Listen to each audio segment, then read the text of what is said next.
Cool. All right. Hey everybody, and welcome to Culdcept. This is a game that was not intended to be played in a single sitting, and we're going to do it anyway, so don't worry about it. We're going to be here for quite a while. This is going to be a long, cozy experience, so we're just going to get into it as soon as... Oh, that's interesting. That's very interesting. Hey, you know what? It wouldn't be a speedrun if it didn't, like, utterly fail input-wise. Why? Okay. Thoroughly apologize, everyone. Give me a minute. My controller immediately stopped working, so let's just take a minute to fix that. Is there echo? Well, everything is falling apart. Okay, hold on. I'm just gonna close it and reopen it, and it should be fine. Maybe.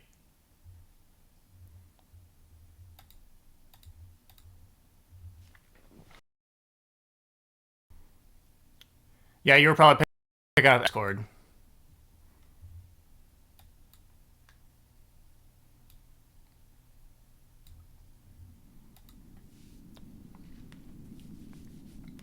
Would you believe this was working literally just before we went live? Literally just before we went live. How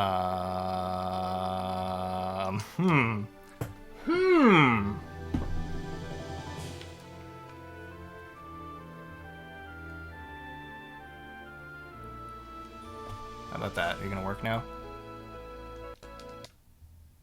There we go. There's our inputs. All right.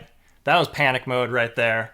I do not know why that stopped working, but it's okay, because we are on a roll now. Okay, yeah, so, Culdcept. We're gonna get started. We always pick this guy with the fedora just because he's the classiest of the individuals.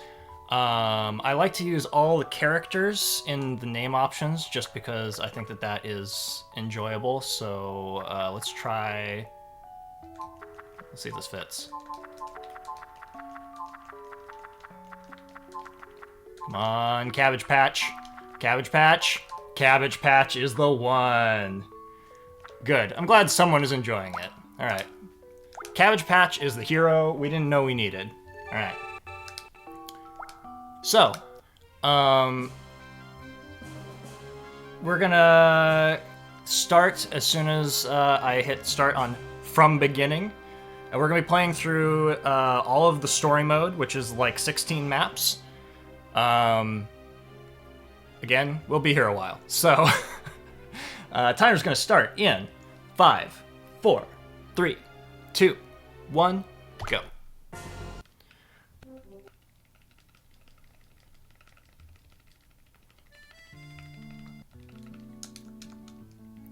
Alright, so, this is a board game. And we got the red and green decks. We're gonna go this way. There's lots going on, and I will do my best to explain things as we go. If anybody ever has questions, I will happily re-explain things, because there are things that are interacting with each other that we can talk about along the way. First things first, I got a... you can either get a blue-yellow or a green-red affiliated deck when you start the game. It's random. So I got a green-red. I can tell because I have green cards in my hand. And that means that for this first map, I only want to focus on the red and green squares. So that is the only real relevant tech for this specific map, is that I'm kind of ignoring these blue and yellow squares. Okay, so what is Culdcept and what are we doing? This is an economic board game with fantasy elements in it. So we have these squares that we are trying to buy up as properties. We buy up those properties by playing creatures on those properties from our hand. And you see the number that pops up below that creature is the toll value that an opponent has to pay if they land on that space, or if they don't want to pay it, they can trigger a fight. And that's more or less what's going on throughout the entire game. We're going to be walking around in circles, and he's going to pick a fight right now. So see, he didn't want to pay that $24. He's like, no sir, I'm gonna fight you. So he sends out his kobold. His kobold is garbage. We're just gonna ignore it entirely. And so you've already seen a majority of the mechanics that are at play here. That you can either just pay the fine and carry on with your life, or you can try to have an epic battle and win the territory for yourself. As I said before, I'm ignoring the blue-yellow squares. The reason?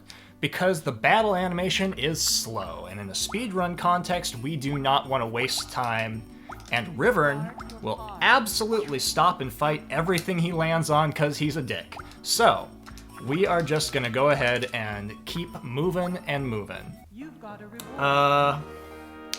Good luck to your next journey. Other relevant thing. Okay, so there you go. He just landed on the thing that I leveled up. That's awesome. I haven't even talked about leveling up yet because I haven't got that far. But he's about to pay me some money because he cannot win this fight. Again, he's going to engage in a fight regardless of whether or not he can win. He just got wasted. He looks like an idiot, which is always the sub-goal of every map, is make Rivern look like an idiot. So, we're, you know, full force winning here. And he had to pay me $128. Why? Because I leveled up that territory. So that's the other thing that's going on, is that as we pass or land on territories that we have played in the past, we can invest in them to raise their toll value, which has a backup function of increasing... I want to throw away this beetle. Sorry, beetle. Because I want to hopefully land... That's fine. Okay. So he's got 40... sure, we're gonna give this guy a sword. So when you level up territories, you're gonna get a defensive bonus as well as raising the toll value. So as long as the creature that you're playing has an element that matches the color of land that you're playing it on, you get that defensive bonus. So that's why I'm playing these green things in this green area. Just wrecked his business. And, uh-oh. He might win this. Well, I gotta focus. Yeah, sorry. Can't do anything about it. Sorry, fighter, you did a good job. Yeah, no, sorry. I was talking about sub-goal in terms of, like, my personal goal whenever I play the game is make Rivern look like an idiot. Sorry. So, when we... We're all tired here. Don't worry about it. When we get multiple territories in the same region that are the same color, it's called a chain. And we are trying to chain territories together for property value. As you can see, that goblin that I already played in the past went up from 16 to 24. So there's a multiplier that happens when you have multiples of creatures in the same colored territories. So that's another thing you're trying to do as you're moving around the board. I'm going to fly here because I don't care about the blue or yellow territories again. And try to get around the board as fast as possible. And there you go, we landed on another green territory. Build up our chain. Awesome. What we're doing from map to map is we are just trying to hit all the towers and then pass the castle. It's just like Monopoly where you want to pass go. You get income every time you pass the castle. So, we are trying to get around the map as fast as possible every time to get some money in our pockets so that we can invest in our territories so that we can embarrass Rivern. That's what it's all about. And again, I'm not picking fights with him if they're on the blue or yellow territories. I don't care. That's a waste of time. It's like 20 plus seconds every time we trigger a battle. I don't want it. So I'm just going to ignore it. I'm also mashing start every time Gulligan pops up to try to tell me how to play the game, which he will do. I'm going to show you another mechanic here, which is exchanging creatures. We're going to go ahead and put this guy down. So now we've got a red creature on that red territory so that he's getting a defensive bonus. This guy is not getting a defensive bonus and might even lose? Now we're good.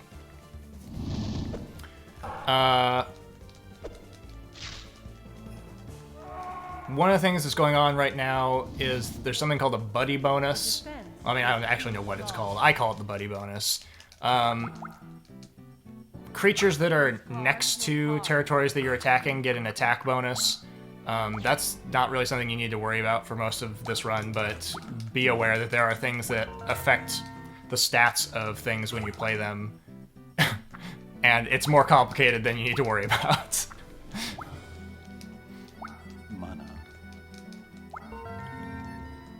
So, we've got most of the territories on the map bought up at this point. So really the goal is just to kind of move around as fast as possible. Again, we want to use Fly because it's a great card for movement. And if I land on one of his things that he's leveled up, then I'll maybe pick a fight with it. Otherwise, I just want to disengage and keep leveling up my stuff so that he lands on it and gives me money so that I can end the map faster. Every map has a goal value that we're trying to reach to end the map and move on to the next one. So he's slowing himself down, which is a very peculiar strategy. I don't really know. I don't know why he did that at all, but that's fine. No fight. Do not want. I think this map has like a goal of 6,000 or something, so it's not even that big of a deal. So we're just gonna get around the board. We can level up this guy, why not? And see, we've created a little bit of a gauntlet here that he's heading towards right now. That's what you want to do optimally, is make a bunch of spaces in a row so it's harder for them to have safe points to jump through. So the more clustered your tiles are like that, the harder it is for them to evade you wrecking their business. There we go. He's still gonna fight. He can't win this fight. Don't worry about it. Giant bat, tiger beetle.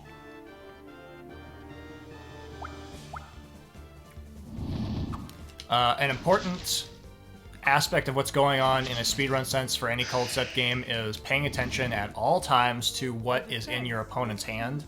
You get to see their hand at the start of their turn, but it like flashes away real quickly, so you just got to pay attention, and it's really useful information because then you don't waste time and money on playing cards that you don't, getting into fights that you won't win because they have good equipment or something like that. So it's really important to just pay attention. Discard your card. I'm gonna go ahead and throw out this. Again, all of the properties have been bought up except this one. Okay, so he's got a defensive card. I would not win because of it, so I'm gonna exit. On my next turn, I'm gonna shatter that card so that I don't run into that problem again. If I'd done it, had the foresight to do it previously, then we would have been able to take that last green space that we want, but that's okay. We're still doing pretty good. And he just, you know, flew across the board and landed in my territory like a dummy, so he's helping us fulfill our goal of look like a fool. Kobold, woodfolk.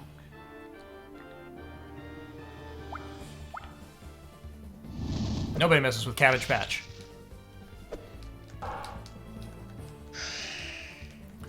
So, you know, this game has a lot of randomness in it. The estimate for this is set at 15 hours. It can be as fast as like 6, I think. But it's unlikely to be that fast. Because you can see that every single turn we're rolling a random die, landing in random spaces. You can mitigate randomness, but there's a lot of variance in how it goes from attempt to attempt. So we cleared the first map.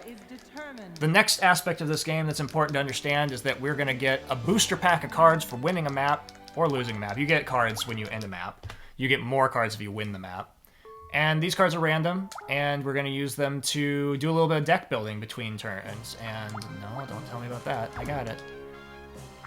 And I think this is a really cool aspect of the game, is that there's a lot of flexibility in how you build your deck. There's no right answer. There are cards that I think are sheer garbage that I will never use, but other people might have a function for them. Like this one, I'll never use, but someone else might be like, yeah, I'm all about lung. That seems not great, but I'm going to put it in now because I've got a lot of trash in my book, and we just want a little bit of variability. These are good weapons. Nice. So sometimes you can get complete garbage, and that's just the way it is. Hopefully it's going to be just fine. Okay, so we're going to throw out Cure. I have literally never used Cure in this game, so it always gets thrown away first. And we're moving on to map number 2. Yeah, so a Culdcept task, I'm sure you understand, is completely pointless because it's just thoroughly random.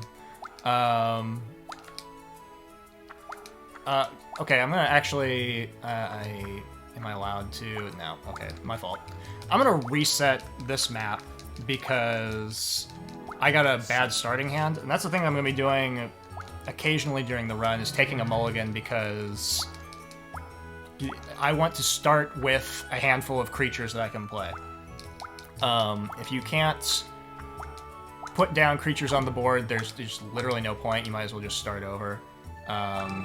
It's just a minor time loss to do this little reset. We make sure that we do our menuing correctly so we don't accidentally just load the data again and load back into the map that we just bailed on. But it's really worth it to take the time to just go ahead and recognize when your starting hand is terrible and don't try to push through with it. That's better. I'll take 2 red creatures and put them down over here. I really enjoy Culdcept.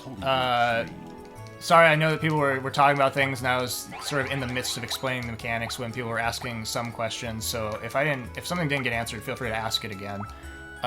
This is on the PS2. This is the first one that came to the US, and was the first one that I experienced. I bought it at a GameStop for like $5 when I was in high school, and I thought it was an RPG.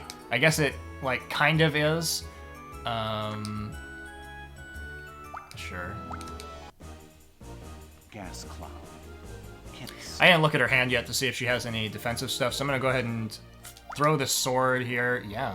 Yeah. What do you think of that?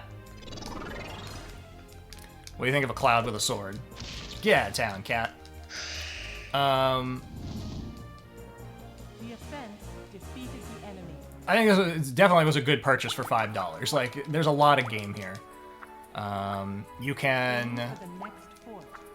You could load your save file, you could take the memory card to like a friend's house and play against them if they also happen to own a game, but if you happen to, you know, like, what are the odds that you knew someone else that also happened to have this extremely niche game on the PS2? So now I have a bad hand because I don't have any creatures, and we're going to be wasting time just walking around the board.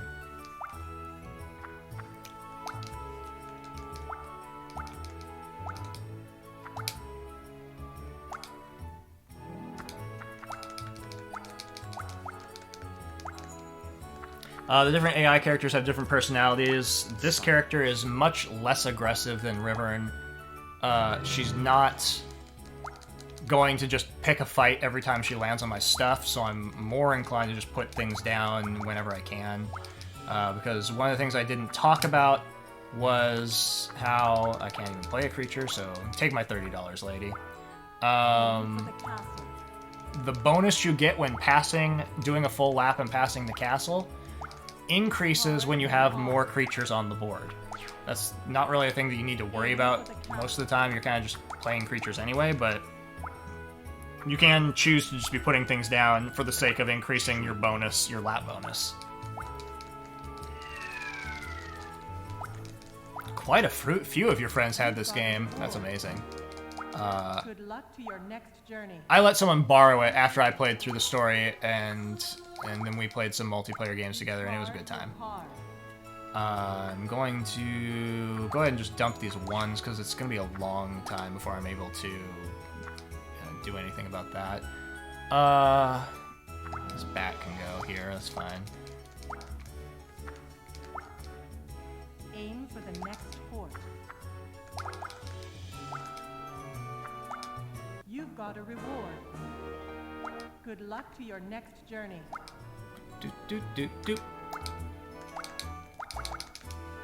because we've got 4 creatures in the red, which is great. We're going to be able to build on that.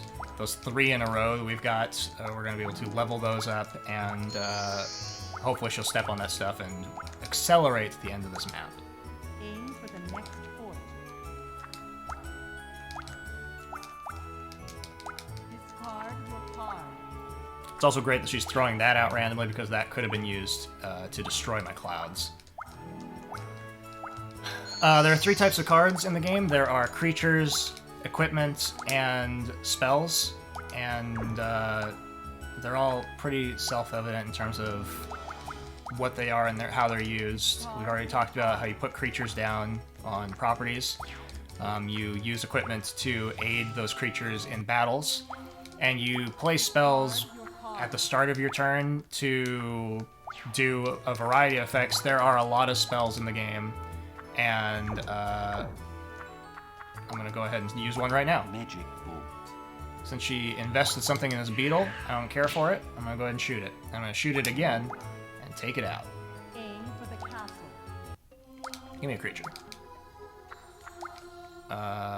Sure. You can level up once. Why not?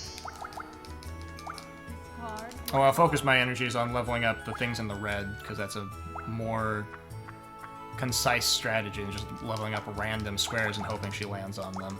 Discard your card. Got this armor. Shoot her beetle again. So it cost me $100 to take out this beetle, but she had already invested more than that to level it up, so it's fine.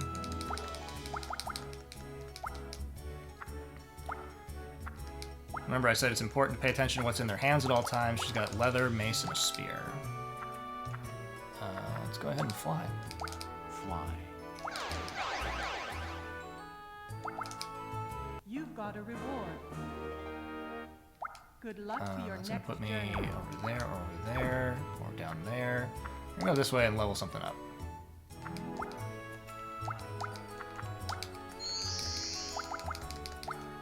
So you can already pretty much see the sequence of what we're gonna be doing from map to map. It's gonna be a lot of this, but there's variance in what's going on in each new map. Like, this map added the, oh, there you go, she's just getting her square right back.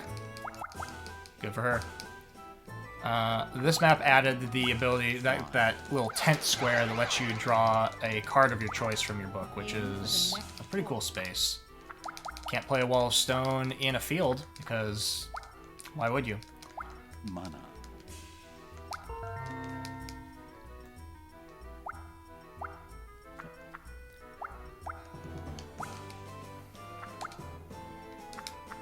Still can't play a wall of stone in a field. So, things have, Wind of hope. creatures have elemental and cost restrictions. Haven't even talked about how when you play a creature, or when you play pretty much anything from your hand, it has a cost associated with it, so you have to pay to Good play your luck cards. to your next journey. And land right there, put down this wall of stone. Awesome. Discard your card. So you don't want to be wasting your resources by just... That's like the main reason why you wouldn't just like pick fights with someone and just attack them just because. You don't want to just like spend money playing a creature and playing items and stuff. That's a really easy way to lose real fast. Sure. It's guaranteed I don't land on her square because I don't want to deal with that right now. She's got armor. I don't want to mess with it. Aim for the castle. I don't want to level it up. I just want to go.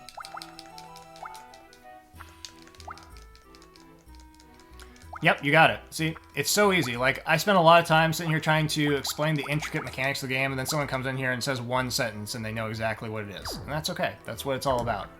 It is, like, simultaneously overwhelming to see this game and be like, there's a lot going on here, I don't want to deal with it. But then also, like, really simple at its core. Someone be like, oh, Monopoly. Got it. I understand.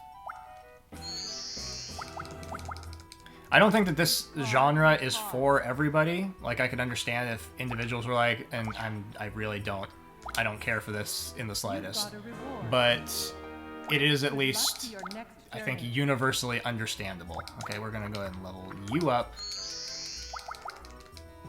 because she's already passed the red squares. I want to instead level up something that she might step on. She's moving toward. Let's throw out this sword, because we're not really picking fights with her.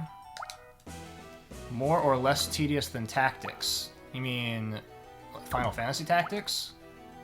Which tactics? I don't know that I would call it tedious. I mean, there's like a lot of random chance, and you can get destroyed, or you can be the one doing the destroying. I think it is real easy to have things go wrong and call the game unfair, but realistically, it's not. I've seen the AI be equally as bad at all times, so I don't think that it's really a situation of it being fair or not. I think it's totally fine. Aim for the next port. Sure, you can level up once, because I can't play any creatures anyway. But yeah, they're like completely different genres of game, so...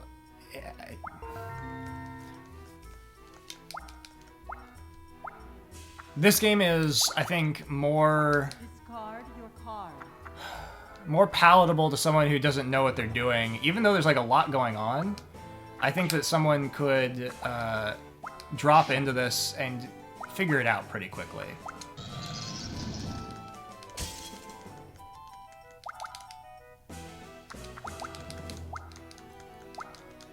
And maybe that's true of FF Tactics as well, I'm not really sure.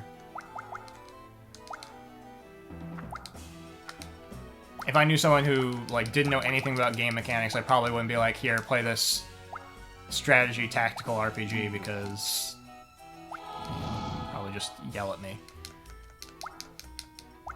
Whereas this is a board game, and board games are kind of like a thing that is, I think, yeah, accessible in that like we universally understand the concept of go around in circles. Roll a die and something happens. Mana.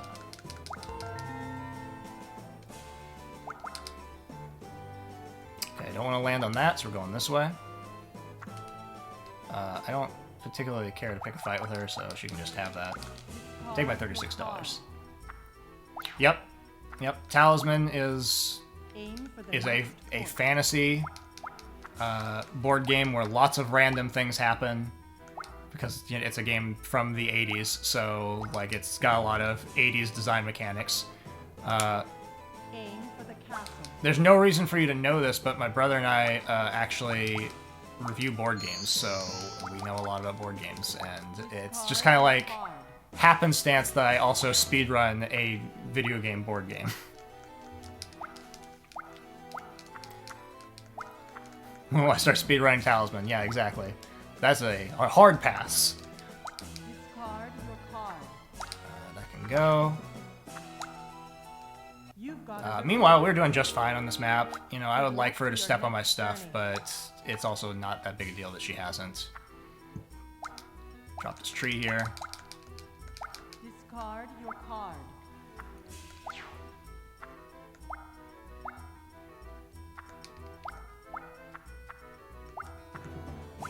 You got leather armor and a mace. And I have enough money to win, so all I have to do is just get around the board real fast. I don't even really care about any of this, but I'm going to level this up just in case I step on her thing, because that would be the thing that stops me from winning when I touch the castle. Oh! Sorry, lady. Discard your card. Now, if she'd landed on my stuff that I leveled up much earlier, then the map would have gone faster, but that's just, you know, a random chance at play. We're actually doing fine for pace. We're 2 minutes ahead of what the record is, but that's really not relevant this early in the game at all. There's a lot going on moving forward. I have to just deal with what the game gives me. So we're gonna get another booster pack of cards here for winning this, and it could give me just nothing that I actually want. Okay, so that was a case of it being mostly things that I don't want, but that's alright. There's still some things in my book from the start that are garbage that I want to throw out, so I will make a use for some of these things. Like this guy, sure, he's in. This guy is great, he's in. The sword is pretty good, it's in. This is an okay defensive item. This hammer is okay. These spells are... This one's funny, so I'll take it. And maybe I'll take this. I don't really want it, but I've got a lot of things that are not good, so yeah. Let's throw out these wolves. Let's throw out these kobolds. Let's throw out these tiger beetles, because they're weak and terrible. And one leather armor. Why not?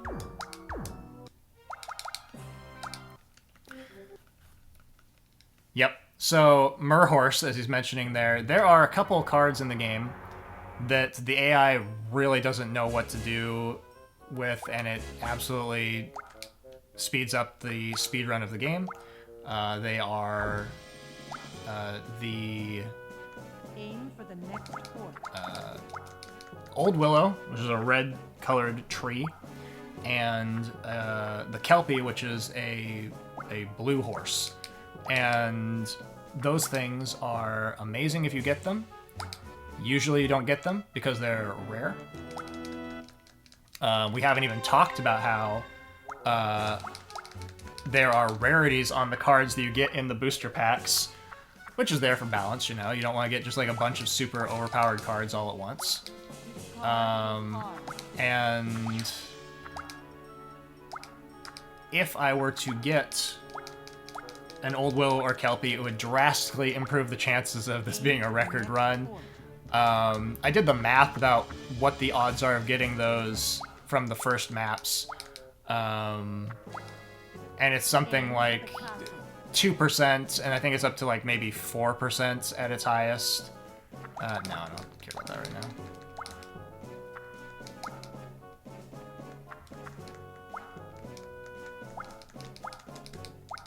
Discard your card. So there's one out, because there's not going to be any time that I'm going to make him step on my thing. Okay, fine. Fine. I'll play this creature. Why not? So far the card randomness has been okay. Like, I've got some good cards and some worthless cards. You've got a reward. Good luck to your next journey. But because of the way it functions, it's very much a game about strategy and reaction. You like have a plan about what things you want. He's gonna destroy this because you can't play armor on a Pillar of Flame. That's just poor luck. Oh, I could have played the glaive on it, but I'm not going to. He can just beat it, it's fine. If I would have played any of my other red creatures there, they would have had some kind of defensive capabilities, but again, whatever. I might even have armor, do I? I don't even have armor, so it doesn't matter. Let's take this square instead.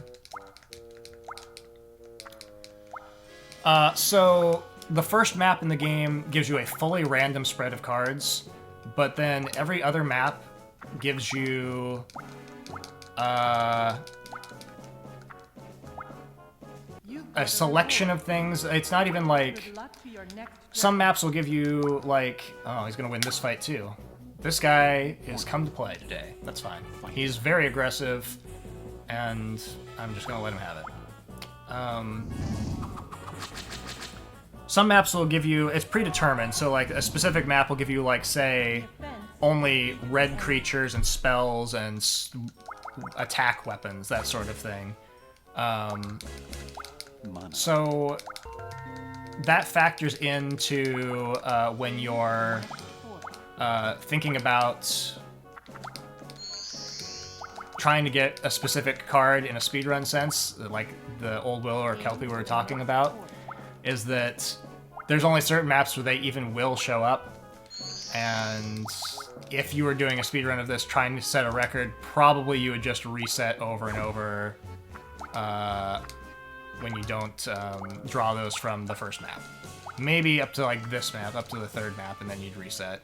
Because I think this one has the highest chance of getting an Old Willow at like 4%.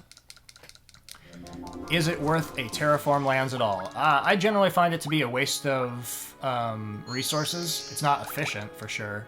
I haven't even talked about if that's a thing you can do. So, whenever possible, I will avoid doing that, because you have to spend money to change the color of the territory.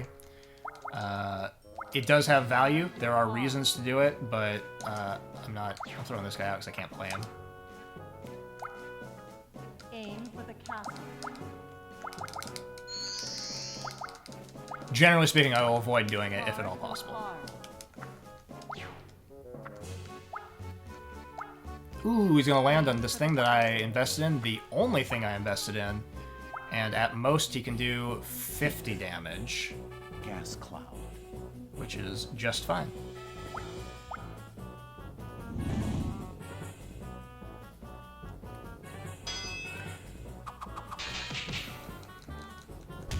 Because the gas cloud's special effect is he only takes half damage from things, so he had no chance of winning that fight.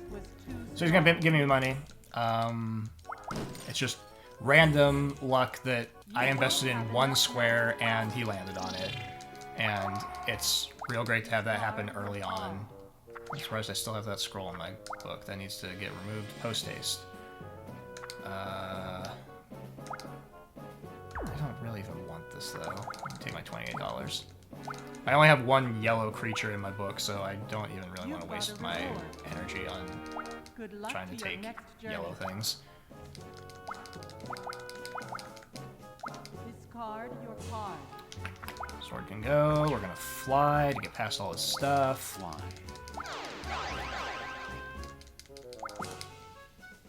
You've got a reward. Good luck to your next journey.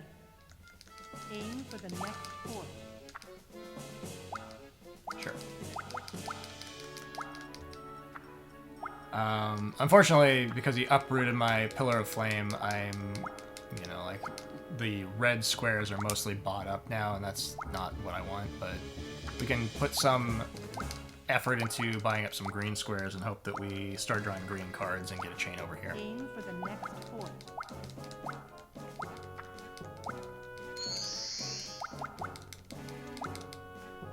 Okay, that's fine. Am I gonna land on that? Yes. Well, I don't want to give him the satisfaction. It's usually not a great idea to just, like, waste your time with your movement like that, but, and I also don't have any blue creatures, and I guess there's no reason to do this.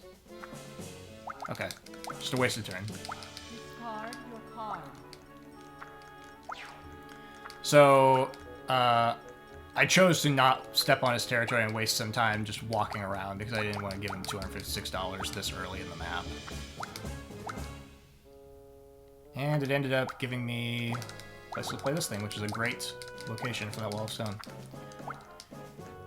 In the meantime, he's drawn 2 armors, and he has a mace, so that's not great. If I do land on that thing again, it's going to be a real shame for me. Screw you, game. Alright, we're taking another lap. Aim for the castle.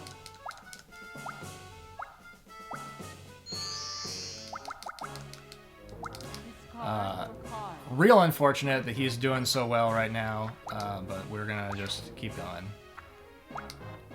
If towers block land bonus in this one... I'm actually not sure what you're saying. Discard your card. Color land next to towers for land chain. Yeah, I'm really not sure what you're talking about. Gas cloud. Okay, so he can do 50 damage, so he can't win the fight. So at least I'm getting some money back for me wasting time walking in a circle. Does the tower break the chain? See, I still don't know what that means. You mean like Defense was too strong. no, it's not based on them being next to each other. It's based on them being in the same region. So this map only has one region. Okay, I see what you're saying now. Yeah, all right. Yeah, no, this map only has one region. I didn't even talk about that yet. there are there are different. I mentioned the thing about you want to get multiple creatures of the same color territory in a zone to build a chain. Some maps are so large that they have multiple zones, and those like chains don't work together. That's a thing we'll talk about down the road when we're dealing with that. That's not like relevant now at all. This guy is my only creature, so I better hold on to him. Got all this stuff that I don't want to throw out. Alright, well, 6, you're the one. Is there a real risk of completely losing a match at some point? Oh yeah. I could lose every match in this game. 100%.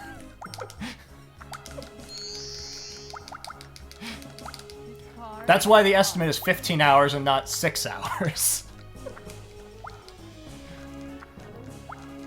And it's not even because I'm incompetent. Like, I promise you, I understand this game quite well.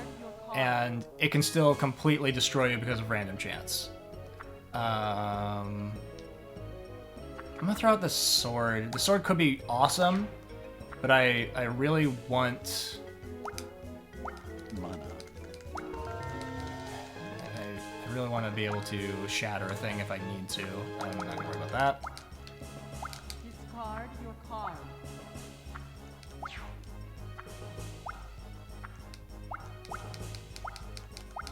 No, the only thing that's relevant in terms of adjacency is that buddy bonus I mentioned earlier, which is that the things that are next to each other that you control give you more attack power. Discard your card.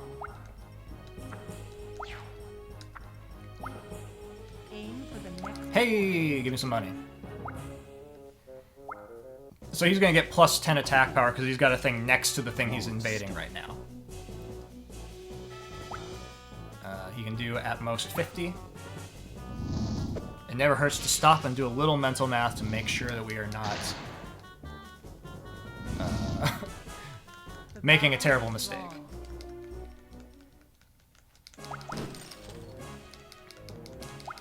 You don't have enough magic power. So even though I wasted a lot of time just walking in circles in that bottom section of the map, he kept landing on my stuff. The exact opposite could happen to me, where I could just land on the only square that he leveled up and just get destroyed. It happens. It happens all the time.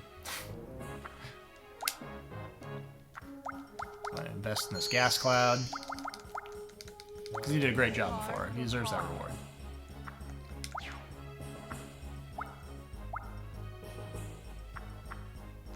Chainmail Spear. Discard your card. Salamander, you can go. Now we're gonna just do a normal roll because I want to put this whale down. So it's actually a whale with feet. Chain, spear, leather. Okay. Aim for the castle. So what's gonna happen now? Hell. Even if he defeats this, which I don't really care if he defeats this. Yeah, that's fine. I'm gonna play a 1 on him and make him step on my gas cloud that I just leveled up and just ruin it. So it is okay that I sacrificed that wall of stone because he is about to have a real bad day. Holy word 1. And that is why movement cards are awesome. Do nothing.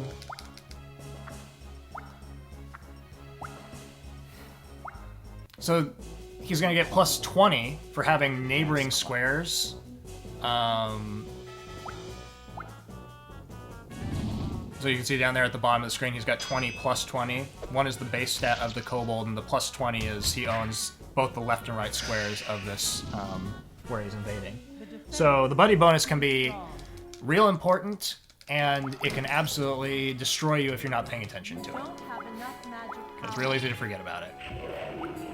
Because not every version of Culdcept has that. The 3DS game got rid of the buddy bonus, so, and I think they mostly did it just to streamline the game and make the mental math go a little faster. Pretty much most of the choices from a design aspect that they made in Culdcept Revolt are intelligent design choices to speed up the game. That was a horrible roll. Thank you so much, game. You've got a reward. I could still land on his ghost. Journey. 1, 2, 3, 4, 5, 6. That's fine. I don't want to land on that, so I'm going to play the 6 to affect my movement. Again, movement cards are great. For the castle. Get right past it. I'll land on this thing, but I don't care. Because I've got enough money to touch the castle and win the match. Aim for the next fort. We didn't even have time to talk about how Zagol, his AI is aggressive and he'll just attack pretty much everything he lands on, just like River. You are the winner of this war.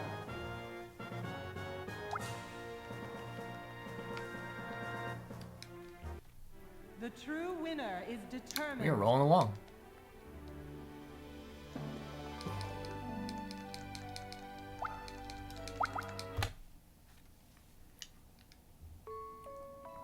Okay. Some good cards, some not so good cards.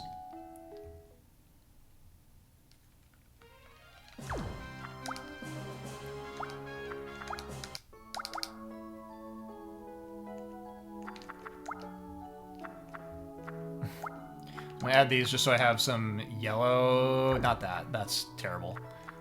I'll add these just so I have some yellow to work with. This is a good defensive card.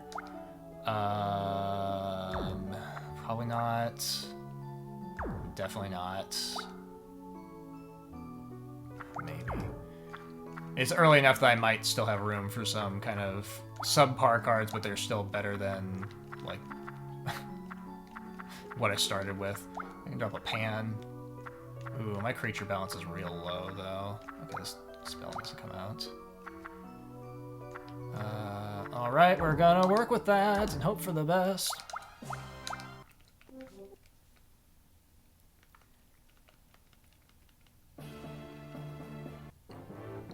If you witnessed this during the really lots of lore event, you got to experience the cutscenes.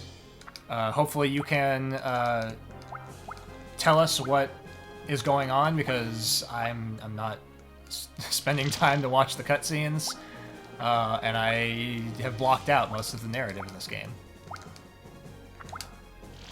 We're gonna go up, put this down, costs the sword, that's fine. Haste.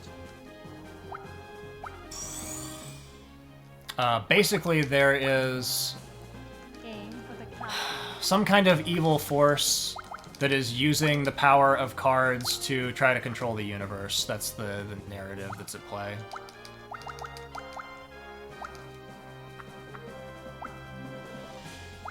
Growth body. Yeah, I'm pretty sure that's the tagline of the game. Good luck to your next turn. Okay, so you can do 40 damage here. Werewolf. And I can play this mask to stop it from happening.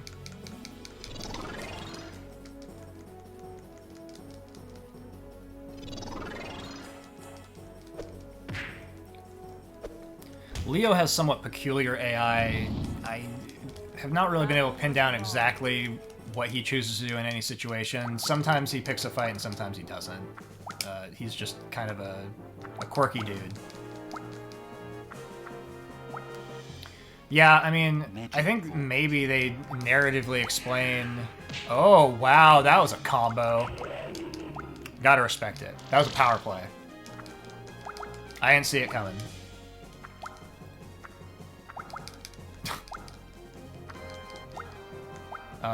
Honestly, I'm gonna dump this and reset this map. Like, this is just, that's not a good, well, yeah, I'm gonna dump it and reset the map.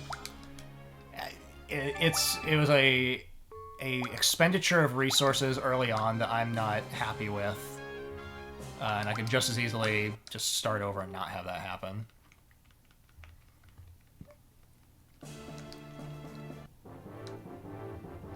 And if you're mad about this not being a no reset run, well, sorry. The cards heal back to full health after combat. They do not.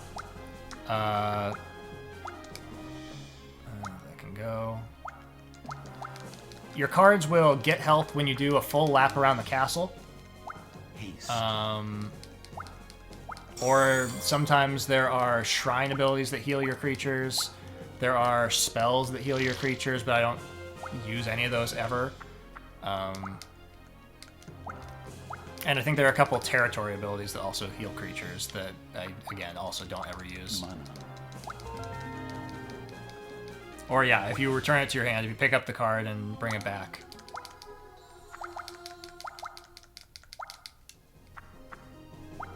There are like special abilities that can be played on creatures, stat modifiers, and those stat modifiers they're not permanent to the card, like they'll be removed as soon as the creature leaves that space.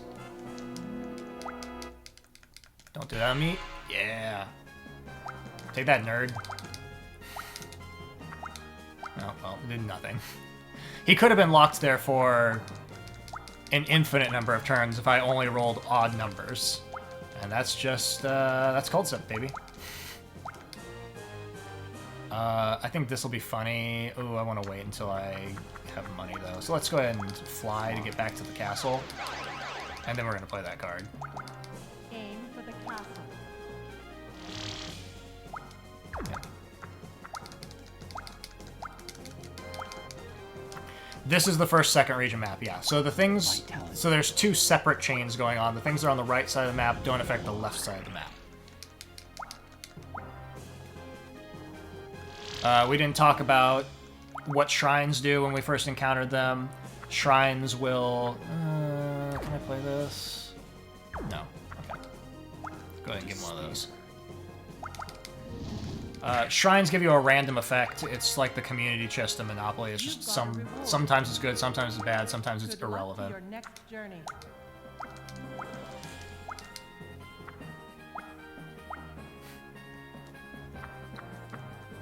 Is your ad break over yet? I'll answer the question again as soon as your ad break is over.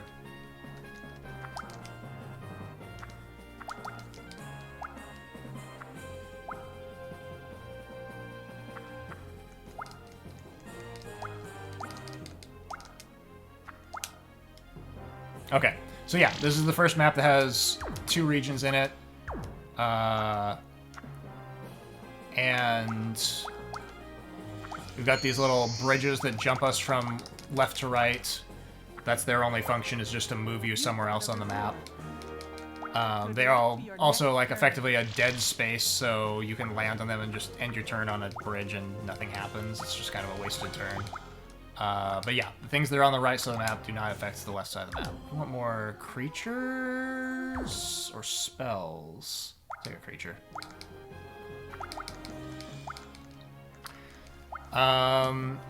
You've maybe seen it happen up to this point, but there is a hand limit. So I do have to discard down at the start of my turn when I have too many cards. There you go. I'm going to throw out this leather armor. It's the worst thing I've got there. Put this boy down. And I talked about how... Oh, it's the same effect. Oh, no, it wasn't. That was a typo. The game does have translation errors.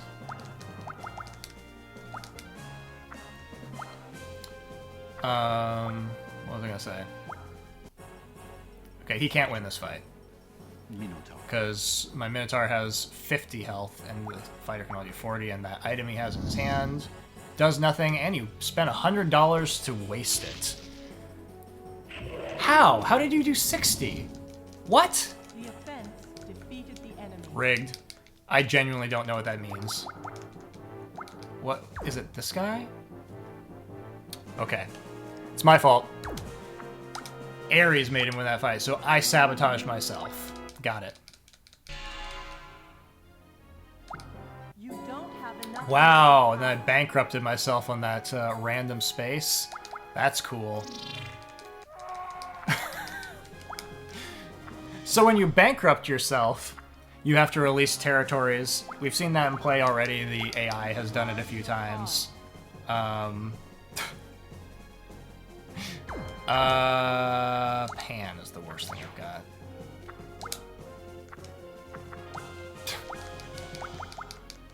So, if I would have been paying attention to what Ares' special ability is, I probably wouldn't have put it in my book in the first place.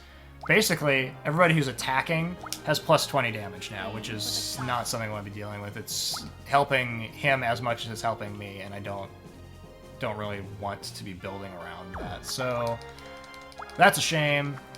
That's okay. We're gonna move on. The other thing I was going to talk about is that things have a monetary cost when you want to play them. They also have an element cost. Let's throw out this chainmail. So, Ares needed me to have 2 red spaces before I could play him in the first place. That salamander I just played had a 1 fire cost, so I had to have at least 1 thing on fire before I could put the salamander down. You've got a reward. Good luck to your next journey. So, I think you haven't drawn any armor. Where more? I was so flustered by the Ares experience that I've been paying attention. Oh, he drew armor. That's fine. He didn't feel like protecting his wolf. Who knows why. He could have stopped this, I think. Oh, he couldn't have, because of the Ares boost. It's gonna throw me off for the rest of this map. Defeated the enemy. Well, we're gonna get through it, and I'm gonna remove that card from my book so I don't have to think about it anymore. Because there's just too much going on in a speedrun sense for me to be thinking about nebulous stat boosts that are happening that the game doesn't tell you about while they're happening. The AI knows that they're happening, and they can think about those things, but I can't. Shatter. I'm gonna go ahead and shatter his sword because he's already getting a stat boost in attack, so I don't need him to be getting plus 30 more to something. Sure.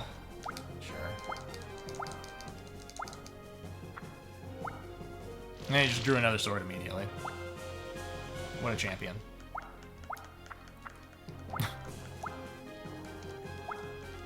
I love it when I'm saying, be like, okay, this is gonna be fine, don't worry about it, and then I just get utterly smoked.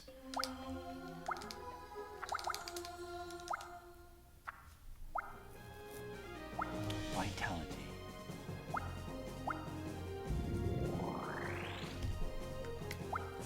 Wise play. I respect it. Discard your card. 6.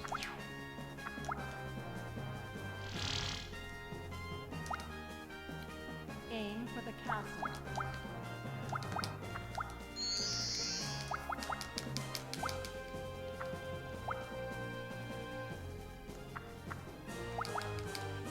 Discard your card. Okay, I want that armor. I want these. Blah, blah, blah. I'm gonna go ahead and play this and get Holy word one. some. Well, yeah, I think I might be fine. Holy word I had to one. all of a sudden do this mental math about plus 20 attack power. And that's the reason why you don't want this in a speedrun context. It's just, like, it's too much to think about.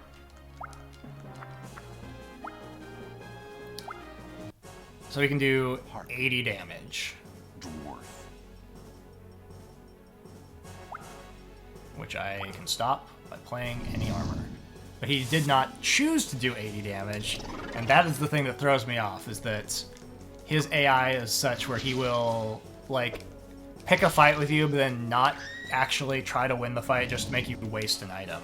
The defense was too strong. That's fine.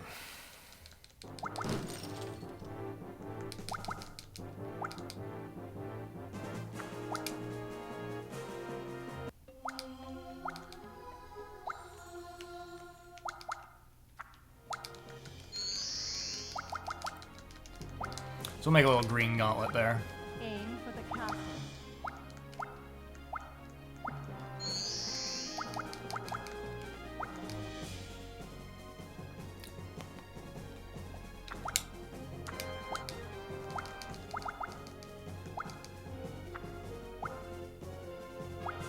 Magic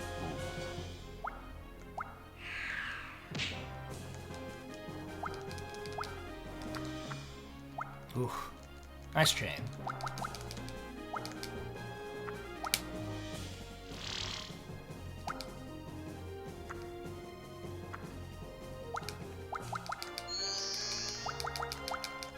Hopefully it doesn't land on one of my things and just work me. Okay, we're good. You typically don't want to just use up all of your money, so I was down to $3. Good luck to your next journey. Sometimes you gotta risk it for the biscuit. Alright.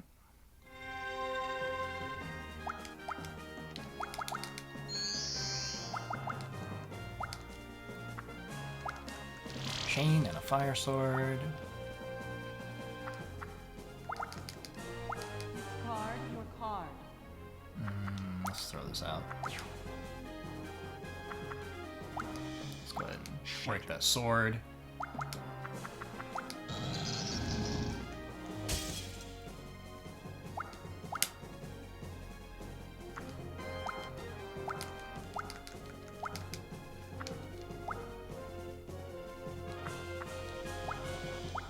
So now we're getting to the point where I've more or less explained the things that are going on in the game. Things are kind of like settling down into a groove. Walk past the thing that is level up whenever you have a choice, so you don't accidentally step on something that's valuable. Yeah, that's fine. Discard your card.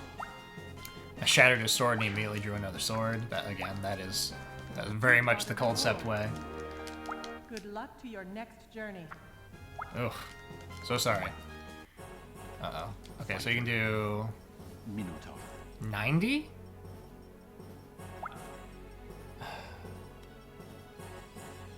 If I do... this one... yeah. Okay. It's worth it.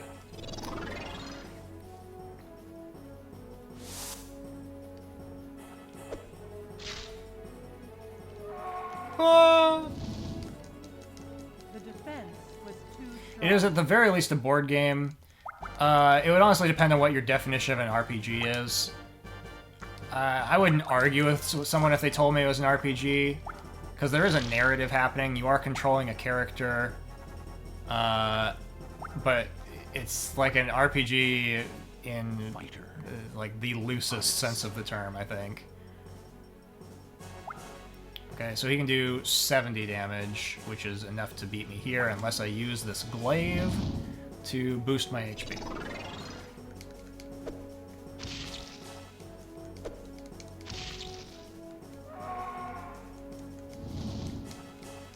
The defense was too strong.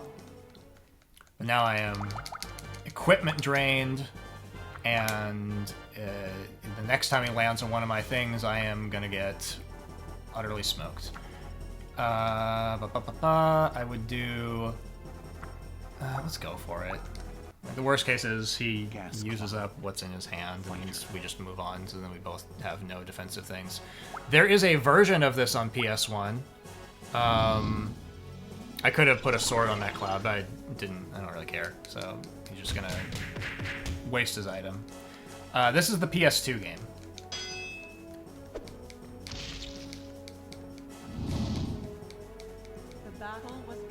So the first iteration of Culdcept came out in Japan on the Sega Saturn, and then was ported to the PS1. He cannot win this fight. That's good. Wolf. Then this version, the original, was on Dreamcast, and then was ported to PS2, brought to America. And then there's a remake of this on the 3DS. It's only in Japan. And then there's a remake of the first game that's on DS that's only in Japan, but there's a fan translation. And then there's a 360 game, and Culdcept Revolt, which is a 3DS game. And to date, the last one in the franchise. It's been 6 years? 6 or 7 years since they made a Culdcept. I don't even know if this company is still active, if they still exist. I can, in fact, play that. Let's throw out this wall of stone.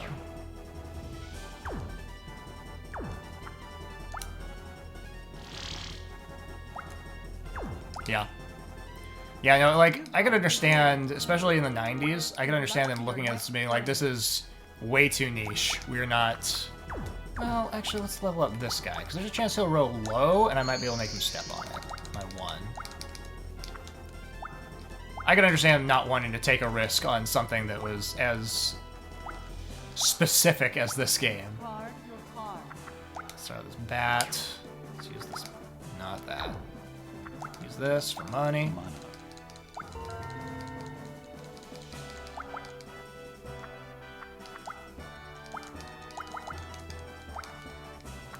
I personally believe that board games have become much more universal in the last decade, and I think that it's not nearly as niche now as it was then. I want an item because I want something defensive. That's not defensive. Okay, here, we're going to show off a territory thing. We're going to exchange this for this. So that's the thing you can do, is you can swap out creatures.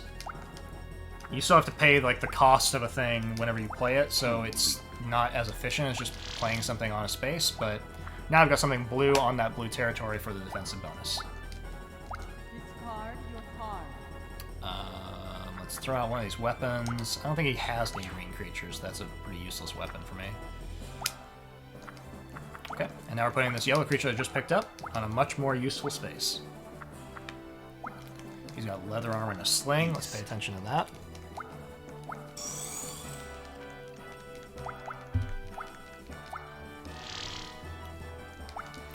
So I personally feel like a game like this would do reasonably well if they did a modern iteration, like on Steam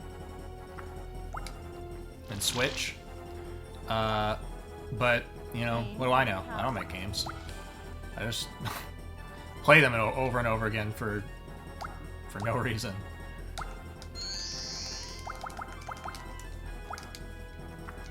So remember, we're leveling up this green thing to kind of like have a gauntlet. There we go. Discard your card. What of these is the least useful thing? Wall of Stone, I think, is the least useful thing. Fly.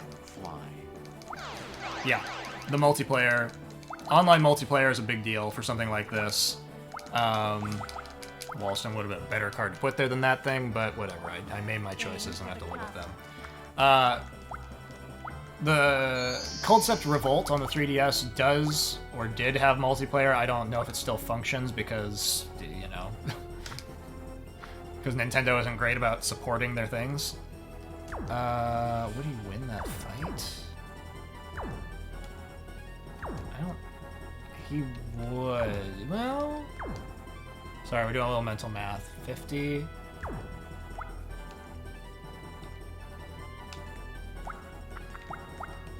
I don't know. We're gonna see what happens. Yeah, like, if they haven't already shut down, they will shut down very soon. That's, like, been my mentality about it. So if he wins this fight, like, I'm just real bad at math. No, like, I don't even understand why he used that sling, because he couldn't win. The offense is February. Oh. They had a good run. So that was at least what that version of the game brought to the table. That you could, in fact, play the game with other people online, which is a big deal for a game of this genre. I'm looking to see if there's anything I can blast. Sure, why not? Magic bolt. Get this thing out of my life.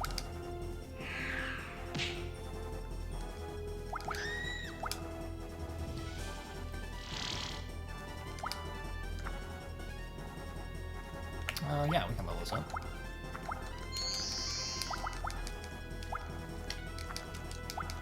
You've got a reward.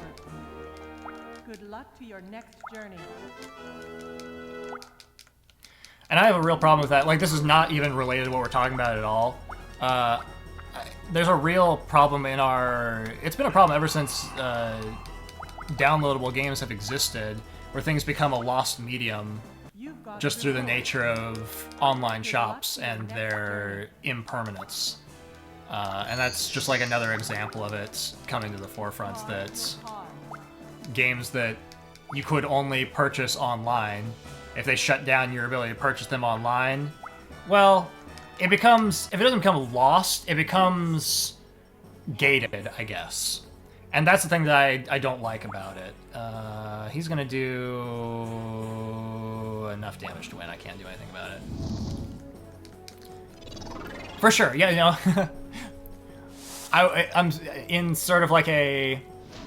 So the problem, it's like a dual-purpose thing, and again, this is like a side argument that is not really what we're talking about here, but like as a personal thing where Nintendo has a history of being very specific about how they handle those sorts of situations, and I think that 1, 2, 3, 4, 5, 6. Sure, we can land on that. That's fine. Holy words. Just as long as I don't land on that merboy. If they were going to exist in a space where they're like, well, we're going to remove your ability to legally access our content, but then also punish people for trying to acquire that content in an alternative avenue, I think that's problematic. And that's where it's like a whole situation that, you know, anyway, that's, hey, he put another one of these things right back down. So yeah, like an example would be the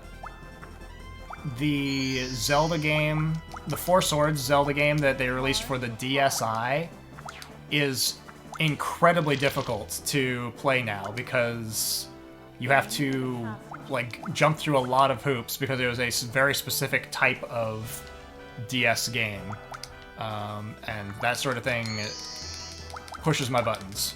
That if you're going to make it so people can't acquire that game anymore, and you're not going to let them, you're not going to release it on a modern platform, I don't know. It's one of their like main franchises, and it's still difficult to engage with it. So I in a broader sense, I think that there's a whole thing about how we should be doing a better job of preserving digital media.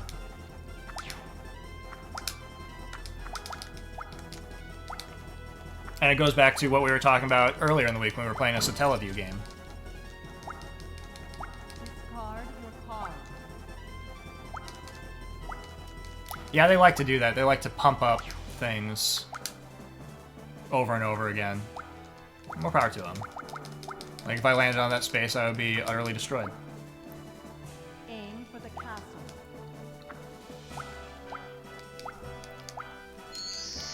Yeah, I don't know if they're embarrassed. They just seem to be a little bit... Your card. In some ways, Nintendo is often, like, at the forefront of the industry, and in other ways, they tend to be, like, a step behind somehow. And it's always kind of interesting where the where those differences are. Discard your Keep card. throwing things out. We really just want to get through this lap as fast as possible. That was the worst thing that could have happened. We're just going to give them the money and move on because we've got plenty. I don't care anymore, Leo. Discard your card.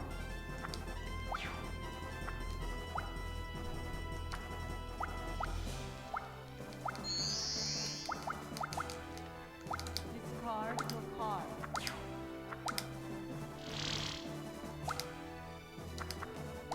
I think there's something to be said for maybe, like, Discard your card. not going out of your way to alienate your fans, like your fan base, like they sometimes Got a do. reward. Good luck to your next journey.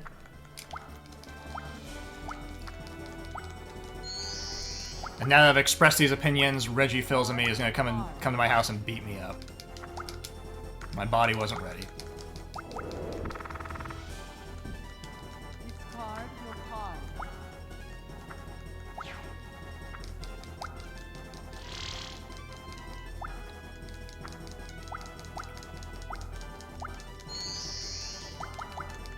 And here we go. Oh, just throw everything away. Touch the castle. You've got a reward. We did it. Where are we at time-wise? You are the winner. We are 7 minutes behind the record. That's an okay place to be. That's, you know, The true winner is determined. Could have been better, could have been worse. I have no complaints about the pace of this run so far. Yeah, exactly. It's like the AI is still like invested in, I'm gonna make this happen, and it's like, no, it's over. Don't worry about it.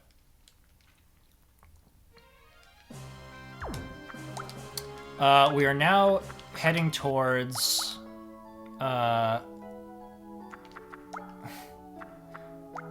Gouda. That's a horrible card for me because I don't have any yellow creatures. We'll take this one. We'll take this wand.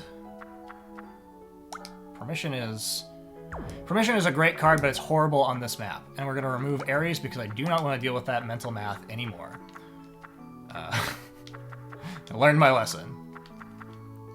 I'm going to pull out leather armor, that's fine. Okay, so the thing that's going on with this map is we're going to have, for the first time, 2 AI characters to go up against. And, green, yellow, okay. Both of these AI characters have spells that they can cast on either each other or me. And if they cast them on me, like she just did, it's gonna really mess me up. Like, just, if they both team up on me, it's going to make it much more difficult for me to get through the map than if they target each other. And what happens there is, it's just like random chance of the game can be cooperative or not.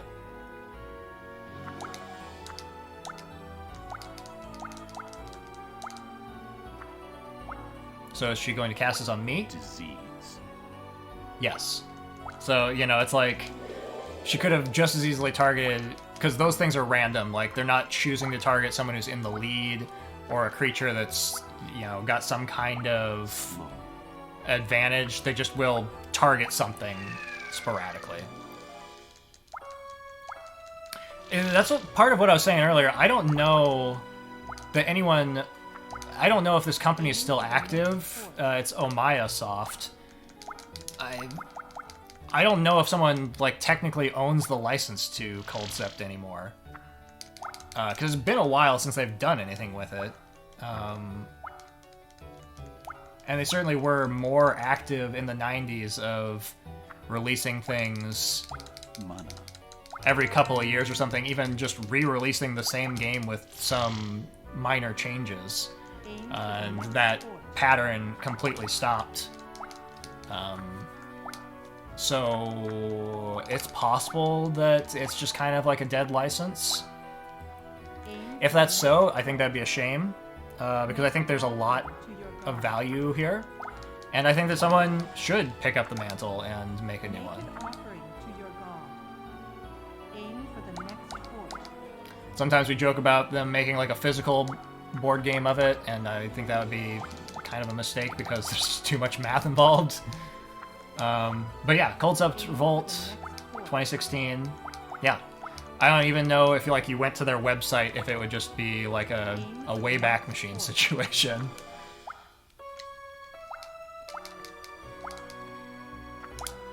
But maybe now that the eShop is closing down, maybe that'll give them the incentive to actually push new content out. Who knows?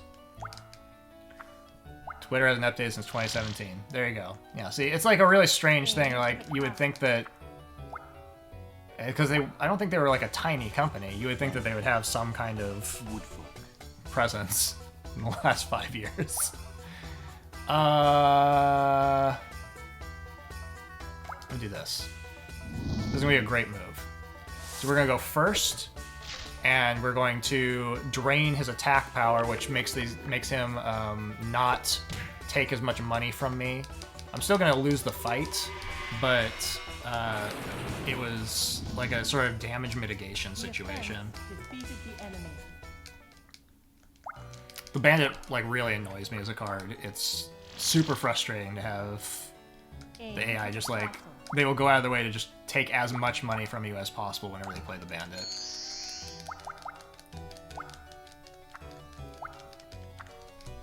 Yeah, then you start to like bandy around thoughts like, oh, what if it came up on Kickstarter? But then it's like, yeah, Kickstarter games are Good luck a mixed to your bag. next journey.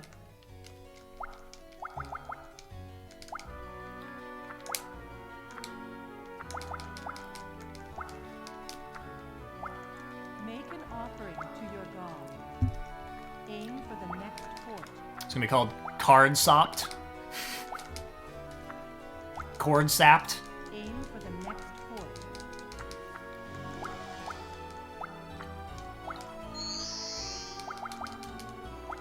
Discard your card. This can go.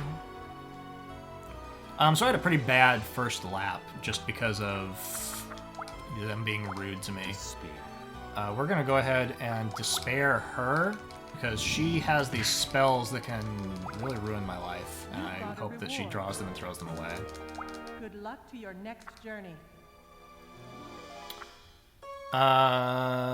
I don't think he can win. Minotaur. We were so wrapped up in talking about Culdcept that I didn't pay attention to his hand. Okay, well, he can defend himself. That's fine. And I'm just gonna pay him more money now. That's not a pro strat. Don't do that. The defense was Yeah, so if you do like this game, like conceptually you like what's going on here, the Fortune Street series is like the closest analog that I can think of in terms of like something popular. Oh, it's super mentally taxing. Like, I'm not even kidding. There's so much going on in this game. aim for the There's a lot of a memory aspect of you paying attention to what's in their hands, and I just like haven't been doing that because I wasn't paying attention for just like a minute. And we're gonna move this dwarf over with this free move we've got just to boost the chain of that bat. aim for the castle. Yeah, I agree. I think the Good luck to the your aesthetics of next this journey. game, and that's why this is my favorite Culdcept. I think the aesthetics of this game are exactly where I want it to be. Next port. Uh, Make an offering to your god. the sprite artwork is great. And in a PS2 era game, it didn't have to have sprite artwork. I really appreciate the choice they made with this. And I was even bringing this up during one of my test runs a couple days ago about how all this time we've been just kind of going through these various maps. There she is playing another spell on me randomly. That's the worst card in the game, by the way. She's haunting me, which is going to make me not be able to take my turn.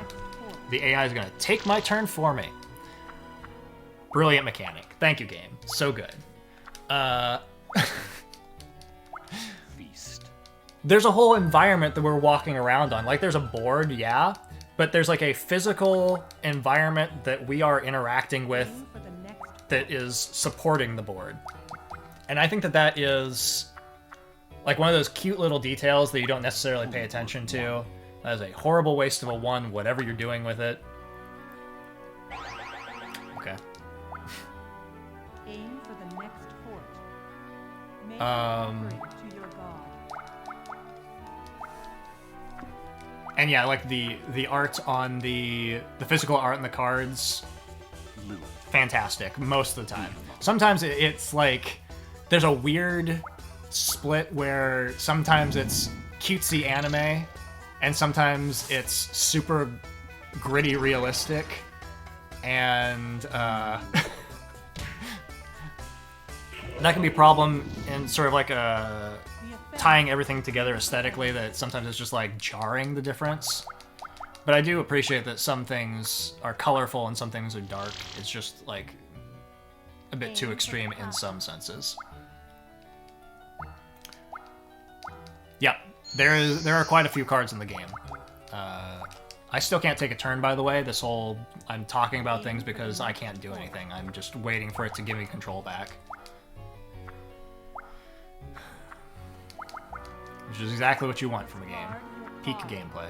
He's got a lot of items. Okay. Chain, spear, hand, leather. You've got a reward. Good luck to your next journey.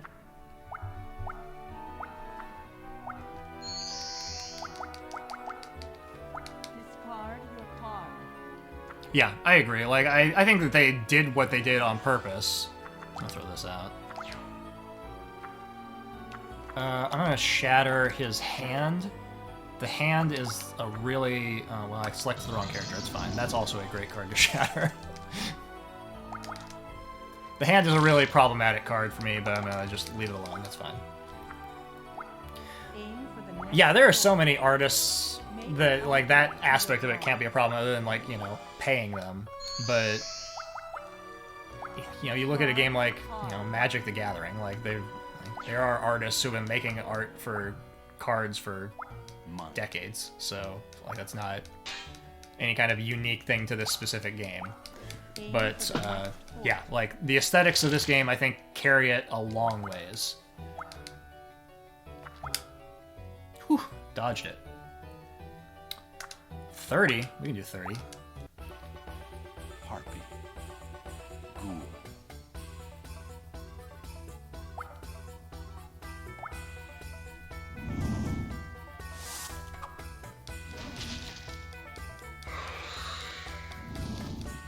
That's a great point, and that's really smart, if someone intentionally does that. They do not do it here, I promise you.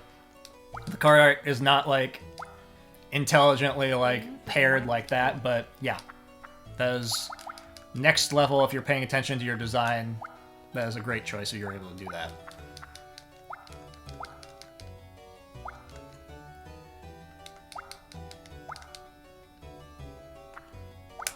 Aim for the castle. Okay, we avoided the bomb.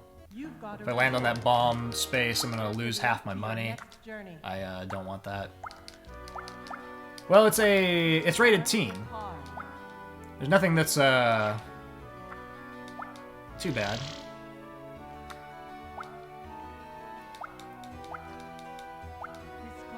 Like I think there's nothing that you see in the artwork in this game that you wouldn't see in any other, like, just fantasy themed thing from that era.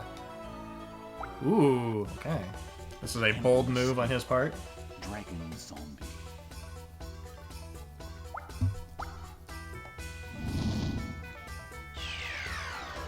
Oh, paid off. That dinosaur with a spear took out that dragon. The offense defeated the enemy.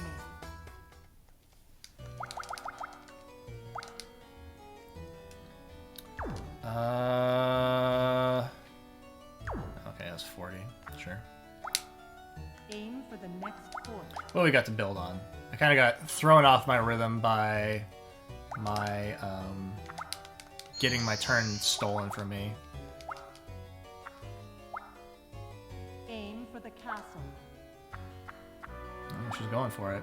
She's gonna win this way because she's gonna use a scroll.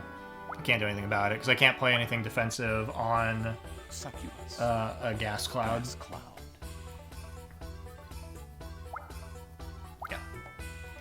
Womp womp. Oh, she played the poison jug.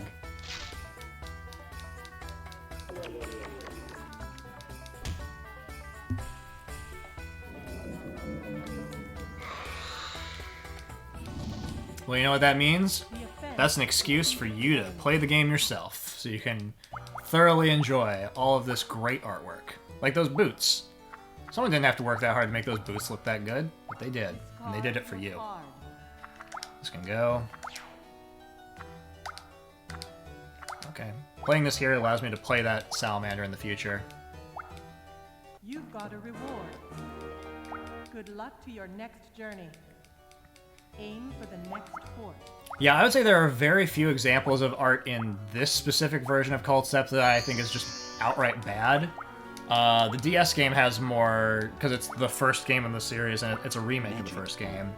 And it's got more artwork that's just like, you should have just paid someone else. You should have just told them, like, nah, take this back to the drawing board.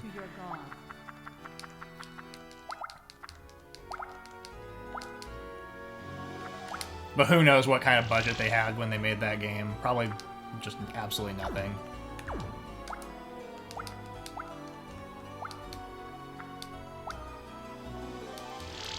Yeah, so I'm playing this with basically my audio almost completely off so I don't have to listen to it. That is a real problem if you are speedrunning this game listening to the dialogue over and over again. That was a terrible roll on his part. The lady constantly telling you to discard a card. Aim for the next fort. Make an offering to your god. My run of Culdcept Revolt Next fort. is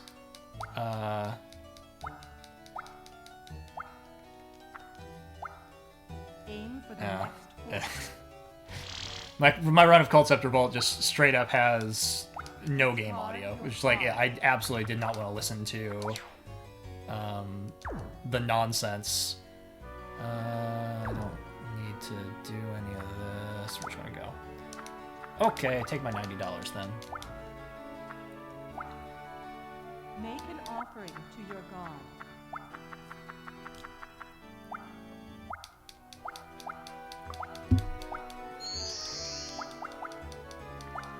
Yeah, no, that's not the experience that you want. Let's see what happens here. Chan. Wall of ice. See, I don't think that's necessarily bad artwork. It's just kind of like, oh, that was a choice. I still haven't looked up, like, the historic context of Chan to see, like, what mythology it comes from, or if they just invented it for this game. The battle was drawn. Okay, what if we had a dude that's just a head, and he's got giant ears, and he's flying around? Discard your card. Let's drop one of these pieces of armor.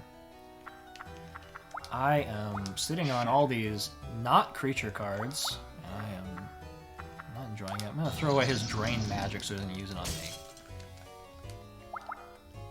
Mythical bird. Does that look like a mythical bird to you?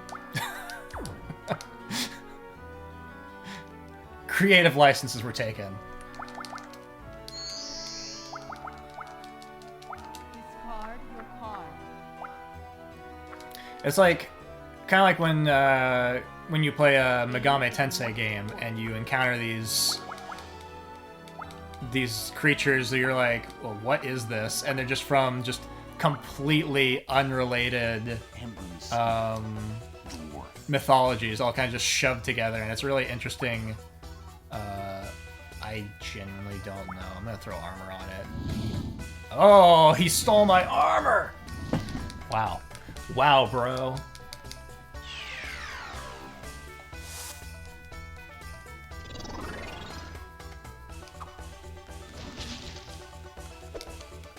Well, he didn't win. He even stole my armor and lost that fight. The Dismal. defense was too strong. Yeah, you know, like, I have no...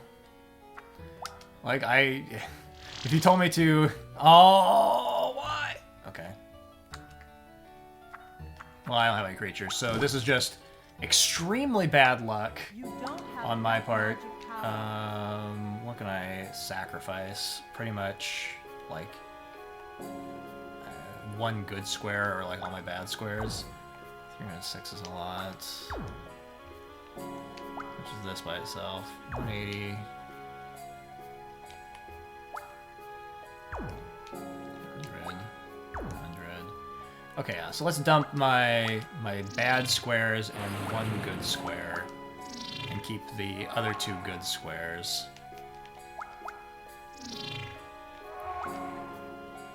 So this is going to really set me back, and Discard your card. that's just the way it is sometimes. Anti-element. Please use that on him. Thank you.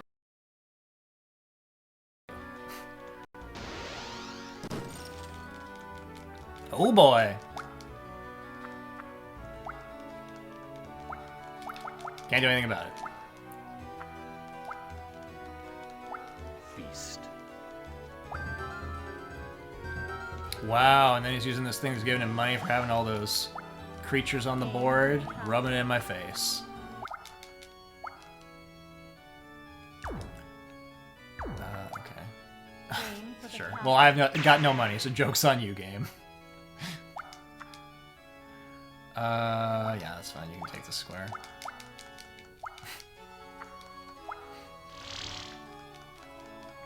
This is one of those things where you would, like, have to consider this deep into the map if it's worth resetting rather than just trying to struggle your way back in. I'm gonna try to struggle my way back in because I still do have 2 squares that they could step on and give me money back, but it's real annoying that that happened. Chon chon. Vision. But we get to appreciate this extremely accurate artistic depiction of Chon Chon.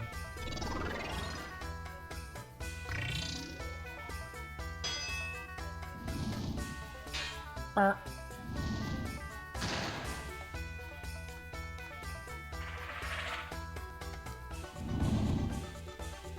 battle was drawn.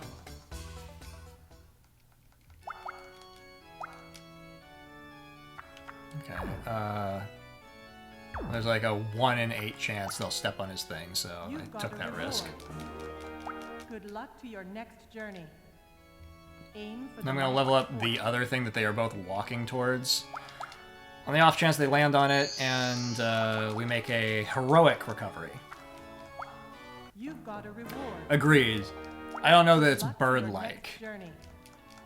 Aim for the next fort.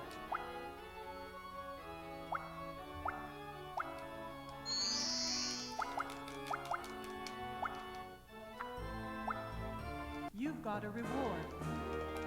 Good luck to your next 2, 3, journey. 4, 5. Shame they wasn't 6 away. But see, there's like this snowballing effect where he's got all this ability to invest in the things that are on the board and make it harder for me to get around. It's a whole mess. I can't even play this creature because I don't have anything on green anymore. Card. Maybe she'll roll a 1. She's gonna drought this thing that's directly in front of her, though. Oh, or not.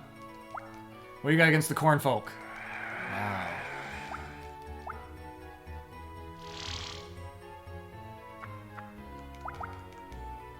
Discard your card.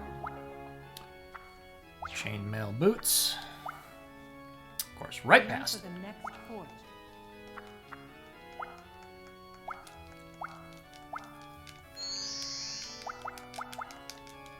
Discard your card.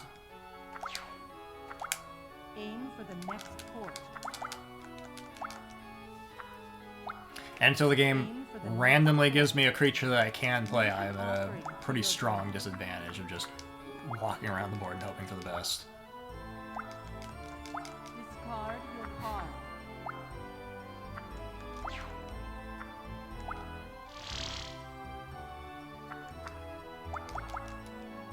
Discard your card. Well, you're out, Rock Sauce. I'm gonna play this so I don't step on this wall of stone. Make an offering to your god.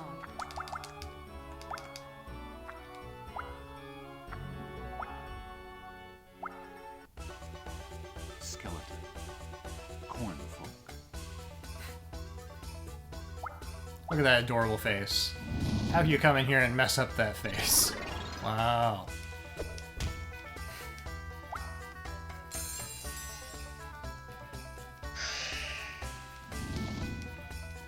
The offense is So Cornfolk is a funny card because when it gets destroyed, you, as the person who played the card, you get paid for it being destroyed. So there is a real strategy behind just like putting the max you can have in a card is 4. You can put 4 Cornfolk in your book and just drop them everywhere and let them intentionally get destroyed.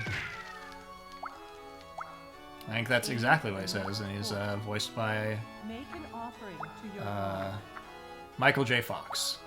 I bet you thought I was going to say Samuel L. Jackson, but that'd be too obvious. Okay, we're going to fly to get past this other expensive territory. Unfortunately, it's going to maybe put us on the other expensive territory. But, Aim nope, for we're the good, next fort. I think. We'll see. Yep, we're Aim good. for the Just barely. Yeah, there's really not any advantage to having this on blue, so I'm gonna move over to green because I've got more green creatures in my book than blue. Aim for the next fort.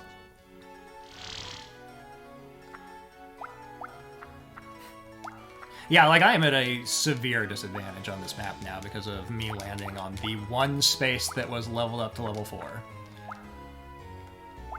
He's gonna play that on me to make me have a 1 in 3 chance of landing on the other expensive space. Aim for the next fort. I have run out of movement cards to throw at the game to evade that particular fate, so we'll just see what happens.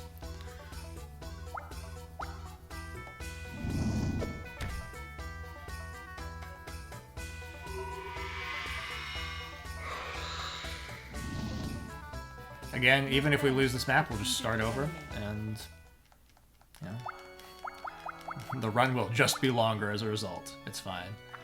So, yep, nothing I can do about it. We're just gonna get some money and hope for the best. Got it. You've got We're a good. reward. Good luck to your next journey. Level up this other thing. Those are the only things I have on the board to level up. So they are as invested as I can be in them. And now she is gonna land on his expensive thing. This is an unfortunate situation where sometimes one AI character is so bad that they hand victory to the other AI character. It does happen quite often. He's about to take quite the lead, and he could still land on For the castle. my spaces. We'll see. Amber mosquito. Wall of ice. Or he could just ride this train all the way to freedom.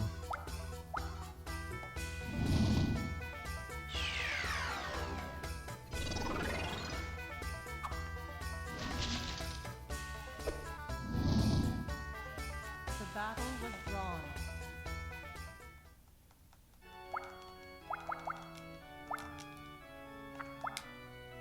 Aim for the next fort. Okay, so what has this got? 90. And it doesn't do anything else to it, right? Just last attack, bonus attack, yeah. So I could do, yeah, let's do it. Let's do this. This is a thing you haven't seen me do yet, which is you can use a territory ability to invade neighboring territories. Will of the wisp. We're gonna see if we can win this fight and swing things in our favor. Even if he attacks first, it's not gonna matter. We're fine. Go for it. He might attack first just to take money from me, but that's okay.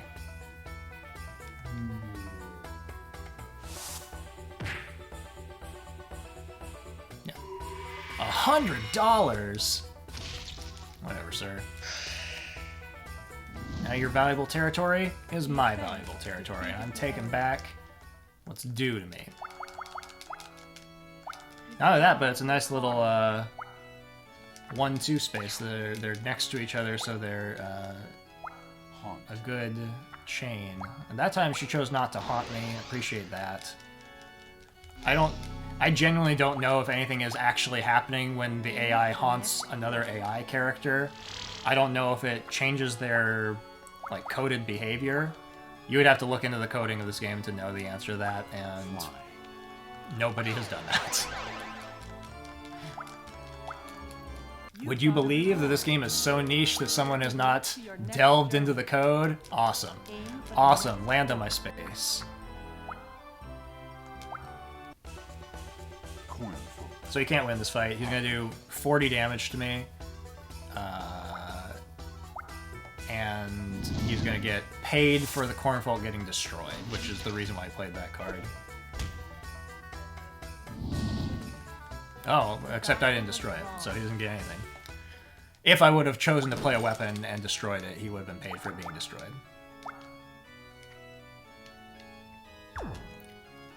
Let's just roll normally. Okay. Well. So we're making a comeback.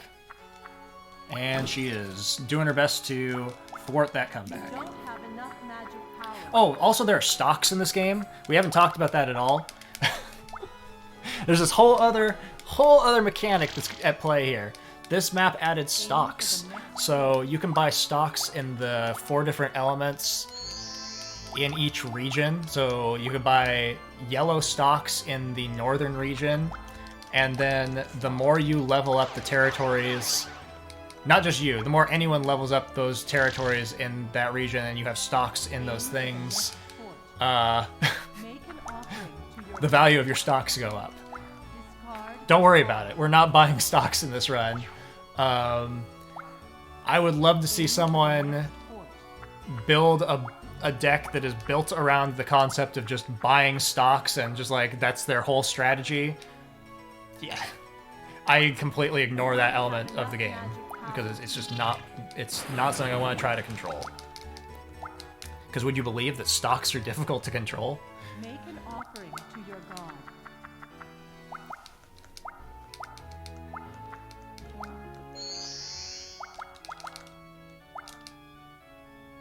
Okay, that's good.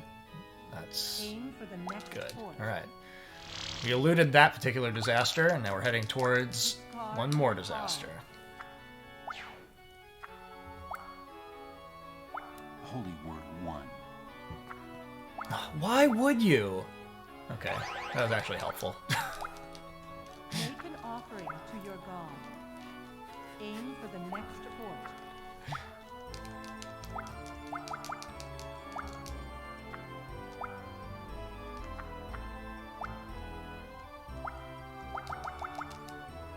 Discard your card. The sword is the least useful thing in my hand. We're gonna play Spartoy. Just, it's gonna be real silly, you'll see. Here, we're gonna throw away this hammer and convert this hammer into a random skeleton. There you go, he's on the map. The only reason that that is helpful is because it increases my chain value. That was actually like a fortunate, really good play because it makes the two yellow things leveled up worth more. And so if someone happens to stumble onto those things, they'll give me more money. So it was a great thing to have happen. Can you manipulate the stocks in this game? Yeah, you can. Because their value isn't random. Okay, this thing can turn into a rat or a dinosaur. Pegasus attacks first unless it's a rat. If it's a rat and he played a sword, then he'll win. Fine, just whatever. Go for it.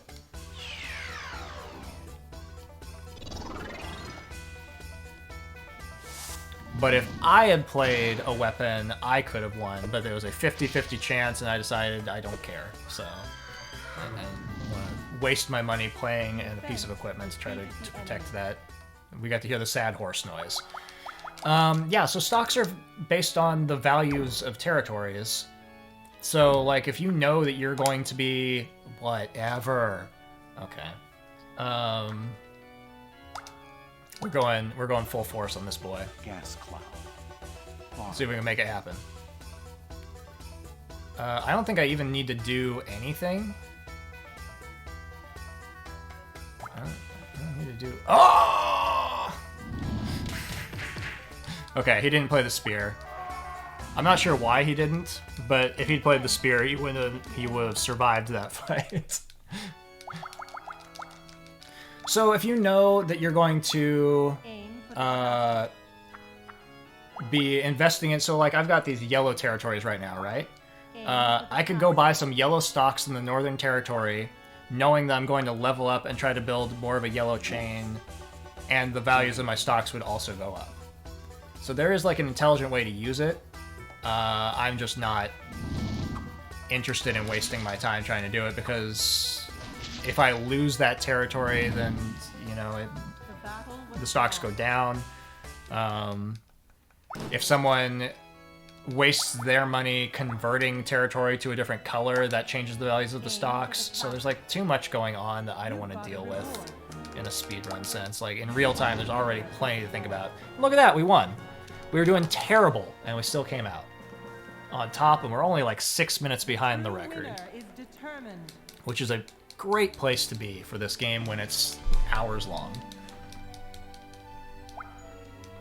Exactly, yeah.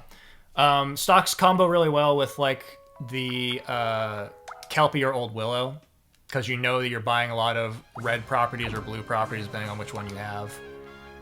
So you can really do something with that. And yeah, you can watch what other enemies are doing. If the enemies are going crazy with leveling up things. You don't even have to own the things that are being leveled up. So there's like... There's a lot of argument to be made for, you know, stocks are great, but I've decided that my play style is I'm just gonna ignore it. I don't care. Okay, fighter, you've served your purpose, you're out. We need to not reduce our creature count anymore, so let's throw out some longswords. And Spartoy can go. It's a funny card, but we don't need it. Yeah, like, you know, anything can happen. We can just suddenly come out of nowhere and be, you know, 30 minutes ahead. Or we could be 2 hours behind. The game is extremely swingy. This is unfortunately the worst music in the game, and I'm sorry, but that's just the life we are choosing to live. Aim for the next fort.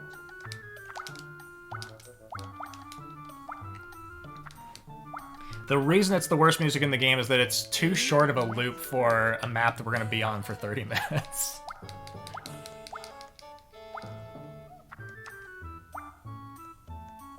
Dream magic.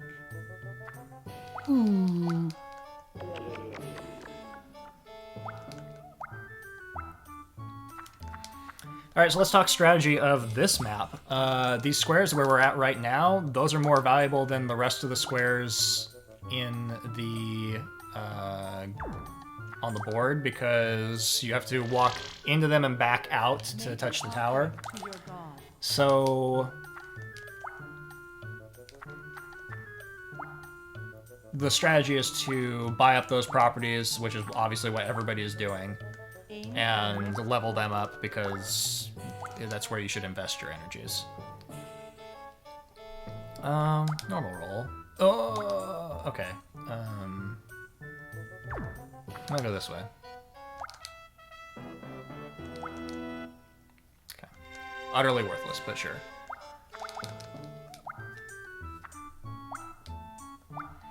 This is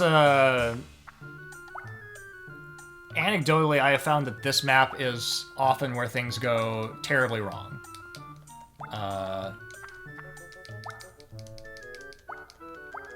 It's a real barrier to the run. This can go. Okay, normal roll. Aim for And the once again, we moved right past all of the territories. Okay, well, let's just keep taking creatures. card. Your What can I card. not play? I can play all these things. So let's throw out Fly. Fly is a great card, but we're going to throw it out because we've got all these creatures. We're going to hope to put them down. Make an offering to your god.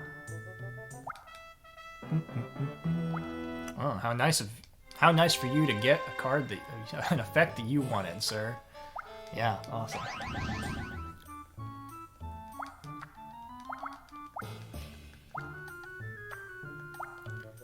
Mask Nunchuck's Tower. Make an offering to your god. So the problems are amplified of these guys both having a lot of equipment in their books that I have to deal with. I'm gonna throw out you because I have to discard a card when I play you. Make an offering to your Okay. god. This way.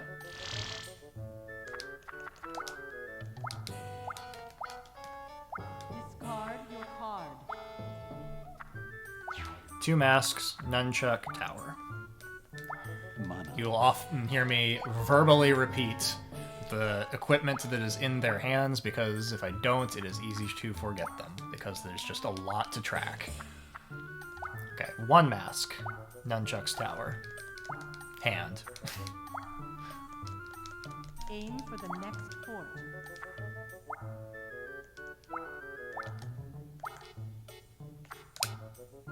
Okay, that's fine. Put this down. Aim for the next fort. Yeah, no, it's extremely early in the run, and I'm not...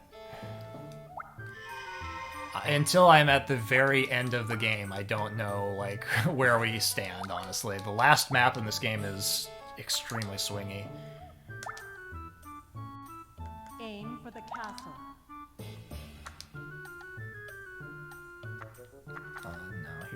fight.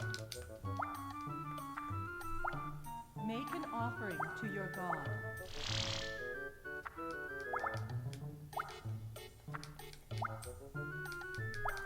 By all means, feel free to let me know if the game's audio is wearing you down. I can turn it down for this map because it Make is an offering something. to your god.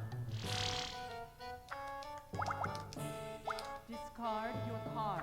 6. Well, if I play the 6 on myself, I'll move across this thing real fast. Let's throw his hammer out. Well, he's got a lot of green cards. Let's throw let's throw out the 6. Okay. I can't win any of these.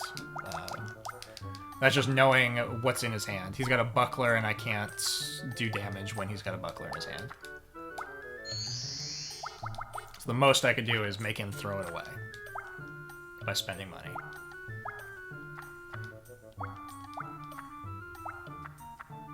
There you go, there's the land transformation. So you can see that at work. This map adds colorless territories.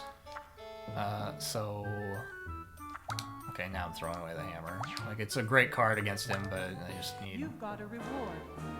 to roll anything else so I can play Good luck to creatures. your next journey. Alright, like I said before, this is a valuable thing. We're leveling up. Discard your card.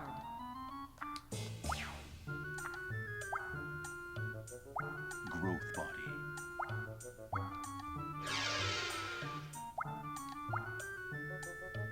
Ooh, give me that money.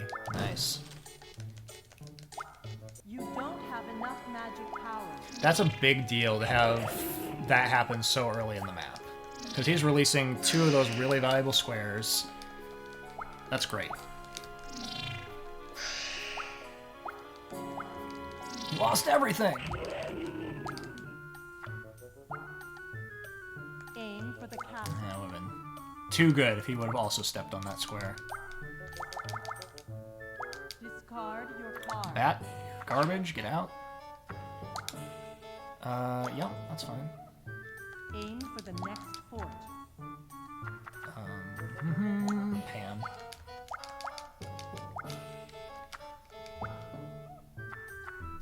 Ugh. Well, rip Pan.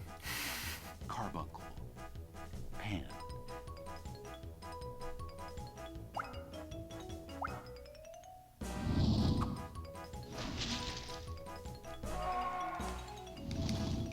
So that's a situation where I just spent money to put that card down and immediately lost it and got nothing out of it. It just, you know, it's just a loss of resources on my end.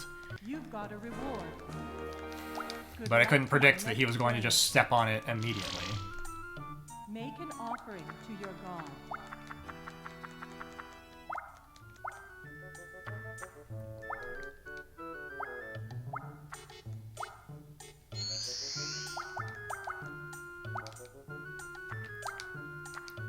Okay, we're just gonna take this next one. Aim for the castle. You've got a reward. Buckler, mask, he's gonna go up to Good the luck to left. your next journey. Hand, tower, nunchucks, Discard your card. chain. Oh, there go the nunchucks. Buckler, mask, chain, hand, tower. Discard your card. Buckler, mask, hand, tower.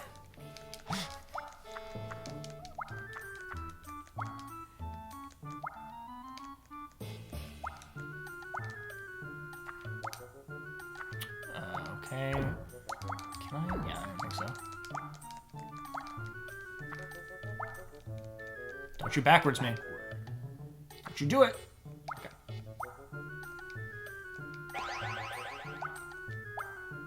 Aim for the next fort.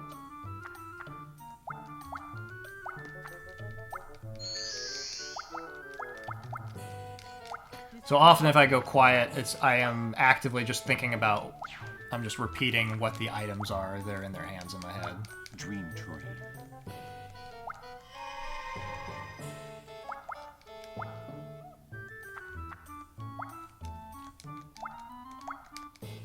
Discard your card. That can go. Okay, so... no. No chance I would win that fight. Sure, let's come over here, because it means that I'm not going to have things all stuck together. So that I have sort of safe passage going both left and right up that avenue. Aim for the next fort.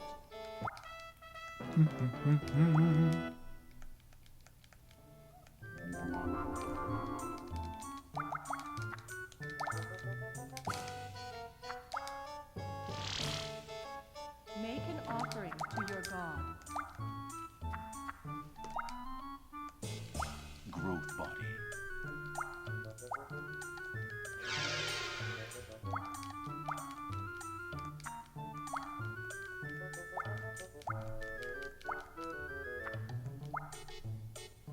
Make an offering to your god.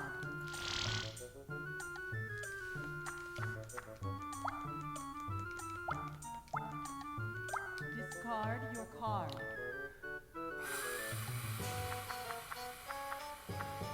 I like having one of each color. I like having a 1. I like having these things. I like all these things! I think the Harpy is the least useful card.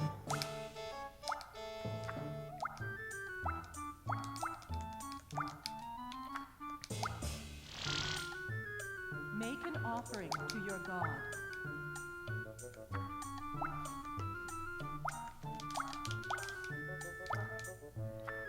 Buckler, Mask, Hand Tower. Aim for the next fort.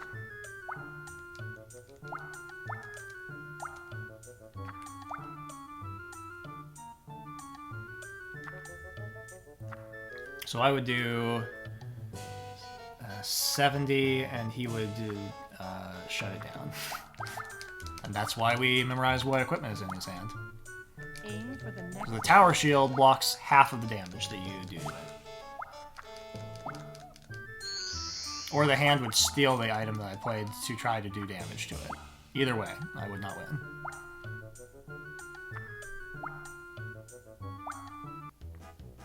Maybe they'll burn some items here, though. Carbuncle. Best case scenario is that they both throw items at each other.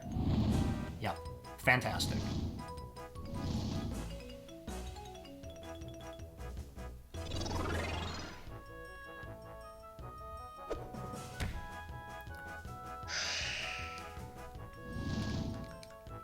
The offense defeated the enemy. Buckler, Tower Shield. Discard your card. There we go. Aim for the next fort. Make an offering to your god.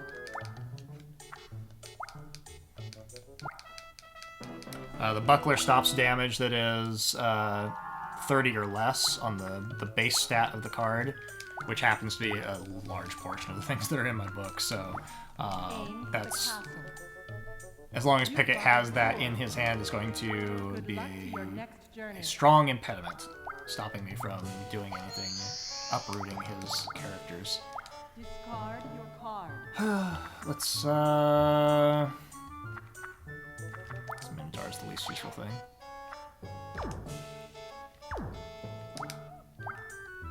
Yeah, let's go this way.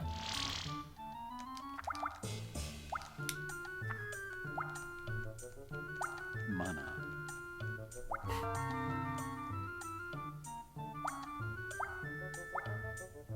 Make an offering to your god.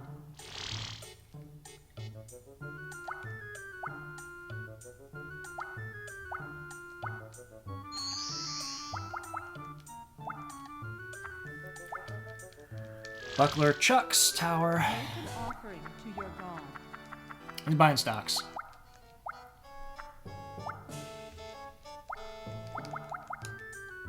Discard your card. No. Oh, fine.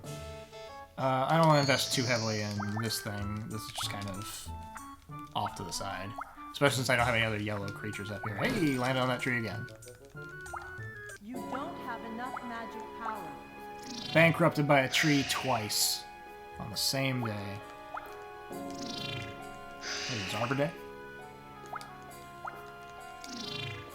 Okay, so he's got he's very far behind now. Having to have that happen twice.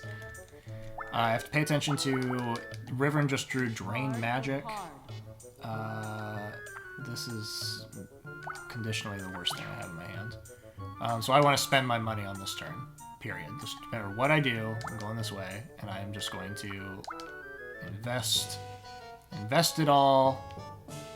I don't even want to be investing it all, but we're investing it all on this stone thing because otherwise he's just going to steal my money.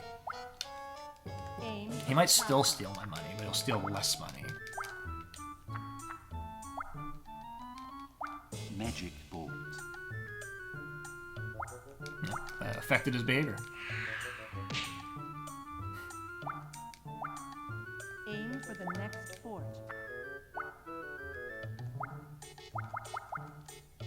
Discard your card. Where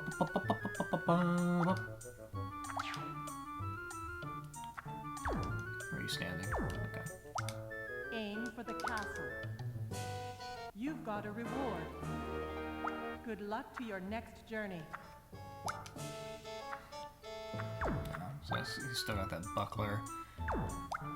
I can come in here and pick a fight with this and maybe lose. I'll just come in here and give him $24. You've got a reward. Good luck to your next journey.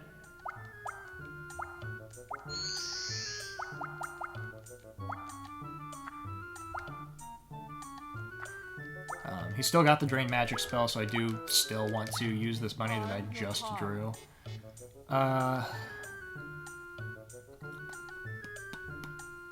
One is a really good card, but I just like need to go.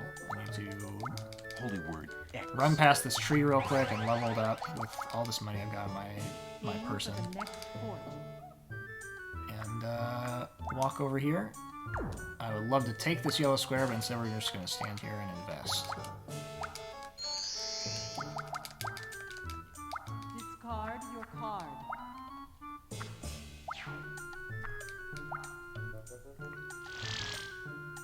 Make an offering to your god. Not me, not me, not me. Oh. Terrible. Okay. Make an offering to your god.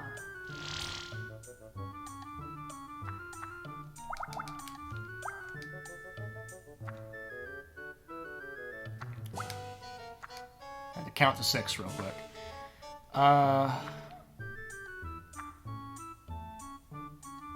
Is it worth it? It's not worth it. Just give him $16. Discard your card.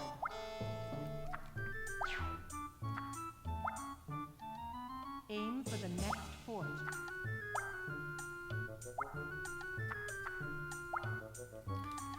Axe, buckler, gem, Dwarf.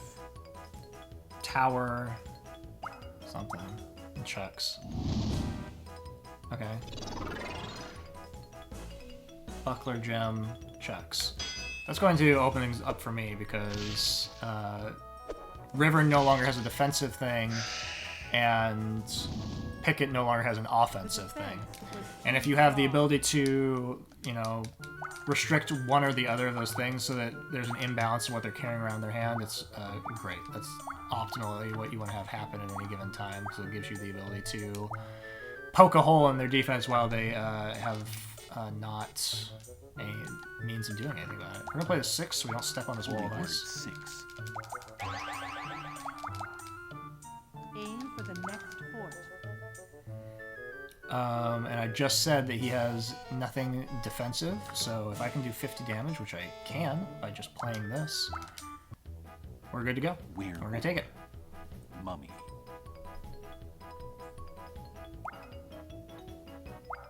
I've never seen him use that sleep spell. I don't know that his AI is coded to use it, so it's funny that it's there in his book. It's the only time he has it. It does nothing. Now, I did give him money for defeating that mummy, The but offense defeated the enemy. like I said, the squares and these little pant legs of this map are really valuable, so taking those squares when I can is the way to be.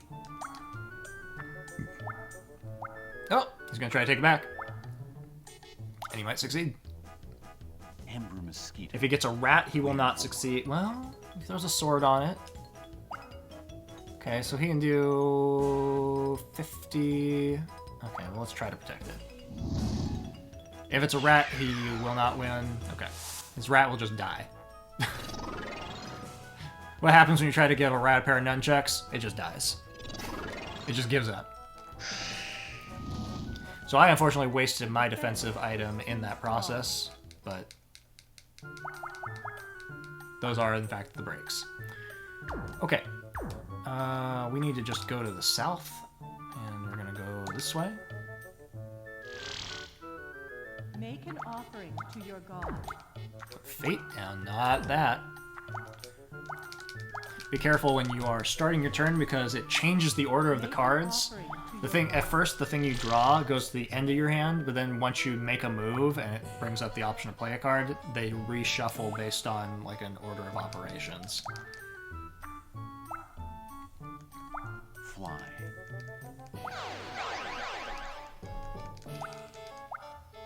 That's a really good fly. Next fort. Aim for the castle. Yeah. Quality turn.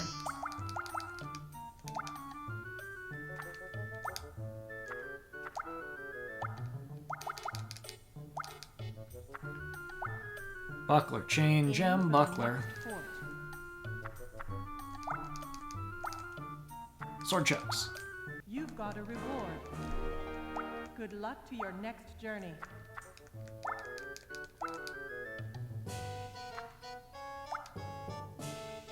Aim for the castle. Okay, so we're gonna go ahead and do this. That increases my green chain. So the tree that I've leveled up is now worth more.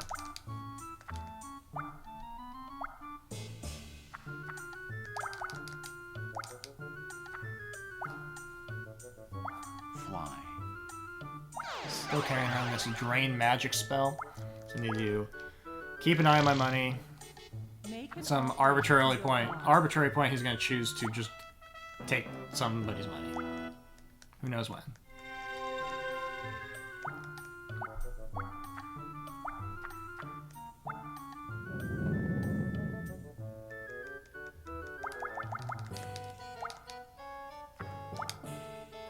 Okay. Make an offering to your god. This way, right? Yeah. Because there is nothing leveled up on this side of the map. Nah. Just wait. Discard your card. Thought about attacking him just to make him use up an item, but Aim for the castle. nah.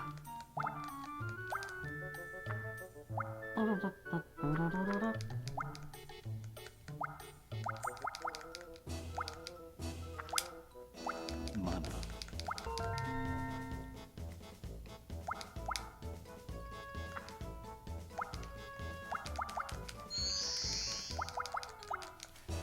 Discard your card. You've got a reward. Good luck to your next journey.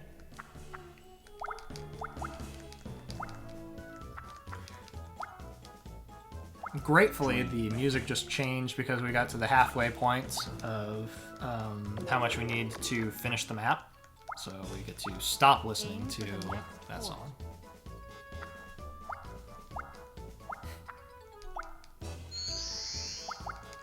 Oh, here comes a raid. Thanks for that raid. Hope you enjoy this hot board game related content. Okay, let's just go. I'll leave it alone. Discard your card. Ideally, I would like them to be throwing away their equipment so that I can do something about what's going on. Thank you, appreciate that. I'm doing my best, and there is a lot of luck involved. I think it's about an even split between strategy and luck, but there is a lot of luck. Make an offering to your god. I have somewhere between 5 and 13 hours of it ahead of me. You're right. Make an offering to your god. There's no way to know.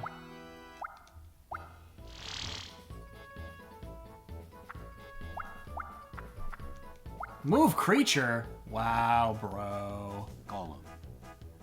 Wall of stone. Okay, let's see what he can do. He can do 70 damage to me. I don't know if this is gonna work.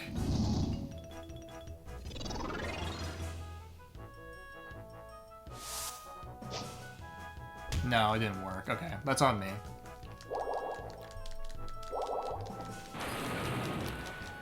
I could have played my glaive and I would have given me plus 20 health and I would have survived. I played the other thing assuming I would attack first, which is what the card text tells you happens, and then you Shatter. and then you drain their attack power, but the Wall of Stone didn't have any attack power, so it wasn't going to attack first. So unfortunately, that was just real embarrassing, but it's okay. It's part of the Culdcept way. If you think you're going to get through this without making silly mistakes, you are very wrong. I'm going to swap this boy out. That is correct. I don't have either of these super powerful cards. In fact, my card draws have been pretty average up to this point, so I'm surprised that we're doing as well as we are. Mummy.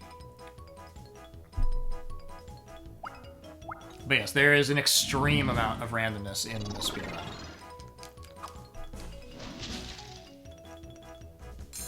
That raccoon thing is just incredibly powerful now.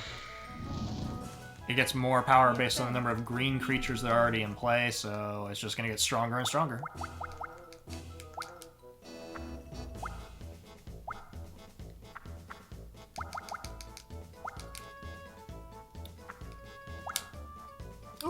Okay. He can do 100. So I could do 90. Oh, why you gotta be like this? So close. Because he just drew that chainmail, I can't win that fight. Happens. Aim for the next fort. He happened to have 2 of those super powerful raccoons in his hands, so he's just gonna keep crushing everything he comes across.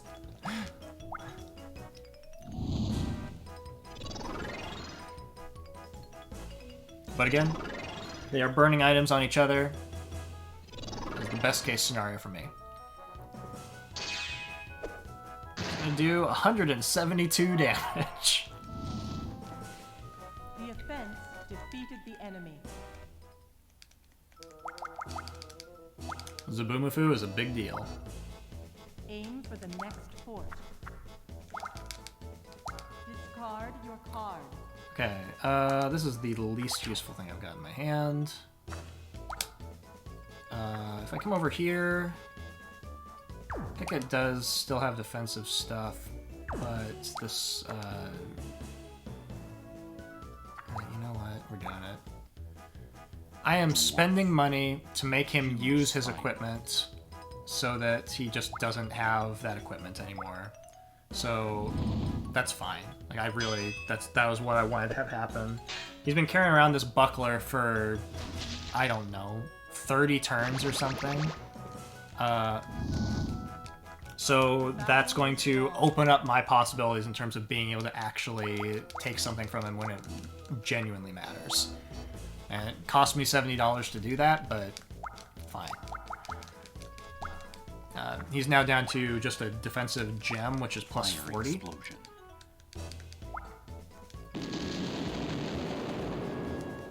Meanwhile, Riverin hates wet things.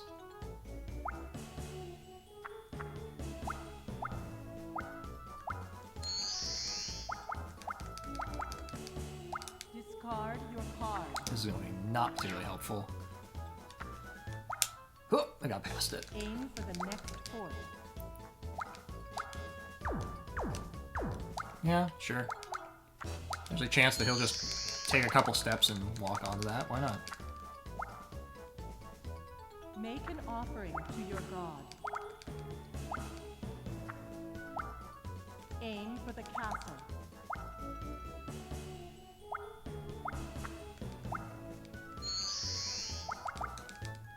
Discard your card.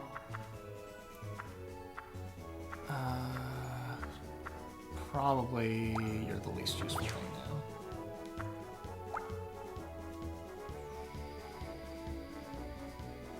Okay. Excuse me. Excuse me. Menu is giving me a hassle. Alright.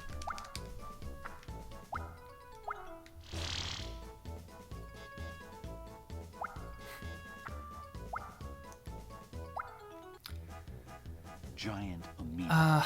Werewolf. Probably win this fight. He's gonna do... Yeah. I can protect it, but then I'm at risk for the things I actually care about, so I'm gonna let it go. I don't have... Unless I swapped in the griffin that's in my hand in that location, I don't really have a whole lot of stock in the yellow things in that area, so that's fine. Discard your card. I would much rather hold on to my plus 20 for Slow. the instance that he might step on one of my things that's right in front of him.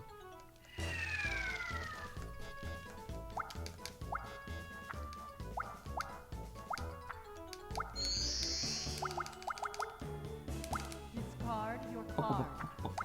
Dwarf is the least useful thing. Make an offering to your god.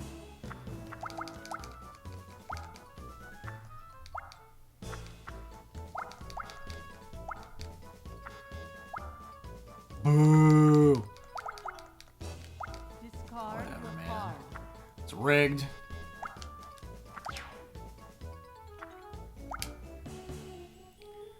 Okay. 50. Sure. Worst case scenario is we just Amazon. don't win. Werewolf.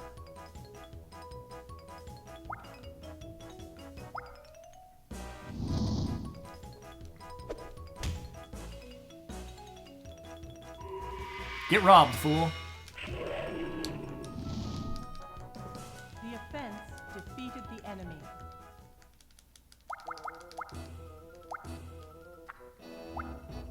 Aim for the next fort.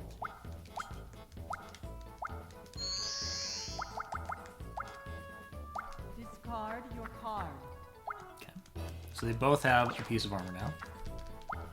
You've got a reward. But no offense. Well, no, he's got a hammer. Journey. Okay.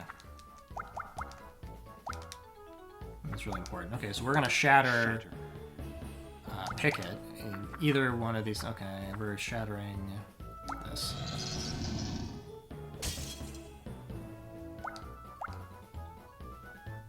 Aim for the castle. Okay, so you can make this 70. And I can do 70. First attack. Yeah. Got enough money? Yes. You can get sabotaged by going into a fight and then realizing you didn't have enough money to play the piece of equipment that you wanted to use. It happens. Happens a lot.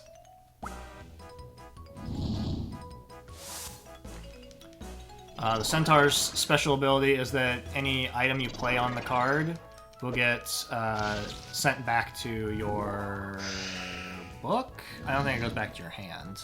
The offense If it goes back to your hand, that's even crazier, but regardless, the card didn't get discarded. It's still in my possession somehow. Discard your card.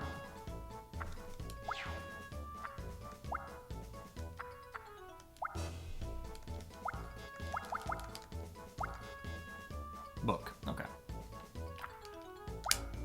Ugh. Discard your card. Can't play a griffin in a forest. That'd be silly. Aim for the castle.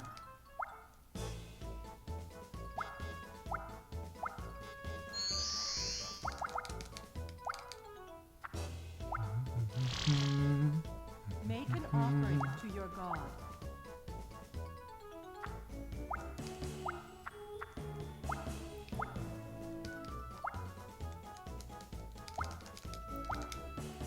there it is. It came back to me. Would it be wise to make him step on this? Like, it's only 240 bucks. I'm gonna save it. Make an offering to your Left. Oh yeah. For sure. Discard your card. Axe, hammer, spear, chain. Don't you backwards me. Backward.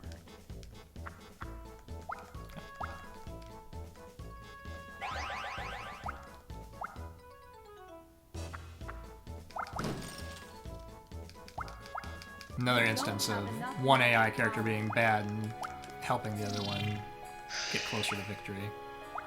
But he is going to release territories which can help me. It's opening up spaces for me to drop things down without having to get into fights. Which is also fast in the sense that I don't have to watch the battle animation. And that was like the most dangerous thing in this area, so clearing that out is great. But Riven is still in the lead.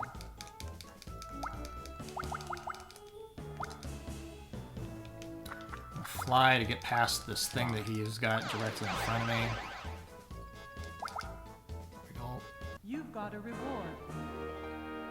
Good luck to your next journey. If I step on this, it's very swingy. This one is 100, and I can do 100. I can play these things, yeah. Unless I'm bad at math, which does sometimes happen.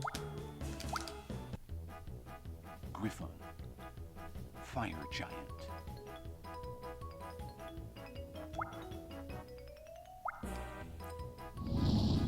And that was made possible by the Centaur's ability of returning that sword back to my book.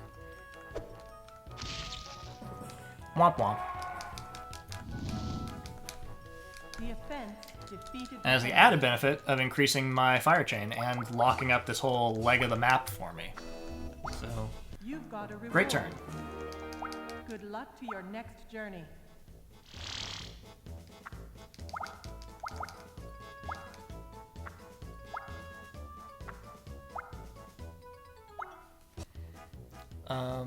He knew 50. I don't think he can win. Well, maybe. We'll see. All I have to do... Yeah, because I attack first.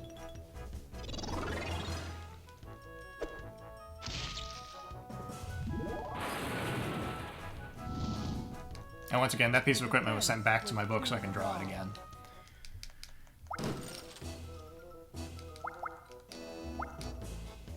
Sure. Mana.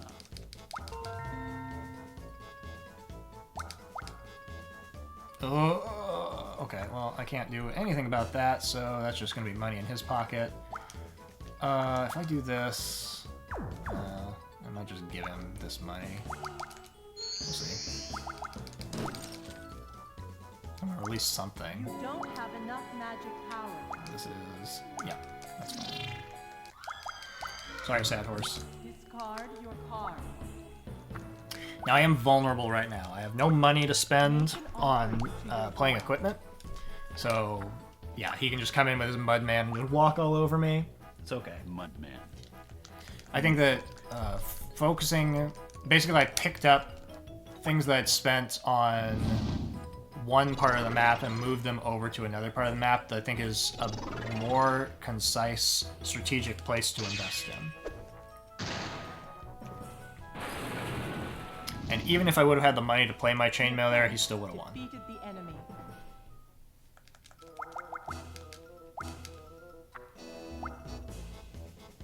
Magic bolt.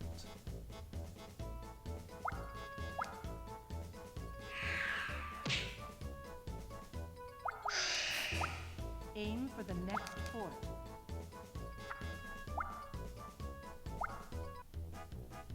Will-o'-the-wisp. Mudman.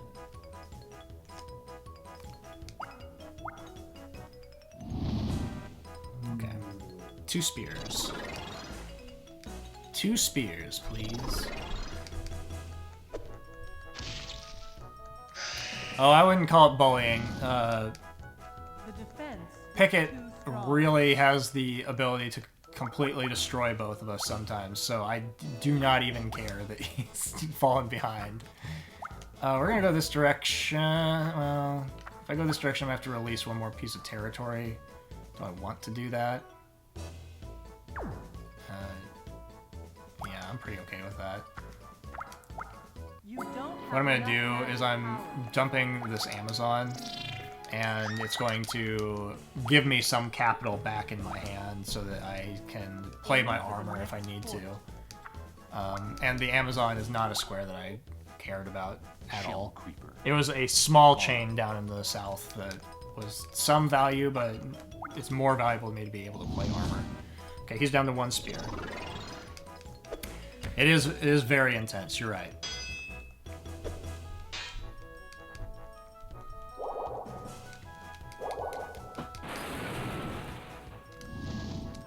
But instead of a game where it asks you to do like tiny little mini games with dexterity challenges, it calls you to just like do mental math all the time. Make an offering to your god. And sometimes guess at how cards are going to interact with each other because some of them are not obvious at all. Aim for the next fort.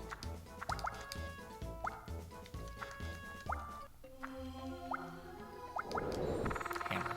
Okay. Spear, hammer. Oh, ooh. Oh, that's fine. That's not a big deal. Put that there.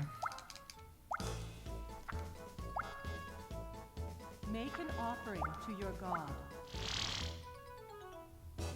Come on, Pickett. Stop being so bad.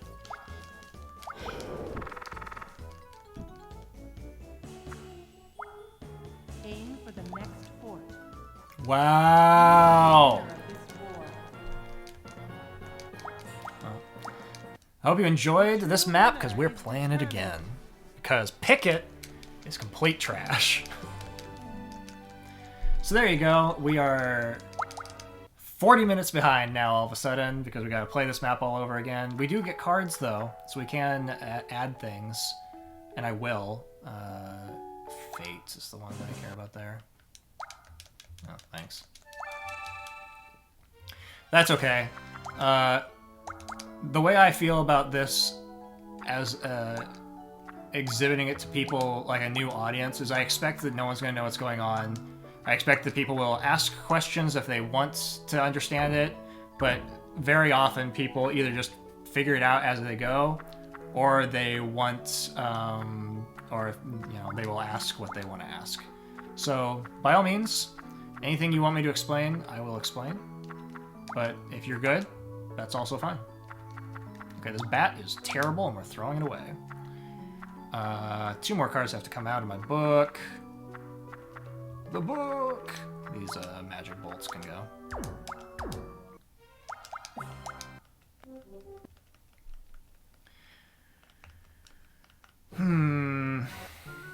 Well, we were doing pretty good.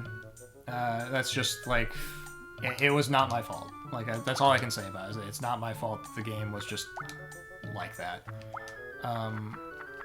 Yeah. Okay, we're gonna go this way. Aim for the next fort. It's more accurate to call it Monopoly than Mario Party, because it's an economic board game. We're trying to buy up properties by placing fantasy creatures on territories, and then just make money. Profit. Aim for the next. And sometimes we get into fights.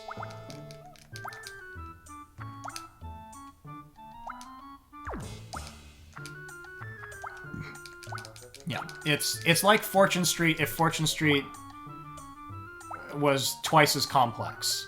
Because Fortune Street doesn't have like the whole element of this hand management, interplay between cards, Magic the Gathering type thing.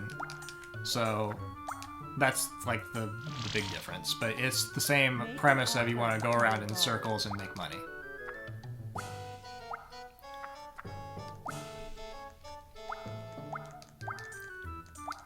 Discard Well, we were on a blistering pace, and that just set us back like an hour.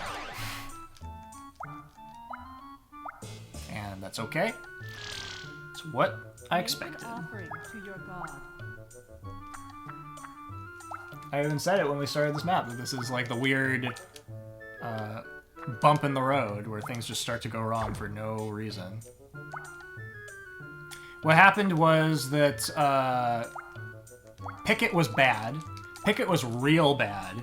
He kept stumbling onto the other enemy's stuff, not my stuff, the other enemy's stuff, and giving him money so that the other enemy won before I could win. Even though I was doing just fine. There was literally nothing I could do. I like couldn't interfere to like make things work in my favor, so it happens.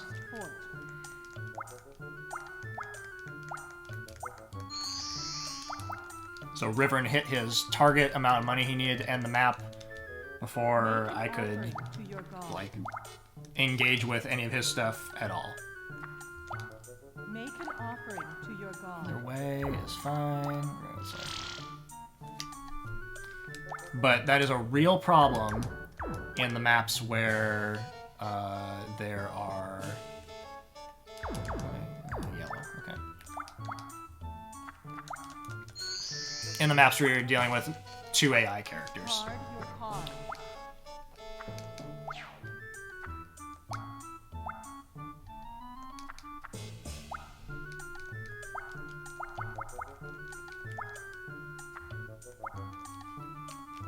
Dream tree.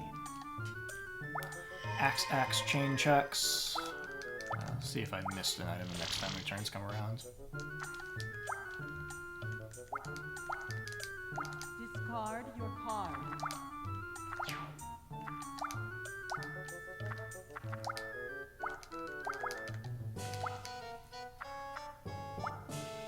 Axe chain. Come on. Come on, buddy. What are you doing? I'm sitting here talking about how bad he is, now he costs me time, and he's just like, well, you know what? Cost you some more time. Okay, so it's axe, chain, chucks.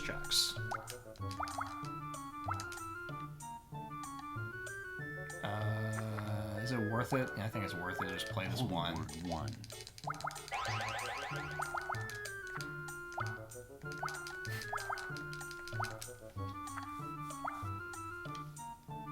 Aim for the castle.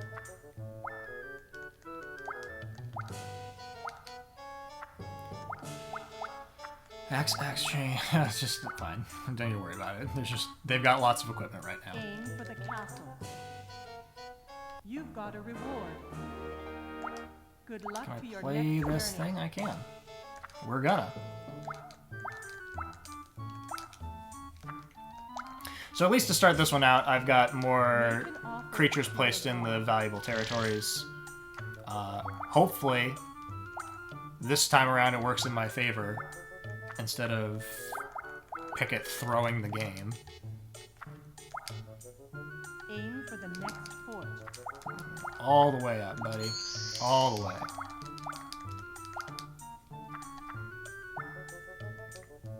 Growth body.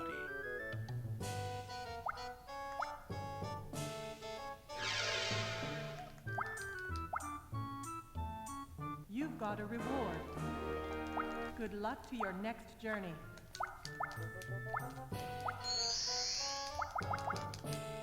Discard your card. See, like, I could just as easily randomly have the two of them step on this Minotaur twice on their way up to this tower, or 0 times. And that swing of 0 to 4 sources of income is obviously, there's where all the randomness is in the game. I do not want to step on his thing. Okay, that's fine. Make an offering to your I don't god. think I want... Yeah. Unless I want to invade... No. No, we hit the cursed help cursor. There you go. Influx of income. Have enough magic power.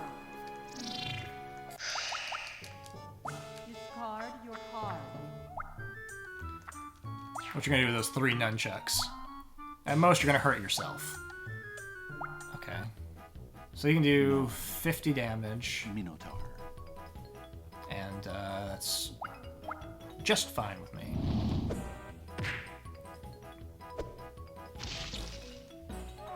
Oh. The defense was too strong. So there you go. It paid off. I invested in that Minotaur, and I got all of my money back that I invested in it. And Pickett could still step on it again, and they are releasing their territories, so they're farther behind now. So everything worked out.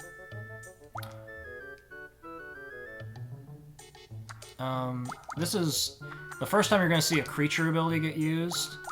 I'm going to use this guy's... I'm going to pay $40 to have this bookworm destroy a card from Pickett's hand. It is situationally a really good place to be able to throw away things, choose to throw away things. It's like a free use of Shatter. The problem with the bookworm is that he's extremely weak, and if anyone lands on that square, he's utterly going to get destroyed. I don't know what to throw out. Let's throw this out. Let's go ahead and Shatter. Pickett, you can lose another thing. So now he's got no defensive capabilities. So if I land on one of his things, I can bully him, like right now. He does... This thing does have support, though. Oh, and I can't play a creature. So, okay. And now he's got defensive things. Because it's Culdcept. Discard your card.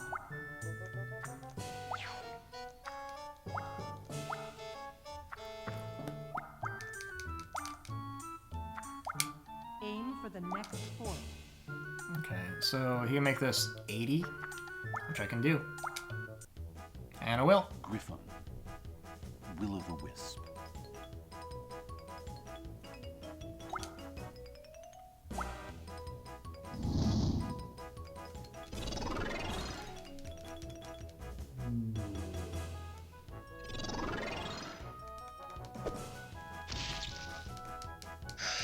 So there you go. You can see the premise of what's going on in this game now. That, like, if you don't want to pay the toll of your enemy's territories, you can choose to try to fight them and take their territory from them. Axe, buckler, chucks. Or do you throw away the last chucks? Chucks. Fire explosion.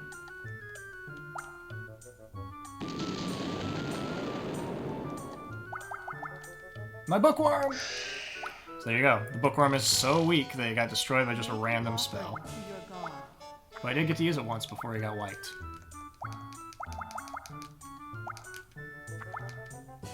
Mana. I agree. It's like, no, I'm gonna fight you. So 30.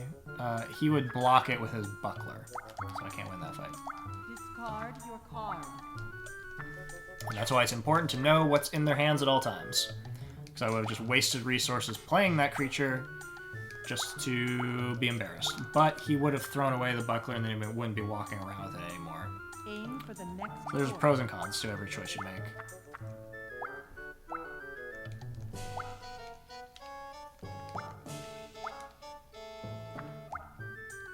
Holy word X. Make an offering to your god.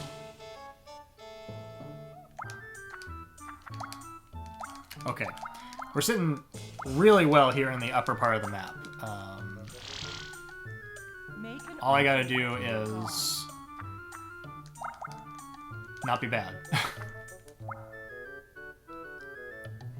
Make an offering to your god. Sure. Reduce the chances I'm gonna land on his Suiko. Aim for the castle. You've got a reward. Go up to the right Good luck to your next journey. and invest. not in that one, because that one can get taken out with a Magic Blast. Discard your card. Which I'm pretty sure Riverin has at least one Magic Blast in his book still. Turn to the wall.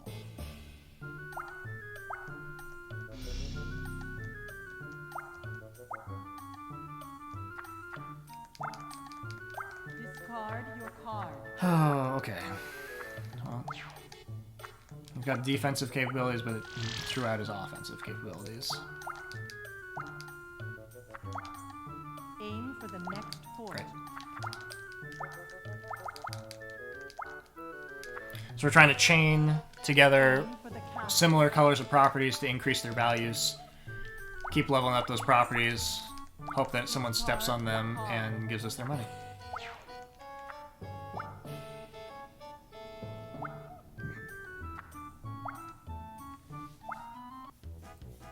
Fire giant. Gas cloud. He cannot win this fight.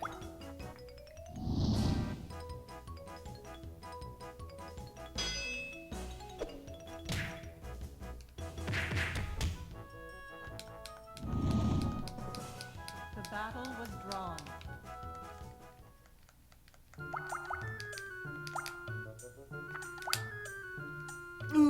Okay.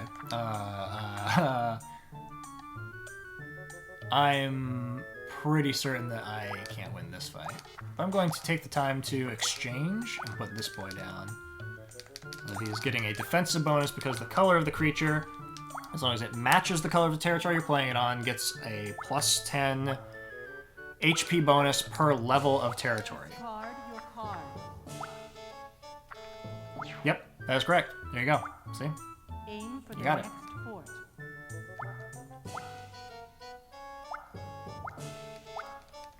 It's just got like lots of nuance, lots of complicated layers, but people are pretty capable of figuring it out. Aim for the next fort. Red and green. Yeah. Level up once to give him a bit more protection.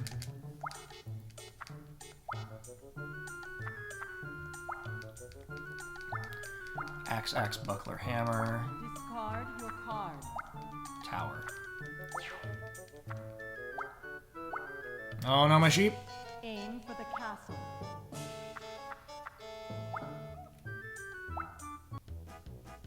Dwarf.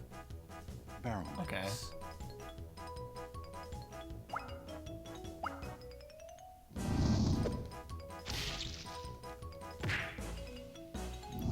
If he played as Fire Giant, he would have won that fight. I'm honestly not sure why he didn't. I appreciate that he didn't, but I don't understand it.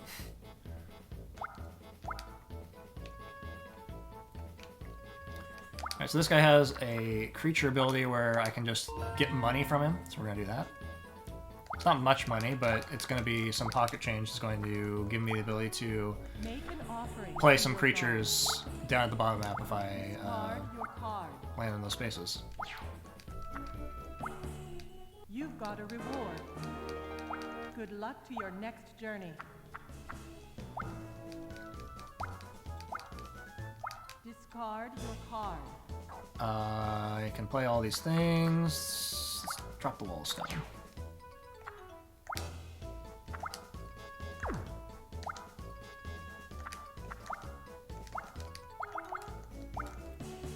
Discard your card. Axe, buckler, hammer, tower.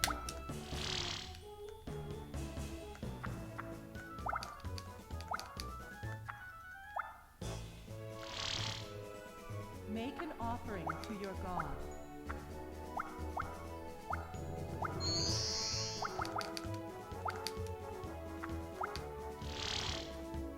Make an offering to your god. Sure, but I don't even bother to keep track of that stuff. Like, I understand that, like, there's a reason to keep track of it, but there's too much... There's too much going on for me to track little things like that. Discard your card. Let's see, I don't even know. He's gonna use it when he's gonna use it, so there's... He's gonna take out that, gas cloud on the left. You've got a reward. Good luck to your next journey.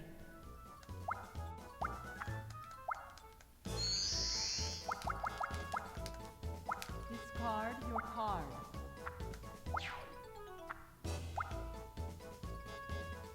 Aim for the next fort. Okay. Fire giant.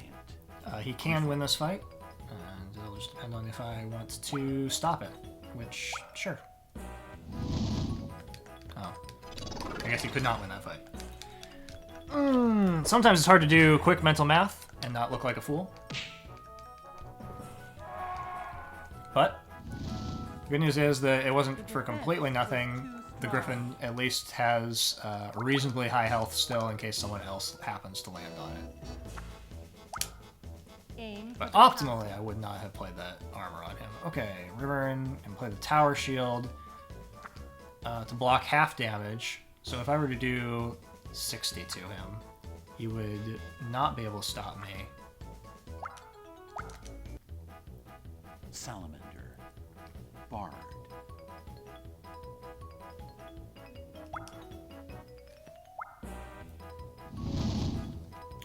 And he no longer has a shield. So I don't have to worry about that thing anymore.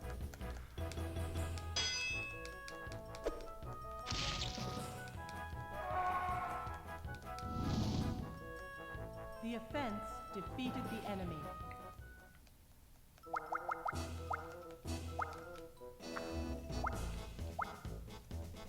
Axe, chain, hammer.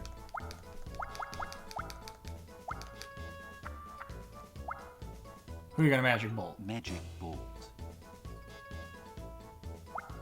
Wow. Wow, what a combo.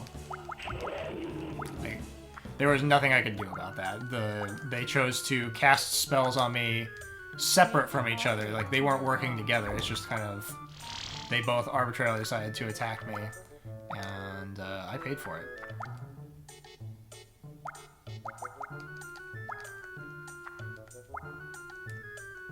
Mana.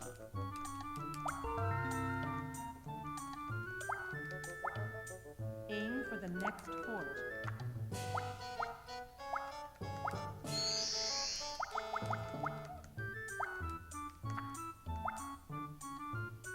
Make an offering to your god.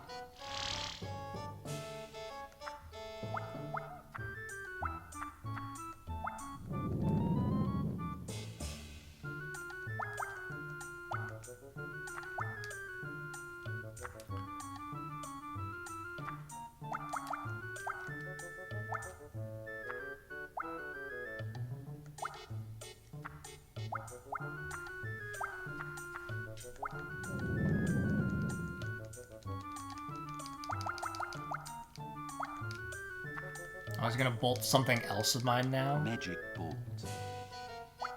Oh, we were doing so well. I was gonna take my territory and everything. It's Culdcept.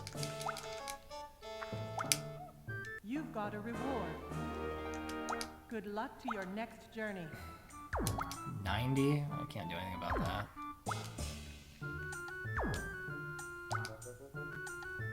Aim for the next fort.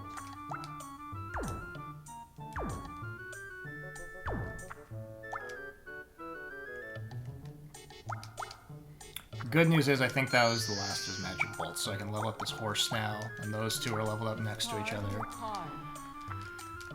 The bad news is, though, that he is profiting off of my investment, so it's, you know, just not... It's not fair!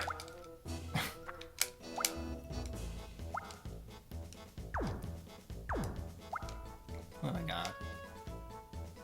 Okay, let's go ahead and pick up this dwarf. Fade down. Discard your card.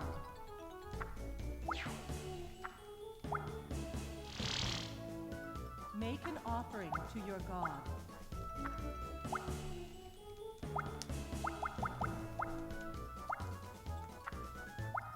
Aim for the next Okay. course.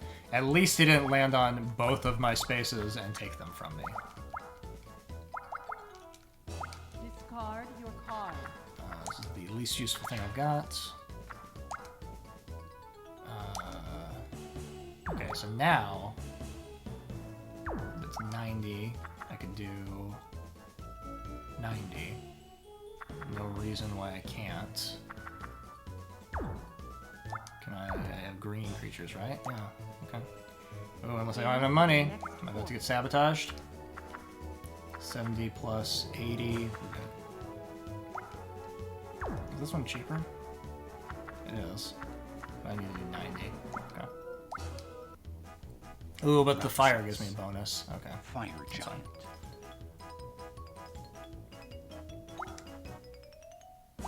Oh, but he has chainmail.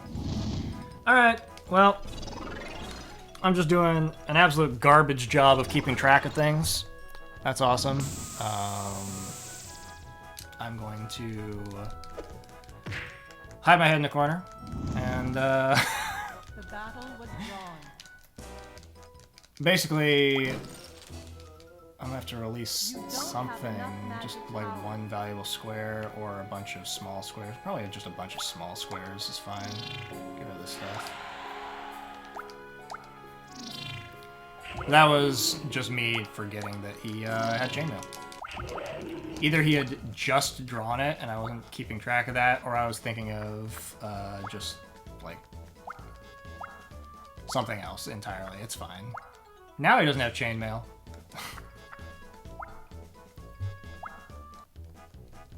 Will-o'-the-wisp. Dwarf. He can't do anything here. He's just going to take money from me. This is a thing he'll do to just, you know, be rude. You know. Though he has to spend money to play that card, so it's like a really strange AI thing. Okay. This is his. He's got no armor. I've got no money, so I'm gonna go this way. Let's see if we just have to play this map a third time for, you know, kicks. Discard your card.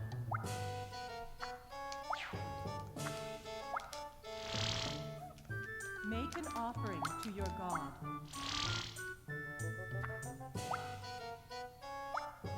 This is a 50-50. He will either win or he won't. It's just random chance.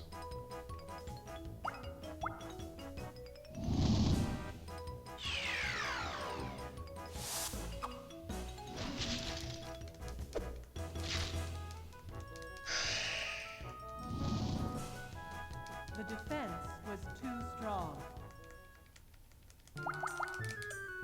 Discard your card. Okay, Wall of Stone is the least useful thing. It's going. Roll anything other than one, please.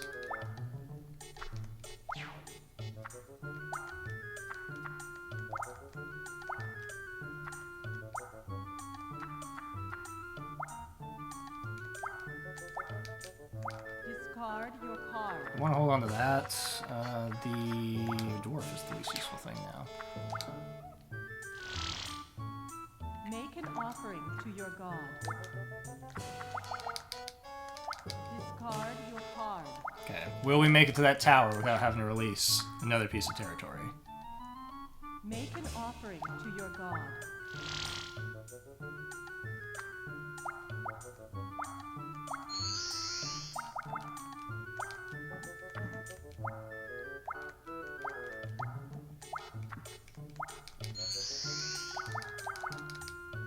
Discard your card. Now I can dump the tree folk. Nope. You don't have enough magic power. So that it's gonna be you and Fate.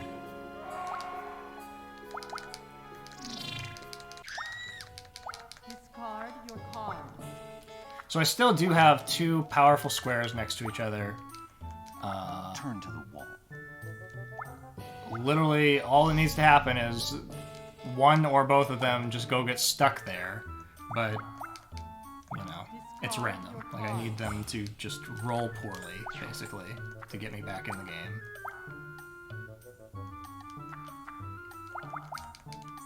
Discard your card. Hammer can go. Aim for the castle.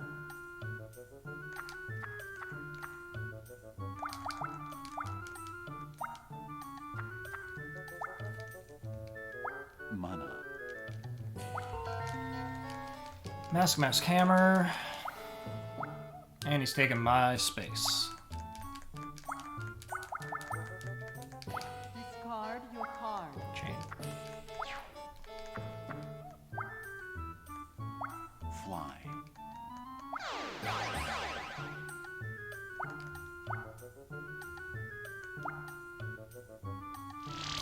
Okay, so he just took a detour. He didn't want to come this direction, but he didn't want to step on a valuable thing. And that's going to be good for me. That movement card is great. I think at this juncture, Amazon's the least useful thing. Let's go ahead and shatter. Shatter. Riverns. Chainmail. We don't experience that situation all over again. Make an offering to your god.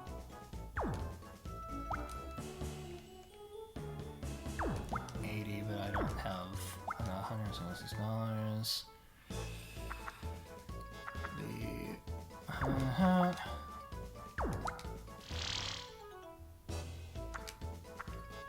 Oh, but I don't have enough to play that? Okay, it's fine. That's still fine. Weirboar. Mummy. Okay, we're looking at... Yes, that is okay.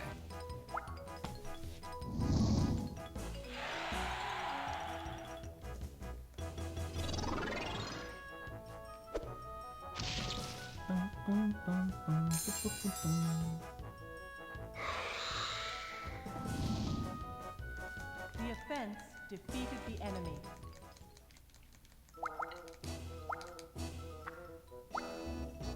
Aim for the castle. You've got a reward.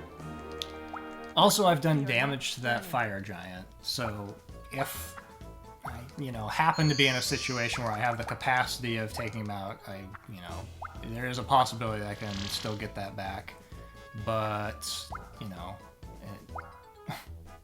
it's unlikely because I probably will not roll the exact space I need when I have the situation to do it. Okay, everything is fine. He's picking a fight. He can't win this fight. He's just mad.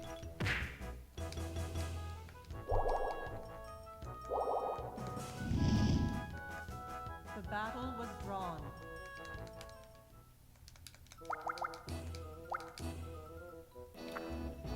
Okay. You've got a reward. 2, 3. Oh, hey. Good luck to Well, I your could next land on journey. this. It's got 60 health, and I can do 60 damage, and I can play this card. Everything should be fine. Should be no reason why I can't win. Ruxus. Fire giant. Okay.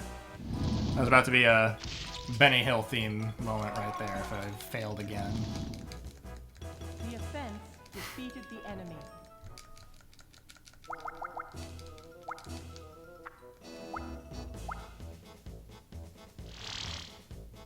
Make an offering to your god. Meanwhile, Pickett is in the lead. Remember when Pickett was bad?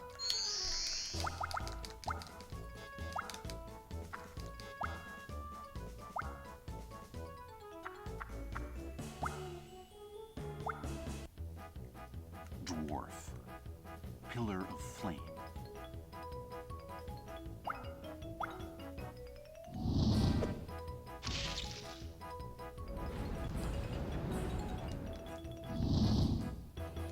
The battle was drawn.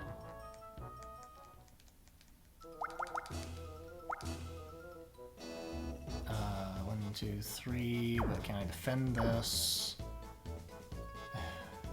Not really.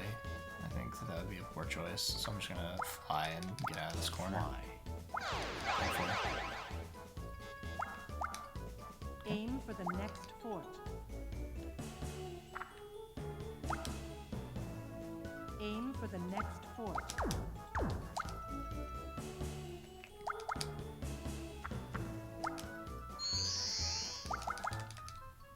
Discard your card. Mask, hammer, spear, Aim for the next and Riven currently has no items. Discard your card.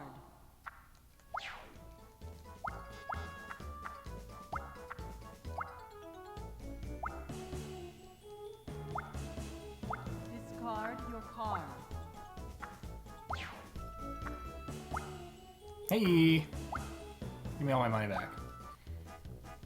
Golem. Pillar of flame.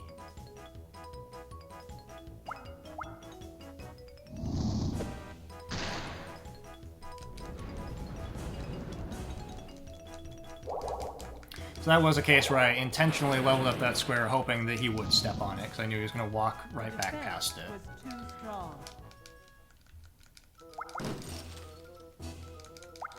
You don't have enough magic power.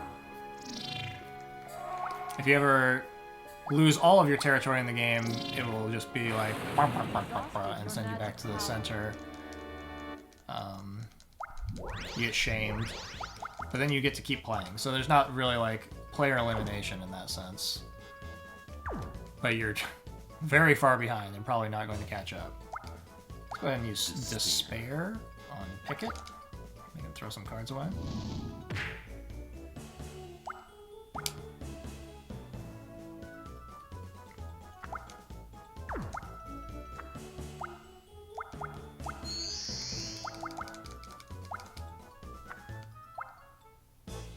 Make an offering to your god.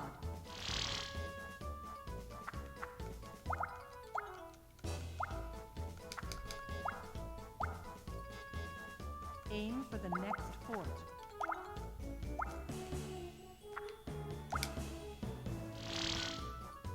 Make an offering to your god.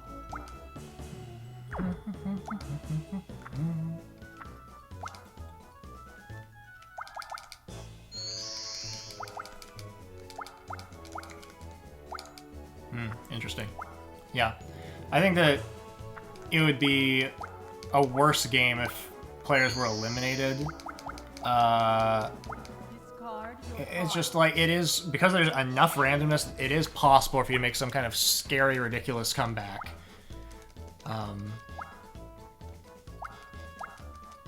It's just like, if you're speedrunning, like you're just like, okay, whatever, I'm just gonna Aim for the start castle. over if that kind of thing happens. Fate is not particularly good, so you can just go ahead and drop down. Discard your card. Don't backwards me, bro.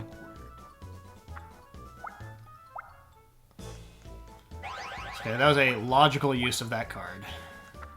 But at least I'm getting money from him, so if I have to step backwards on his stuff... You don't have enough magic Oh, he's power. gonna release the stuff that I'm walking towards? Great AI behavior. Amazing. No notes.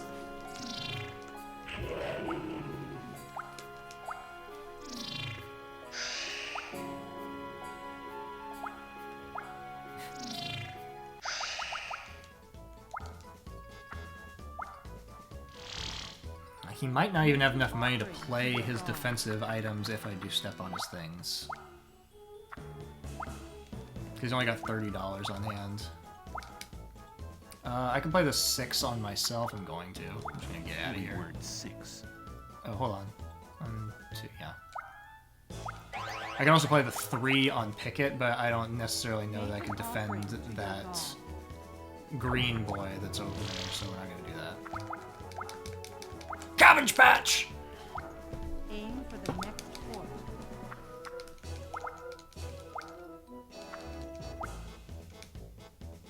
Aim for the next fort.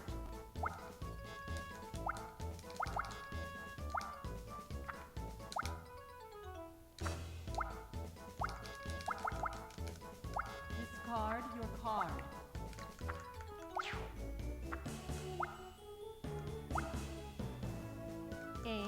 castle.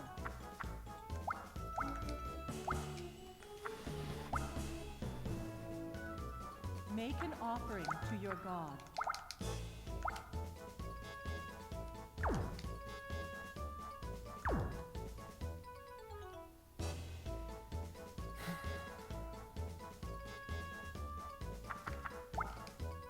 Holy Word 3.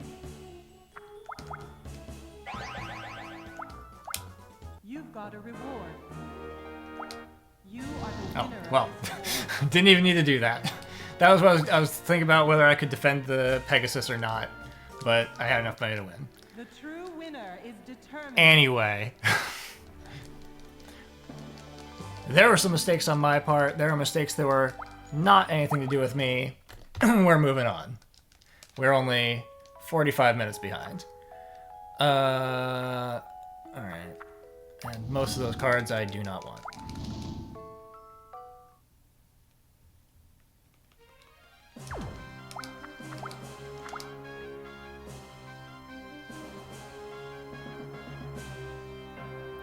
This following map is about as bad for like the same reasons. We're fighting against two AI characters. They can hand the victory to each other just as easily as, you know, what's this? Creatures that are already played cannot be summoned. That's very situational.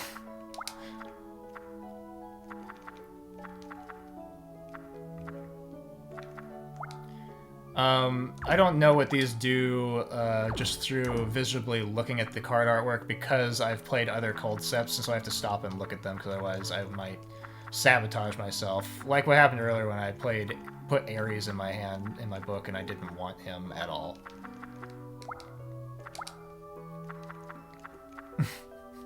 There you go, Pythonicus, you know what's up. We're gonna toss Despair at this point. It's still a funny card, but it's taking up space. And it's me spending money to make someone else's turn worse, and that's not necessarily where we want to be. The record would have been done with this map 3 minutes ago by now, so that's great. That's where we are.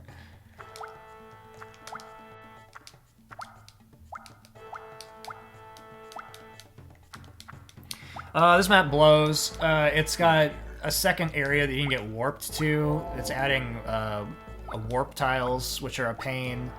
If you get warped over there, it doesn't mean you just like automatically lose, but generally speaking, it's really easy to get stuck over in the place you get warped to. Magic bolt. You gonna bolt me? Yeah, why not?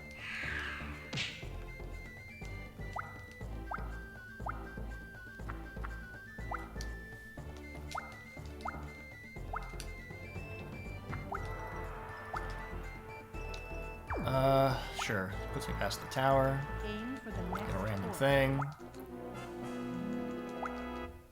Does nothing.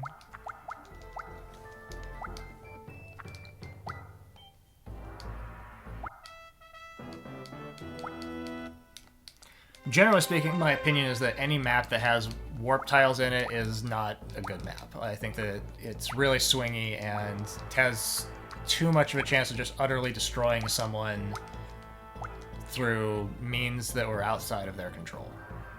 So, that's how I feel about that. We're gonna fly because I don't have any green creatures to play. I do have red creatures, but I also don't want to step on the warp. This is the PS2 game. So this is technically Culdcept 2, but in the US it was called Culdcept. But if you look for the speedrun of this, you will find the leaderboard is called Culdcept 2.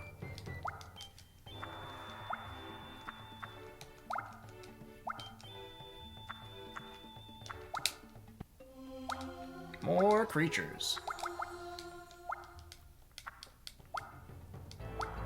This is my favorite version of Culdcept. I think this is the sweet spot. Is this video game difficult? Depends on your definition of difficult. It's got a steep learning curve. But the game does explain to you everything that's going on in the first map. As new mechanics are introduced, it's constantly explaining them to you. So it's not like it's just kind of expecting you to figure it out. It doesn't just like throw you in the deep end. And it's difficult to speed run. Card your I don't know that it's necessarily difficult to play just casually. I think it's just like playing a board game, you know? Like, sometimes you win and sometimes you do not win. Grim. Minotaur.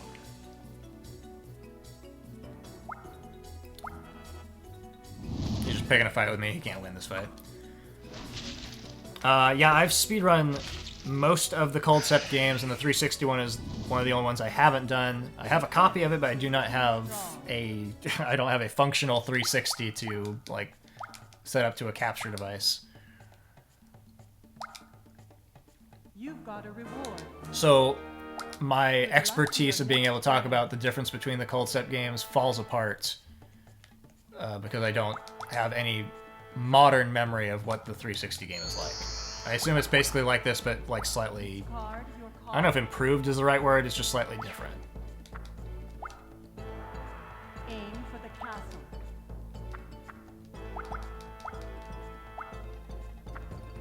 Aesthetically, I think it's less charming.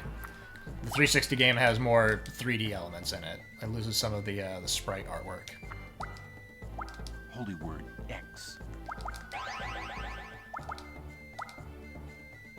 So we can go either way. If we go this way, we get to pick up more creatures in our hand, which is what we want, because we want to get creatures down on the board as fast as possible. Discard your card. I'm happy to show off this version for people.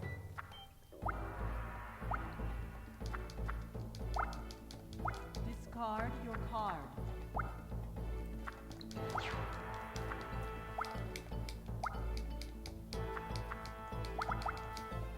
Discard. Yeah, I think that, well, let's see. I'm going to toss this. Generally speaking, each new version of Culdcept found a way to speed up the game. Discard your card. Culdcept Revolt moves really fast. The characters run around the board faster, the AI makes snappy decisions. You're rolling 2 dice instead of 1. Discard your card. They remove like the whole thing where you have to pass a thing to activate with a territory ability, so like it does a lot of things to speed up the game, but it also makes it harder as a result. As a speedrun, Culdcept Revolt is awful. Aim for the castle. That game is physically challenging to play through a single sitting of Culdcept Revolt. Because it's got, I don't know, something like 40 maps in it. So the run is somewhere between Aim for the next 14 and 25 hours. And I understand that there are other people in this event even who run games that are that long, so that's not necessarily a big deal, but when you add just like how often you're sitting here making snap decisions, it's real easy to make mistakes in Culdcept Revolt.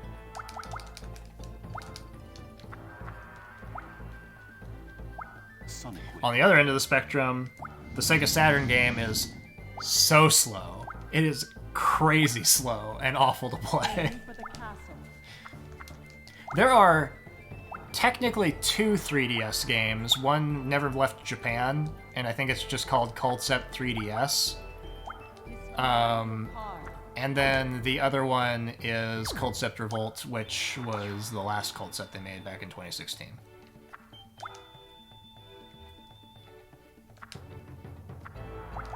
Meanwhile, we haven't done anything. He's got a robe, and I don't want to mess with him. Dream Tree.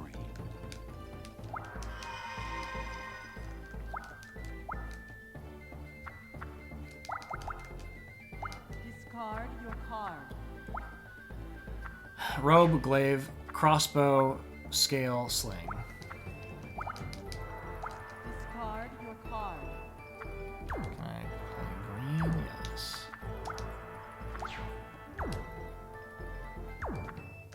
Guess what, Alda? You're taking a trip. 1.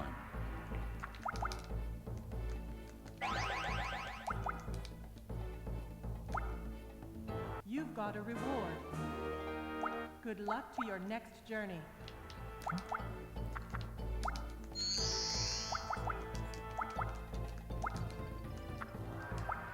Jump Jump into the unknown realm. Yeah, and again, I don't fault Hard.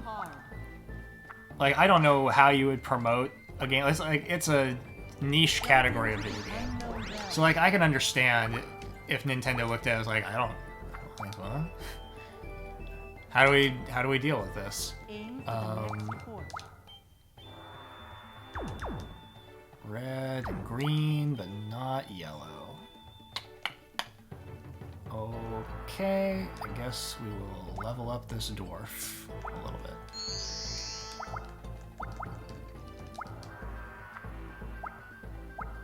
Jump into the unknown realm.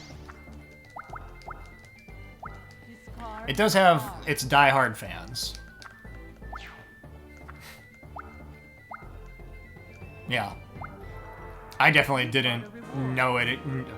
I've never seen a physical, like, until I ran the game, I did not see a physical copy in a store. Discard your card. Okay. I can still play all these small so I can go.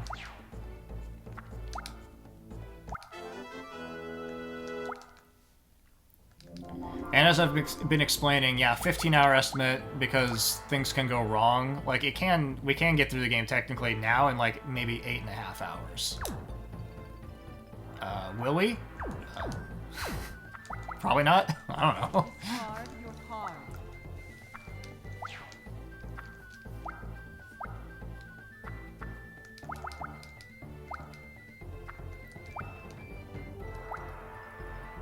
Aim for the next port.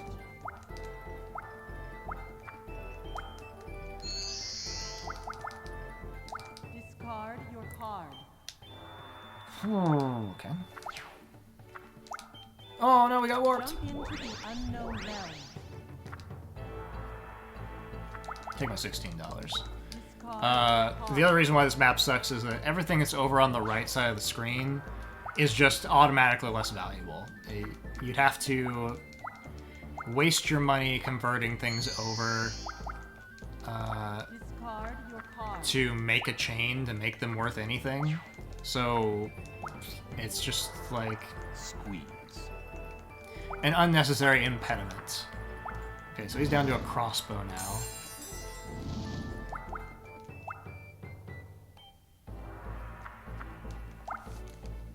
Discard your card. We don't need that armor. Aim for the castle.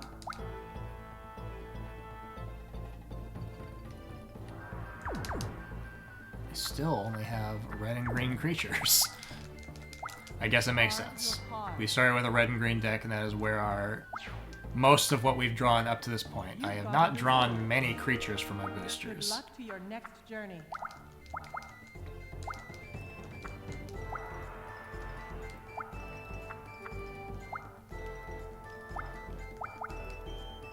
Discard your card.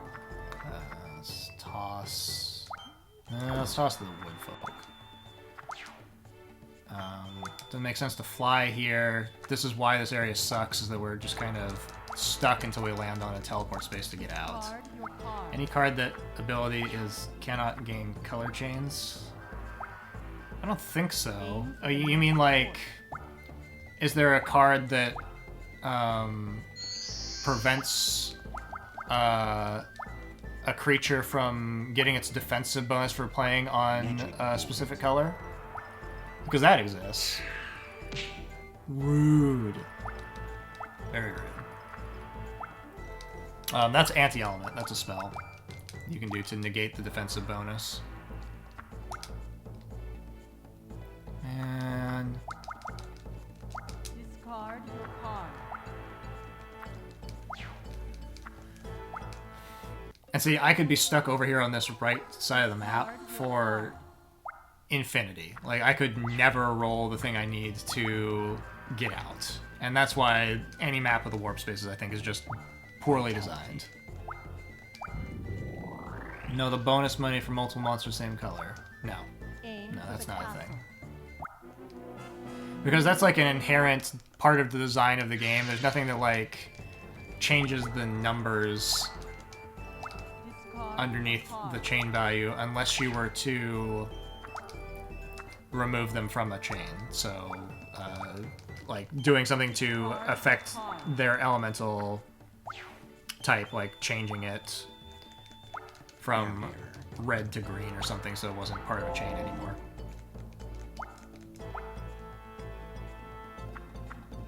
Unless they're still landing on my stuff.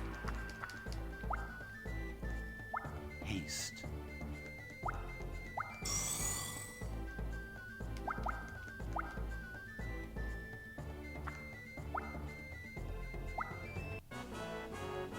But this actually happened to me in my practice run yesterday, where I got stuck in a warped area and could not get out, and I was stuck there for like 35 turns.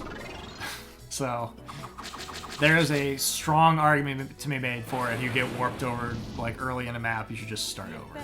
Defeated the enemy. I did level things up before it happened, so I'm not too mad about it. Now I've got a movement card that maybe will help me get out.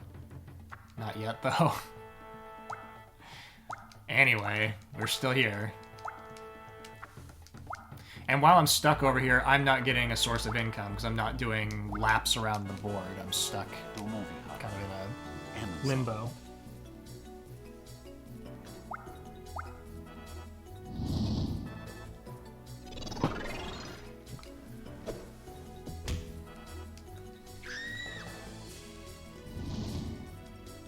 The offense defeated the enemy.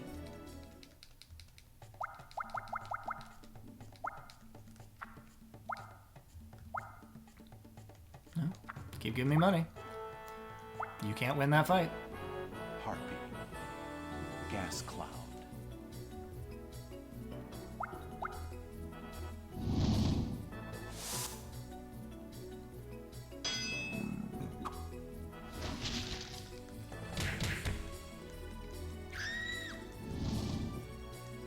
The defense was too strong.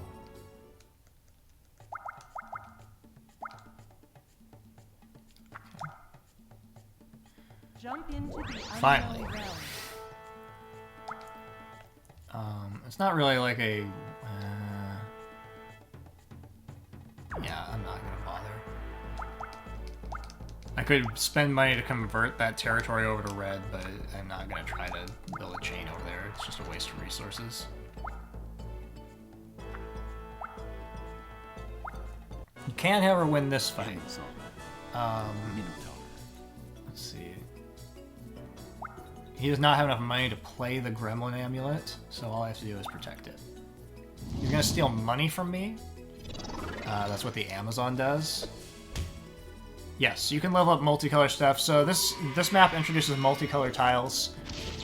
They give a defensive bonus to any non-neutral creature that gets played there. The defense was too strong. And then you can, you know, spend the money to convert it to a color later as you see fit. We're gonna fly because I really want to get to the castle and end this lap.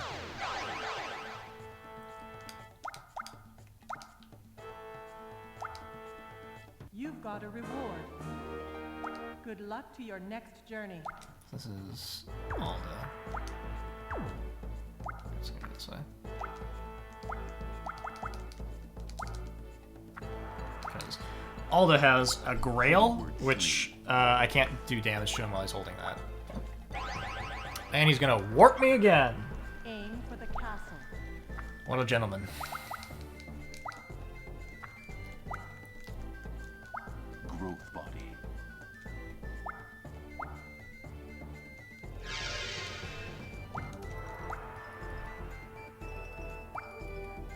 You've got a reward. Good luck to your next journey. Yeah. I personally think it would be pretty funny if the AI was programmed to have a grudge and, like, get mad at you and try to chase you down if you do things to impact them. I've talked about this at length. If I were designing a spiritual successor to this, I would absolutely have some kind of, like, grudge meter that builds up over time.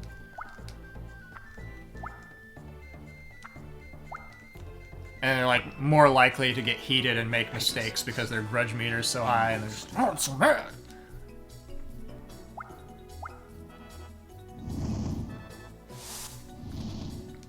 Gremlin, Grail Robe. Sad horse noise. The defense was too strong.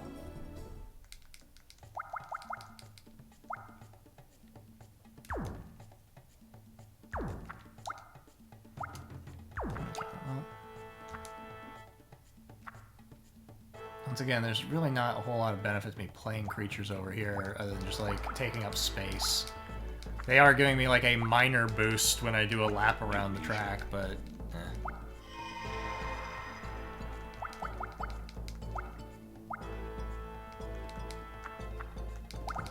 You don't have enough magic power.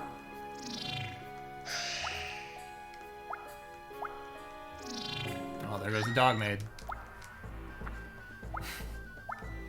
See, like you can already tell, like there's a lot of potential with that idea. Aim for the next fort. Meanwhile, I am just buying up everything on this island.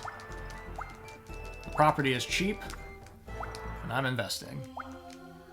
Discard your card.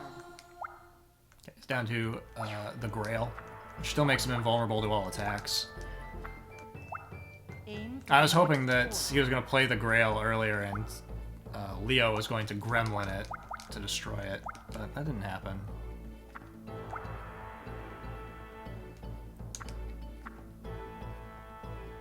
$30-32 and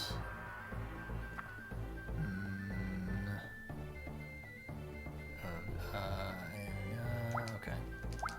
Had to think about it. Had to do some minor mental math. Heartbeat. I was an art major, sorry. Took me a while.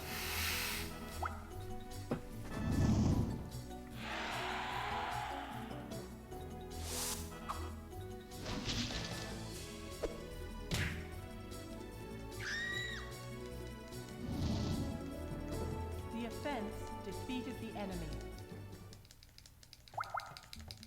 Now making it my personal goal to just take everything on this map.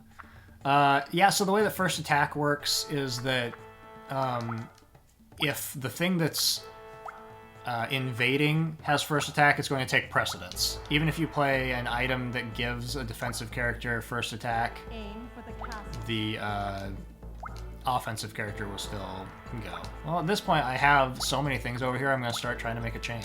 I guess I might as well. If I'm stuck over here for a whole loop, let's just go ahead and chain everything together and get some property value out of it.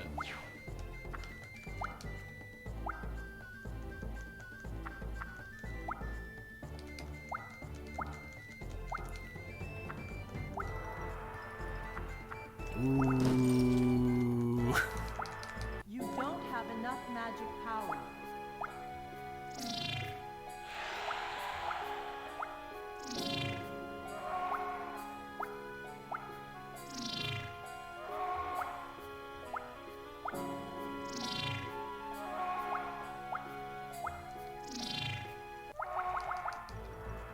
Discard your card. Let's throw out the hammer. I don't need that. Let's buy up another property. Here you go.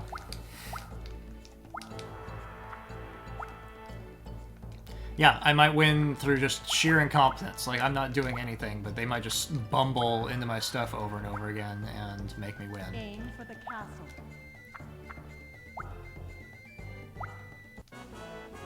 Pegasus.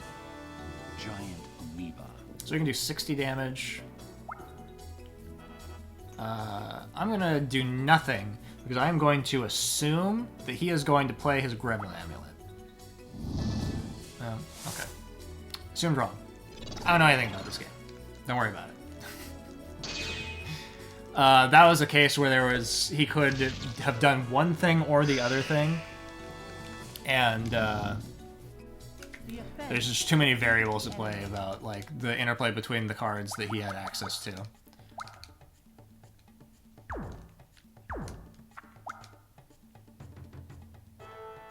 Okay, so now we're going to convert. Let's just convert them all to green. Let's get a chain going here. Why not? Who's gonna stop me? Discard your card.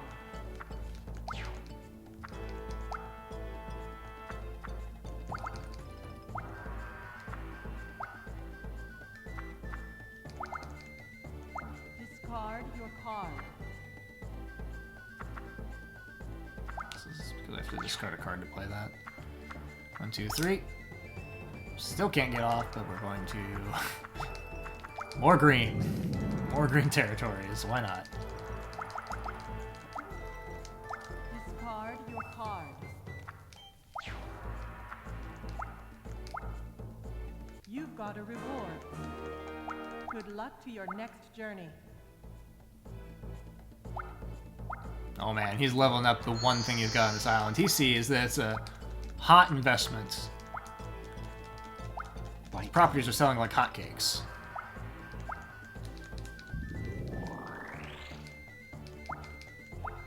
Jump into the unknown realm. Discard your card. This is probably the least useful thing.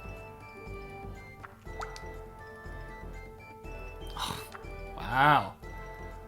Sick investment, bro. Okay.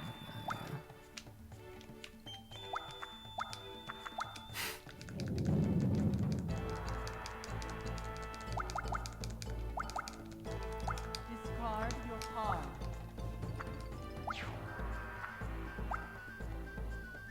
Holy Word 3.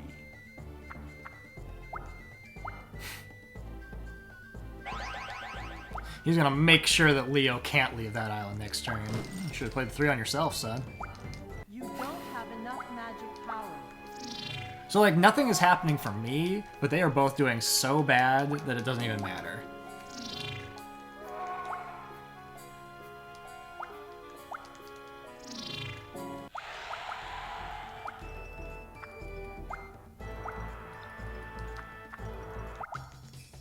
Discard your card.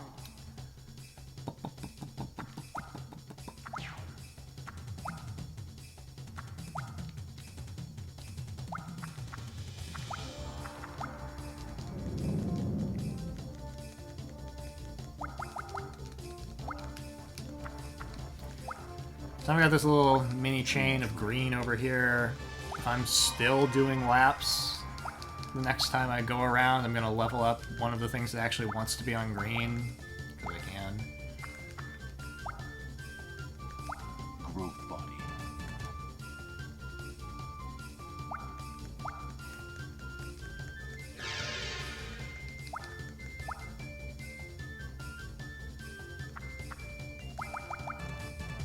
Discard your card. There we go. We got out. Unknown realm.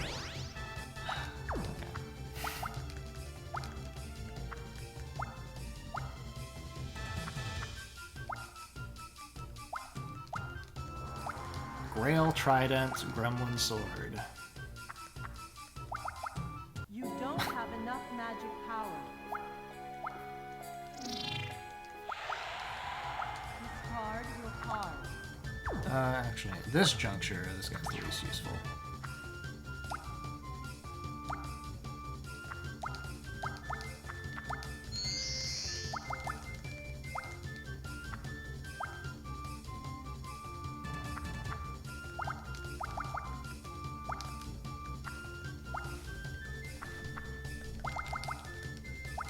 Discard your card. So that is the one advantage to what happened to me, is that I have all of those properties in there. So if someone else gets stuck in that island, they're going to keep bumping into my stuff. And since he doesn't have a source of a source of income, he's just going to get slowly drained. You can't do anything about any of it.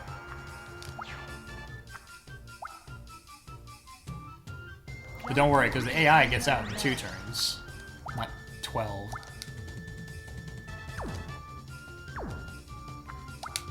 You've got a reward.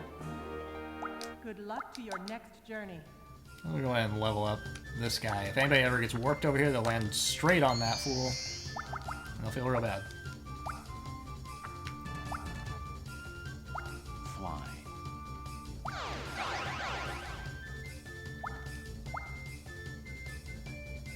Aim for the castle.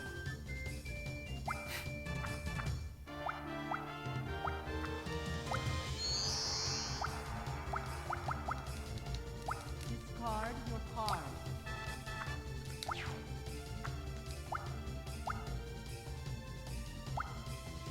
You've got a reward. Good luck to your next journey.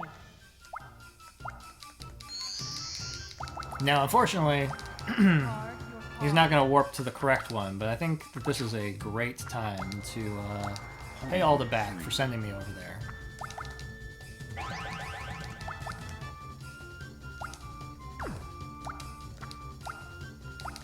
No, it's not. He's going to warp to the right side, which is fine. He still has a chance of stepping on all the stuff that I've got sitting over there. And he's just like what happened to Leo. He's low on funds, so there's not a whole lot he can do if he keeps stepping on my things. Or he might just come right back immediately. Haste.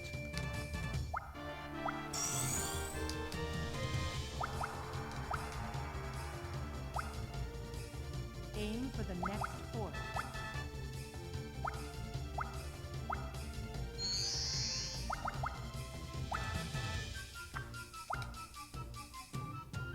Sure. Why not, Leo? I can't even do anything. Now I'm the one who looks like a fool. You don't have enough magic power. Let's release... Man, I could release this stuff pretty easily. 5, and then this guy.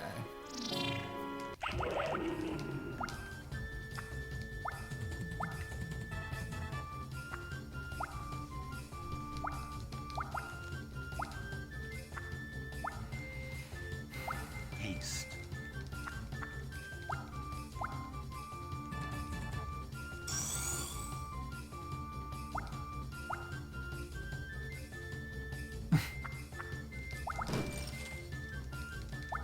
You No. don't have enough magic power.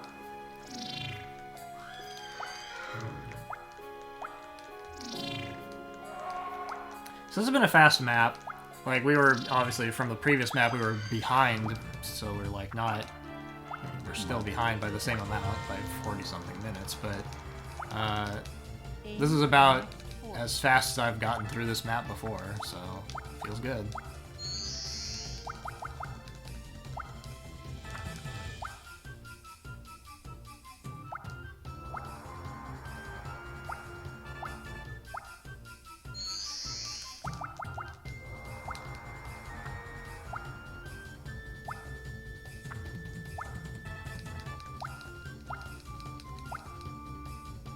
Sure, but like that's hardly an escape at that point.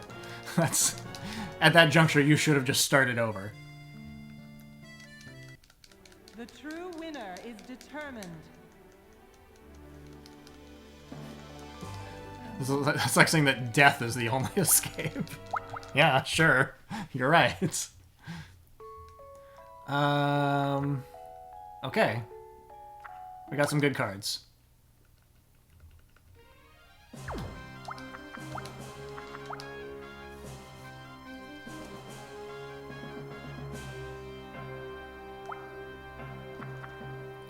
And a book.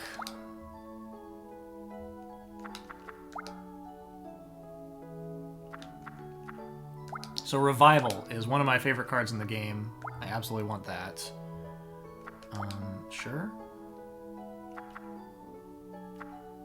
Chaos Panic is funny, but it's not applicable right now. Zero is an amazing card. Telekinesis is also a funny card. I want to add back in... I didn't add in something from before, which was Permission. I want that. And now we get to dump some stuff. Behemoth, he's expensive. Yeah, let's dump him. Hey there, Nintendo Head.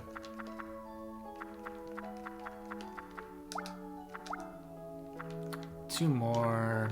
Dump this. And we're gonna dump... we're gonna dump this hammer. Yeah, so the card, your book has to be 50 cards, no more or less. So that is always where you're at with that. And it becomes real problematic to try to build around that number.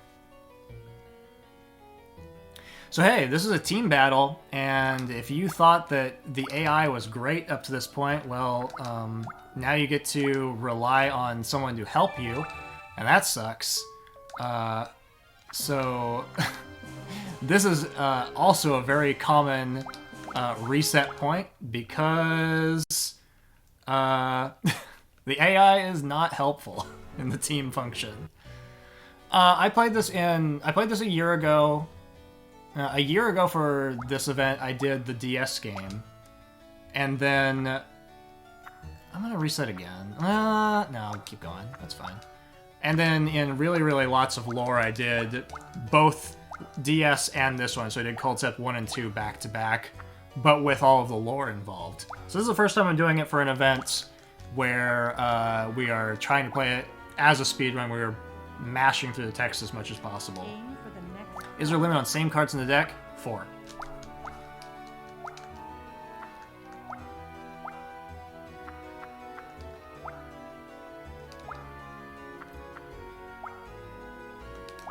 Well, that's good, because you can educate us on what we are trying to do here. Oh, look at that. Look at that raid that's coming in. Very sweet. Thank you for stopping by. Appreciate that. We are some portion of the way through this, and who knows how long it's going to take. Everyone always makes the heart of the cards joke. Would you believe that I have literally no awareness of the Yu-Gi-Oh property? I genuinely do not have it in my repertoire as a point of comparison. So that's on me. That's on me for not being cool and making awesome decisions as a child. I think I maybe saw one episode of Yu-Gi-Oh once. Aim for the next fort. Make an offering. We are just trying to get through this. I made some blunders earlier, but so far it's all right. You know, this is a cozy run. We're here somewhere between 8 and 15 hours, and you know, we're all along for this ride together. Yeah. So, it's, for me, it is a blessing. How about that? It is a blessing. I think that this is... I love showing off obscure nonsense games to people. I think that this game absolutely deserves more attention than it got when it was released. And so, for me, being able to play this game in front of an audience, I think is fantastic. It doesn't matter if I'm sheer garbage at it, and I'm not sheer garbage at it. I am, unfortunately, one of the foremost experts at it, just because no one else does it. But I think that this is a very niche type of game that more people need in their lives. So, I am willing to put my body on the line, and I have, because it physically hurts to play this game for a long duration, for the people. You've got a reward. Good luck to your next journey. Hope you guys had a good stream. Sorry I was not able to be there for any portion of it, because I started this run when you started your stream. Magic bolt.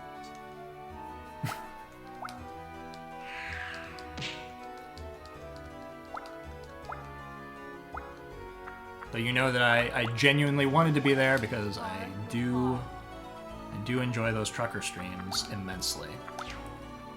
Oh, Nintendo Head. Well, that's okay. You'll get him back someday. Maybe.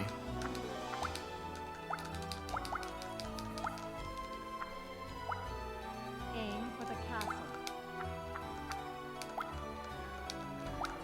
Yeah, so I actually can't see the viewer count,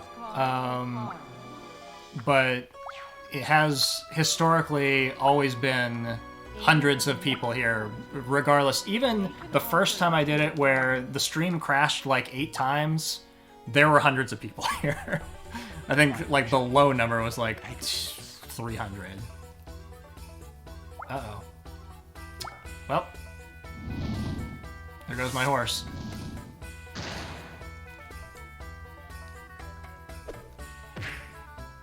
Yeah, that was a fluke. That was we needed to redeem ourselves after that experience. Whatever happened, many mysterious things happened, and no one was satisfied. So I came back and I ran not one but both Culdcepts back to back due to peer pressure or something. I don't know. It was probably not a good choice, but I don't know that anyone will ever bother to do that again. I wouldn't recommend it, but we did it, and. This is sort of like, I think, the bookend of that experience, because this is the speedrun version of the second half of that stream, where we're not stopping to learn all of the lore. Also, I don't know what this G is that's hovering over my head. Someone cast a thing on me. Okay, so this thing that just happened to him is what happened to me on my practice run yesterday. He could be stuck in that middle island for literally the rest of the match, because there's only one warp space to get back out. Or he might just immediately get back out. Who knows? I agree. Yeah, we were talking earlier that someone should make someone who's maybe studying game design should make a new Culdcept game, because the people want it. The people need it. And I probably can't play this Pillar of Flames we're tossing it. I'm just gonna go. Alright. You've got a reward. Good luck to your next journey. Ba-ba-ba-ba-ba. So this would turn him into the same thing as me. Yeah, I'll just give you $30. It's fine. I haven't been paying attention to what's in their collective hands, so I need to do that.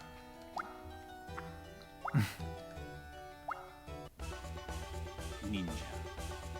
Succubus.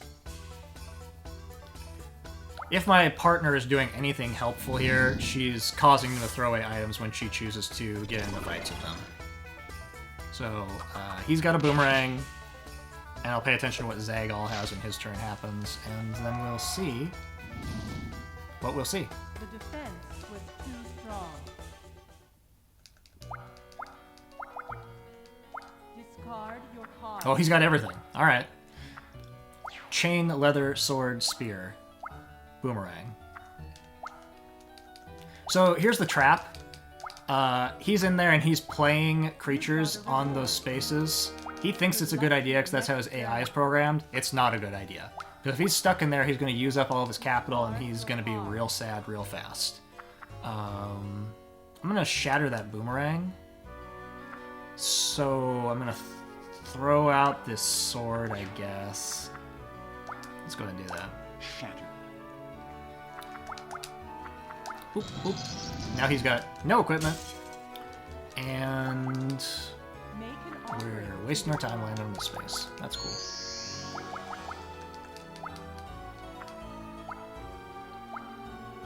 Aim for the next fort. So hopefully he continues to do what he's doing right now. And he's just going to walk in circles, putting creatures down and using up all his money. And then he won't be able to defend his stuff that's out here in the outer rim that we actually care about. Dream tree. Also, this is a fair time to remind anyone who came in, who's still hanging around, if you have no idea what's going on and you would like information, by all means, ask questions. Mana. This is the kind of game where I expect I will either have to repeat myself 12 times saying these are the things that are happening, or people are just going to lurk and, you know, be fine with just witnessing all of this.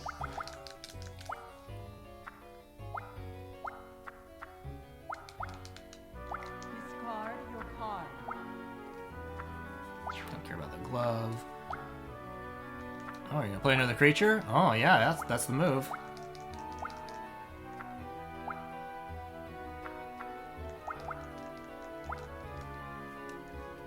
I really enjoy this game. You know, I already enjoy board games, just naturally. So I think that there's a lot of value in terms of it being versatile, it being challenging, and being dynamic. I think they did a lot of things right with the game design.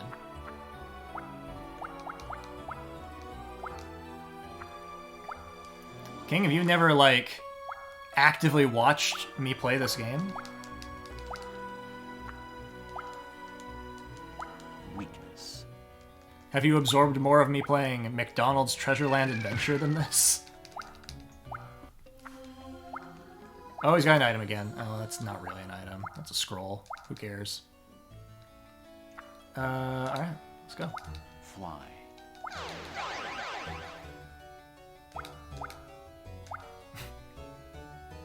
Make an offering to your god. Aim for the castle. Basically, it's an economic board game. I'm doing laps. It's the Monopoly concept, where I'm just doing laps to make money, but then the way I purchase properties isn't with more money, but with creatures from my hand. And then if people want to... if someone else lands on my square, they can either just pay the toll, that's that number that's underneath the creature, or they can get into a fight with me. Alright, bro. Aim for the castle.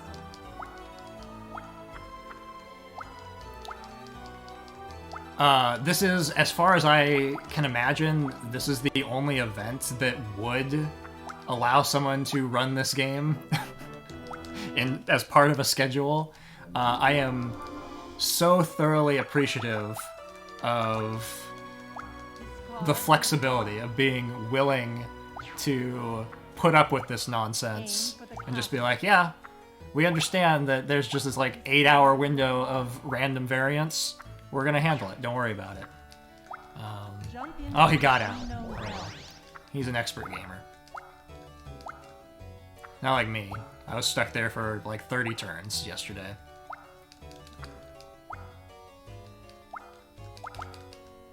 Discard your card. 6 can go. I'm still slow. That's fine.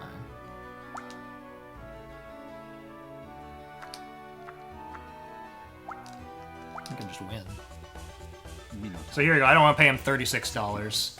I got better uses for that $36. So I'm going to throw this guy at him, and he's going to regret it.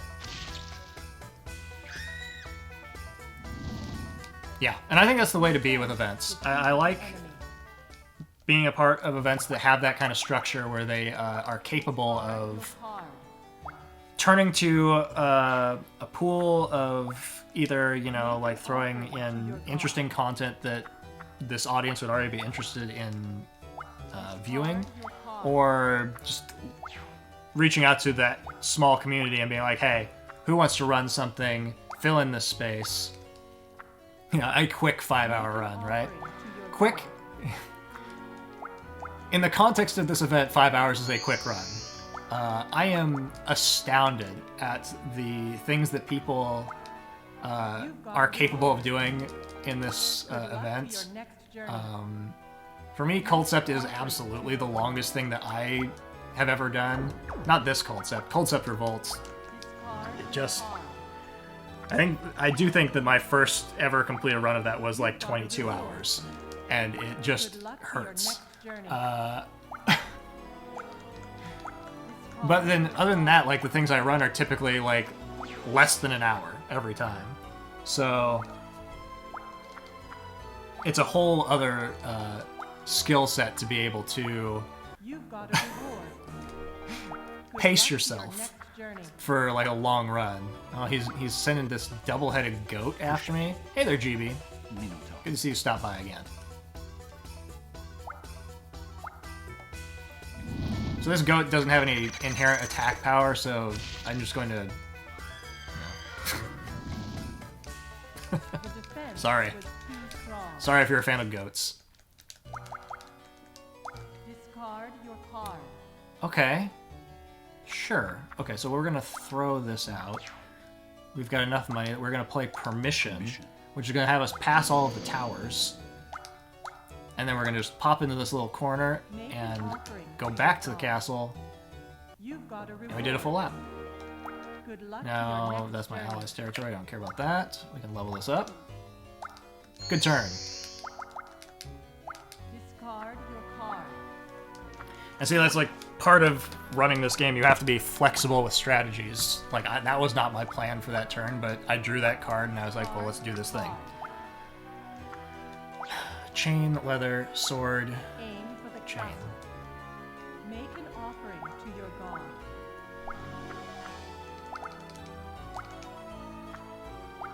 Tower. Thunderstorm. So they both got defensive stuff.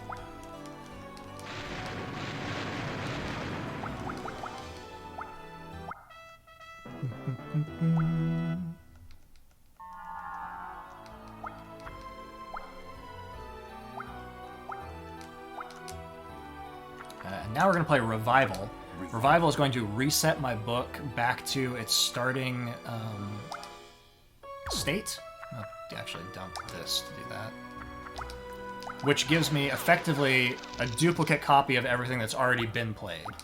And so that's why that's a really powerful thing to have. Because I could draw that permission card again and do that whole sequence where I immediately did a quick lap and got income. Revival is one of those cards where if it shows up, I will always put it in my book immediately. Because it increases your flexibility of how you build the deck. Because the idea being that you now no longer have to have, like, right now I've got 3 copies of Holy Word 1. I can reduce those now knowing that I can play Revival to get more copies of it. So it means I can put other things in to fill those spaces.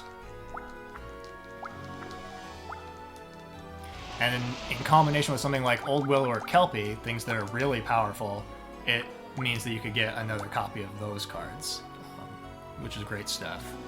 Yeah, I'm just gonna go. That's fine. I was considering taking that red square for the chain value, but I'm gonna just try to get around the board because I'm low on money. Make an offering to your god. Discard your card. Make an offering to your god. Yeah, I talked about it with my brother about how the golf dice ski run we did earlier this week, I felt like was probably going to be the shortest thing that could possibly be accepted into this event. Like, it's for us, like, it is kind of an endurance run to like play that game for 2.5 hours and like deal with whatever it throws at you, but 2.5 hours is nothing compared to what other people are dealing with. He's got a tower shield now, so he would reflect half this damage back, so I can't win this fight. That's fine. Discard your card. But I am happy that we got to showcase that game too. That's like literally the same field of game of being something that's incredibly obscure that nobody knows about, and I love bringing those types of games to the attention of a wider audience.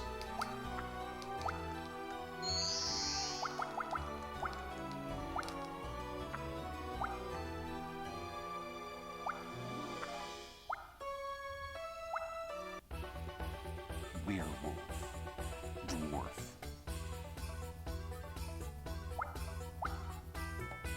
I also loved that it got called AKA Cat Golf in the schedule, even though, like, that's not...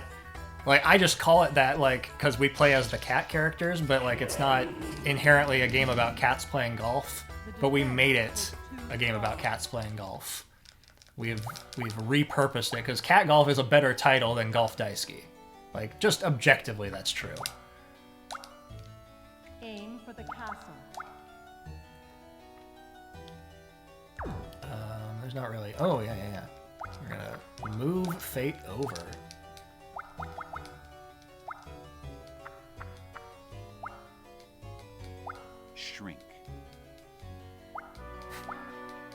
Because 100% of the time that I've played that game, it is always about cats golfing. I've never played as anything other than the cats. Discard your card. Just like we've never played against any, well, it's Golf Dad plus someone else every time. Berserker. Dwarf.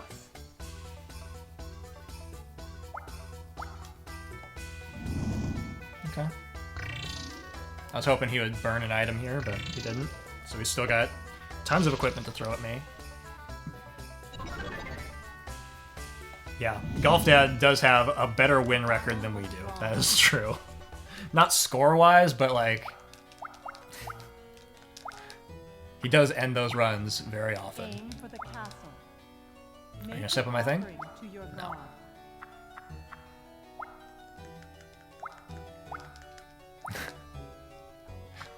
Is that more shameful?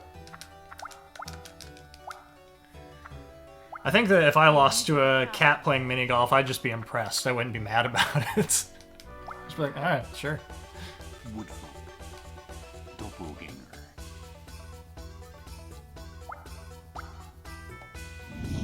Alright, there goes the shield. So even though... well, I actually don't... she's still gonna win? Wow.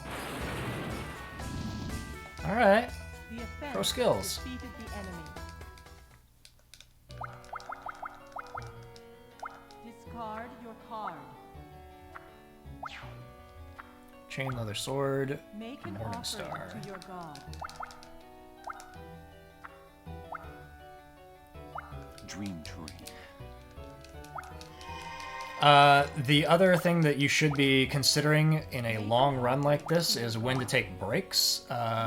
Team battles are typically the best time for that because you have the most time between turns. So I'm going to make sure before this map is over to get up and use the bathroom, Discard your card. get some food, that sort of thing. Like, I gotta do it. So I'm gonna actually do that here. Make an offering Right now. to your god. Make an offering to your god.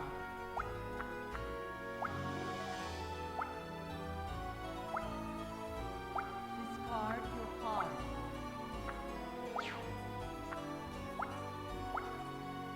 You've got a reward. Good luck to your next journey.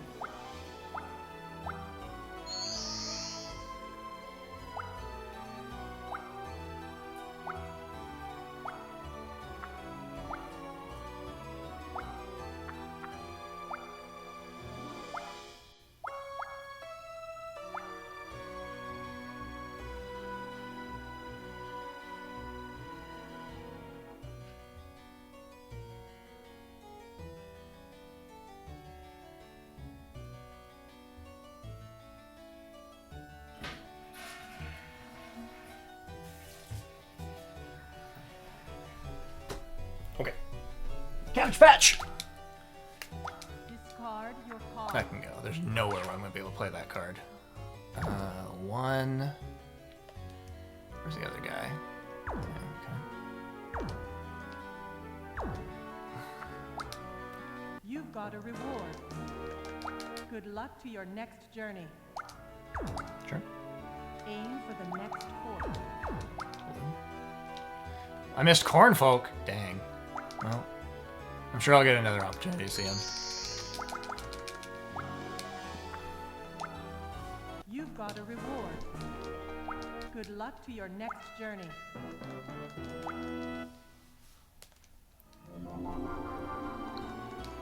The risk you run when you get up to take a break is that someone attacks you during their turn, and then like the game's just sitting there waiting for you to like play an item in the battle window.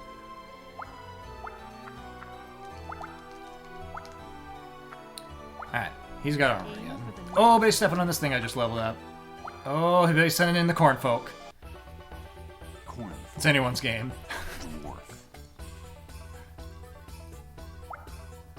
Dwarf. I'm almost certain I don't need to play this. Okay, that is why I played this. I knew he had a scroll. I don't know exactly what the scroll does. It was the right choice because he was going to try to really ruin my day. That would have been a huge swing if he would have taken that 900 value tile from me. Instead, he's giving me 900 bucks. You don't have enough magic power. Which should be enough to swing it so that we'll win. We shouldn't have to really do anything else.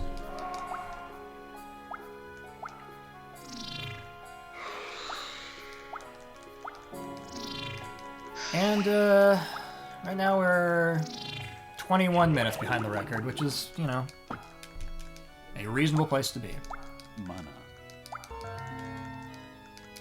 for such a long game. Make an offering to your god.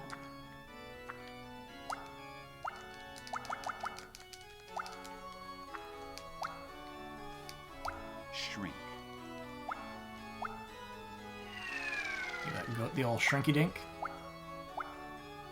Aim for the next fort. Make an offering to your god. Yeah, and he lost his corn book. That's correct. That is the true loss. Aim for the Ooh. next fort. Okay, he might be able to win though because I played that armor. Dwarf. I think he probably can win this fight, which is a shame. But like, I don't know that I really have any capacity to win. We're gonna find out. I'm gonna do my very best. Give him the best chance. The record on this game is 740 something. The sum of best is, I can see that in front of me. That's 623. So theoretically, you could play through this game in 6.5 hours, which no, there's no. Don't have enough No human is going to be doing that anytime soon, but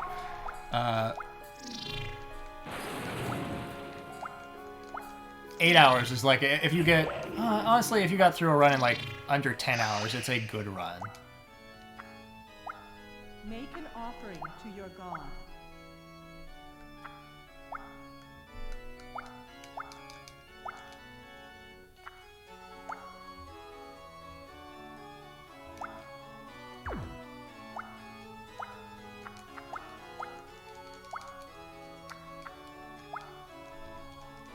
Silence.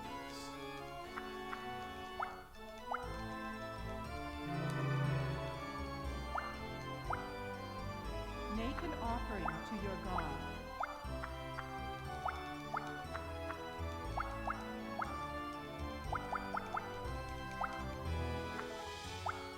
Make an offering to your god. You mean in terms of like what I personally run? Oh wow, look at that. He's leaving his valuable territory to attack this nothing Amazon. Yeah, take it, buddy. Yeah, sure. Why not? What a choice.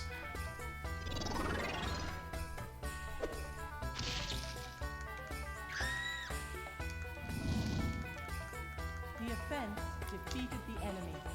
Yeah, well, I mean, I think that Culdcept is absolutely the exception for specific reasons, right? Like, I played this game as a kid and really enjoyed it. And it's one of those things where I was Aim for the castle. genuinely surprised that no one else had done speedruns of any game in this franchise before I came around. Okay.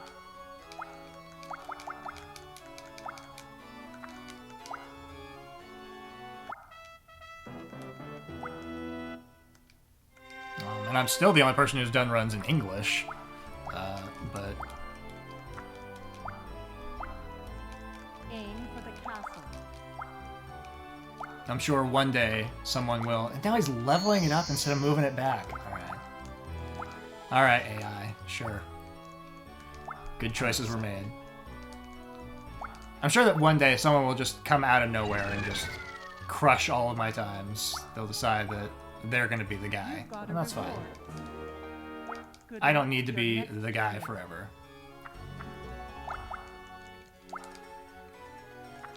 Oh, get Aim past for it. the castle. Oh, get to it. Make an offering Get to it. your god. There we go. You've got a I think the reward. goal in this is 10,000? next Okay, well, we're journey. close.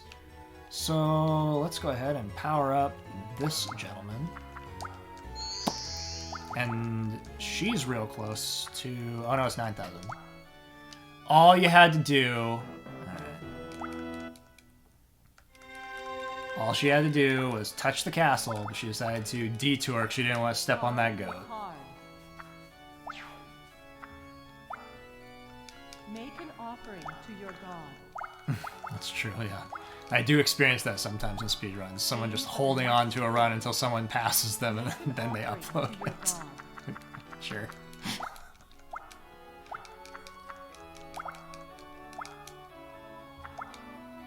Mana.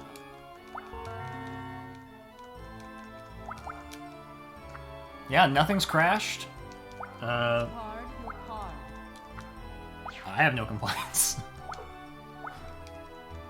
You are the winner of We did it.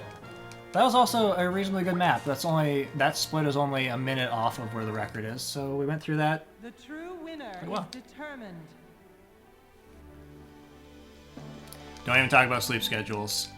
I was up at 10 in the morning doing my run earlier this week, and I had to thoroughly invert it so I could be able to be up for 15 hours through the night to do this run. We'll see what happens.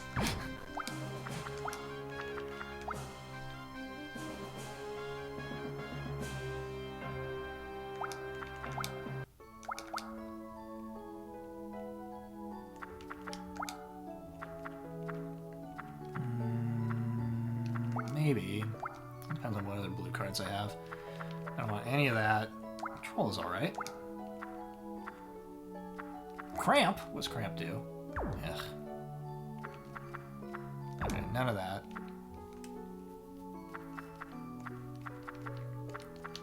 So here's where I'm starting to hit a wall of the quality of card draws I've been getting is not good.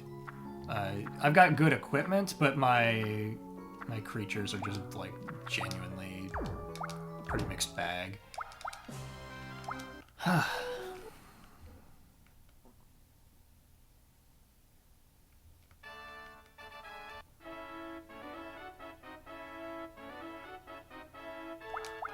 So narratively, they're holding some kind of tournament to try to,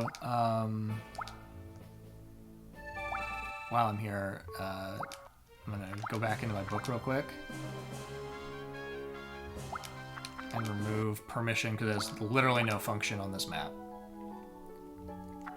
They're holding some kind of a tournament to determine who the evil sorcerer is. That's what narratively is happening right now. We're gonna take another shatter, I guess. Why not? That was a quick choice.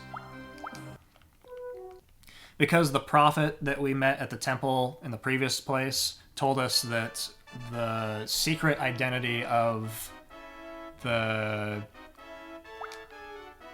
evil villain will participate in this tournament. So there you go, you got some lore, you weren't even asking for it. I just wanted to explain why we're going to be in this Colosseum place for 3 maps, because they decided that that was the best way to handle that narrative arc.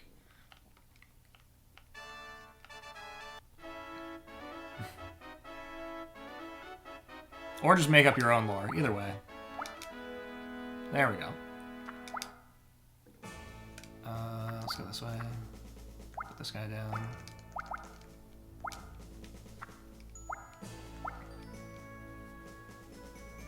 This map's thing that it adds, and remember, every map is more or less adding a new mechanic, so that's kind of interesting that it gradually throws things at you.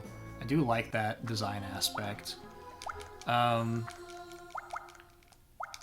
This one is throwing 2 castles at you, which I don't think ever comes back. It means that you get income faster, sort of.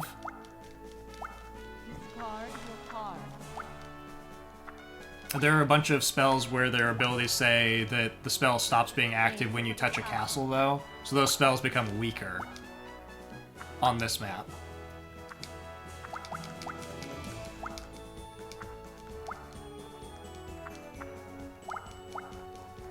Discard your card.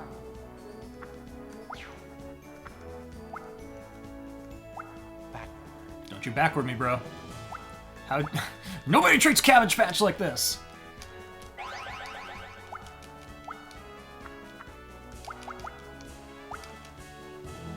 Play my 6. Holy word 6. Aim for the castle. Sure. Discard your card. Other than that, there's nothing new going on here. You've got a reward. These two, Good this luck combination to your of next AI characters is less aggressive. They will pick fights with you, but generally only if they think they can win. Which is an important distinction from what we've been facing on the whole up to this point. Give me a spell? Not that spell.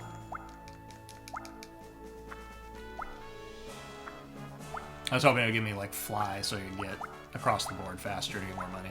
Discard your card.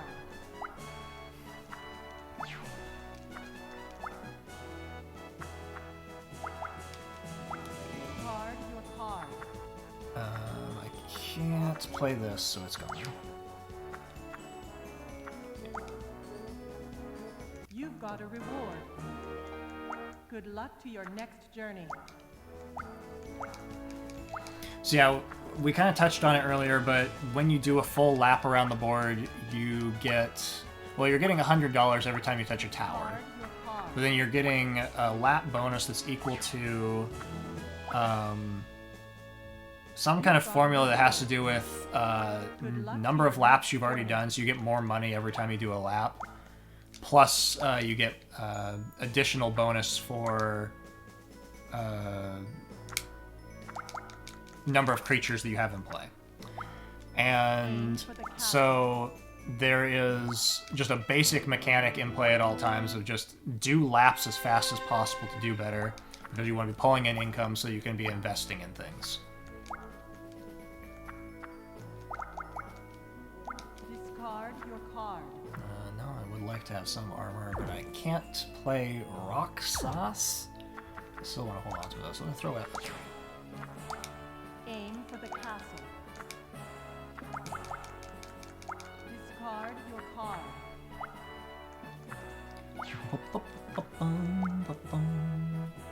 You've got a reward. Good luck to your next journey.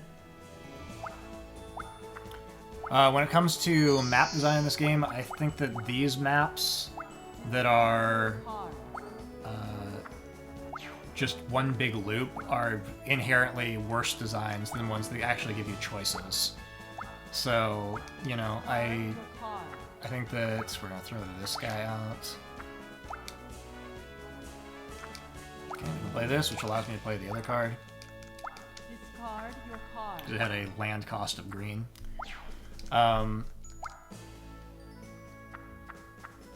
Oh, what you gonna do? 20. Sage. Dwarf. Okay, so he can do 60, so we gotta protect this dwarf. Protect that boy.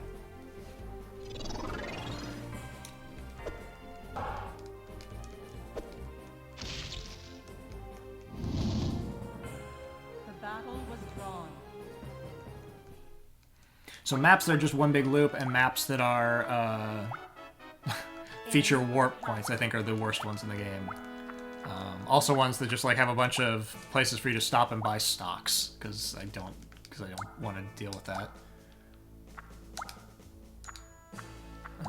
Put down this tree sheep, which we did.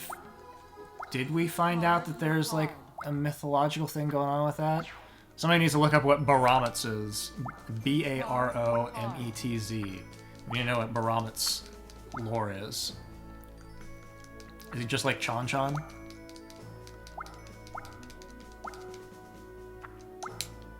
You've got a reward. Good luck to your next journey. Okay, I don't necessarily want blue. We're gonna go ahead and convert that one. Discard your card.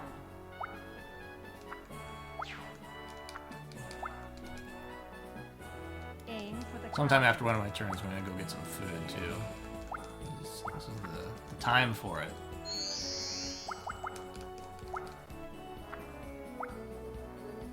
You've got a reward. Good luck to your next journey.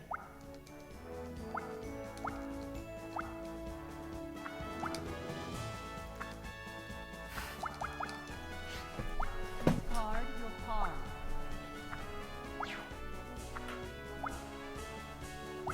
Holy Word 1.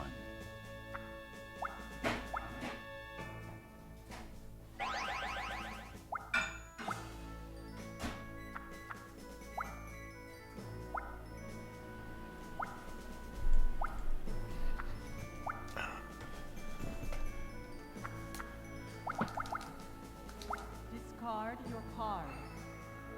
Okay, so I can play all of these things. I'm gonna toss the shatter. 'Cause I've got a lot of those. Did he backwards me? I don't know. Okay, I got slowed.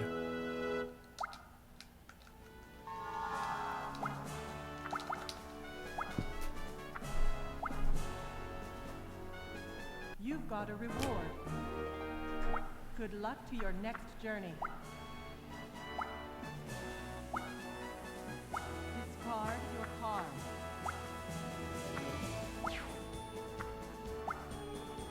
Aim for the castle.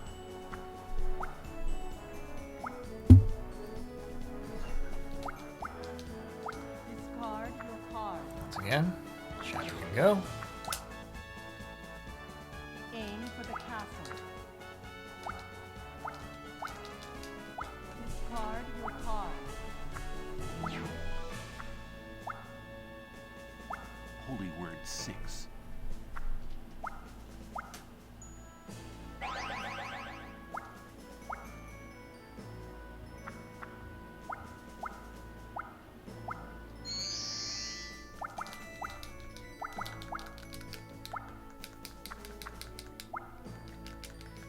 Mana. I didn't see what she did to me. She played something on me.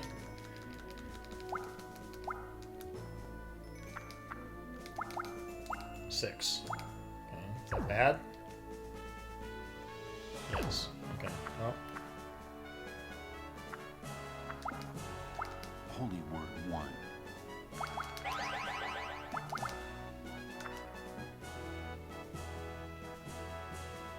is it worth it? Let's go for it. Raksas. Dwarf.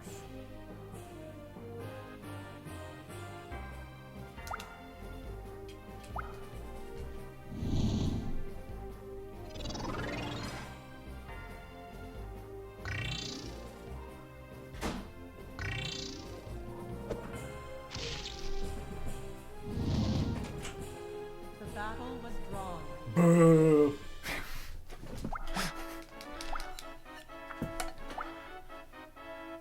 Aim for the castle.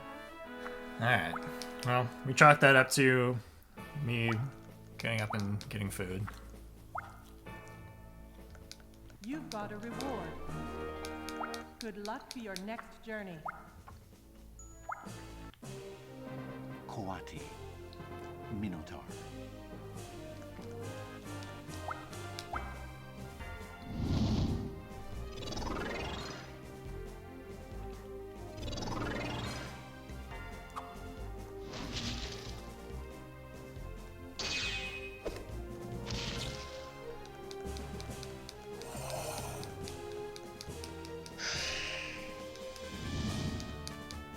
The defense was too strong.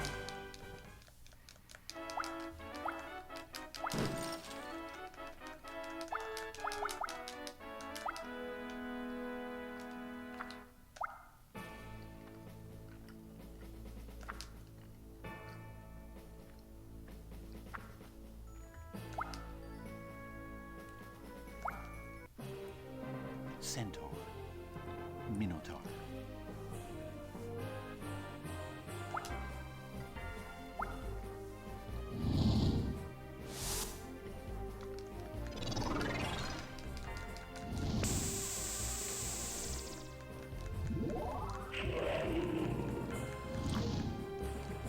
The offense defeated the enemy. So I used the centaur there so that I would get my item back in my book.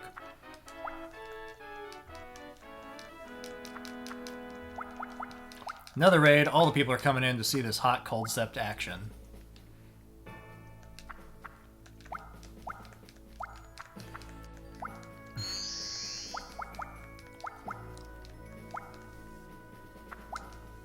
You've got a reward. Good luck to your next journey. You exist and you are appreciated. Fairy light.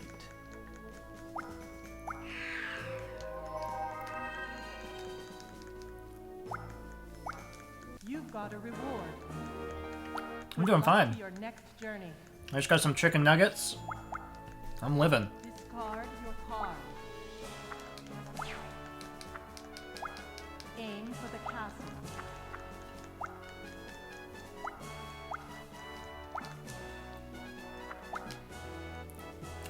And the run itself is fine too. Can I move this? No. Okay.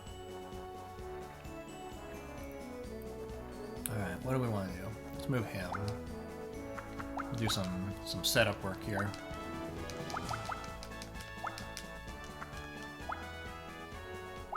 Mana.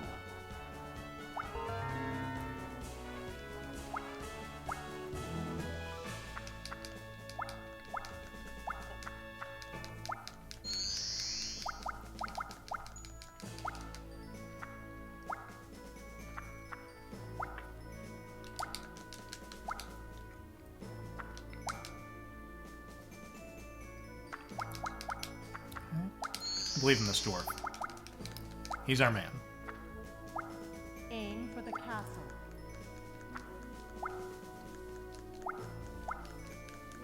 Discard your card.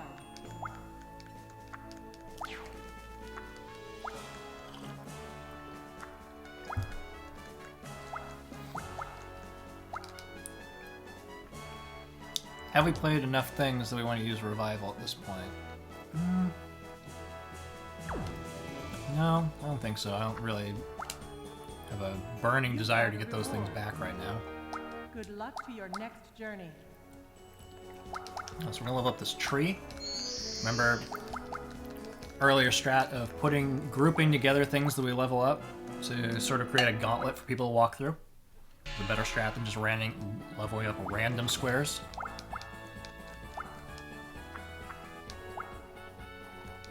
Influence.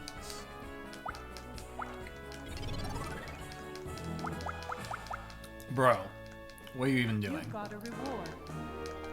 Good luck to your next journey. Discard your card.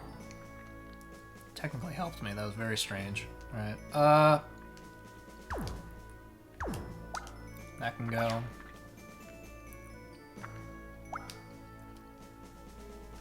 Okay.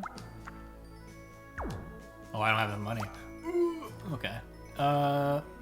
Just come on. You've got a reward. Good luck to your next journey.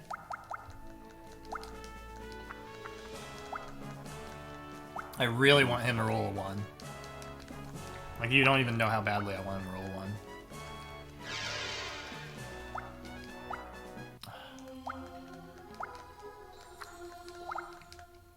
Discard your card. She can go.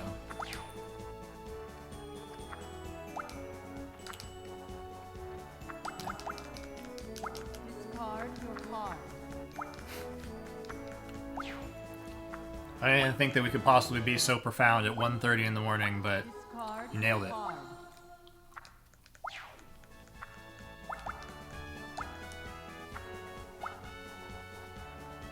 Aim for the castle.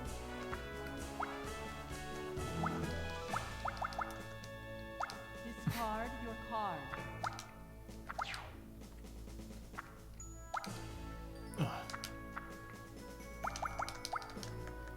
Discard your card. Don't you fog me. Fall. Don't you do it. Nah.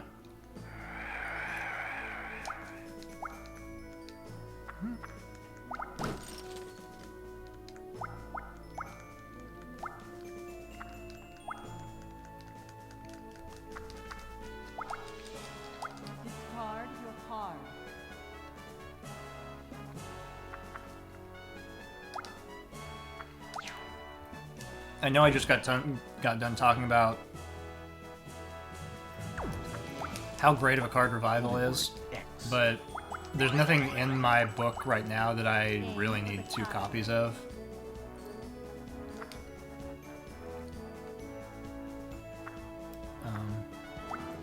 Sure.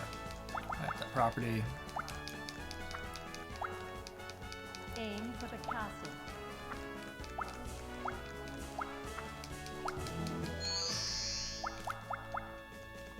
Discard your card.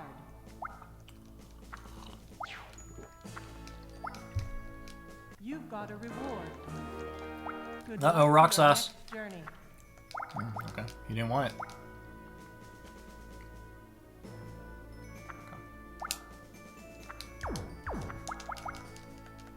Discard your card.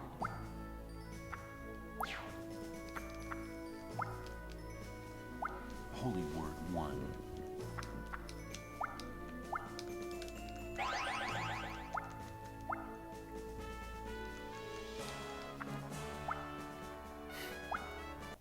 Okay, well, she's gonna destroy this guy. Minotaur.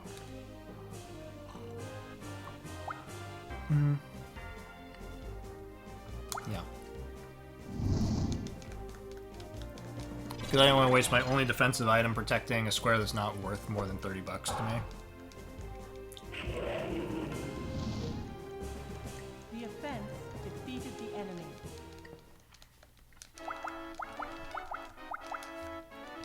Discard your I'm card. hoping she rolls low and lands on my stuff that's right in front of her that's more expensive. I'll Mana. defend that instead.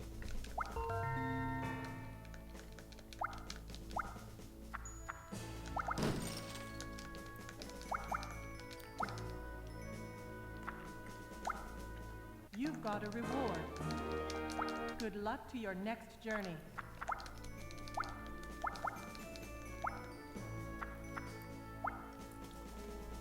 Shrink.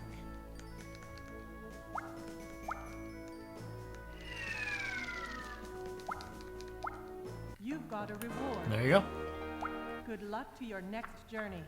You want to see something cool?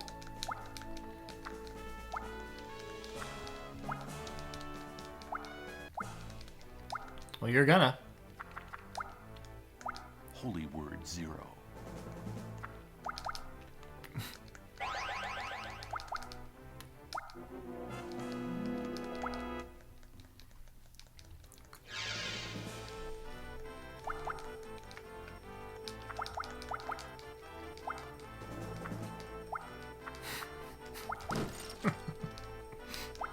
You don't have enough magic power. And that is why 0 is a great card.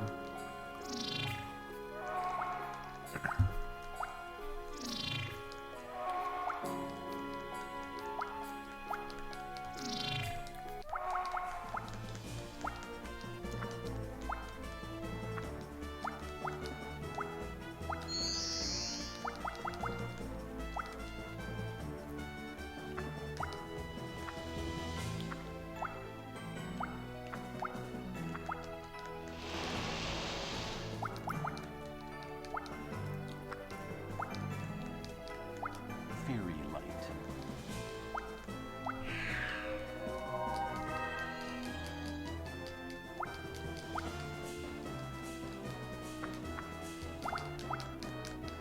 Discard your card.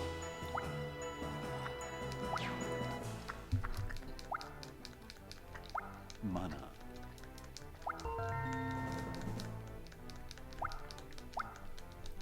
Aim for the castle. Discard your card. Alright. That can go. We're gonna do a normal roll and fly on the following turn. Yep. Aim for the castle.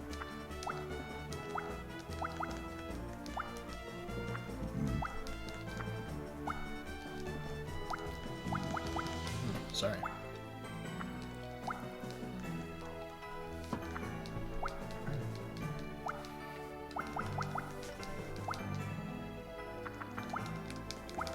Fly.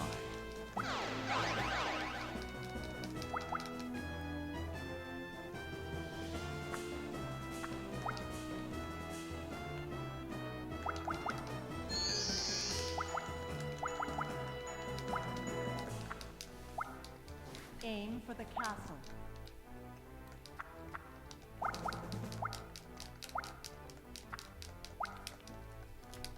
Alright. Growth body. Full of nuggets. I'm ready to do this thing. You've got a reward. Good luck to your next journey.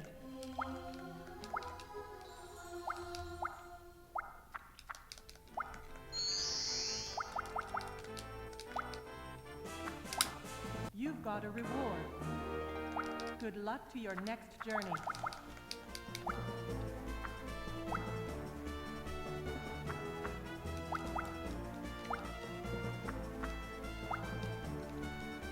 Mass growth.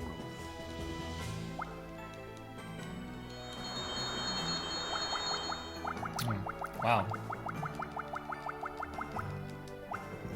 That is not something that he chooses to do often.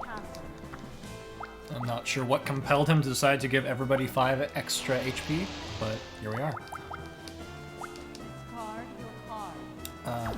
The fire is probably not...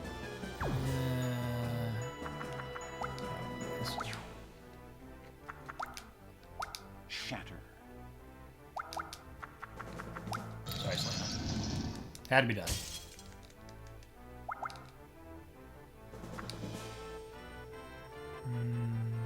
Sure. Well...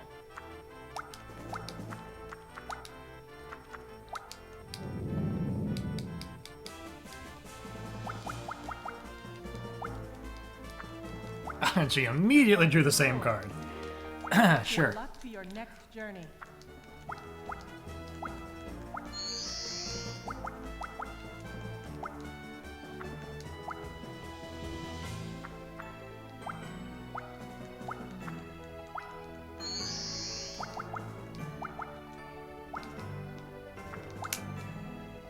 Aim for the castle.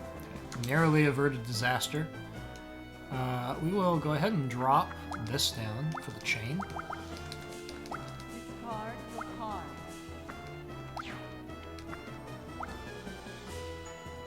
And hopefully don't roll a 1, because if I roll a 1, I'll be very sad. Discard your card.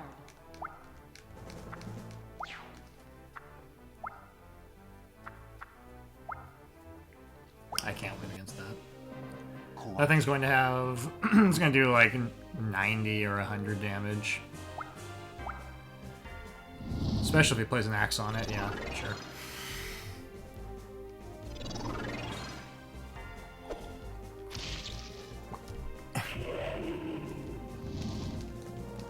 The offense defeated the enemy. He just wanted it more.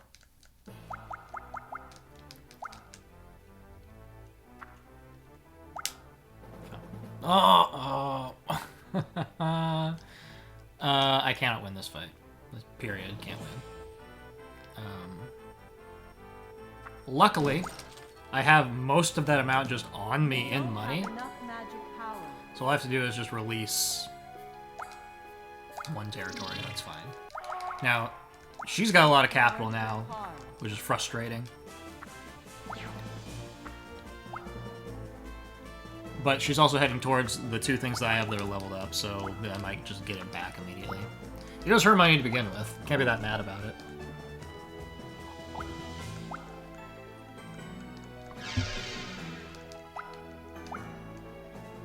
You've got a reward. Now, if he also lands on that Next square, journey. that's going to be one of those things where she could just instantly win because of random chance. This can go... You've got a reward. Good luck to your next journey. Discard your card. You've And there you got go. a reward. Good luck to your next journey.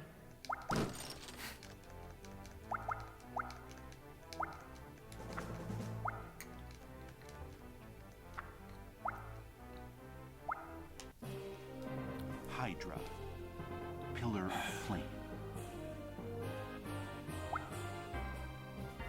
Alright. Yeah.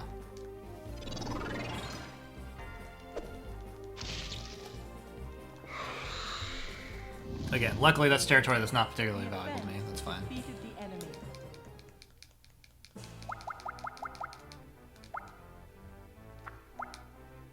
Fly. Oh, hold on. We're heading towards... Should I do normal roll? Okay.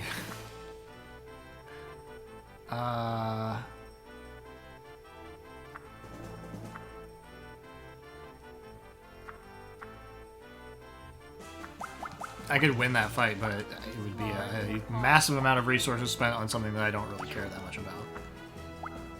Hey! You don't have enough magic power.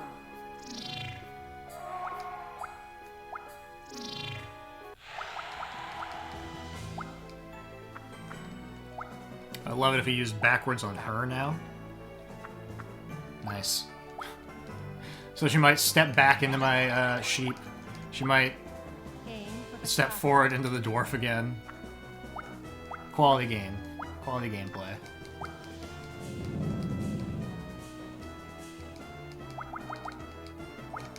Card will card.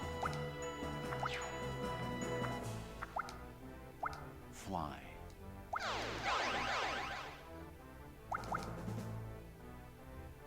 Aim for the castle.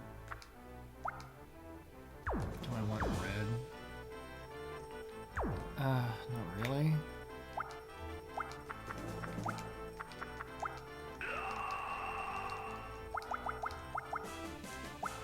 Card will card. Nice. Ooh.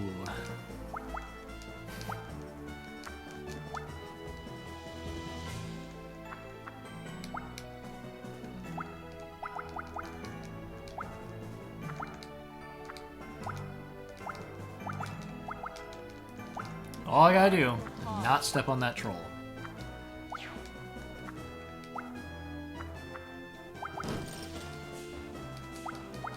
You don't have enough magic power.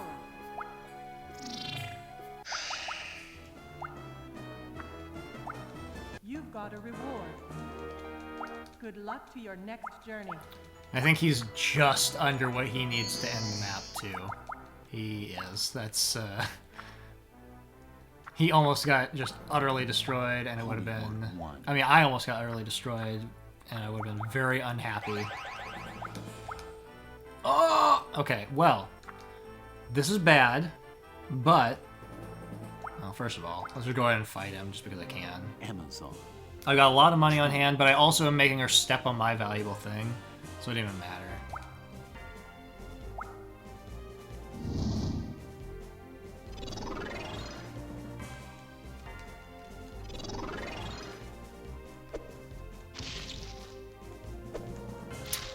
It's a hard-fought victory.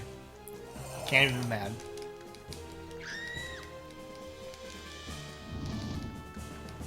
The defense was too strong.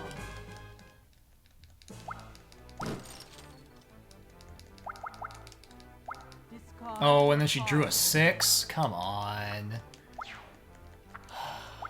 Oh, she didn't use it. Well, okay. You've She exhausted was your done. magic She's power. like, that's I'm going home.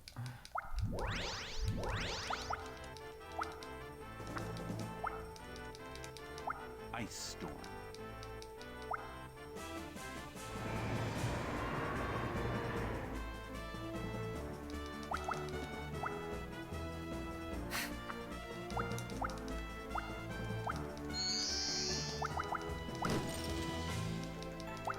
You don't have enough magic Narrow power. victory.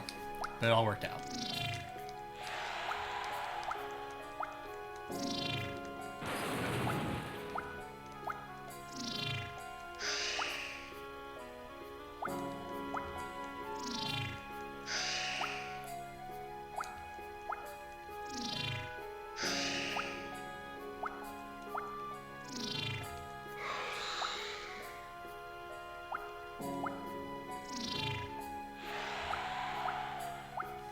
We lose time having to watch him release all this territory, unfortunately. Is this Monopoly? Pretty much. You've got a reward. You are the winner of this war.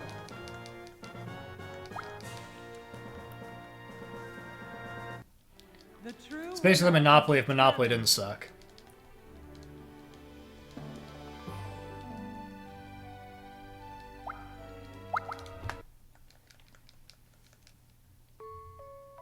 Hey, we got the Kelpie. The Kelpie is one of those cards I was talking about that's really good. And we're going to try to build a strategy around it now. I need to save my game. Thank you. I guess we saved our game in case it just crashes. Kelpie! Nope, that's bad. Nope, that's bad. That's good. Okay, so the thing with the Kelpie is that we want to be able to defend it. I think that's going to be my main issue, is that I don't have a whole lot of... Oh, I should actually put that bookworm back in. That's like a reasonable thing to build around. Okay. I need to be able to defend the Kelpie. Because it's got low health. That's its biggest weakness. But with that weakness comes great strength, which is that it is just going to utterly destroy the AI if they ever go anywhere near it. I don't know. I don't know what to do. Let's toss a dwarf. And Fate. Well, no. Fate gives me the ability to draw cards. Let's actually let's retool here a bit.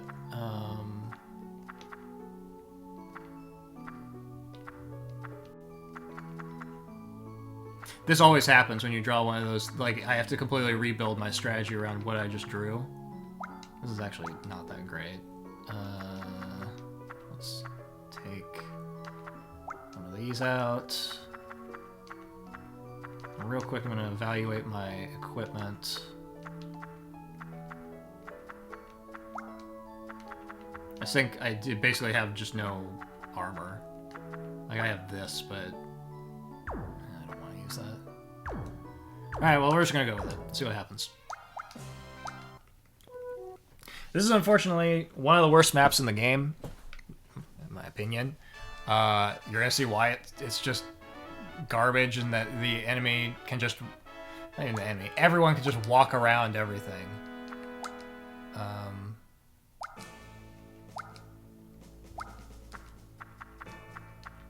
This here. So it's slow, and that we have to watch them choose to turn left or right over and over again. And it's really hard to get them to force them to step on anything. I gotta remember to add permission back into my book now. Now we're past that giant loop map.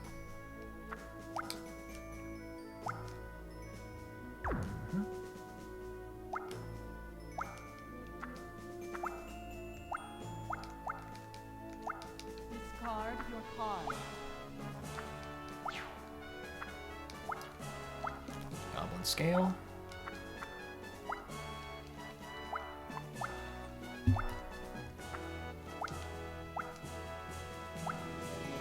Aim for the castle. Axe boomerang. Aim for the castle.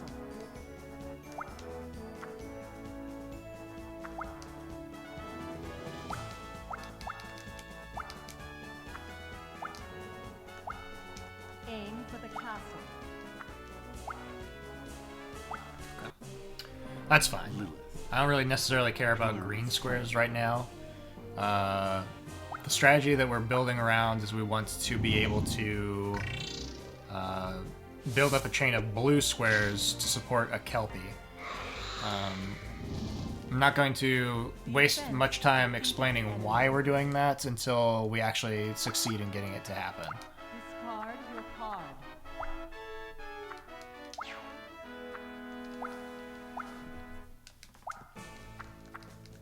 If we succeed. So yeah, I can't play that now. Come here and get a creature. Not that creature.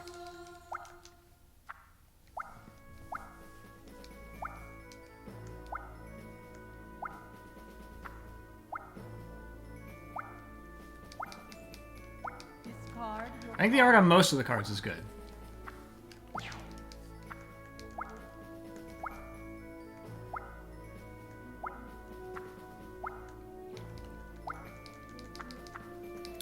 If you want to talk about strategy for this map, you know, obviously there are 8 squares that everyone has to walk on, and those are more valuable than everything else. So that's sort of the mentality you want to go in with on this one. So remember what we said, we are building up a chain of blue squares to support that Kelpie if we ever draw it. You've got a reward. Good luck to your next journey. Discard your card.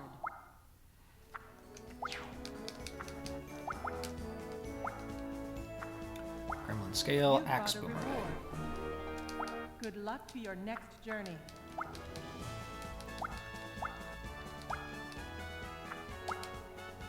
So these squares that are here right around the castle and the tower are the ones that we have to walk over every time, so that's why they're more inherently valuable. Discard your card.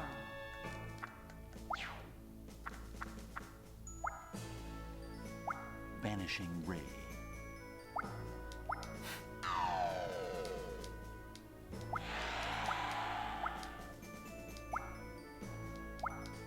Aim for the castle.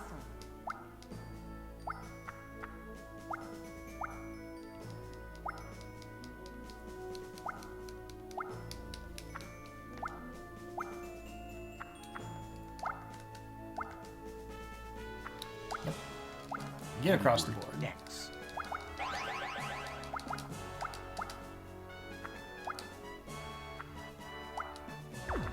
This way so I can play this troll out of my hand on one of these valuable squares.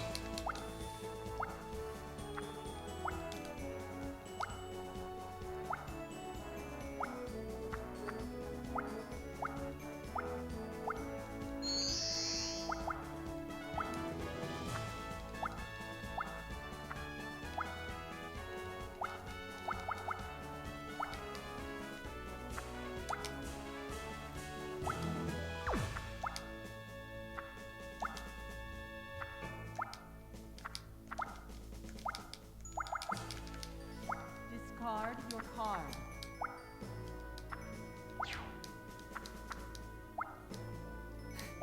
Vanishing Ray.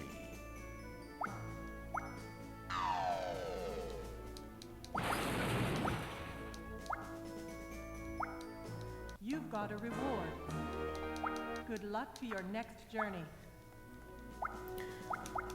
Maybe another reason why I don't particularly care for this map, Make an offer. I think that Morok's book design is garbage. He's just got neutral creatures, like, you know, whatever. I think the other side of it is that this is where they don't introduce new mechanics. It's just kind of... Okay, you understand the mechanics, now here's a bad map to deal with.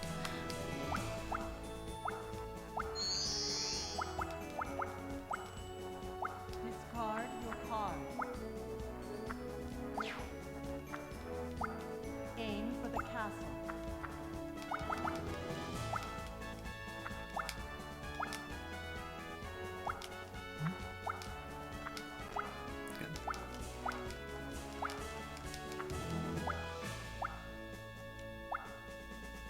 So, until I get that Kelpie card, the sort of short-term strategy is I can be investing in the Harpy and the Troll that I have played here because they are on those squares that I was talking about. Make an offering to your god.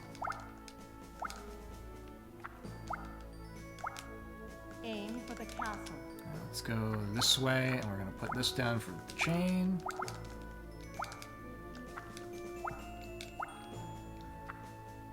Hey, get out of here! Samurai. 50-30. He can break an item.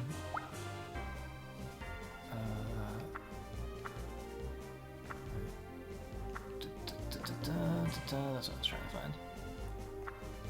I think I should probably just let him have it. Because there's a strong chance he'll just, yeah, do that. That's fine.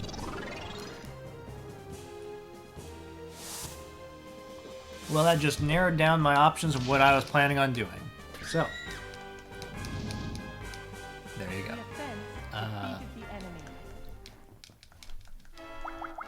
That's the same problem we encountered with him earlier, where he had one or the other thing he could choose to do, and I could defend against one in one way and one in another way, and so I had no idea of predicting which of those two things he was going to do.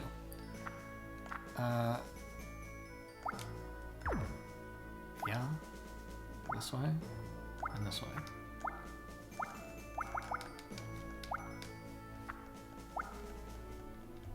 Growth body.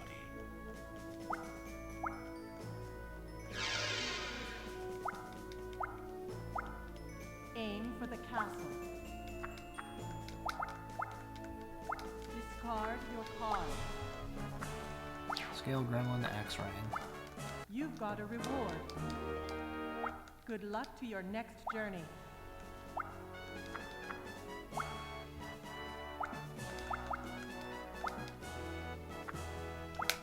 You've got a reward. Good luck to your next journey. Here, we're gonna draw another creature because we need creatures. Not that creature.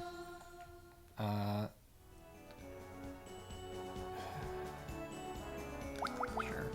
I don't really want to invest in that guy at all, so I'll level him up once for defense, but I don't. People will just go around him. Yeah, I mean, they sound like this in all of the Culdcept games. As far as I can tell, it sounds like... at least the male voice, I think, is in, like, all of the Culdcept games. Culdcept Revolt might be a different guy.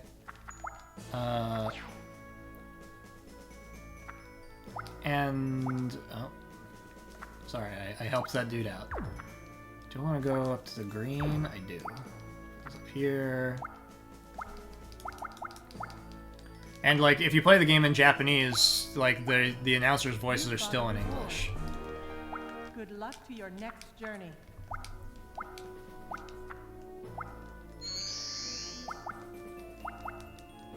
Discard your card.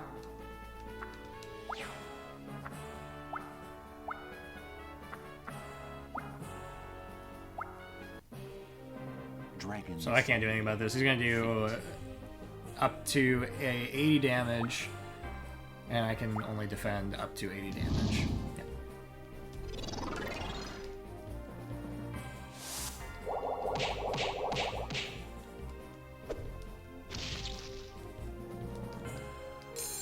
They are. The offense defeated the enemy. Discard your card.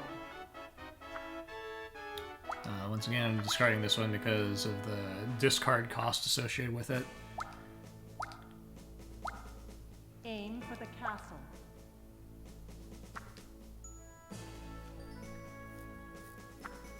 Rather than get into a fight with this guy, I'm gonna level up this troll.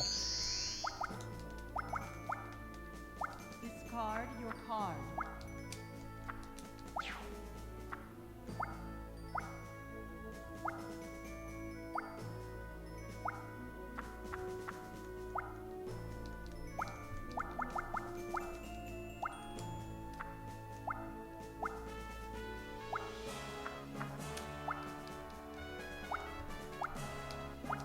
Discard your card.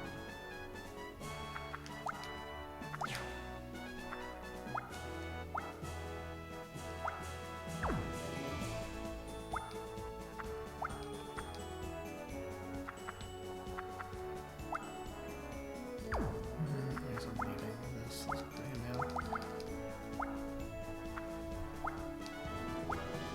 Aim for the castle.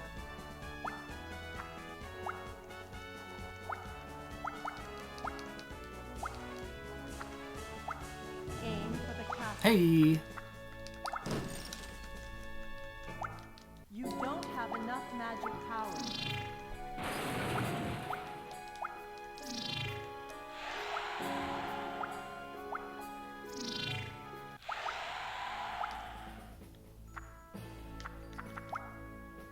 Holy word 0.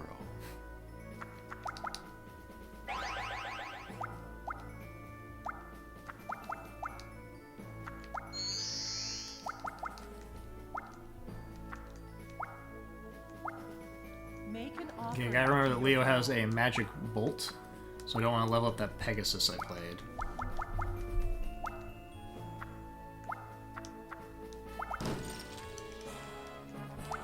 You don't have enough magic power. You've exhausted your magic power.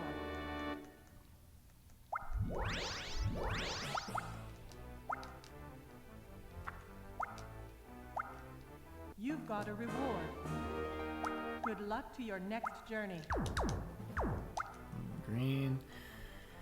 Let's go ahead and get him up to full level.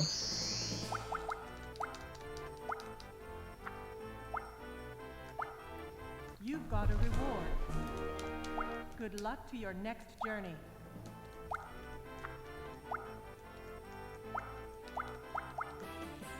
Discard your card.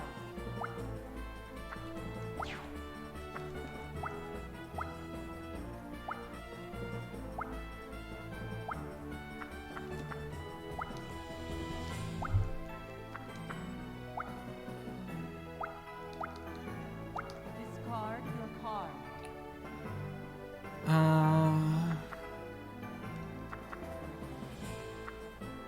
Honestly, all these have a function. This can go because he'll probably just magic bolt it.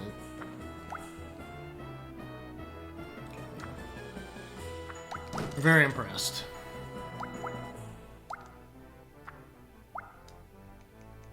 Haste.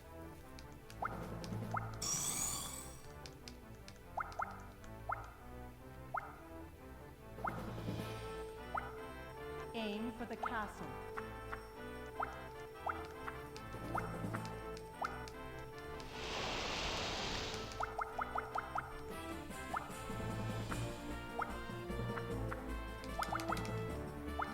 Discard your card.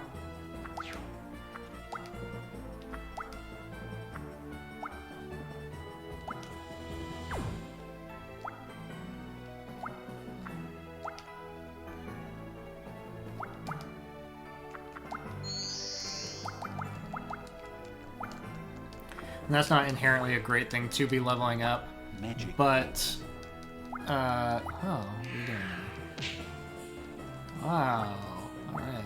Chose not to bolt the thing you could have taken out, huh? There's something to be said for if someone is approaching like where Morok is, and he would have to turn left or right and either walk into the troll or walk into the wall of stone. There's a reason to level up the wall of stone in that context. Discard your card. Aim for the castle.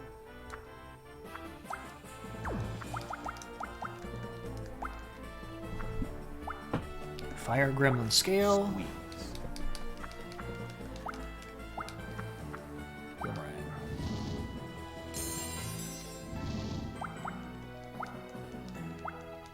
You've got a reward. Good luck to your next journey.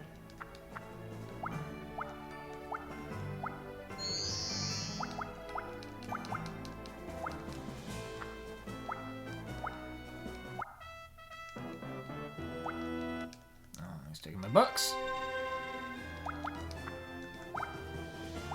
Discard your card.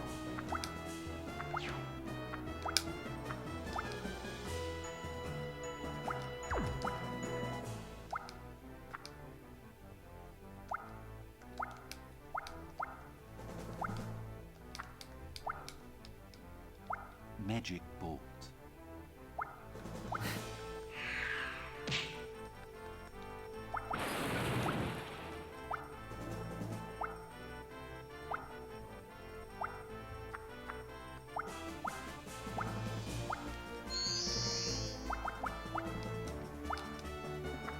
Two boomerangs. Wow.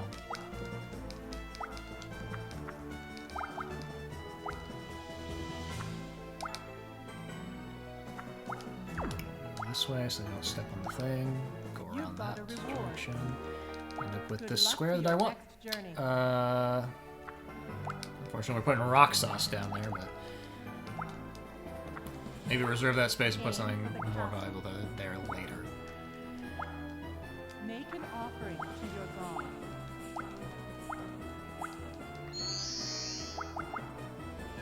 Discard your card.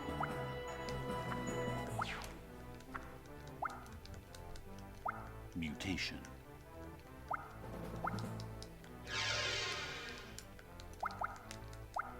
You've got a reward.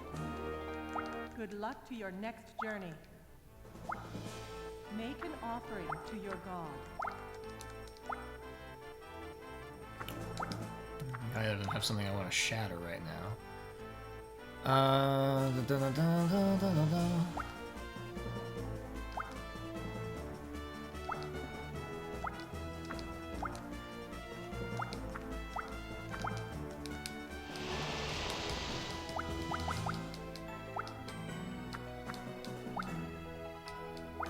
Growth body.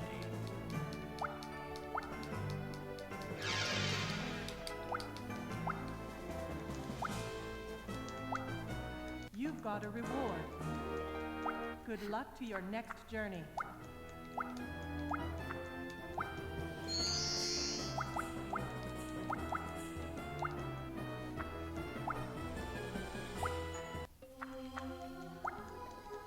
Discard your card.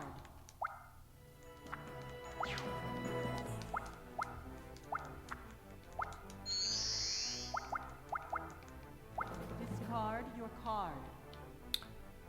We do not want to throw away armor at any point. So we go. Aim for the castle. Use. I'm gonna use an ability. We're gonna invest in something. Yeah, sure.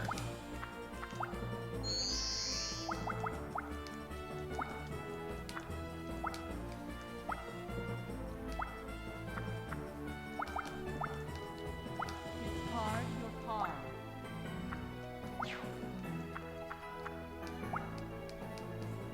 Camouflage.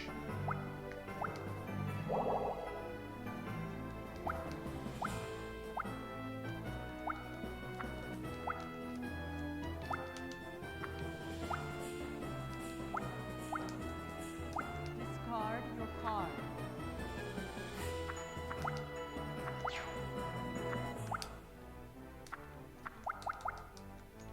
Discard your card. And this is why this is just not a good map. Like, you can see there's just, like, nothing happening. We're just, you know... Eventually someone will win, but it's really clunky.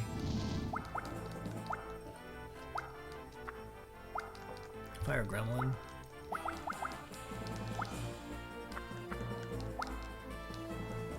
Mutation.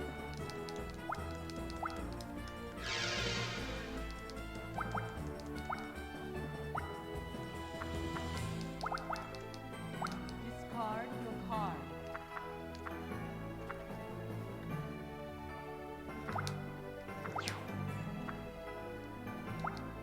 Go ahead and shatter his Gremlin amulet at this point.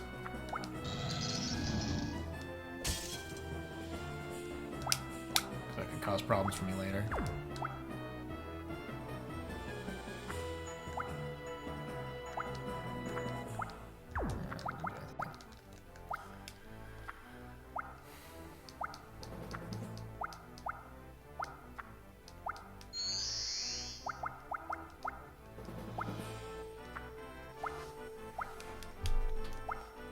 Aim for the castle. Okay. Cyclops. Lilith.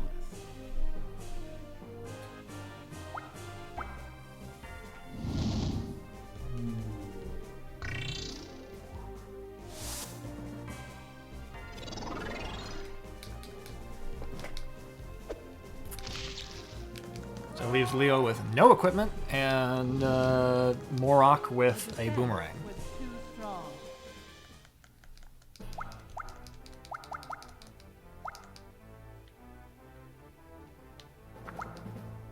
Holy Word 6.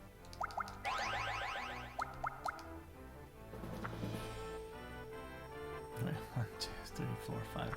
1, 2. Let's went the wrong direction. Good luck to your next journey.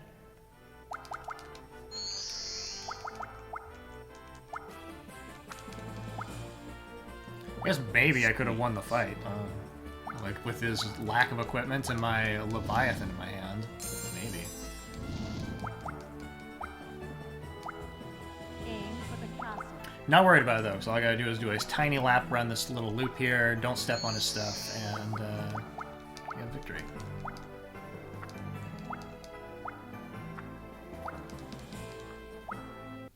Permission. Gotta remember to add it back to my book after this. Amazon.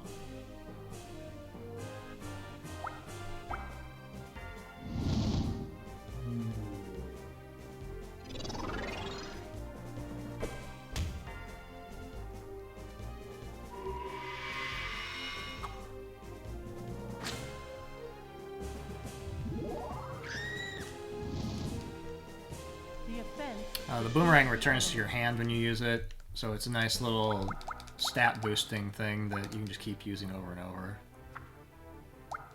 Which is maybe why I'm going to go ahead and just shatter it.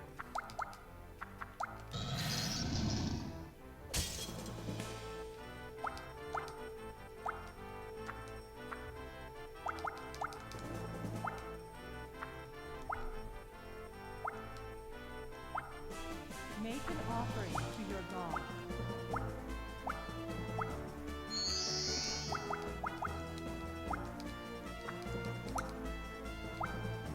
Make an offering to your god. You don't have enough magic power.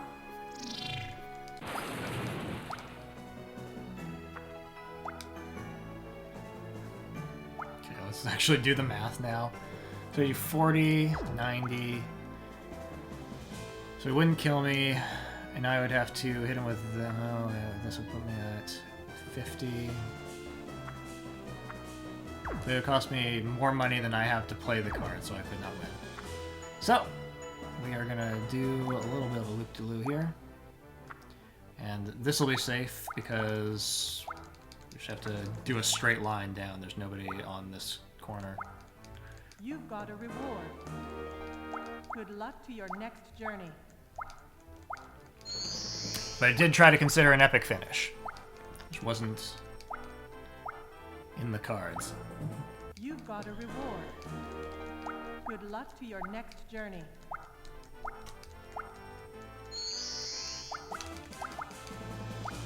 Discard your card.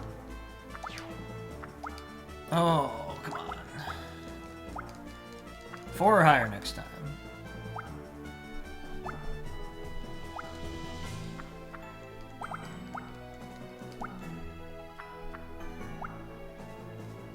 Permission.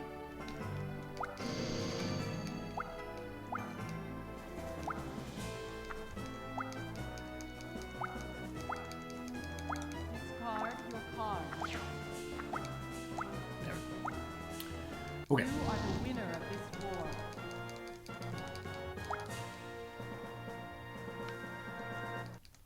The true winner. Now I can put that behind us and deal with a harder map, but like at least more interesting in design.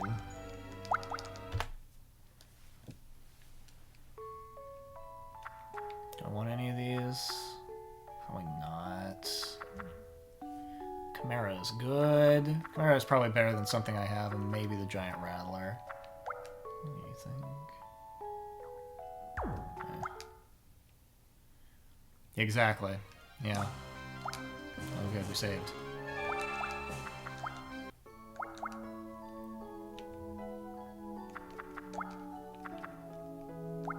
I'll tinker with this.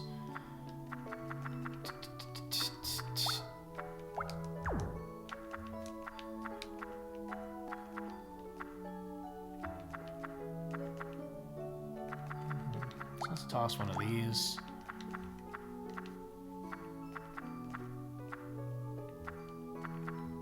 Toss this. I often throw that card away because of its discard cost.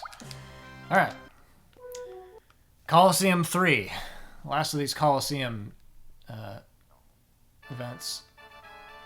Where they keep making us listen to the same music over and over again. Alright, I'm gonna go ahead and suspend. I want to just... I would like to start with at least 3 creatures on this one.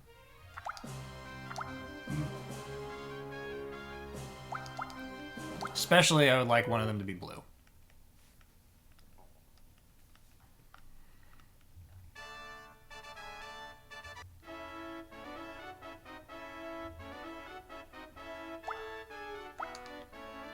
There we go. Hey, we started with the Kelpie and everything. Pop on over here, put this down.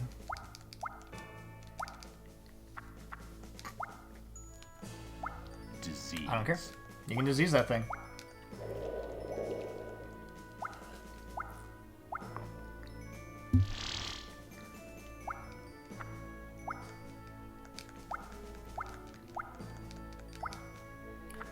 Earth Shield, Morning Star, Hand, Hammer.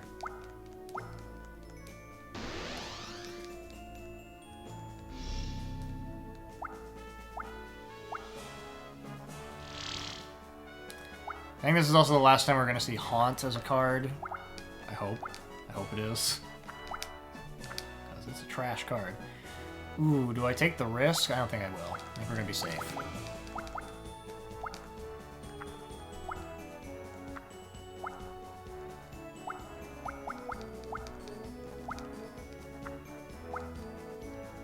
Make an offering to your god.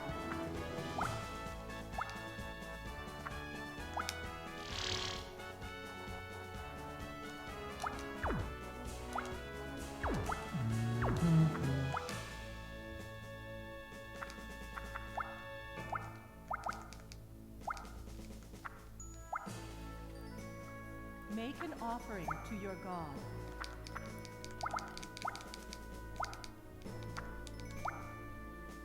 Aim for the next. Riven is having an absolutely terrible start because he's drawn no creatures, so he can't do anything.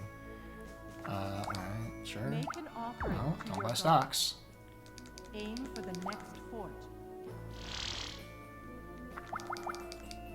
Forgot to put permission back in my book. That's alright. Aim for the If I next. had permission, I would be able to skip a whole half loop of the map, and that'd be Discard your good way card. to speed things up.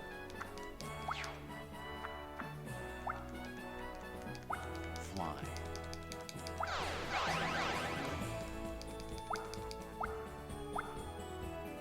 Aim for the next fort.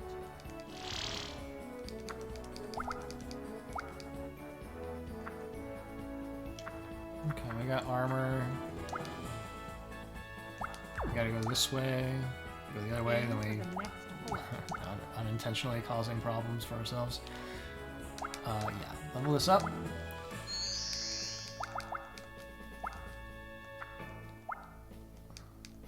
Changeling. Use it on him. Oh, okay. So that card is funny, but it really stinks if it gets used on me, because 2 of my cards in my book, at random, just got converted into the worst cards in the game. Discard your And if they had been my Kelpie, I would not know until I got all the way through the book and never saw my Kelpie, and I go, okay, yeah, you got me. So, that's a real annoying thing to have happen to you, and ideally don't let it happen to you.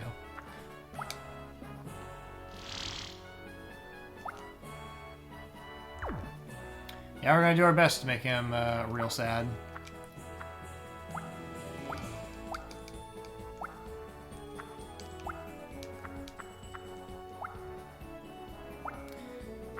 Okay, I gotta pay attention to the thing she just played is making all yellow creatures do 10 less damage. The AI knows this. I will forget this.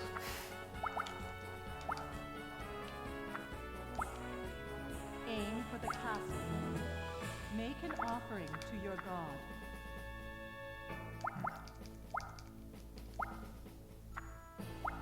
Aim for the next fort.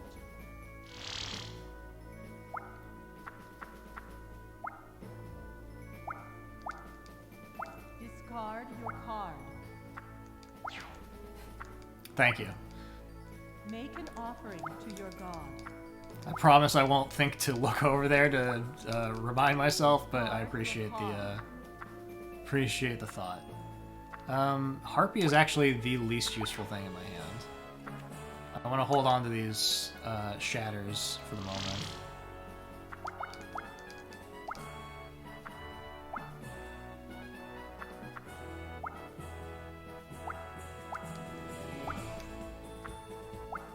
Good. I want to use that now rather than later. Don't care. Aim for the castle. Discard your card.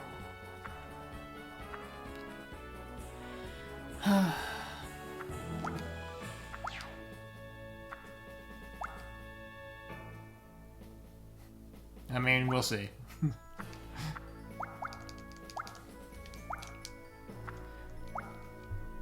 Make an offering to your god.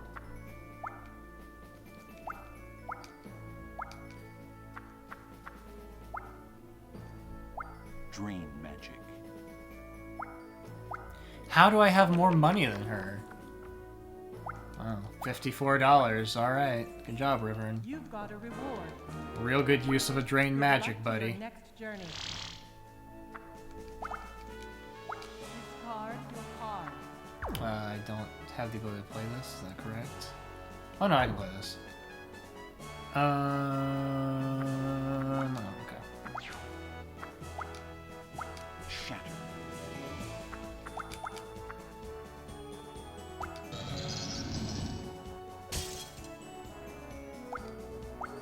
You've got a reward. Good luck to your next journey.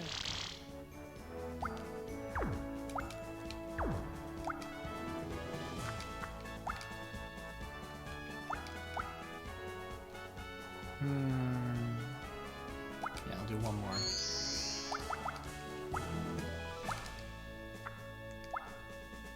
Aim for the castle.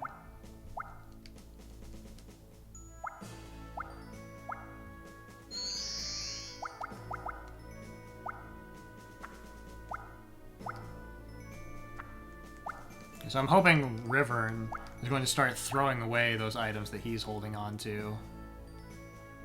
My one could probably go. I'm gonna break Gemery's nunchucks. Right. No, I don't want her to use this on me.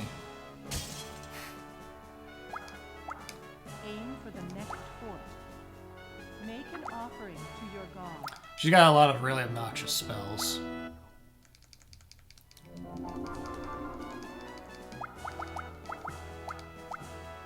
And that thoroughly helped her because she has only green creatures, so they all just got 5 more powerful. You've got a reward. Good luck to your next journey.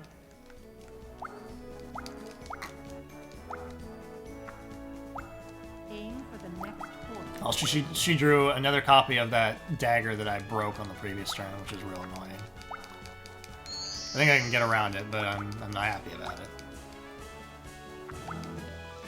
Fly.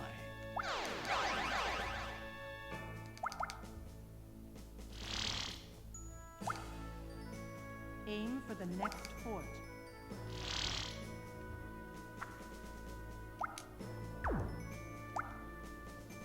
Aim for the castle.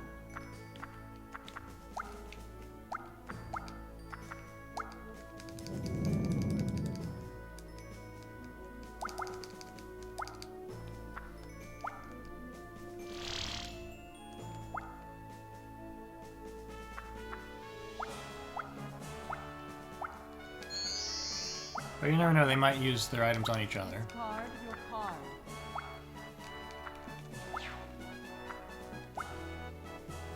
Make an offering to your god.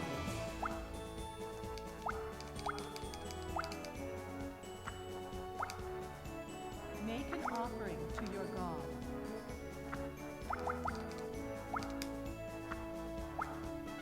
Make an offering to your god.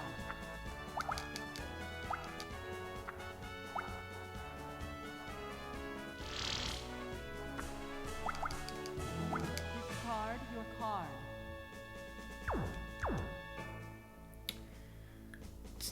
The one is the least useful thing. I have more of those.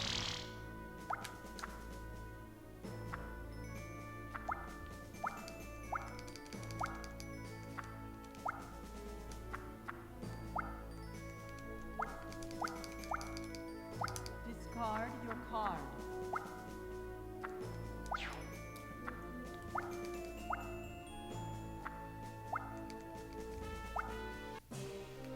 Good. Hero Drake. Get into a fight. Humbaba. She'll probably use an Earth Shield, if she still has those. Yeah. So that just blocks all damage as long as you're playing like the color that's associated with it. So if you play an Earth Shield on a green creature, you block all damage. So the fact that she has multiples of those in her book makes it so you like can't win. And real frustrating to deal with. So great that she's burning through those. And it cost me nothing. You've got a reward. Alright, now we're going to start talking about the Kelpie. And hopefully we don't get sabotaged. Good luck to your next journey. We're going to go ahead and swap this out and put the Kelpie down. You'll notice that the way I Aim went for about the doing next this is point. I placed something on a blue territory. First of all, you need to have something on blue before you can play a Kelpie in the Aim first for the place. next point. But then I leveled that thing up before putting it down because it's got low health. Now, Guard your card. what's going on here is the Kelpie has an ability that is going to force the enemy to stop there when they walk into its space. So you don't want to drop the Kelpie down Aim for the next before you point. can protect it from getting utterly destroyed. Discard I have armor in my hand. I've been trying to manage their equipment. I shattered a weapon, and I shattered a spell that she could use to swap my Kelpie out, which I didn't want her to do. Make an offering. 'Cause that would have to made your me god. pretty upset. Aim for the next point.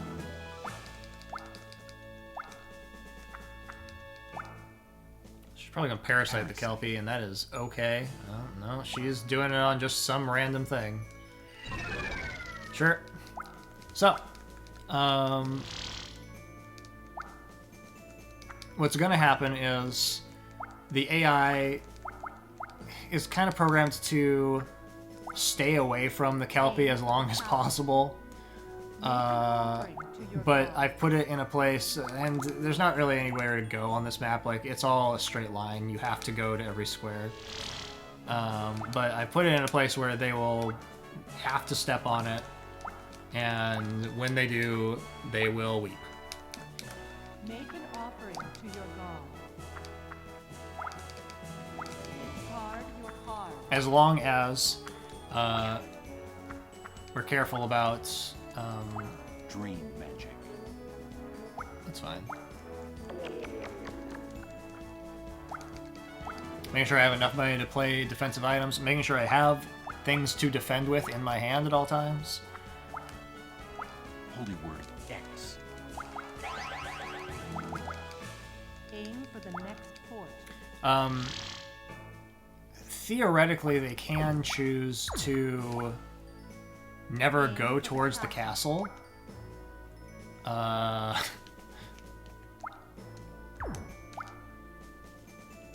Level up you once. Yes. Aim for the castle.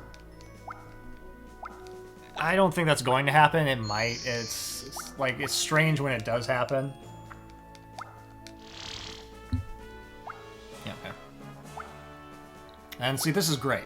He's going to use up his Fire Giant that does critical damage to blue creatures, which is horrible for my Kelpie.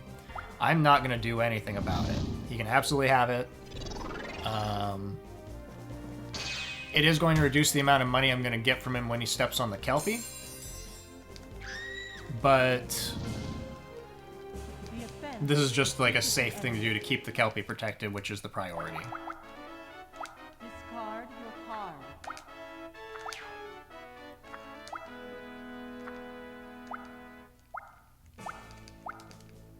Discard your card.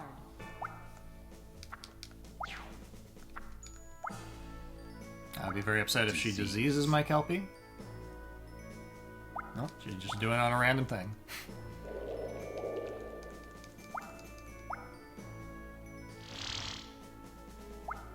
So see, she chose to not go toward it, even though she's already touched all the towers. So she's just going to waste time. That's what her AI has decided is the best thing to do. Riveron's AI is like, I'm going for it. I'm going to go straight into this Kelpie. I don't care. Because he's aggressive, I guess. This would make me pretty upset if this thing turns it into a wolf. There's a 60% chance of doing that.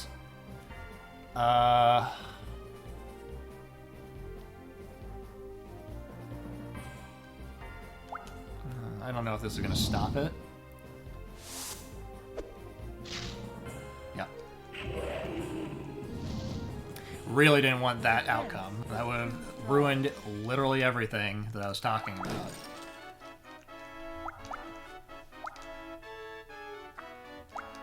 Make an offering to your god. Oh, that's okay. Take my $90. Because if she has decided that she's not going to go touch the castle, then she doesn't have a source of income. So she's just going to keep wandering around the board and doing poorly.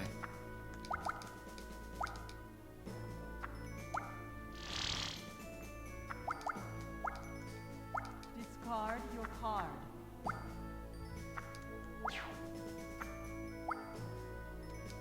Pain.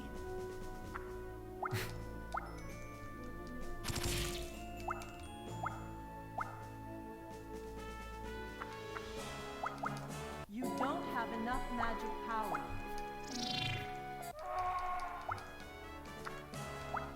You've got a reward. Good luck to your next journey. Okay, so he's picking the fire giant back up. So to be mindful of that, he still has the thing that can do critical damage to the thing, and I don't want him to do that. This Pegasus is the least useful thing in my hand.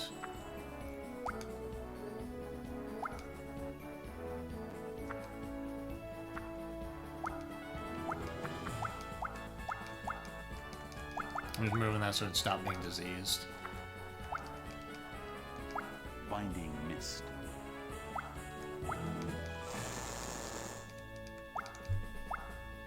Make an offering to your god.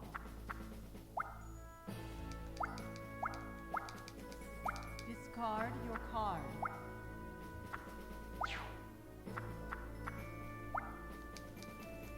Fly. And from here, the supporting aspect of the Kelpie, you can see that it's like it's not part of a chain right now because he destroyed the other blue thing that I had there. So I want to be investing my energies into getting things... You've got a reward. shored up around it to raise its toll value. Good luck to your next journey. So we can level them up.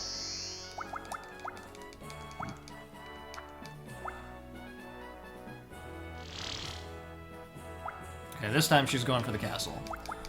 I can only assume she decided that she could approach it from this side and be fine with it, because she's going to get a source of income before she has to step on the Kelpie.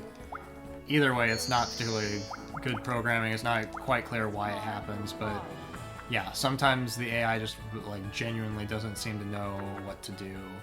So I want to hold on to just this whole handful of armor to protect that boy at all costs. Aim for the next fort.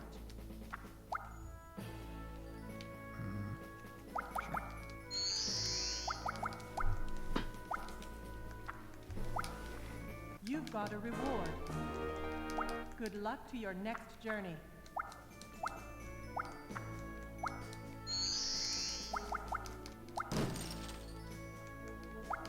You don't have enough magic power.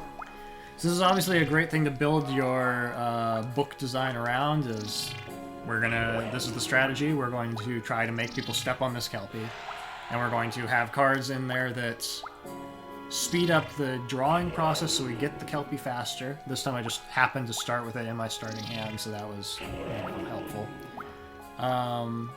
You can be going for spells that raise the HP value of the Kelpie. Things like Growth Body. You can be looking for things that protect it from having spells cast on it, like Magic Bolt. But I could build a whole strategy around this and then never see it because it could be at the bottom of my book and I wouldn't know.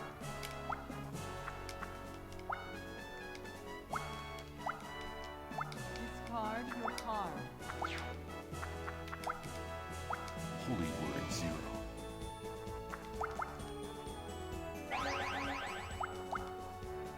Make an offering to your god. This is also a place where I talked about earlier that stocks could be used. I could buy blue stocks, knowing that I've got that Kelpie there and I want more blue territories, and it would work hand in hand with each other. I don't necessarily think that that's going to happen in this situation. I think that it would be a very long-term play to try to do that. So instead I'm just gonna, you know, even the Kelpie by itself with no other chain attached is bringing in a strong source of income. Make an offering to your god.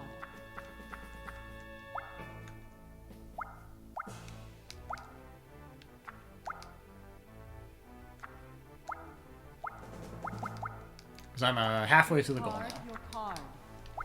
You can tell because the music changed. Judgment. Strong play. She just stole that money away from me. She didn't steal it, she made it just vanish into nothingness. Which is just, like, gonna cost me time. It's not that big a deal.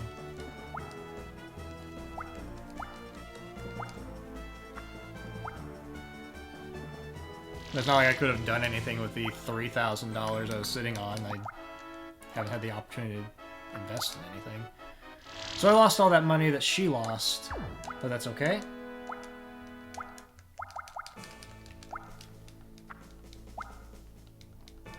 Replace.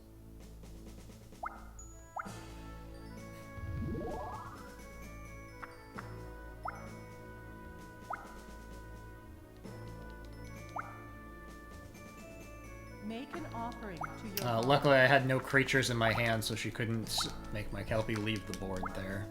Aim for the next. That's why I destroyed the other copy of that card earlier.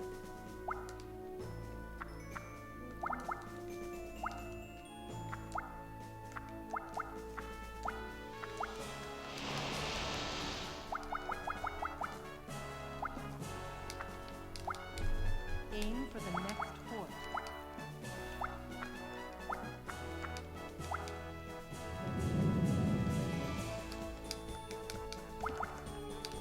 Discard your card.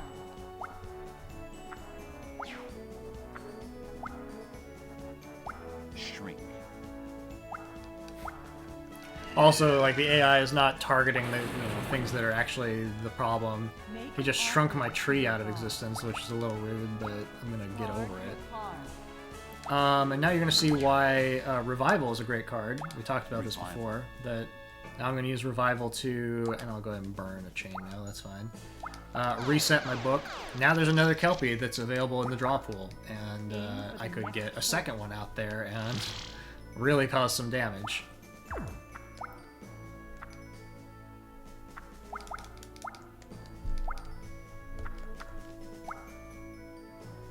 Despair. It also deals with her, because it says it refreshes your book to the state it was at the start of the game. So it gets rid of those 2 goblins she put in my book. Whatever cards got turned into goblins. Refreshes them back to before she cast that spell. Aim for the castle.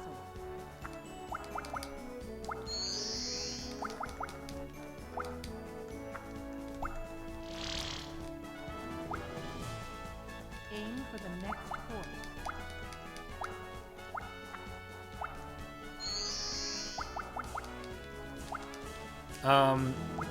If she hadn't wiped like 2,500 bucks away from me,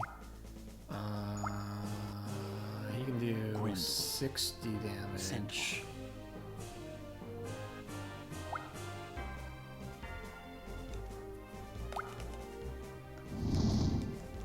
Literally the only reason I'm protecting this is to try to keep my chain value up. And again, to make River look bad. That's always the backup goal. Also, because that item isn't getting destroyed, it's going back into my book. So it's, you know, not like throwing it away on defending something else that doesn't matter. You don't have enough magic power.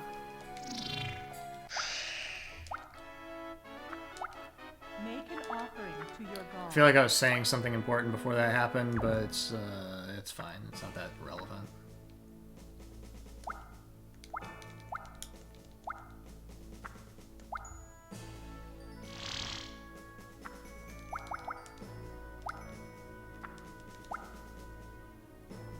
Oh, I was saying that we were on a really good pace for this map. This map is extremely long if you don't have something like that to support you.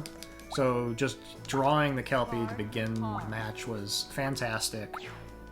It gave me a goal to work towards, and I executed that goal correctly. It's a matter of whether or not they managed to do something like this, where he just drew another werewolf, and he could turn my Kelpie into a wolf and eliminate all of my plans. I don't have any creatures, so take my $80, ma'am. Or she could cast Paralysis on my Kelpie instead of just some random garbage. If she did, then I wouldn't be able to play defensive items to keep it safe in battle. So there are plenty of things they can do to get around it. It's not a fail-safe strategy.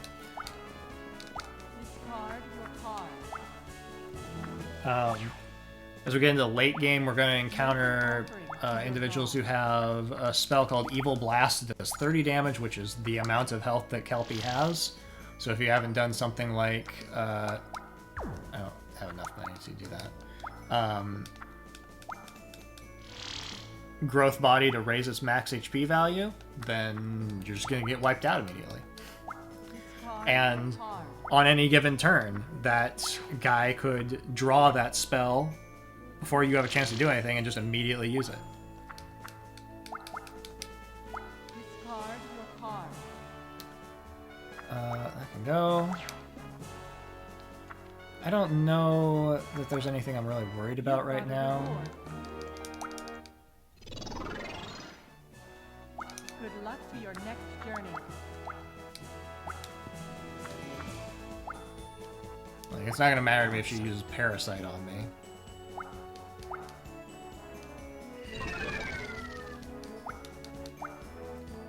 So I think holding on to that Shatter is a good idea until I see something that is... Because Shatter doesn't let you destroy... Hold on. That can go.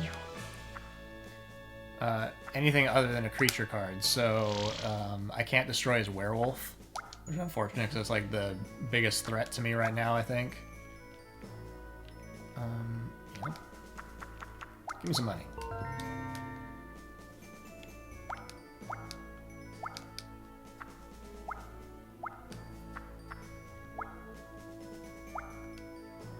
Discard your card. You've got a reward. Good luck to your next journey. So if I were him, if the AI is any good, I would absolutely choose to play a werewolf on the Kelpie and try to get rid of that nightmare. I think there's going to be one map where we're going to encounter AI that has it, and they don't use it particularly effectively. But the panic mode gets real when you see it come into play. No, well, that's bad for different reasons. Okay, so this thing reflects all damage back at you, so I need to make sure I'm not doing more damage than I have HP. He's doing 20, so that's 50, so we're fine. Right? If he kills this because I'm dumb... I was a little worried that the Reflect was going to count as, like, magic damage instead of normal damage, which is a whole thing we've never talked about. But magic damage skips past the defensive bonus of territories.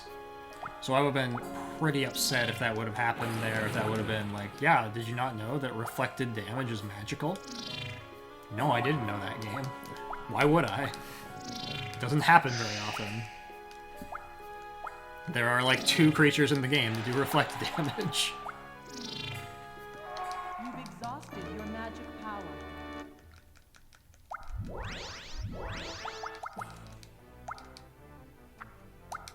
Make an offering to your god. Aim for the next. So if she hadn't stolen the 2500, we would already be done with this map. That's how like powerful that Kelpie is.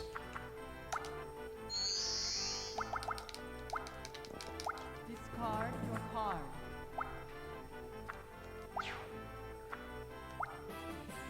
Make an offering to your god.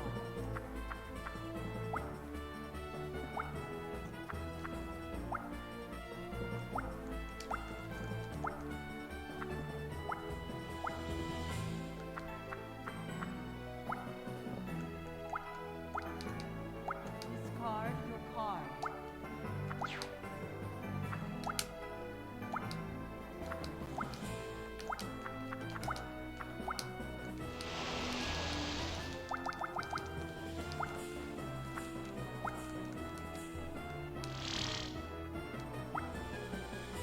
You've got a reward. Good luck to your next journey.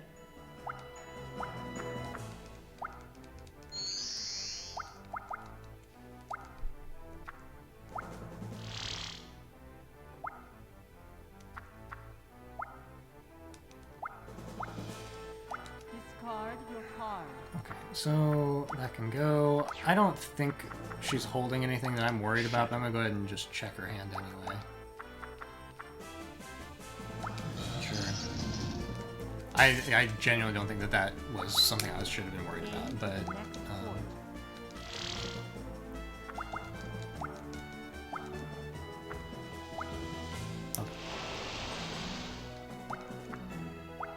uh-oh. You're gonna know me. No. Kelpie. I'd ask for her to get to know me better. Yeah, I can't do anything.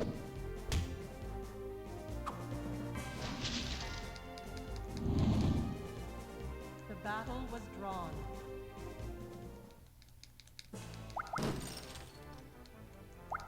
You don't have enough magic power.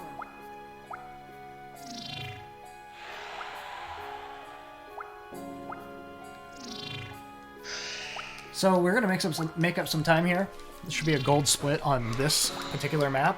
How much of a gold split depends on how well I can roll and just get back to the castle. But you know, it helps out for having to repeat that one map earlier. Now that spell that he just drew is called Quicksand, and it does the effect that Kelpie just does natively, so you can play Quicksand on any creature and have them do this thing that I've built a strategy around. The problem is that Quicksand only lasts for 2 turns, so you have to know that they are about to get there, or like hope that they do. So it's not as solid of a strategy, but you could use it in combination with like something that's not nearly as fragile as the Kelpie is. So I appreciate that that is like a, you know, there are so many different card combinations and things you could be building strategies around. Uh-oh, is she gonna changeling me? Yeah, she's never gonna forgive me.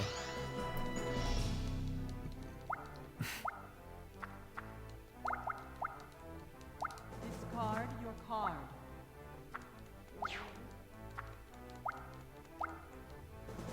Aim for the next Yeah, for sure. Oh, thanks for wasting my time by getting into one last fight. Centaur. So again, you need to make sure that we are doing less damage than we have HP. That's why we throw this armor on this boy.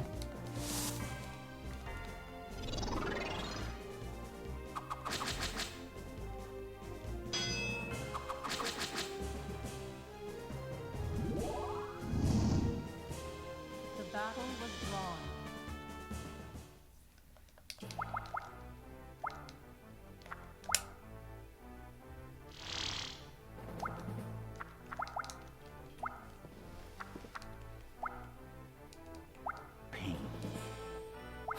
She's so mad.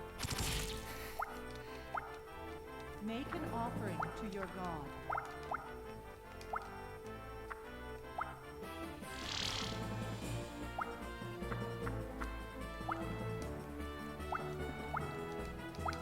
Discard your card. You've got a reward.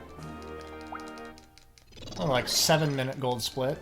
Not bad. You are the winner of this war. That map can go on for like an hour and a half. It's a real, The winner is a determined. real pain because of like the combination of things you're dealing with. They're two. It's the opposite of that one with Pickett and the girl. Like they have very aggressive things going on. Okay, so we want. Okay, probably that 10 would be good.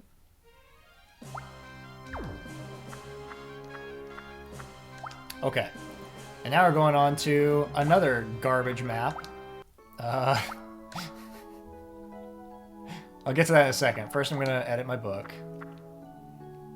Maybe I want this tortoise. I don't know that I do. Handling battle. Maybe. Oh, we gotta put Cornfolk in. Soul Collector's great. Gaseous Form is great. This Lance is great. Wing is kind of like a defensive thing I could play on the Kelpie.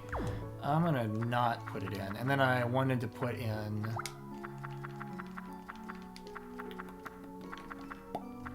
Permission. I'll verify that I don't have growth body. Yeah, I have mass growth, which, you know, it can be used to the same effect, but it would help everyone else at the same time. Ooh. I'll also put in Chaos Panic. Alright, so we'll rebuild this real quick. Let's go ahead and drop the Bookworm.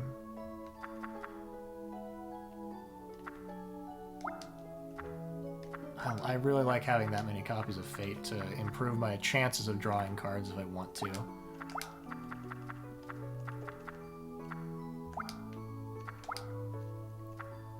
I'm basically slowly removing things that just like don't have very high max HP values because they just become increasingly more fragile as the game goes on. I think I can drop this Holy Word 6. I did draw another one of these 10s. That'd be a great thing to keep. Drop a Shatter.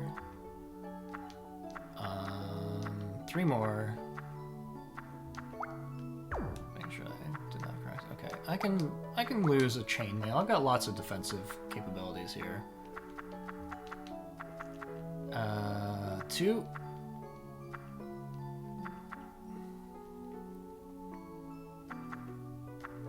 I think Rock Sauce can go. And Tree Folk. Okay, so now we're going to start a new book. Why? Because this next map is trash. This is, I think, the worst map in the game. And what we're going to be doing is we're just going to make either 1 or 2 colors and just stick with that. Because it's all neutral territories. So making a chain is expensive and time-consuming, and I just want to... Well, that's actually great against him because he only has neutral things. That's not great.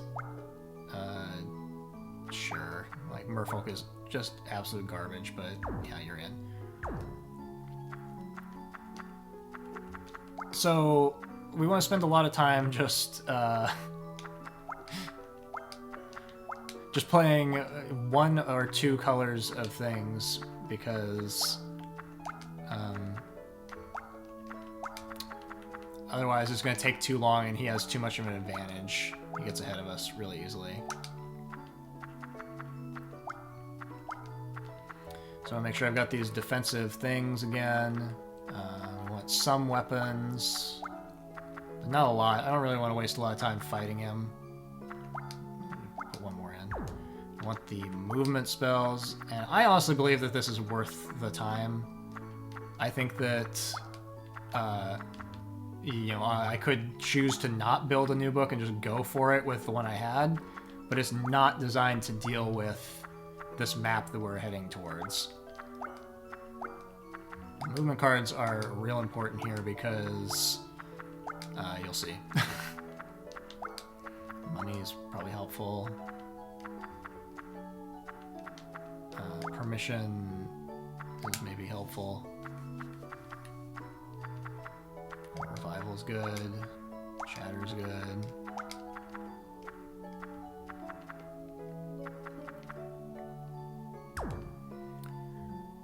Okay, so I'm gonna go ahead and put in a second color.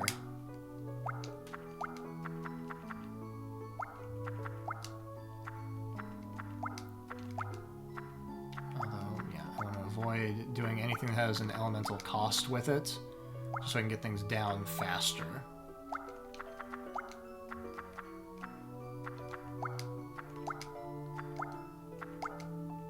Okay. Do you have a... no, we're good. Okay. Now you need to go to change book.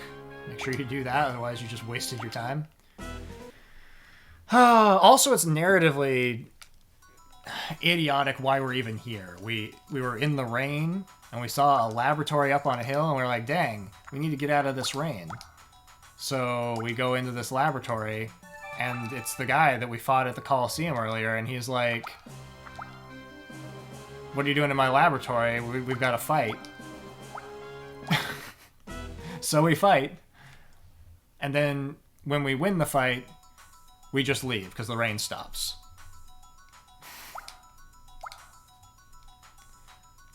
I'm going to keep doing this and suspending and restarting until I get at least 3 creatures. I have a particularly low creature count with this balance, just because of the number of blue and green creatures I've drawn up to this point. Can't do anything about it.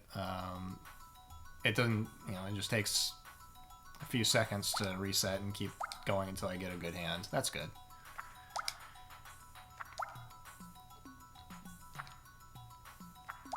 So, there are 2 regions. They are divided by a warp zone, and that's the reason why this map is terrible, is that you can build up a bunch of stuff on one side and then get warped off to the other side. The enemy could place a bunch of things all on one side, and then you get warped into that side and just step on his stuff constantly.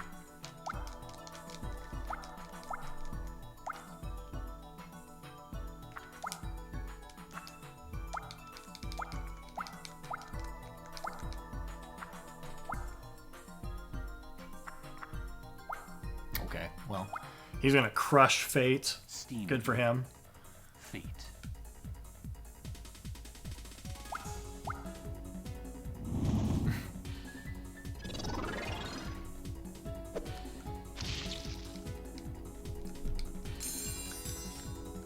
But there aren't a whole lot of decisions to be made here. I'm drawing cards and hoping to walk past the things that I've already played to Holy word X. get a chain going so I have something to level up. Whereas he doesn't care about chains at all. Now I'm getting warped. Good luck to So your see, next these things that I just dropped down, I now can no longer interact with them because I'm over on this side of the board. Now I've got to just start over on this side. Aim for the castle.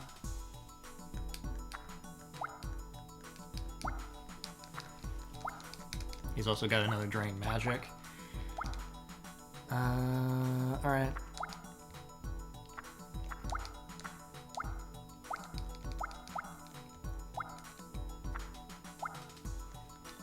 You've got a reward. Good luck to your next journey.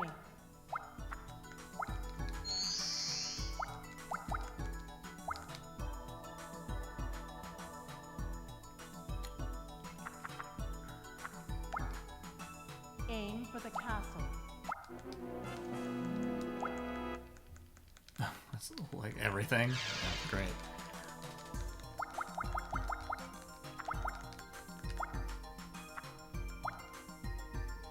Jump into the unknown realm.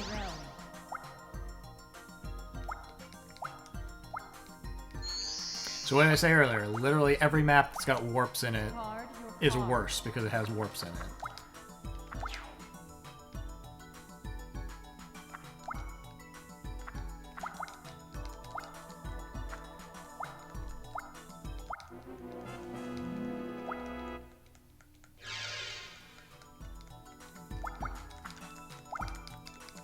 Discard your card.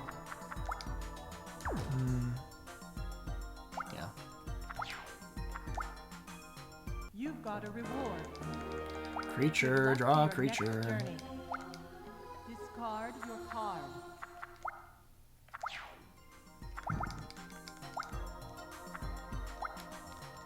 Aim for the castle. Discard your card.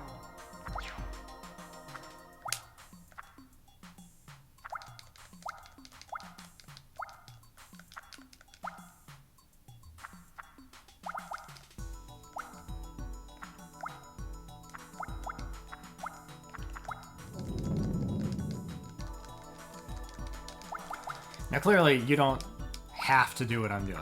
Like, you could come up with your own solution for the problem. You could just ignore chains entirely, because it's kind of like an extra step. You could just level things up and like try to defend them on neutral territory. I just think that it's not a particularly good choice to do that. And I'm not engaging with you. Discard your card.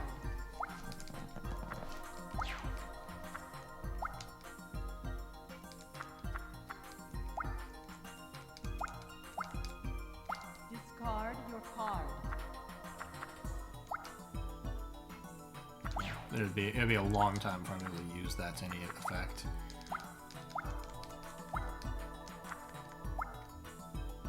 Aim for the castle.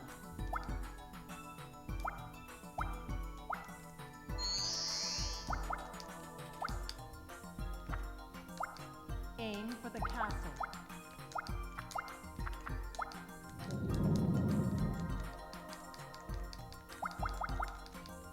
Discard your card. He also has one spell in his book that just converts all of his stuff into goblins. I'm not sure why he has it. If he uses it, he just gets completely destroyed. This is a horrible card.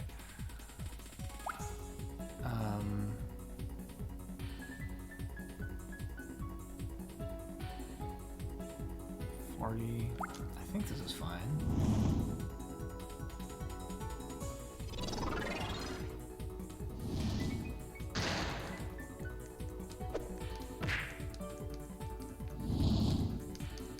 The battle was drawn.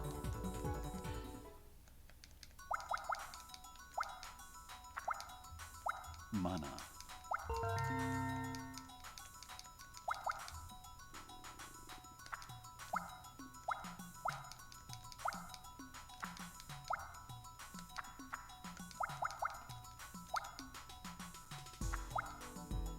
You've got a reward.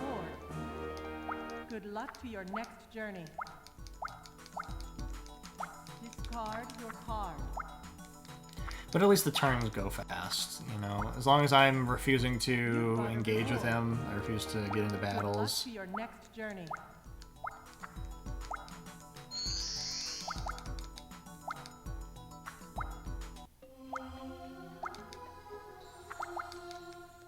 Discard your card.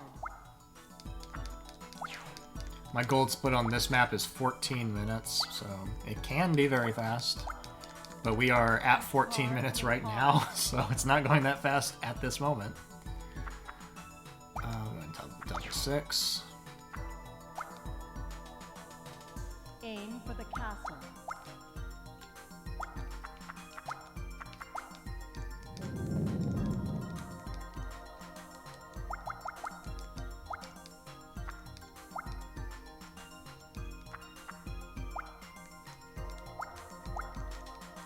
Discard your card.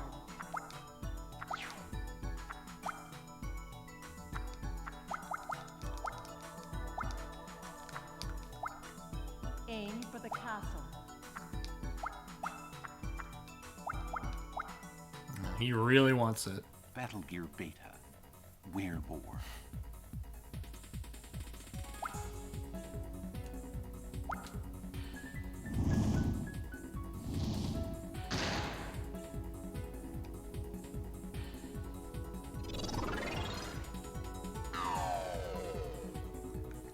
You just got to witness a cool thing that almost never happens, which is those two cards can be played together to combine into a new card. There's a Battle Gear Alpha and a Battle Gear Beta. In fact, I don't know that I've ever seen it happen during a speed run. Okay, well, I guess take my money. So now he's got that super cool robot there. And, I don't like it.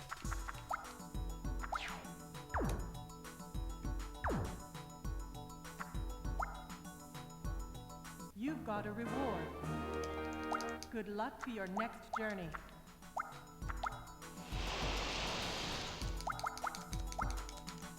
Discard your card.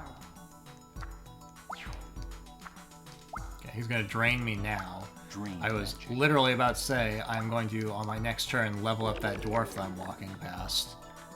But that's fine. There's that evil blast spell I was talking about. Discard your So card. hopefully he'll use that before something comes up that I don't want him to use it on. And I'm warping. Jump into the unknown realm. Before I leave, I can level this up. And maybe he'll be stuck over there and keep stepping on that dwarf. Discard Who knows? your card.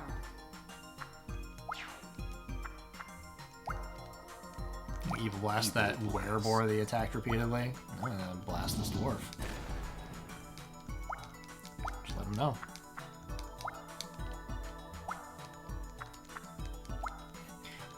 I just looked over and I don't know what you said oh cool to, Discard your card. but I'm sure something that happened at some point was cool.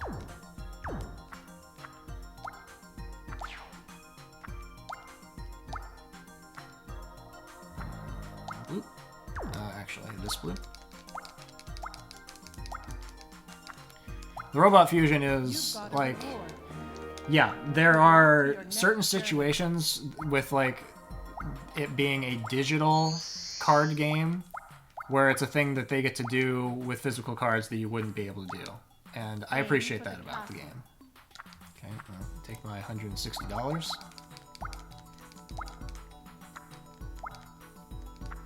There are some cards that like can evolve sort of, Discard your card. and Culdcept Revolt actually has a not particularly well implemented but still cool idea, which is that's all right. I'm gonna do this. I'll use this. That's fine.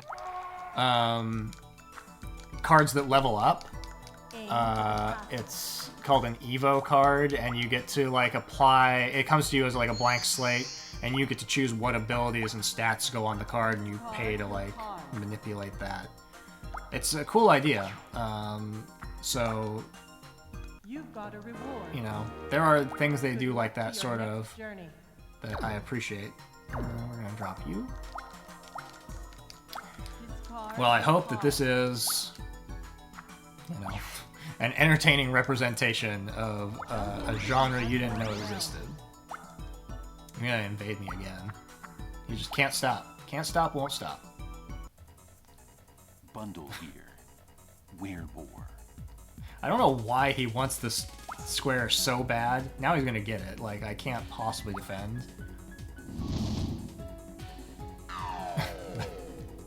To have attacked it 3 times like that. The offense defeated That's the fine. enemy. It had basically no value, so sure. And now we're both over here. And we start over with the whole process of trying to get a chain going and level things up. And that's why this map utterly sucks. Borges. Woodfolk. Okay, So he can do 70, and I can only defend 70, so he's gonna win this fight. Wow, I could have protected it. The offense defeated the enemy. So Borges there is giving him a 20 HP boost to all his stuff, which is another thing that's easy to forget. And probably will prevent me from ever winning any kind of battles against his things.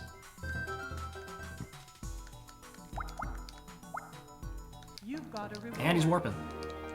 Good luck to your next journey. Jump into the unknown. Which is good for me, because the thing that I leveled up is over there.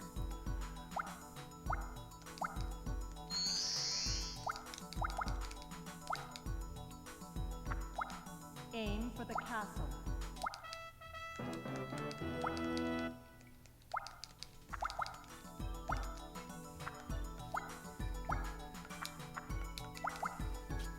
Discard your card.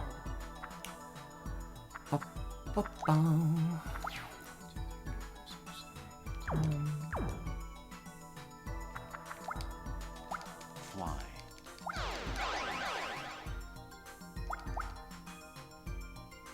You've got a reward. Good luck to your next journey.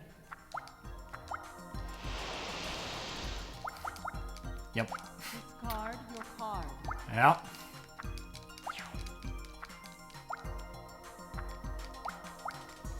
I do kind of wish the shrine was a bit more intelligent and was able to identify those sorts of situations. Like, oh, there's nobody. It would be just boring for it to have an ability that just does nothing.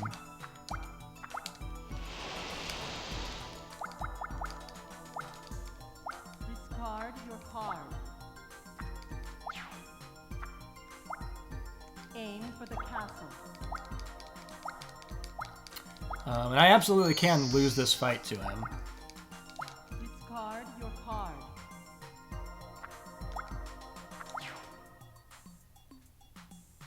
2, 3, 4, 5, 6, 7, 8, 9, 10. Well, actually, we want to do low. Yeah, that's fine. Aim for the castle. Let's go in and interact with something over here while I can.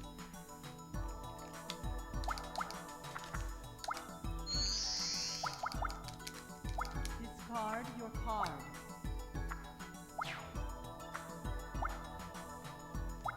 Feast.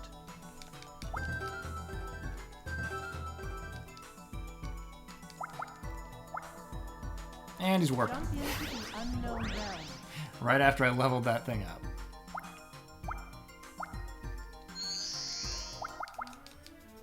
Discard your card. Okay.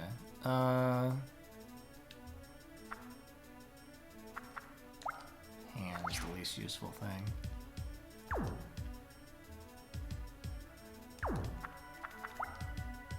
Holy word. This gets me past both of the things that he's leveled up on this side. You've got a reward. Good luck to your next journey. All the way.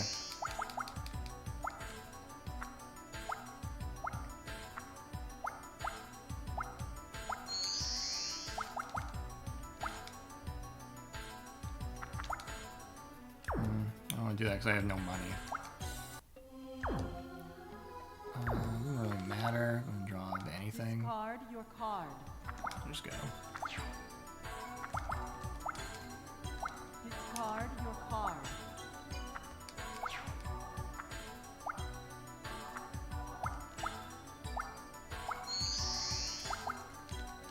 Discard your card.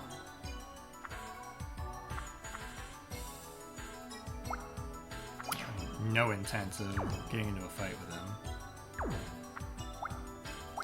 Fly.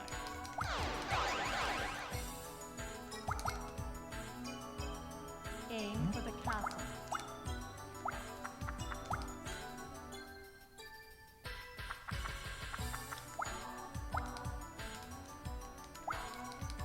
Discard your card.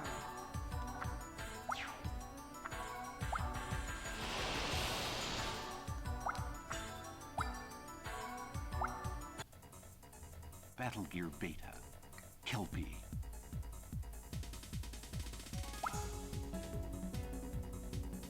I think that this, no matter what, we're gonna do this one.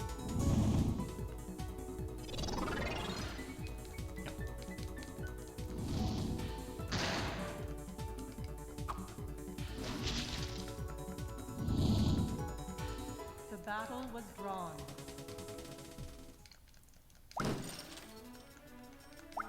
You don't have enough magic power.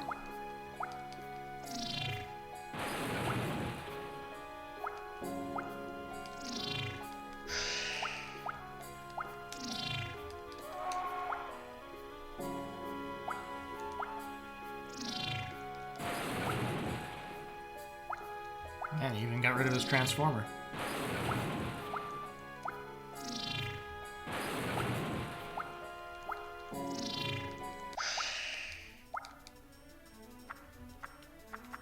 Now we're gonna play this, just to get another Kelpie, just in case. I don't think I need it at this juncture, but hey.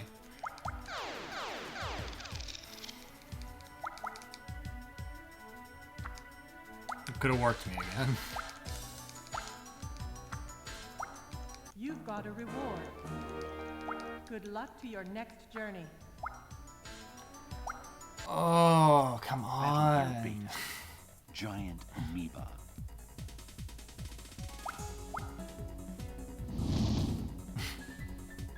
Sure.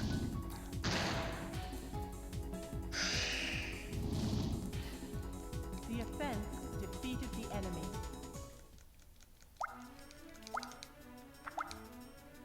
You've got a reward. We want to draw an item Good luck to to help your defend next the Kelpie. journey.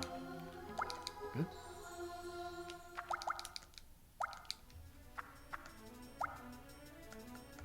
Avalanche.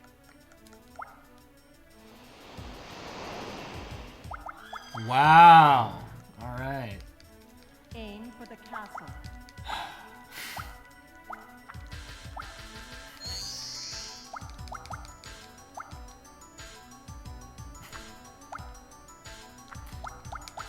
Did you know that he would just use a spell and just annihilate that creature? It did 30 damage to creatures that had max territory. So because the Kelpie was on fully leveled up territory, he was able to do that. Okay. Aim for the castle. Still in the lead, but it's obnoxious. And it's slowing me down. Mutation.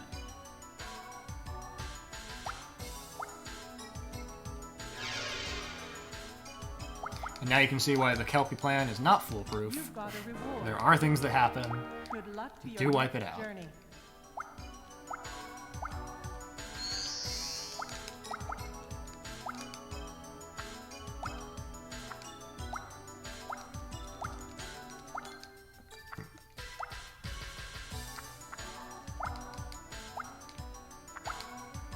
Holy word X. You've got a reward. Good luck to your next journey. I probably don't want to work over here. Unknown realm.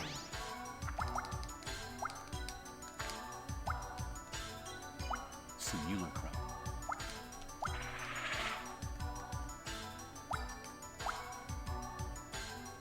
Aim for the castle.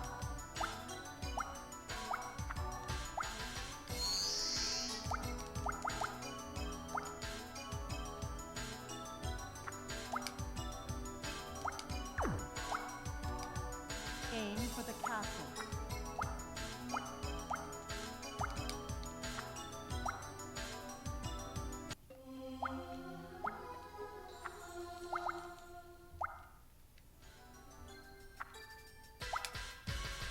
Okay.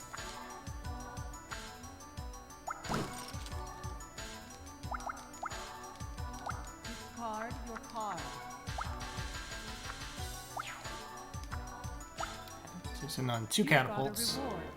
which are Good plus luck 30, to your plus next 30. journey.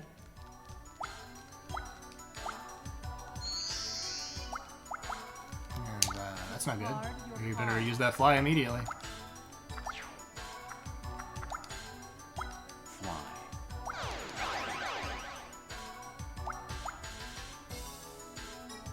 You've got a reward.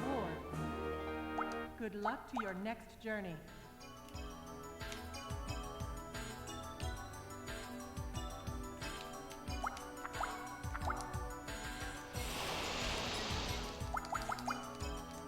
Discard your card. Oh, there's that spell that turns all of his stuff into goblins. I hope he does it. I need this to be a showcase.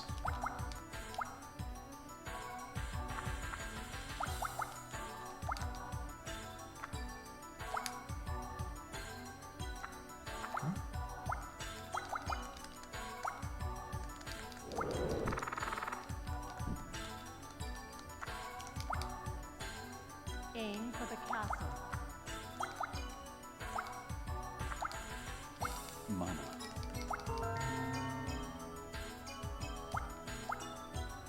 Aim for the castle.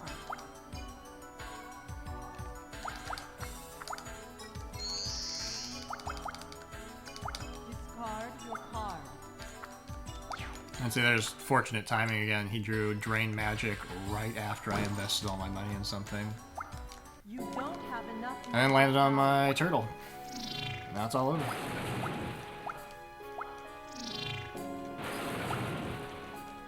But it could have been over 15 minutes ago. The map actively wasted my time as best it could. I'm gonna play the 6. Holy word 6.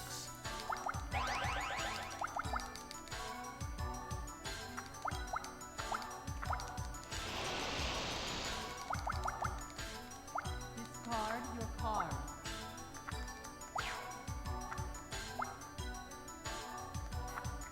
He's gonna get this free territory. Free, fully leveled up territory. Still got one more turn. You've got a reward. Good luck to your next journey. You've got a reward. You are the winner of this war.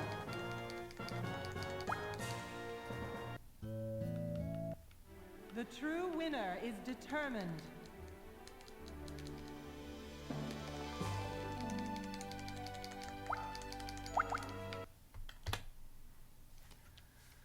Whew, okay. We want... Give me these garbage cards, too. Okay, we want that sword and that axe. Actually, a lot of good equipment. Prismatic wand. But yeah, the next map is fine. That'd be a waste of time.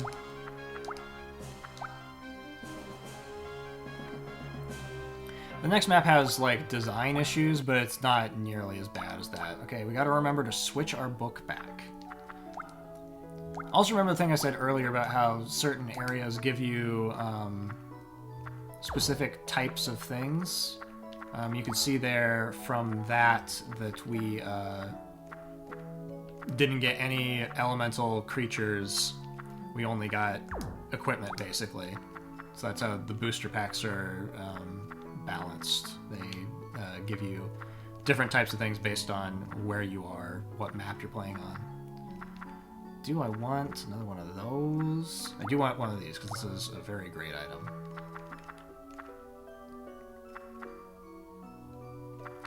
I don't think I need another samurai sword. Alright. 3 cards to dump.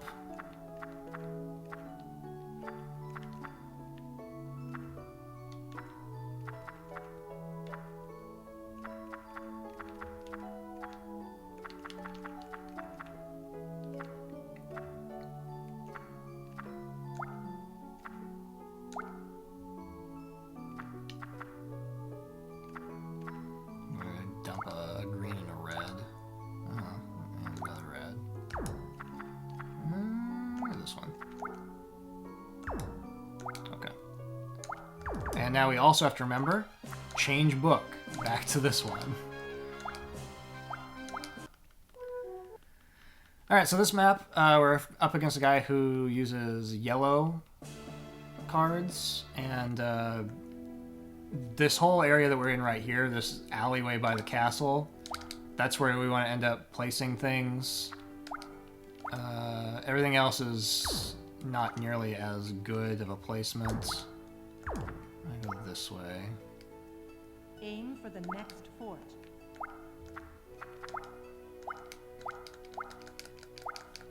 And then at the top and bottom of the map, it warps us off to this island on the right, which that whole area is a waste of time. Magic bolt.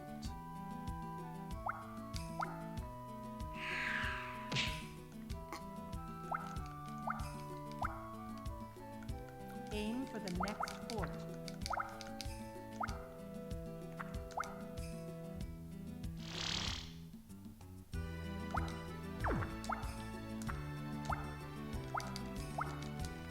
Because it's the same problem as that Coliseum 2 map where you can just go around everything.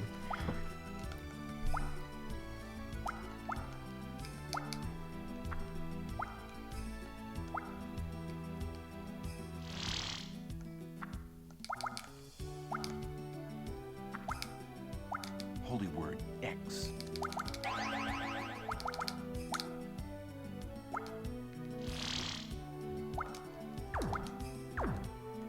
I guess I would rather have green, because I have more green creatures at this point.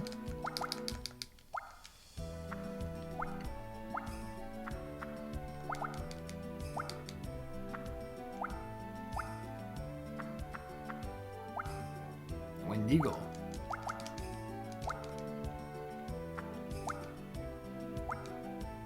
Aim for the castle. That's okay, we can lose Chaos Panic, we don't need to hold on to that. Discard Uh, card. The creature I just played is not a good defensive card, and it is not good on that specific square. I'm mostly just putting it down to buy up the property and hopefully be able to switch it in with something else at a later point.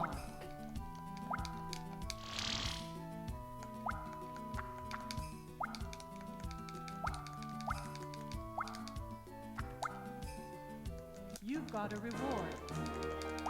Good luck to your next journey. Discard your card. The Soul Collector has a really cool ability. He's going to do damage equal to a modifier based on how many things have been destroyed in the map up to that point. So if you get it late in your draw cycle, after there's been a lot of chaos on the map, it's super powerful and like the longer a map goes on, the stronger it gets. So obviously that's going to be a big deal for the late game where we're going to encounter very powerful, very Discard your card. the last map in this game is long. It's very long. So having something that we can be using to overcome pretty much any defenses, because it's just going to naturally keep getting stronger and stronger, is a great thing. And then, you know, you can amplify that by using Revival to get another one in your hand. You've got a reward. Good luck to your next journey. I don't like that he is buying up these properties by the castle, and he's actually got good things on there, as opposed to me, where I'm just playing random nonsense everywhere. There's Gouda. Aim for the castle. You've got a reward. Good luck to your next journey.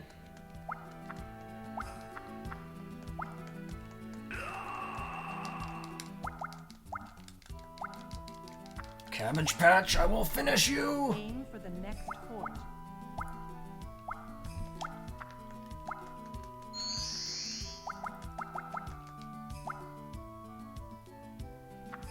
Sure. Holy So word he played X. slow on me, but I'm gonna go ahead and override that and move 10 spaces. Get across the board. This way.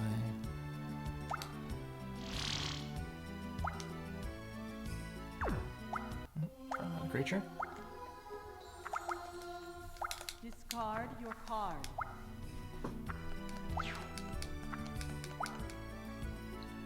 Aim for the next fort.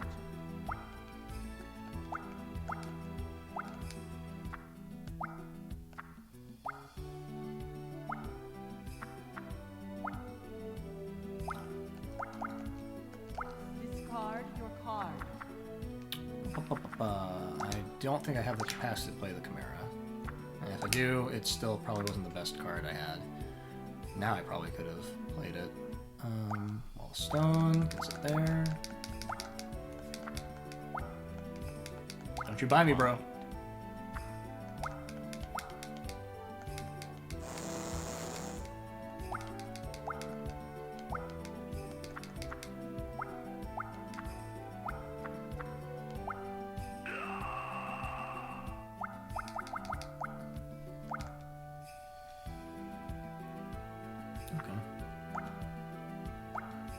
Aim for the castle. You've got a reward. Good luck to your next journey. So I think I'm gonna swap out the Soul Collector. It's not helpful to have it here in this space. So there we go. Let's go ahead and pick it up. Fate can actually get a defensive bonus for being on blue. And we can level up Fate and then hopefully draw a Kelpie later and put the Kelpie in that square. That's the plan. There's Gouda.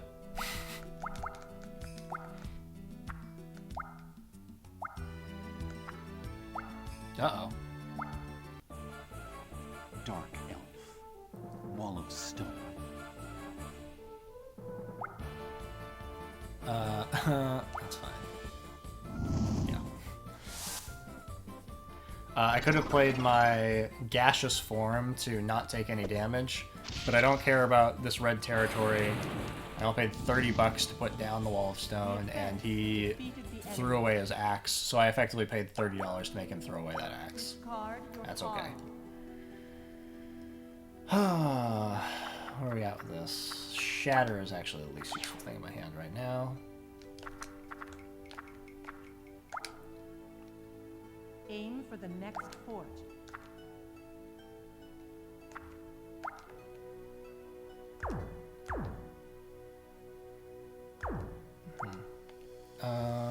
I think I'm gonna go ahead and do an unprecedented land transformation.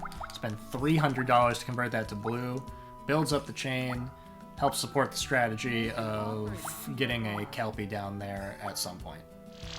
And now I'm not locked into only leveling up one or the other. Like I get some choice in the matter. So opens up my options. Just cost me $300. 300 G's. Discard your card. Honestly, Soul Collector can go. Nobody's died so far. Like, his damage would be 5.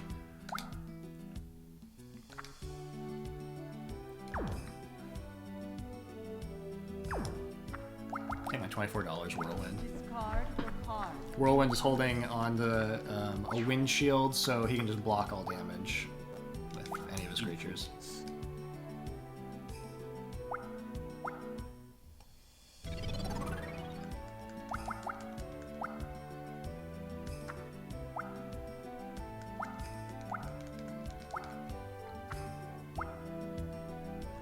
Weakness.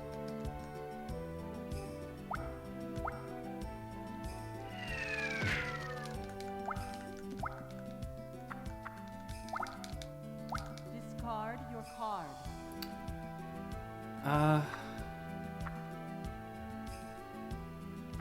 80 to 60. Drop the ones. Now, if I do permission, well, it's not really that good on this map.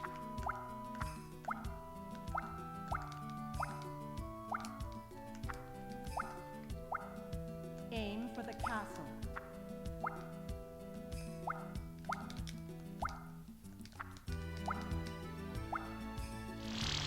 I still have to warp, because when you touch a bridge, you're forced to take a warp. So I would still be forced to go over to the right side of the screen. I would just not necessarily have to go up the top Good luck route. to your next journey.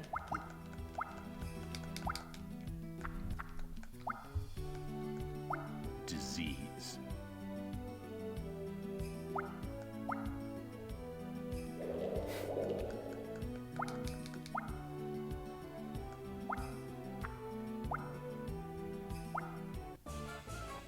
Push-pull. Elf. Well, push-pull is going to do no damage twice.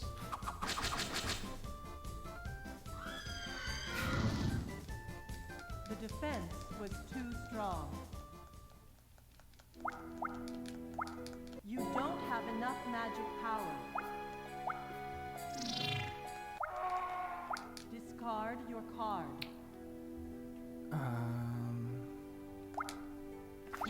Not the goats.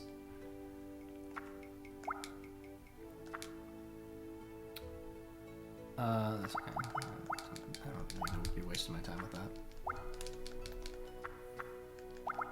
$28, please. Aim for the castle. You've got a reward. Good luck to your next journey. Discard your card. One can go. I'm gonna shatter his shield. Shatter. Oh, he's got 2 shields. Well, we're gonna shatter.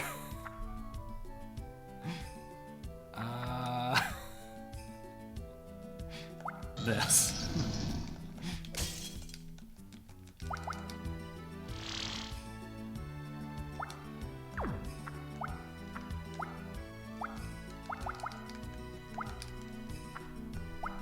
Aim for the next fort.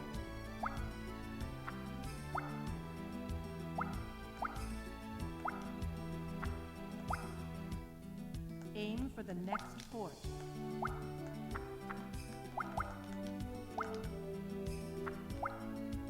Fly.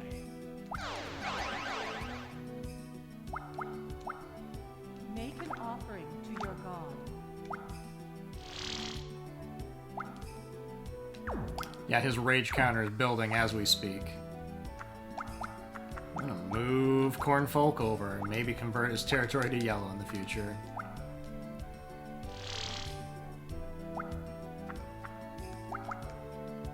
Discard your card.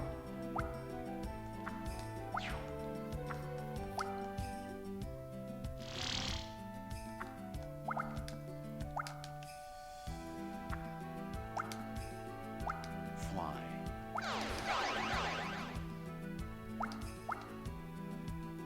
Make sure I'm not gonna step on anything. Yep, good. Aim for the castle. You've got a reward. Good luck to your next journey. I'm gonna level up this one just because he has a chance of invading the other one. Discard your card.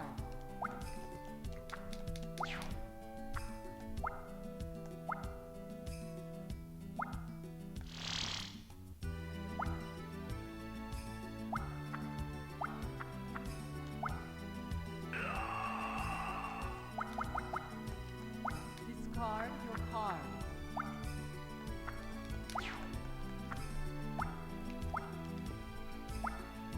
Make an offering to your god.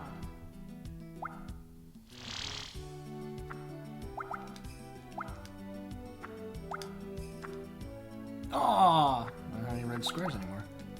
Discard your card.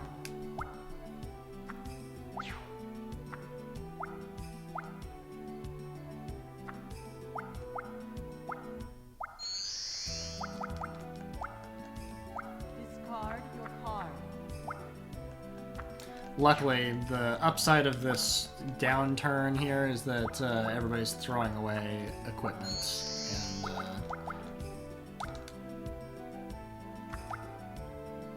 Aim for the next fort. let's see. Oh, okay, why not? Playing this here allows me to play that other red creature in my hand. Discard your card. He's got a Aim bow, for the castle. and a samurai sword, and a windshield. Discard your card. He's got a hand, an hourglass. I don't even remember what the hourglass does. He's diseasing my corn.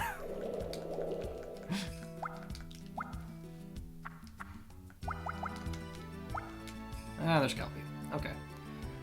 We're gonna go ahead and use Revival right now. We're gonna throw out Permission. And we just got back our movement 10s, our fly, our kelpie, and sure, just be right there. You've got a reward. Step right on Good that. luck to your next journey. Oh, he's going for it. Ooh. Griffin. He can do 100 Hands damage.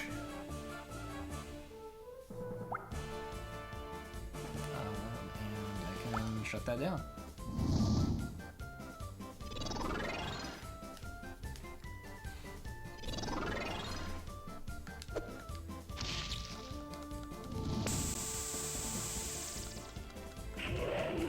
And I used the wand instead of the gaseous form because the wand gave me 40 attack power as well. Remember, they drained my Amazon so that she didn't have any attack power. So I was able to do that to destroy his Griffin, which costs $100. So it's an expensive card to lose. So he spent, I don't know, 150, 100 and something like that to then also spend 690. Neutralizes opponent's first attack ability. Well, Hourglass is not a particularly good card. Archer. It is situationally good, but I would probably not ever put it in my book. Oh, get scrolled, son. The offense defeated the enemy.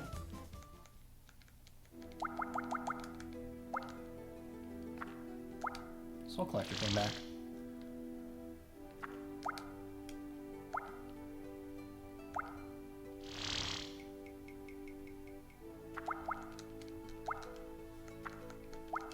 Aim for the next fort.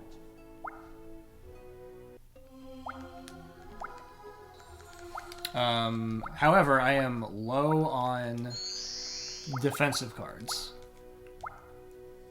And I'm absolutely not protected from him because he's got that hand. He's got 2 copies of the You've got a hand. reward.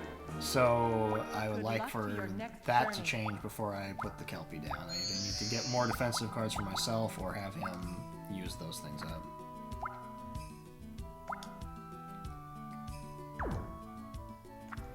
So I'm gonna come here. Even though the Wall of Stone would be like better suited to be up in the green, putting it on that space increases my blue chain, so that when I do get a Kelpie down in the middle, it's going to be more valuable.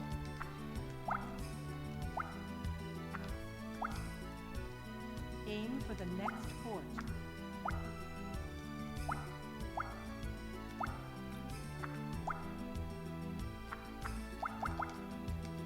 Discard your card.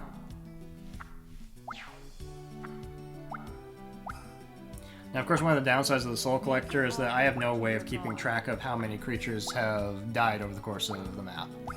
The AI knows that, and they know how to calculate that internally. Unless I take notes while I'm playing the game, I'm not gonna know, so... It's just kind of like you have to instinctively, if you're not paying attention, feel out whether or not you think...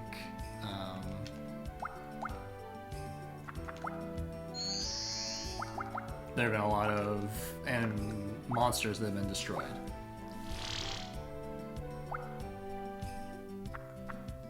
Right now, if I had to guess, I'd say the number's probably like 3.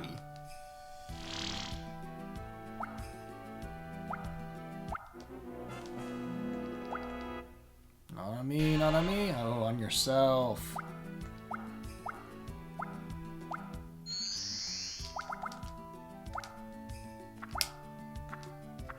Okay, let's not do that.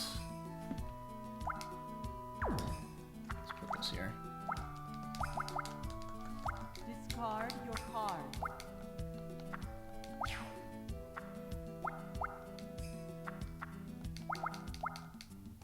Discard your card.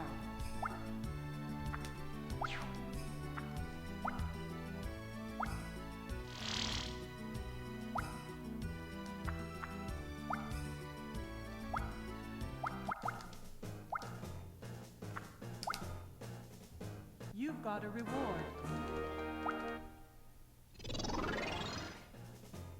Good luck to your next journey. Okay, I've got 2 defensive items. I think I'm gonna go ahead and... I'm worried about that hand, but I'm gonna go ahead and put him in. because he's heading toward it right now. I don't think he can do anything with his stupid bow. Aim for the castle.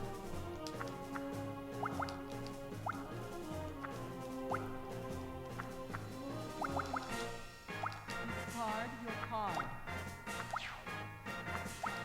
Aim for the next fort.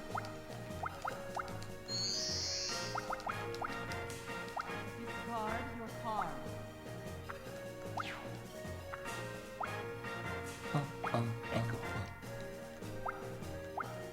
Excuse me. You've got a reward. Good luck to your next journey.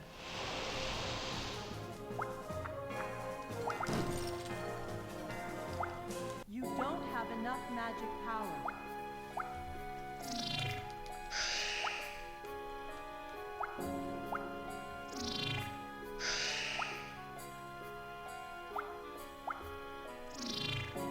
Oh, not Gouda.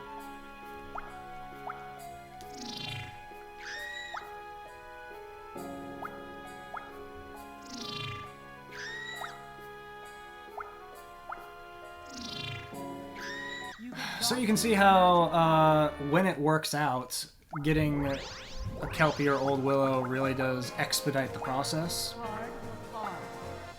But you also saw that it was easy for me to get destroyed with a single spell earlier, so...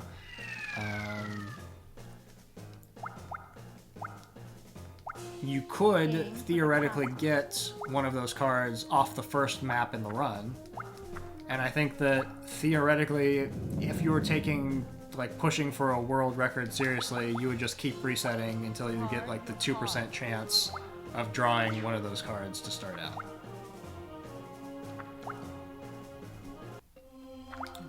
Defensive stuff, didn't want that.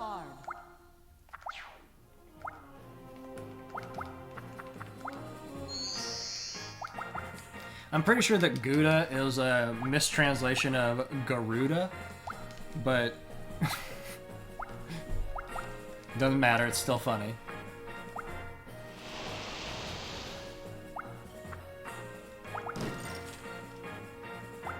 You don't have enough magic power.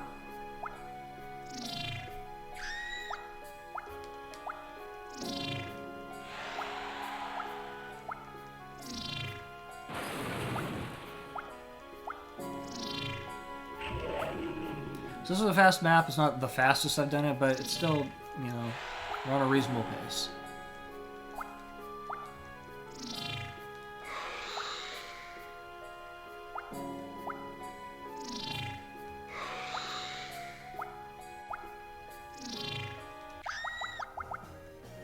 Discard your card. Holy word X. I believe it's going to be faster for me to do a... No, I think it's the same speed. Whatever. Well, I'm not going to stop you. I need someone to tell me the mythological origins of Gouda now. Gouda the Birdman.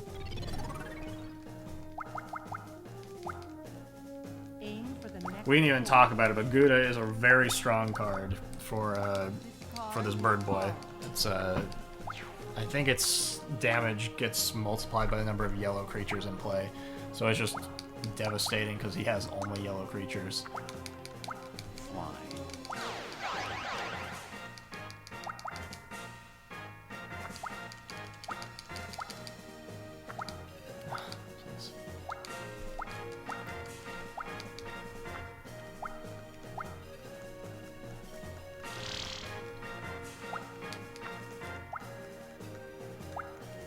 I also kind of like how the Soul Collector's sprite work just looks like a haunted baked Good potato. luck to your next journey. Aim for the next fort.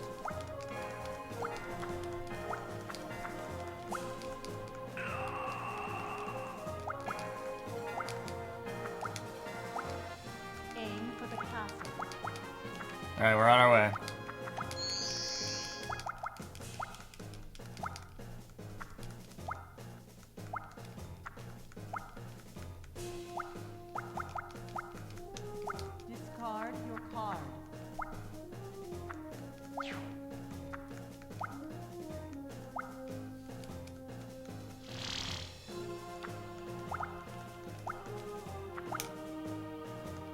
You've got a reward.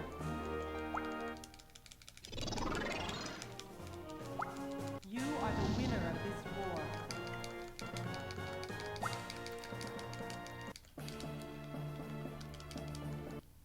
The true winner is determined.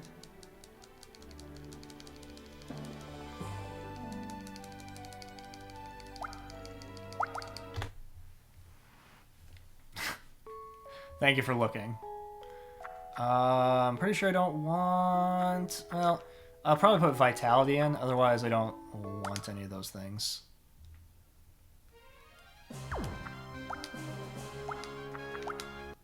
Because Vitality can be used to support Kelpie. Sorry, there we go. Greed could also be used in combo with it, but I don't want to deal with the ramifications of that. There's more going on there than I really want to worry about. Okay, we're going to remove one of these shatters. Okay, well, we'll see if I want to reset here real quick. I forgot that there's something going on with this map. First of all, we get to choose who... This is a team battle. We get to choose who we're playing with. And it does matter. They have different play styles, different book compositions. Second of all, I'm going to go ahead and just reset real quick, because I forgot that this map is primarily blue and red. So I want to check my book composition real quick and make sure that I've got more blue and red than anything else. I've got a lot of green. So I'm going to remove some of these green cards, because they just are not going to be particularly helpful. And same thing with the yellow. And I'll have to try to remember to put them back in afterward. So you can have some. Okay, so blue and red.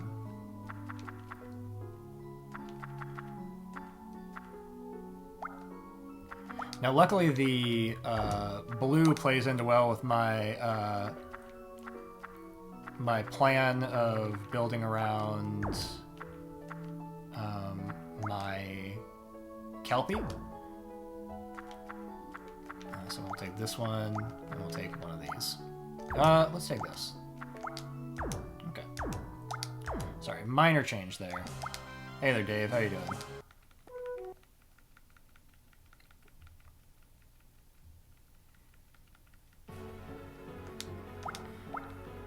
So I don't really have like a preset, like, will I choose Selena or Leo to be my partner?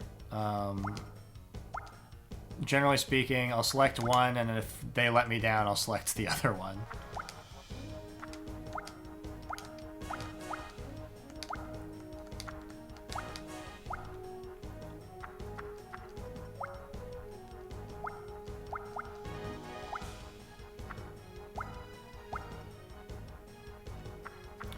This was the map I was talking about, where one of them has a Kelpie and one of them has an old Willow, so I have to face both of those on this map. Holy word 6. Which, if they know how to use it correctly, it's rough. She used a 6 on me. Thanks.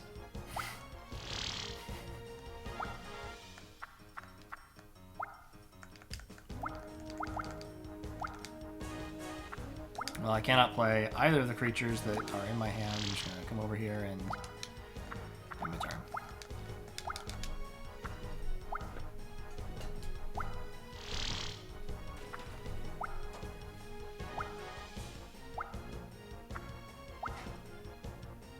Regeneration.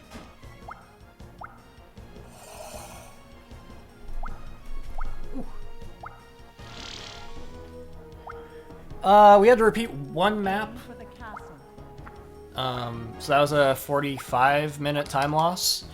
That has really been the only flaw in the... I mean, like, I made some mistakes immediately after doing that on the second play of that map. So I am, you know, effectively like 45 minutes behind, which is honestly not that bad. Aim for the castle.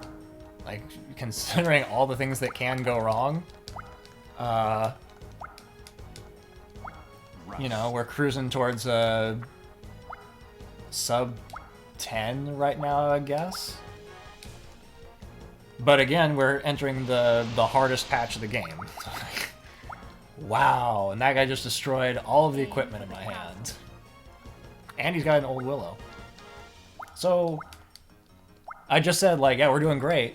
It could all fall apart here very quickly. I've absolutely had to repeat this map. And the final map is just horrible.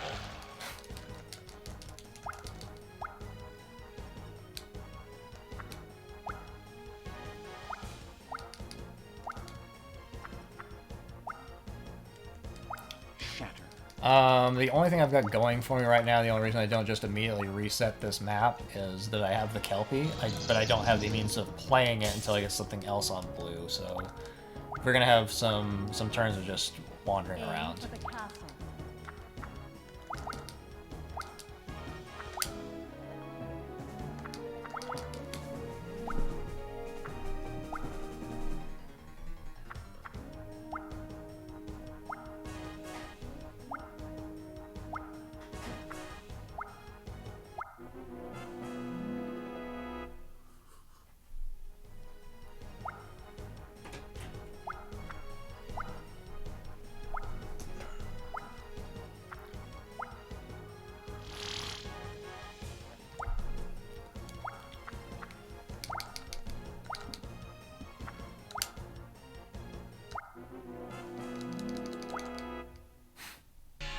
Joke's on you, I don't have any territory. Everyone else is rolling 8s and 9s. Very impressive. Okay, so he now has the capacity to play his old willow. Where he plays it could really bum me out. What are you doing now? Slowing me down. Alright. I missed a landslide? I don't even know what that means. You've got a reward. Good luck to your next journey.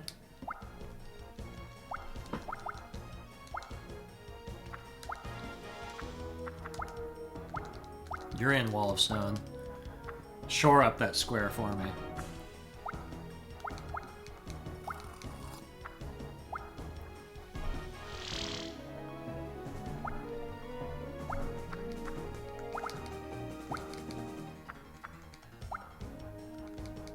Holy Word 1.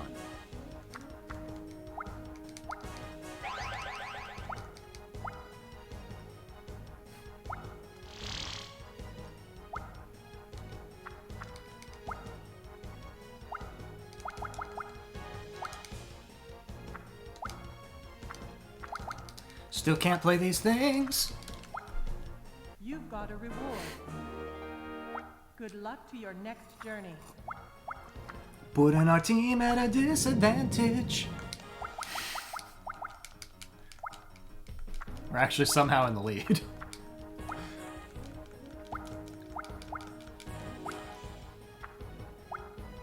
Aim for the castle.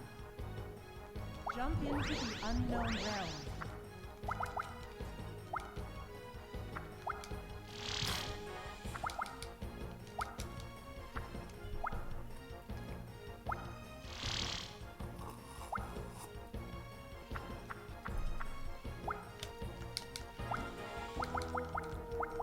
So basically, if he plays an old willow over there, I'm just never gonna go over there. Good luck to your next journey. I think the best strategy for dealing with this map is to evenly divide your resources, like go to the left sometimes, go to the right sometimes. But, you know, you have to deal with what you draw. I haven't even drawn any red creatures yet, except for that first one. You've got a reward. And then never again. Good luck to your next journey. Here we go. We're going to spice that boy up. Aim for the castle.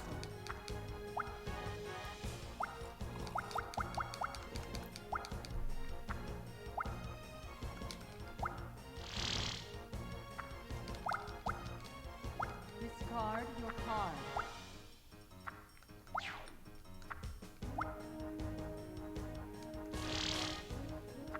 Meanwhile, she's already made her second lap. Discard your card. Okay, so we can play all these. I cannot play all of these. I can play half of my creatures in my hand. I'm gonna hold on to this, and this, and this. So, Bookworm, you're out.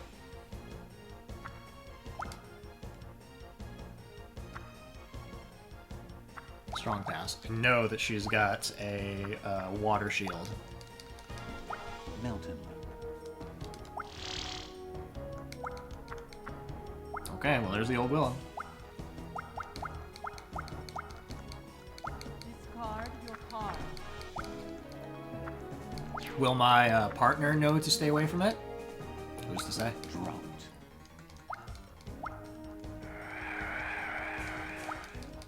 Luckily, she did get some creatures over there before he was able to put that down. So they don't have just like 100% monopoly on that side of the map. He's on the old willow. He's on the old willow.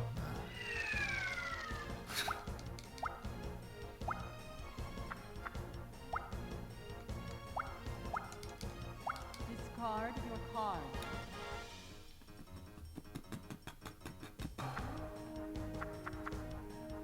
The sword is really good, and I'm going to throw it out because I'm currently not planning on being aggressive at all. Where would I land if I went over there? Yeah, not where I want to be, that's for sure. Aim for the castle.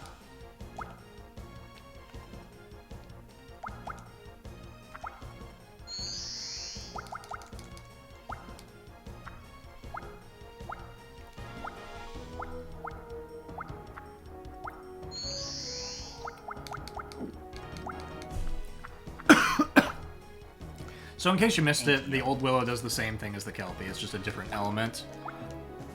It has 10 more defensive power, though. Great, thanks. So it's like inherently a more well-shored up creature to be building around. Good luck to your next journey. Though if you want to be, you know, really crazy, you can put both of them in your book. Nothing's stopping you. So I'm going to play this on that Pillar of Flame just to get rid of that thing that just got played on it. I don't want to throw away the 0. I think I got to throw away the Manticore. Vitality.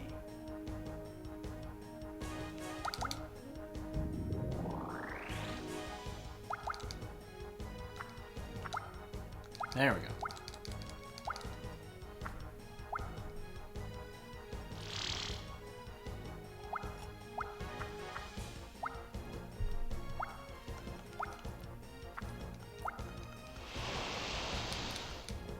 The benefit is it also stops allies. I mean, it's like it's a negative for me in that when I play the Kelpie, she's gonna run into it. But it's slowing down everybody's movement who goes over that side of the map. Unfortunately, my ally decided to go over that side of the map. I don't know.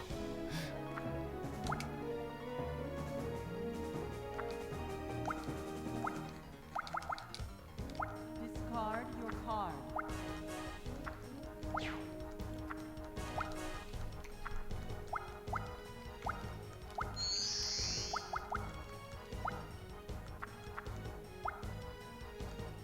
Temperance.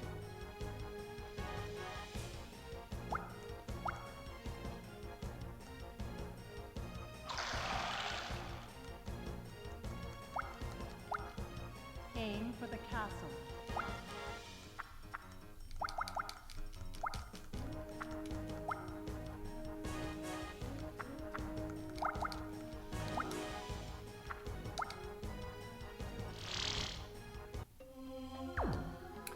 What do I want? I want a spell. Okay.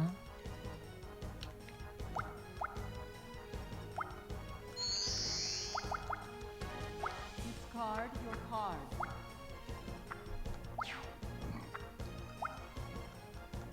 Not Dimension Door. Door.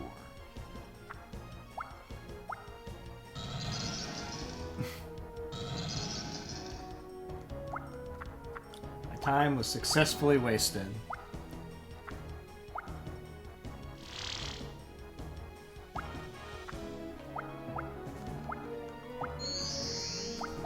So the dimension door just picks you up and drops you some other random square on the map.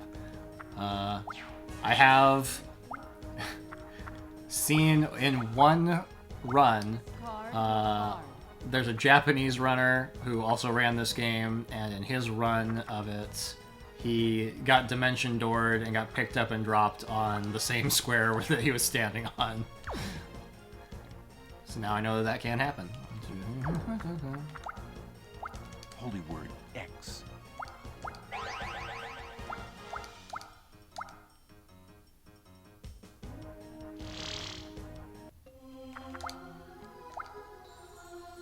Okay.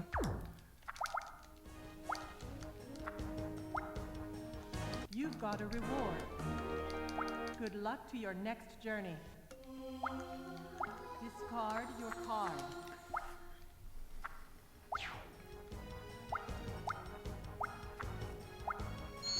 I'm drawing spells, trying to pick up revival so I can get another Kelpie in the pool.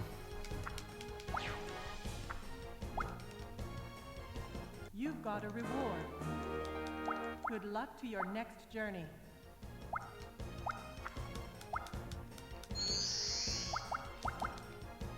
Discard your card. She's gonna visit this tree.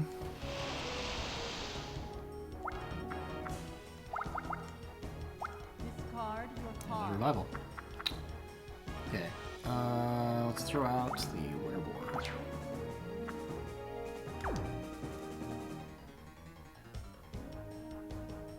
Okay, that's fine. Yeah, because this just comes back. Revival.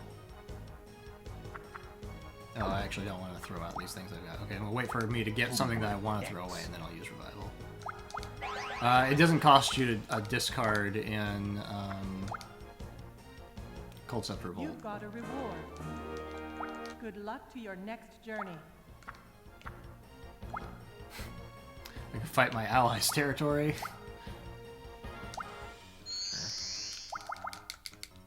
Discard your card.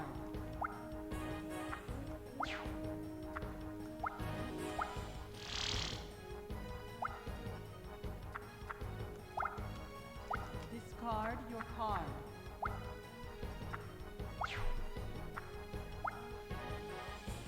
Drought.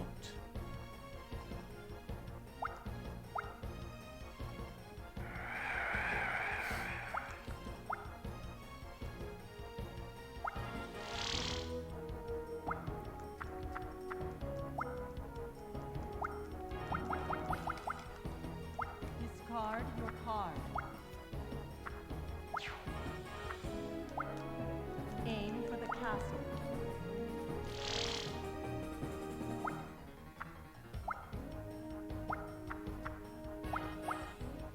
Invasion! Ninja. I actually don't know what's gonna happen Pillar here. of Flame.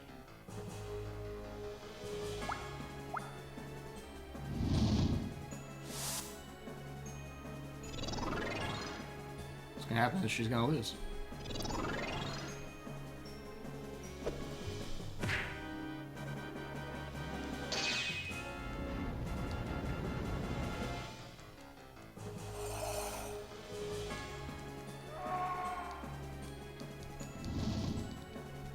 The defense was too strong.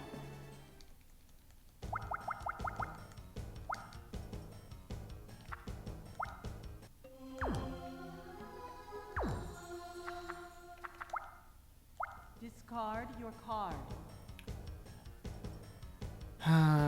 Okay. Let's do this.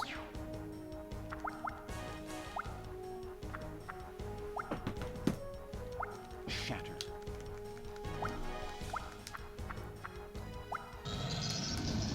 Boo. Aim for the castle.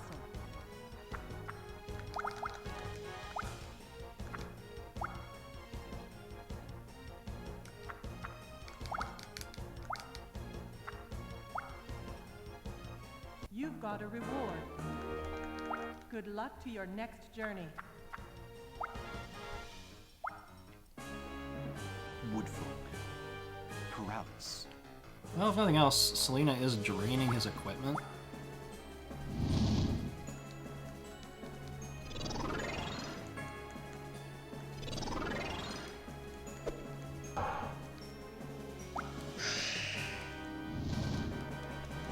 The offense defeated the enemy.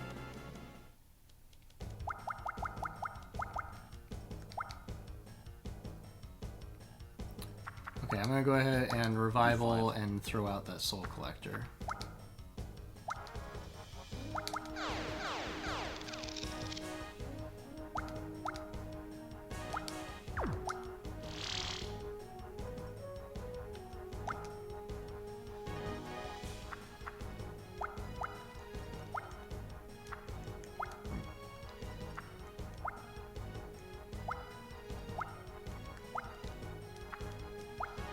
Jump into the unknown realm.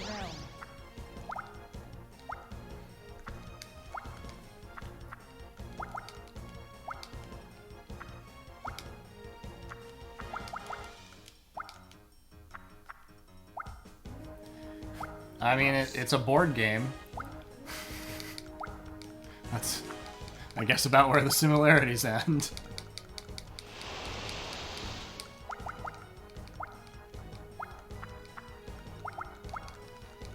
Discard your card.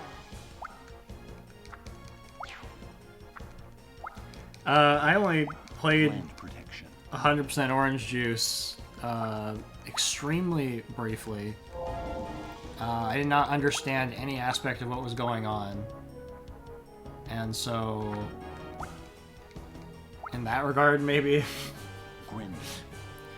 Pyro. it's similar in that people would, like, maybe walk into this and be like, I don't understand any of this. But no, not the same company. Culdcept came much earlier. Not this specific game, but like the franchise itself is from like 96 or 98, somewhere, you know, in Defense the mid-90s. defeated the enemy.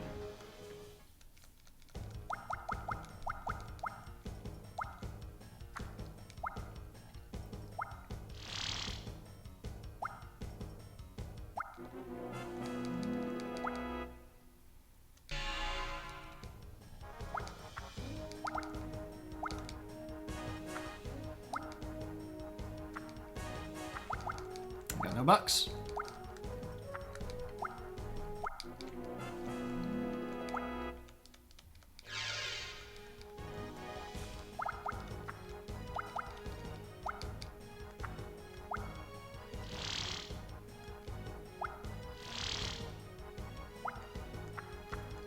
Interesting. She went the long route to go away from her ally's tree. Gladiator. Hydra.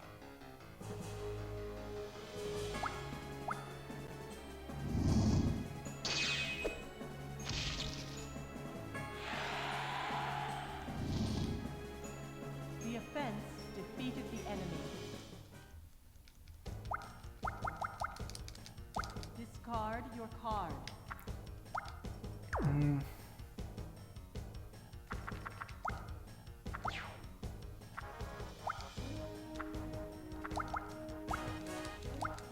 I guess I could have moved the slime so it wasn't droughted anymore.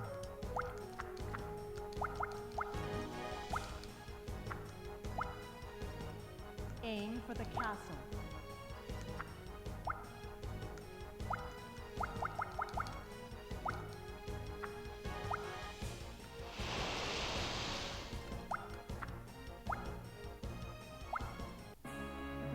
Pyro Drake. Old Willow.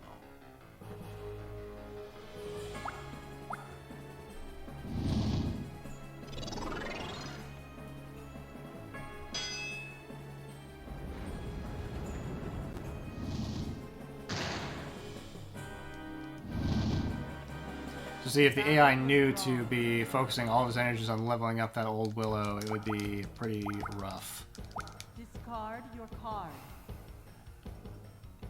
Bookworm can go now. Aim for the castle. Now we're gonna move this thing.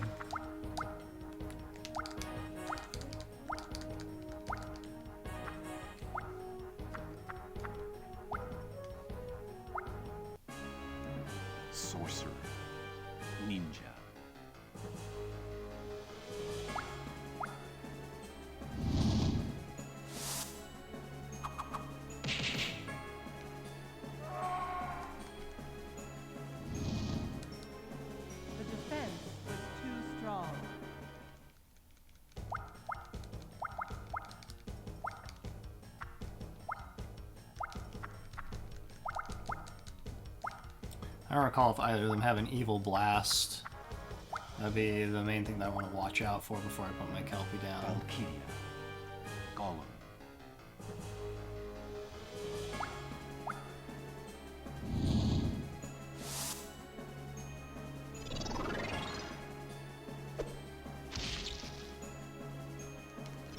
I heard going over there and cleaning up. The offense defeated. I'm just walking around in circles being broke. That's all I know. Discard your card.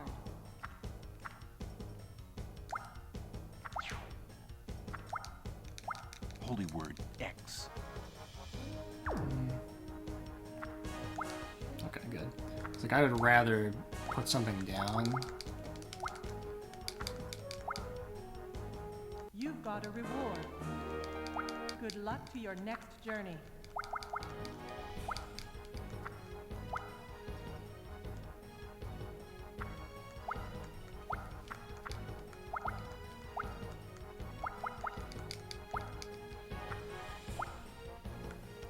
Holy word 6. Aim for the castle.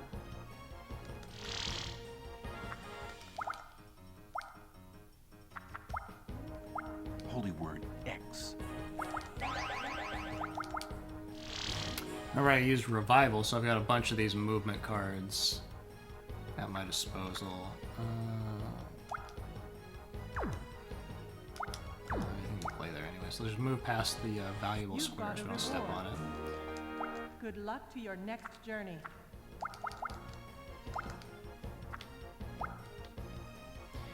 I would like for him to use up those magic bolts that he's holding on to before I put my Kelpie down. I would assume he would use them on my Pillar of Flame. Card your card. I don't think it has full health. Maybe it does by now. Slow.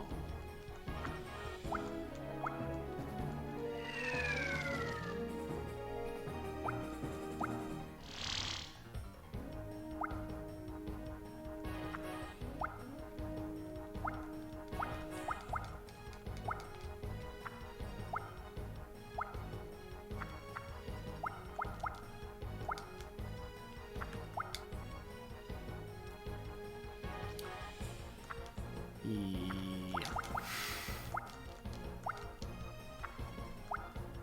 Aim for the castle. Jump into the unknown realm.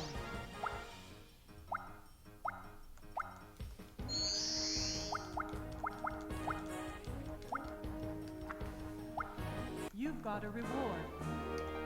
Good luck to your next journey.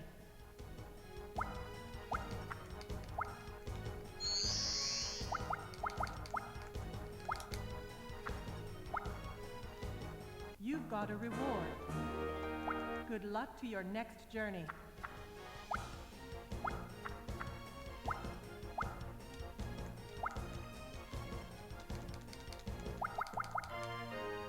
Discard your card. Okay, well, we've got plenty of defensive stuff.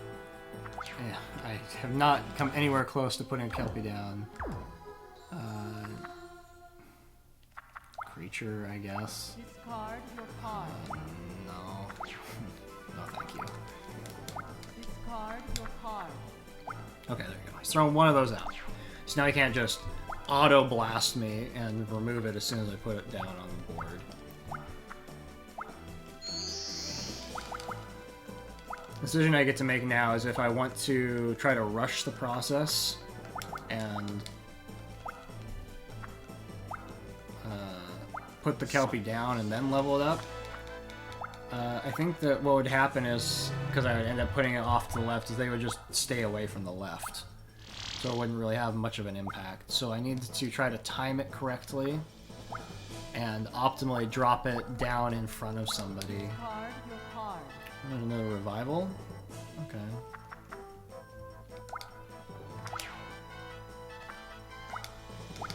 But, well, okay. Let's go ahead and head up this way. Aim for the castle. Level up Fate over there.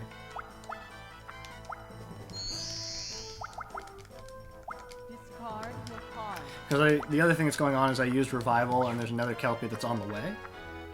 So I could presumably get a second one out if they take out the first one. Discard your card.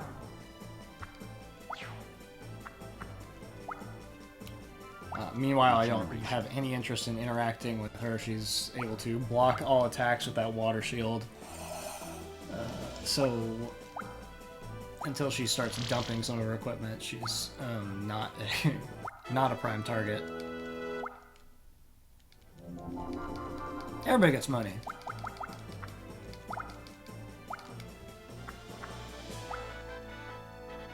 Holy Word 1.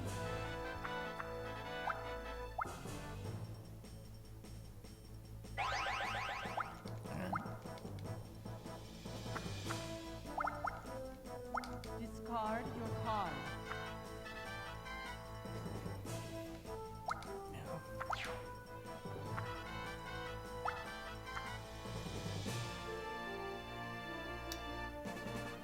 Okay, we're just gonna put it down.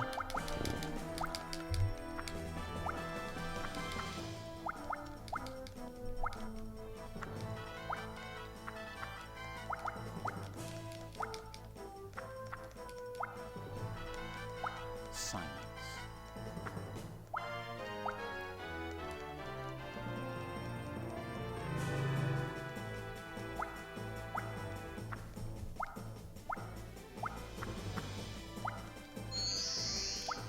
Wish she would have moved that over into the tree.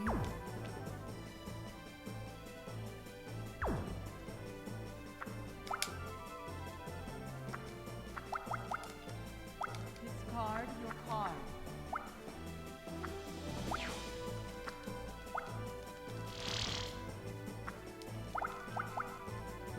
Discard your card.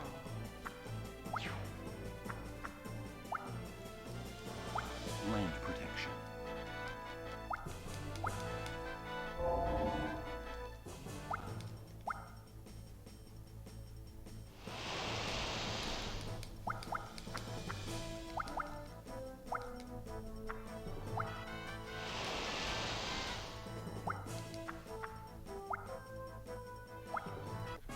He got another fire shield, so he can once again just block all damage.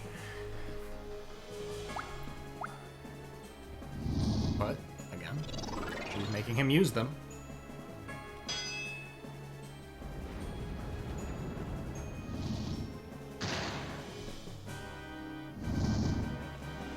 The battle was drawn.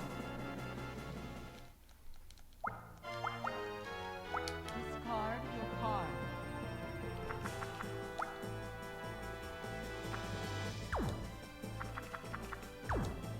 Fire. It's actually worse.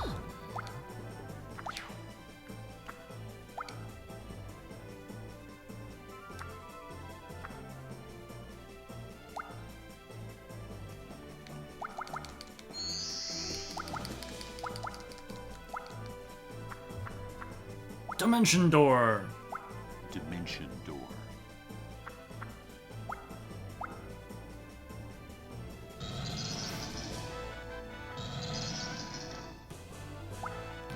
This thing's pretty bad for her.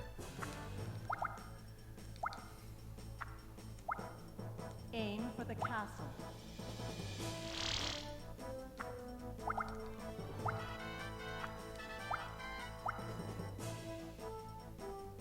Jump into the unknown realm.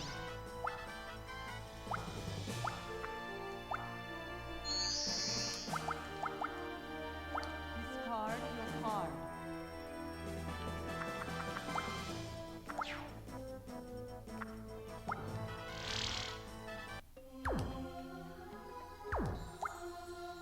Discard your card.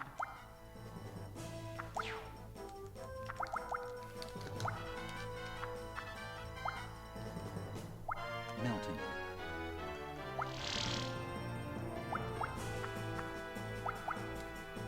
Discard your card.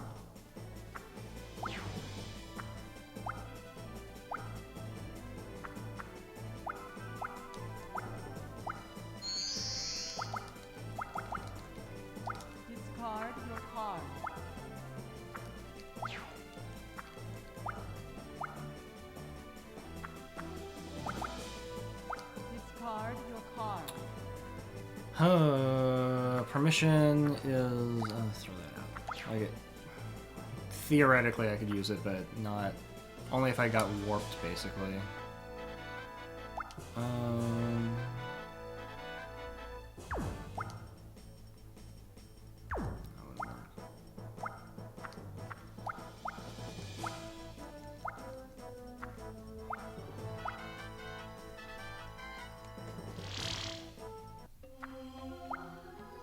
Discard And there's another fire shield.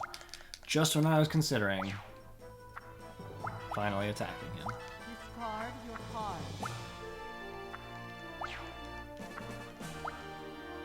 You've got a reward. Good luck to your next journey.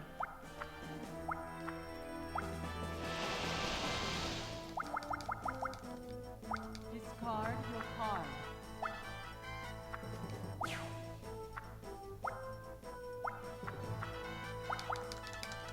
Discard your card.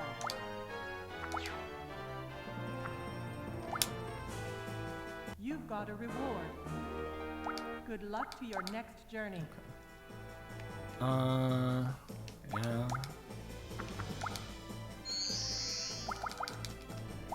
Discard your card. Not that either of them are going to choose to go over there, but they could get like pulled over in that direction by the warp.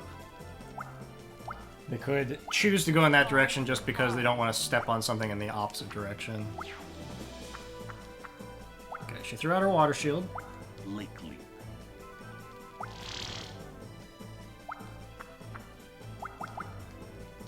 Discard your card.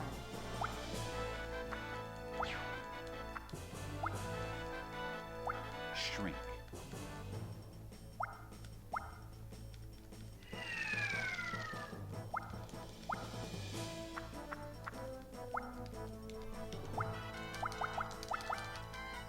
Discard your card. Yeah,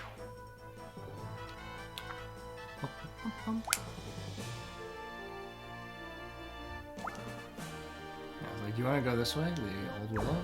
Not particularly, no, I don't.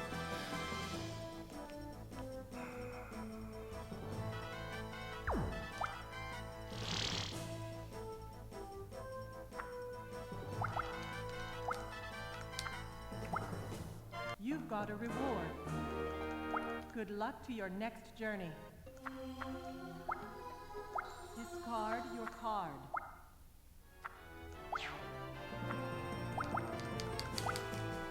Oh, there's her Kelpie. So she may come over the water to try to play her Kelpie and end up hitting mine as a result.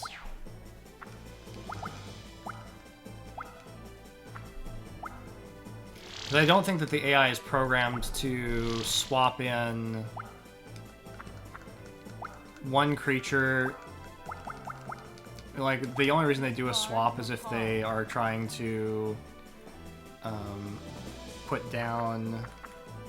we're in a pickle. Let's throw out one of these, I guess. Trying to match the elements of the territory. Aim for the castle.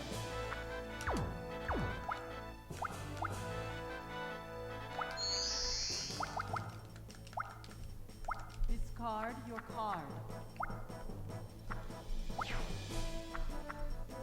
Okay. Subsidies.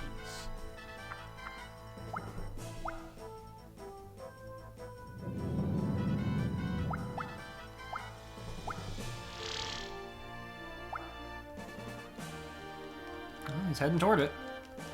He's got a Claymore, which is plus 50 damage, so that's a big deal. Your I card. need to be able to stop it. She's throwing away her Kelpie.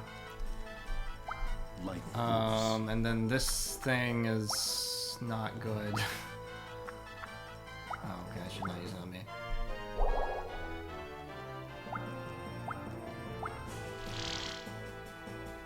Well, they're both heading towards my Kelpie. For, you know, whatever reason. Whatever the AI's decided was the reason to go that way. I'm not arguing with it. Aim for the castle.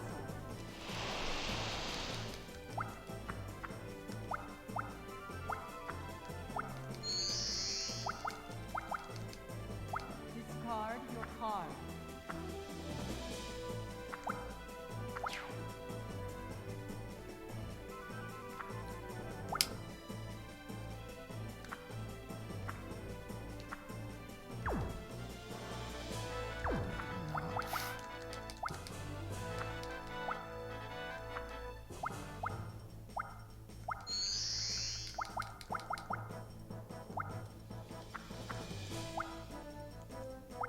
Lake Leap.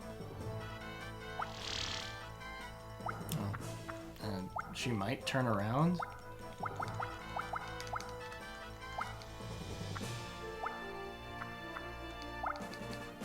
Discard your card.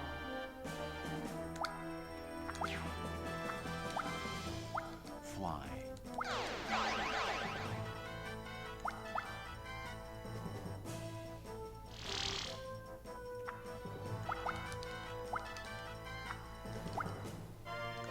Alright, here we go. Another moment of truth.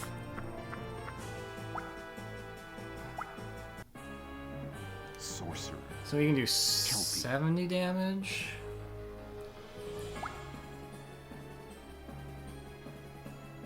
So all I have to do is just defend it with anything.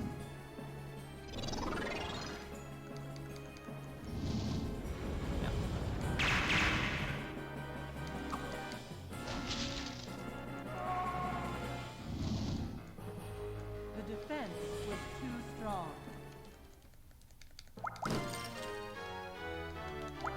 You don't have enough magic power.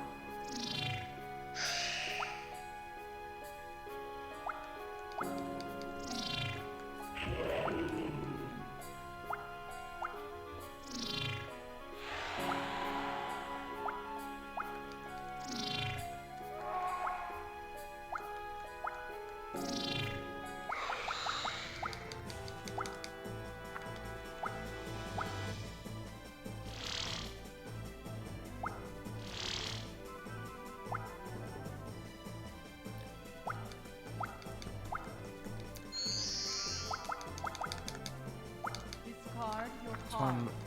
I'm reasonably confident I can play the 0 on him and be fine. Even if he manages to destroy the Kelpie, I'm not going to be too mad about it. I've got these things to defend it, so sure. Holy Word 0. Which one is which? Are you Gamagan? Yes.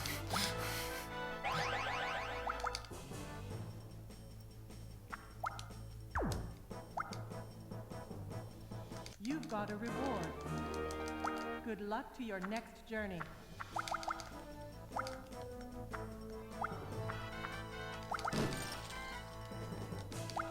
You don't have enough magic power.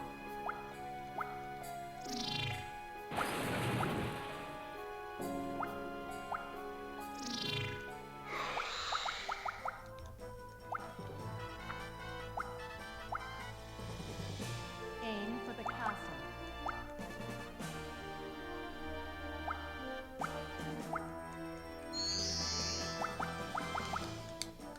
Discard your Also card. worth noting that she moved right up to the tower that she needed to touch, but then went the other direction, so she's wasting a lot of time.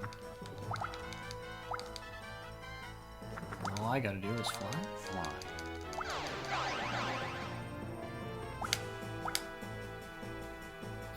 That's theirs. Okay, fine. You got me.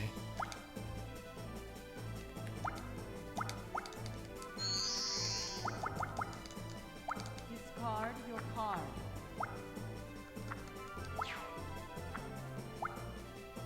Aim for the castle.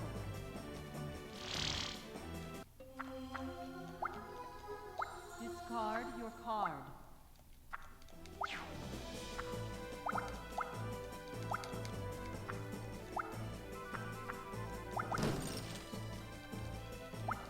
You don't have enough magic power.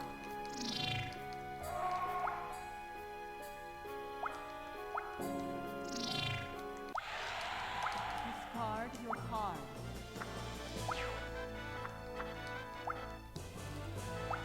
Shatter. Oh, Selena, you don't need to shatter, just head to the finish line. Shatter that shatter. Yeah, you're right. Of course. I don't know what I was thinking, arguing with you.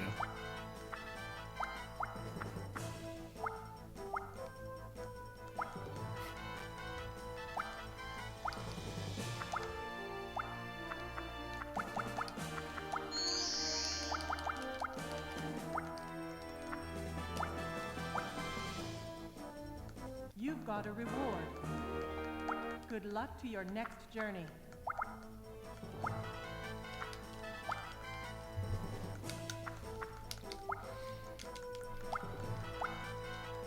Okay, so this map was, I would say, maybe average, if not, like, I don't know. This map can be real bad.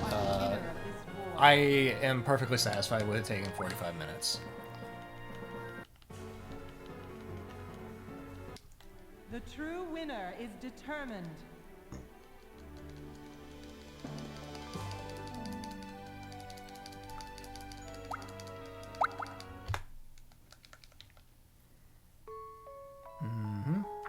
Okay, we gotta remember to reset our book. We got another copy of Revival.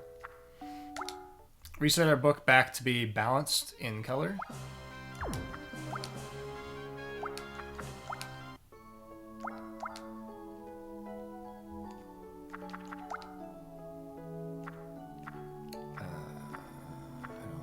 I do like the ghost mode. Sure.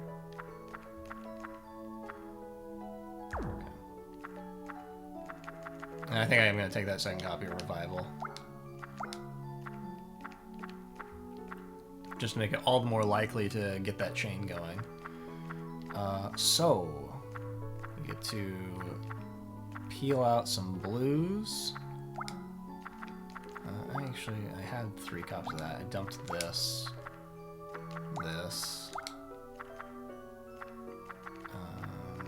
The turtle.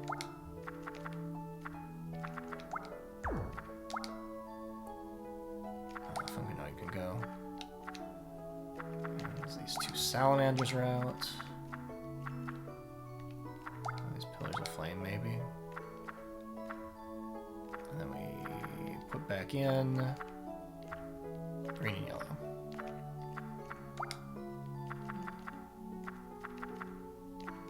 This boy.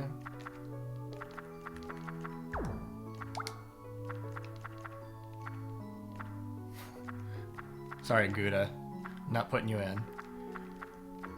Cornfolk came out. And my yellow cards are just not particularly good, so I'm not gonna put them back. Okay.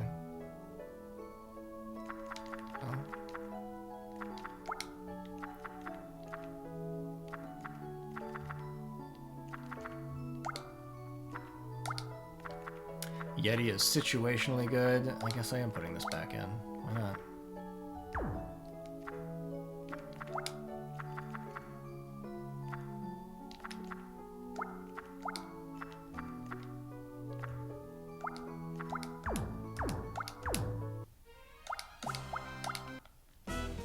Okay. 2 more maps to go.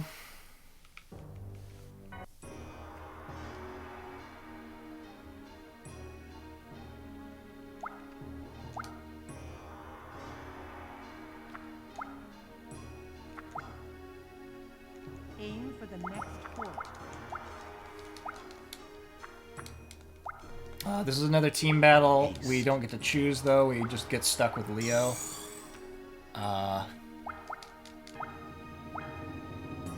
Aim for the next port. That guy made of corn looks suspicious. That was quite the joke. Dream magic. You know, it's 4:40 in the morning. So this is the most reaction you could get out of me for it, but...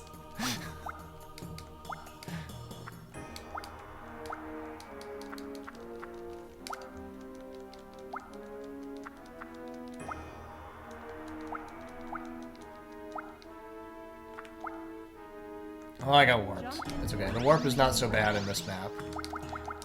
It actually accelerates you if you hit it on the way up, and decelerates you if you hit it on the way down. So... my lap will be faster because I hit the warp, but if I manage to be on my way back around and then hit a warp, it would cost me time.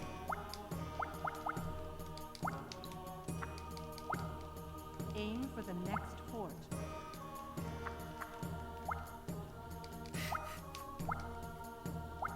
Discard your card.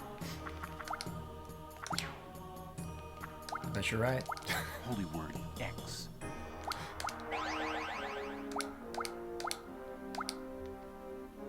Aim for the castle. So see, fast lap. Hit that warp on purpose, obviously. Aim for the castle.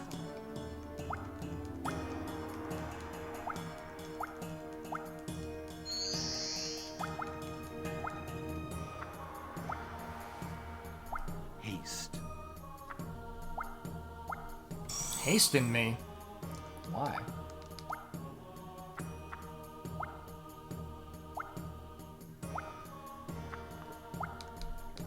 Make an offering to your god.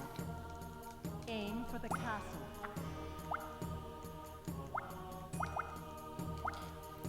There aren't any real new mechanics to talk about at this juncture. This is pretty much...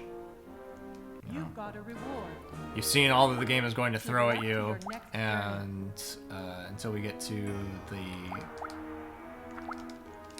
final map, this is kind of just... this is a bit of a breather, honestly. I'm not saying that, like, this is easy, because this Balbarret dude is pretty rude, but, honestly, the previous map is harder than this one.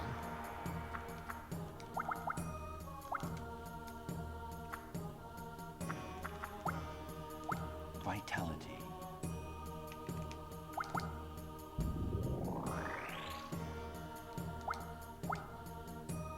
Aim for the next fort. Discard. Really not sure why the enemy hastes me. He helps me just move around the board faster, so sure. Vitality. Sometimes they'll do that when they think they're going to make you step on something of theirs, or step on a warp, but I wasn't anywhere near anything.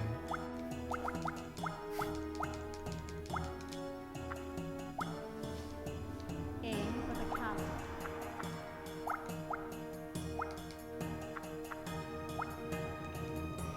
Fly.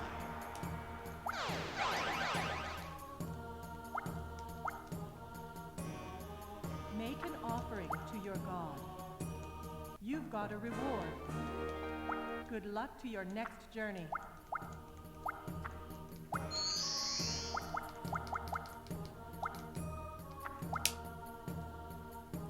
Make an offering to your god. Make an offering to your god.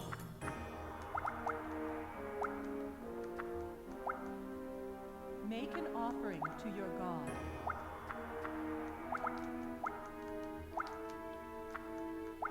Give it up, Cabbage Patch!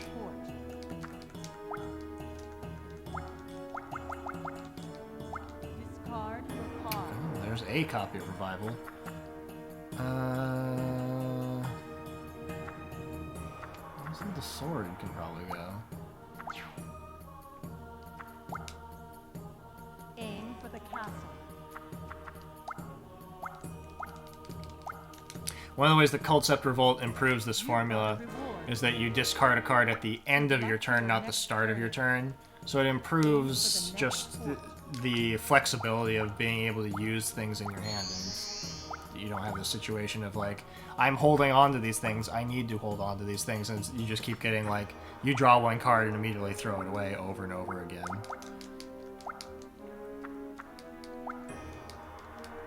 Regeneration.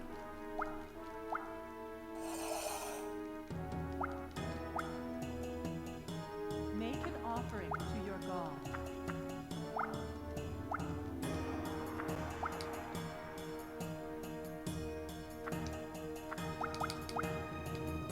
Discard your card.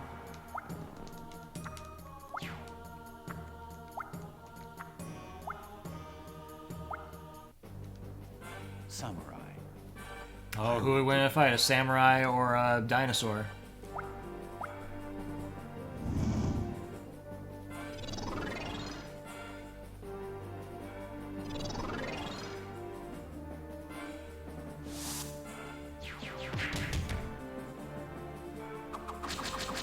Samurai. But only if he has a crossbow. The offense defeated the enemy.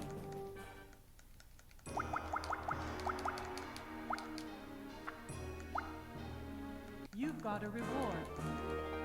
Good luck to your next journey. Aim for the castle. Discard your card. Look at all these creatures we've got. Where's your cloud? Make an offering to your god.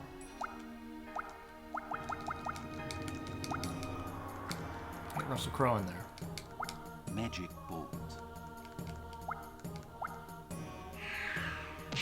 Okay, I guess I might step on that. Jump into the unknown realm.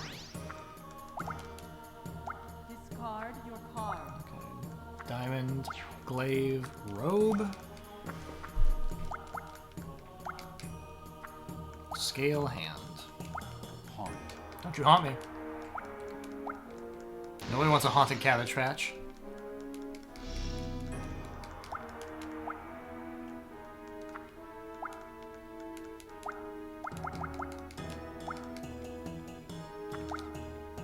Shatter. Get rid of that 100%. You've got a reward. Well, I didn't step on his thing. Good luck to your next journey. Aim for the next fort. Oh, we got a nice little block of territories there. That's something to build on.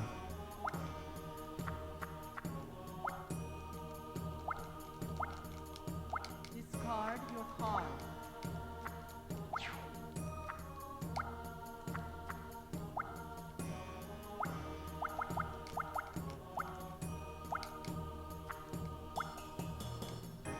Haunt. Man, he's haunting the cabbage patch.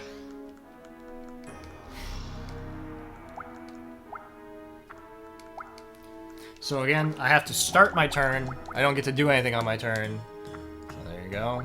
Oh, well, yeah, sure, why not? Why not use revival? Yeah, great, good AI. Yeah, and throw away my only armor, you're right, yeah. Yeah. Uh-huh.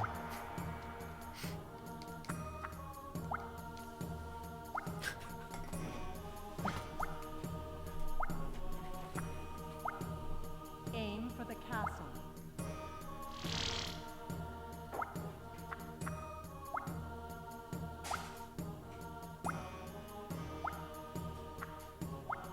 Make an offering to your god.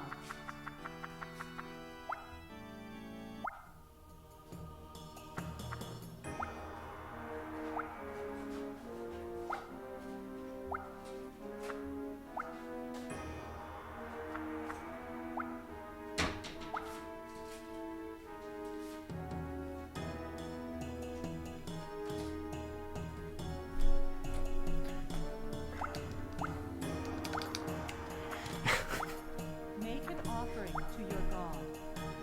Aim for the castle. Amazon. Living sword.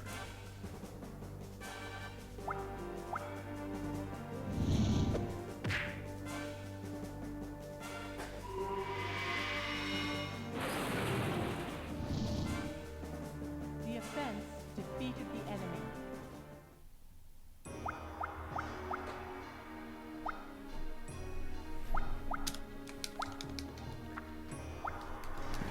Make an offering to your god.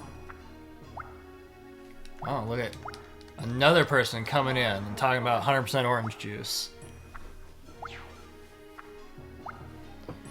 Aim for the next fort.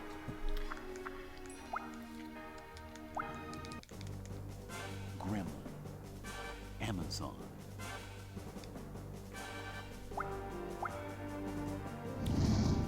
I still don't have control over my character. Not that I would have done anything. The Gremlin's special ability is to destroy any items that you play on your things, so, you know, Offense. I would have been pretty mad if the AI would have decided to play one of my items. Make an offering to your god. Okay, we're back. Dinosaur's tail.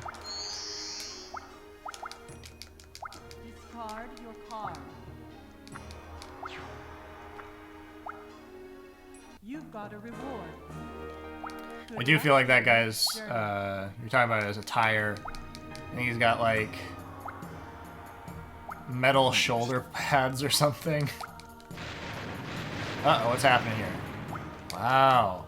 Aim for the castle. Cast a spell just to Make an shoot my offering to werebore, your huh? god.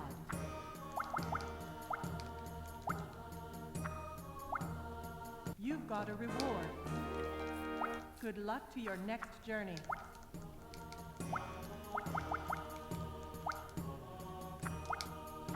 Okay. Discard your card. Aim for the next fort.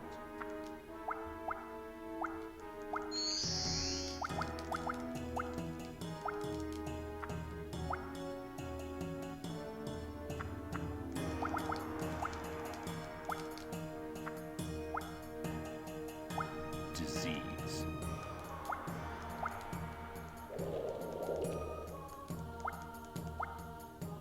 Aim for the next fort.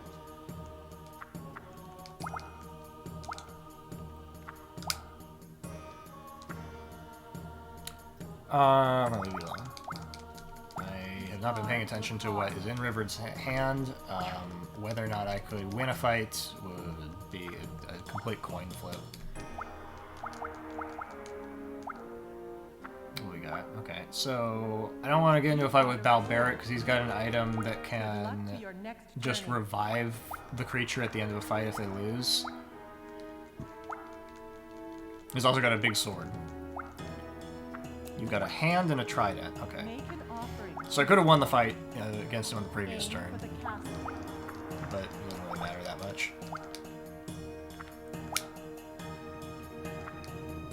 That's mine. That's also mine. Discard your Uh-oh. card. Okay, he's throwing away his sword. Make an offering to your god. He's getting into the stocks. He's giving me money.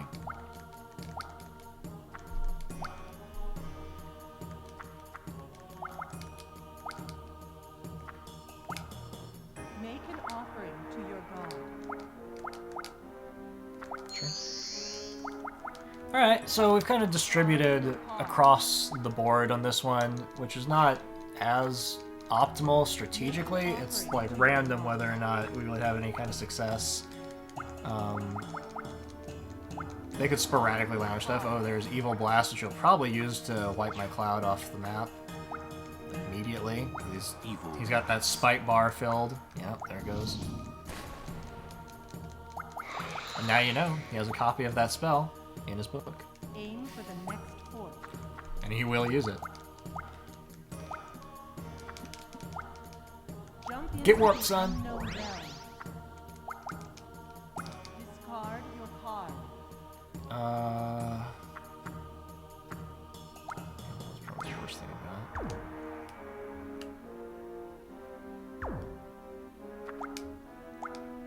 Let's just waste some of Balbarret's time. I'm not gonna get much money out of this, but again, he's also gonna blow a turn on it. Good luck to your I'm next gonna 1-2 combo him here. for the next fort. Just through random chance of landing on this tower, I get to level this up so he gives me more money.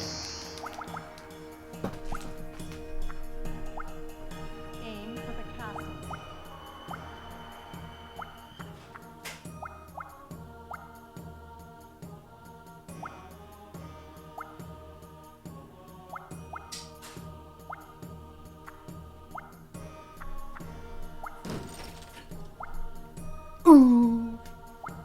You don't have enough magic. You gotta sell your stocks.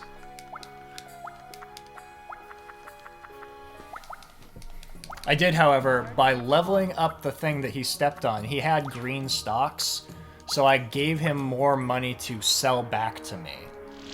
Because the value of his stocks went up when I leveled up the value of the thing. So there's like a whole complicated thing going on there with stocks that's why I don't deal with it. But if you are, you know, really keen on dealing with mechanics, that's an aspect of the game that you can dive into. Discard your card. I used up the money that he gave to me immediately so that he wouldn't drain Make magic. an offering to your god. Discard And your I'm pretty much card. going to do the same thing next turn. As soon as I walk past my ghost boat, I'm going to dump my money into it. Magic bolt. Oh, Tom Cruise! Oh. Okay, maybe I won't dump my money into this ghost boat. Minotaur. Vision.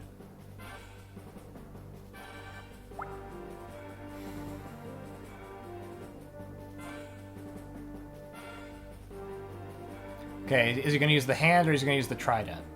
I'm guessing he's going to use the trident. Okay.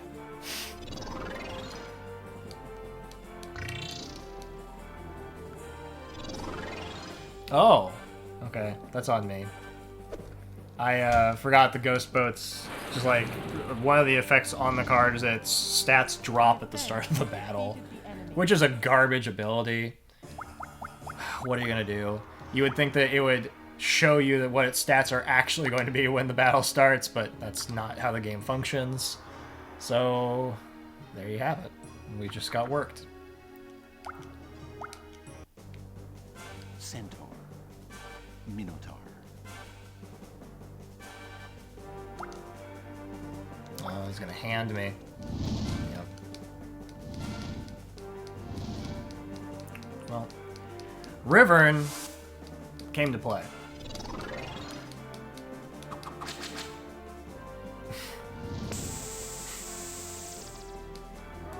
Now he has no items, though.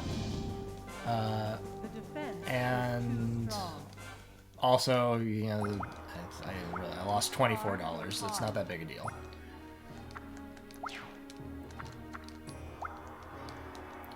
Haste. Just mostly makes me look bad, that's all.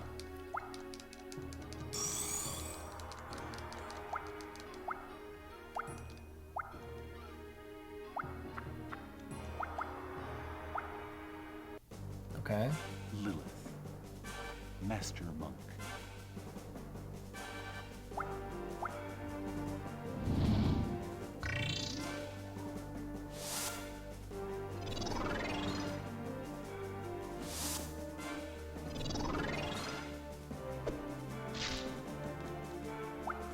So you see, you've got these crazy things going on where the stats of the cards are just changing all over the place. It's really easy to lose track of what's going on, especially if you're 8 hours deep into the run.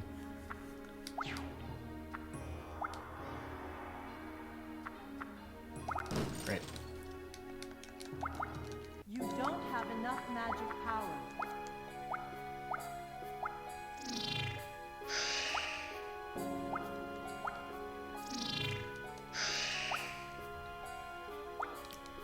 But it's irrelevant. Like, they are not doing well at all here. Magic bolt.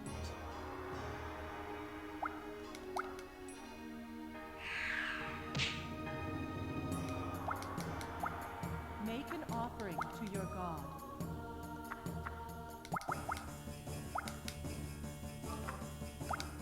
Make an offering to your god. Aim for the castle.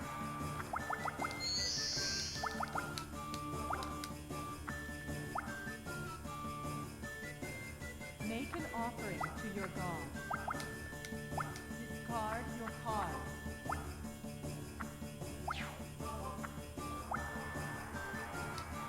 You've got a reward. Good luck to your next journey.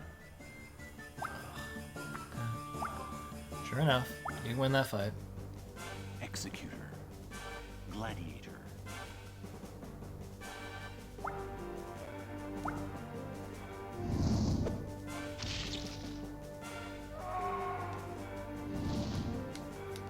The offense defeated the enemy.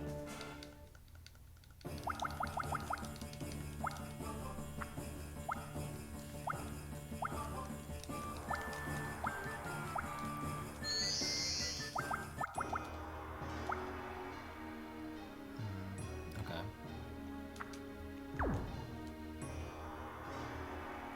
Vitality. I'm gonna use Vitality on my partner's thing to get rid of that poison. Vitality.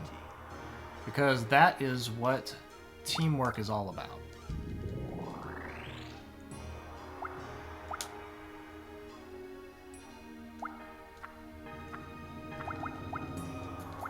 Discard your card.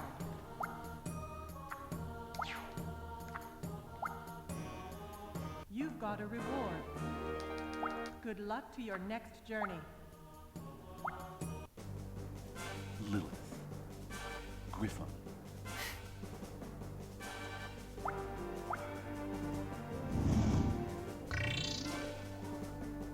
Basically just like one of those G.I. Joe PSAs just happened.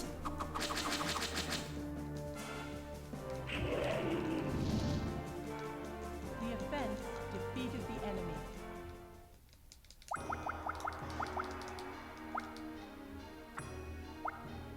Uh-oh. Telekinesis moves a creature one space over. He's doing it to get rid of that special ability and move him off of the valuable space onto crap territory. You can also do really annoying things with it, like force two allies to fight. You could move one of their creatures into their other creature. Make an offer So, to your god. we're going to see more of telekinesis because it's going to show up in the final Good luck to map your too, I next believe. journey. I don't have anything strong, so you're just going to take my money. Aim for the next Now, point. probably he's just going to push it back. No, he's not smart enough for that. He's going to level up this territory as well. Make an offering to your god. Yeah. Telekinesis is a really cool card. It's just expensive. Make an offering to Also, the game technically lags whenever it shows up on screen for discard whatever your card. reason.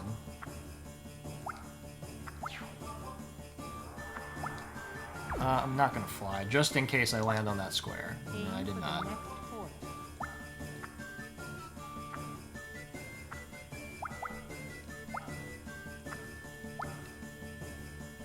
Make an offering to your god.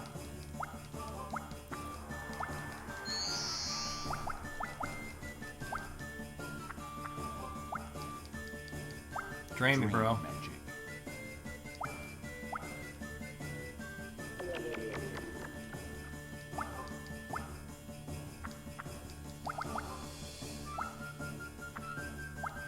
You've got a reward.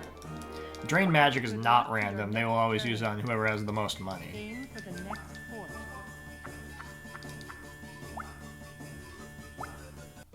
Oh, I don't know if we're ready for push-pull. Knight.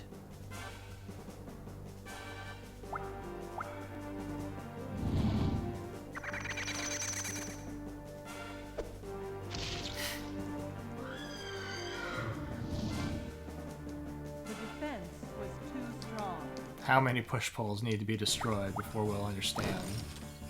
Don't just randomly throw them at somebody. Don't have enough magic power.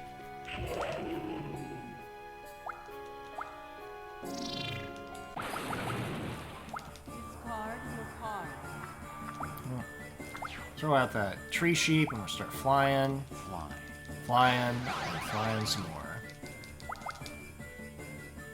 Make an offering to your god. Aim for the castle. Discard your card. I will probably level up to Aute when I walk past it.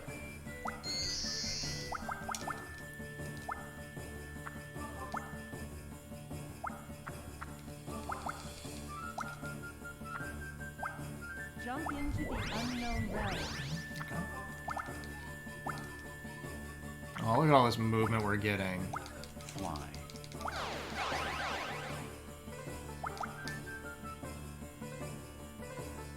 Make an offering to your god. Level up anything I want. You've got a reward. Good luck to your next journey. Yeah, but I stand by that as the choice. Discard your card.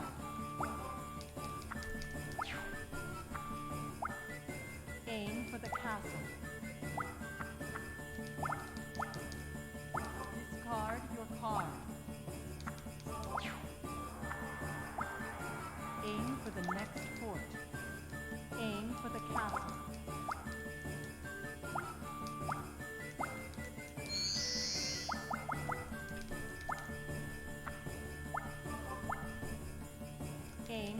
castle.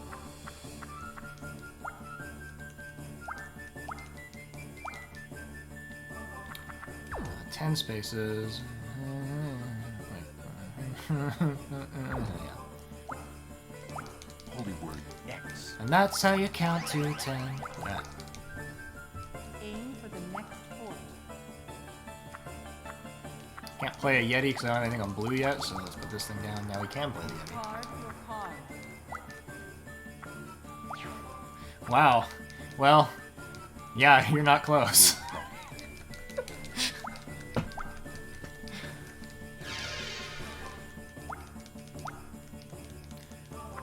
I started on time and everything. Storm. Well, the good news for you is that I know they're uploading all the VODs, so it will be available if you feel like watching it after the fact.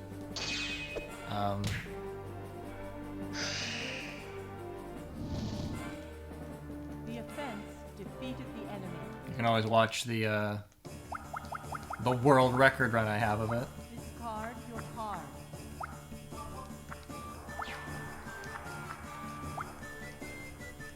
Fine.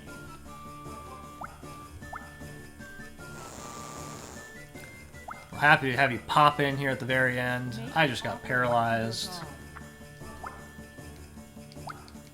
And everybody knows that the greatest board game mechanic, skip a turn.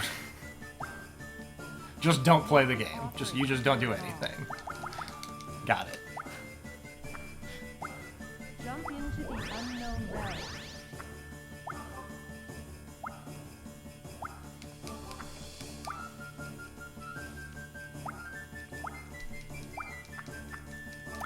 Oh, why?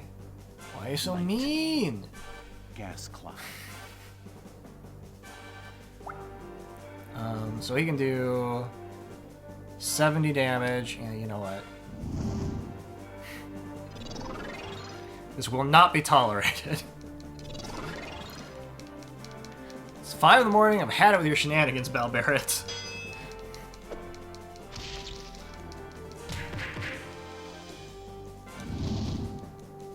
The battle was drawn. Discard your card.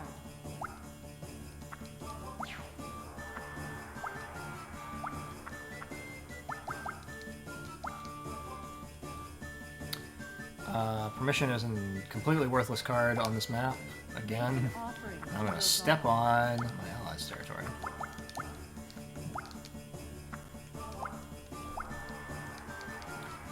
Yeah, I've never seen someone else streaming Culdcept.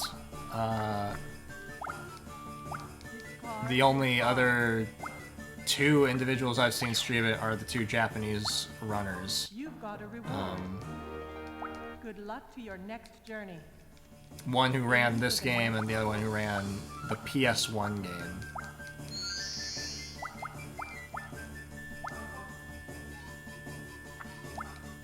Aim for the castle. What do you think? Maybe you should just get in there and cause a little ruckus? Yeah, let's do it. Yeti. Minotaur. Nice.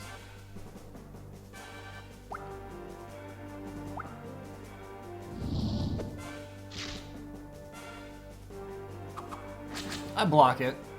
Half of it. Oh. Well. There's a 60% chance that I was going to take him out. That's Yeti's special ability. He does instant death on red creatures 60% of the time. So there's a more than half chance that he was just going to lose, but Discard your whatever. card. He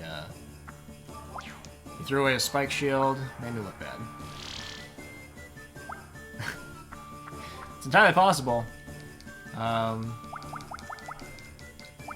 was gonna say, if the one from You've got a reward. the last time I did this is still up, you can catch the one with all the lore. Make an offering. If that exists somewhere, maybe the best way to experience it if you just want to understand the deep narrative that's at play here.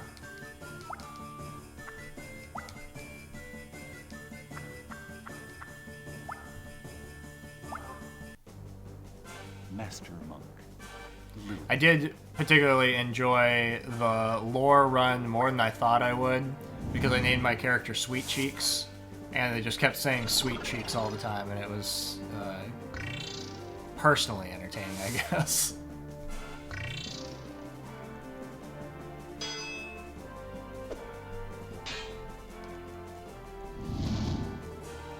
The battle was drawn.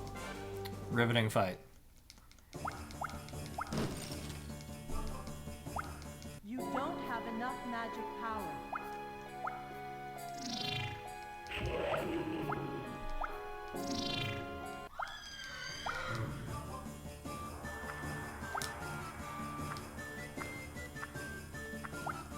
Alright, Yeti.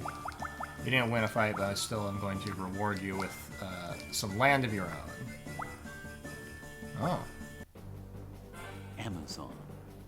Succubus.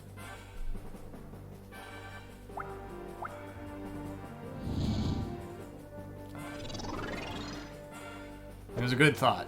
Good effort. The defense was too strong.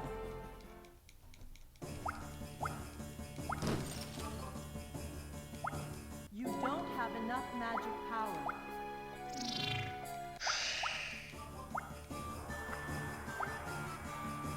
Jump into the unknown realm.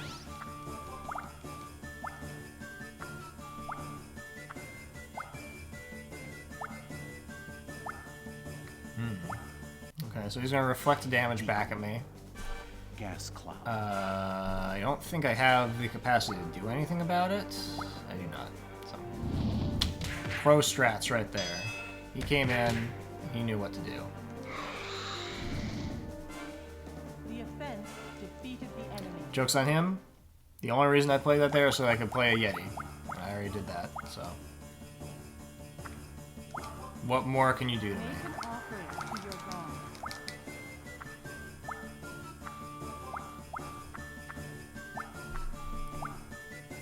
Now, it's a pretty common reaction when people wander in and see me streaming this, and they're like, I've never seen someone that's streaming Culdcept, and it's like a pretty half and half split between I'm intrigued, or like I played this as a kid and like I'm excited to see someone else playing it, or someone being like, what is this? This is like not, because I don't just do this. Like my brother mentioned earlier here in the chat that I like speedrun like Double Dragon and things like that. So some people will come in and they're not expecting this content. I absolutely can't do anything about Belbarret, so take my money. You've got a reward. Good luck to your next journey. Make an offering to your god. The goal on this map is either 10 or 12,000. It's pretty high. We're getting there, though. Like, they have no chance of catching us, they're just slowing us down and keeping us from getting to the point where we need to be. Discard your card. Okay, let's throw this out, because the walls are not super useful at You've this got a juncture. reward. Good luck to your next journey. Oh, Aim for the next I'm gonna level up. I don't really want to level up any of these things. I guess I'm gonna pick up my Yeti.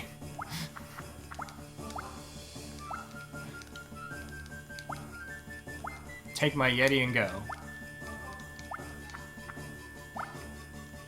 Yeah, if anyone is super interested in... So, first of all, here's what I say to people. It's maybe, like, not super helpful now that you're already here watching me play this game. I think there's value in playing the game for yourself and developing your own concept of what works as a strategy. Lilith. That's, generally speaking, my approach to just, like, all speedruns. I try to not, like, just study what someone else has already done and try to copy them. It depends on the type of game it is. But, yeah, like, I think that there's real... Like, one of the great charms of this game is how dynamic it is in what you can choose to do, how you can build your book. But if you really wanted a resource, if you were going to get into this, but it seems like really complicated and you're not sure where to go with it, there is a website out there where it'll come up right away when you search for Culdcept. And people have already come up with great ideas for combos for cards, and they've broken down where you get what cards from each map, and you can look up all of the cards in the game. Great resource. Will-o'-the-wisp. Tao Tai. I think he's just gonna take some money from me, that's all that's happening here. And yeah, like, some people... I never know what to expect from the average Twitch viewer. Some people genuinely come in and they tell me they have like zero interest in playing this game, but they like just having it on in the background. Which I at first didn't really know how to take that. I was like, oh, okay, well, thanks. But I guess it is a compliment because like it's a really like just cozy game. Oh, there you go. We hit the goal. We're on our way out.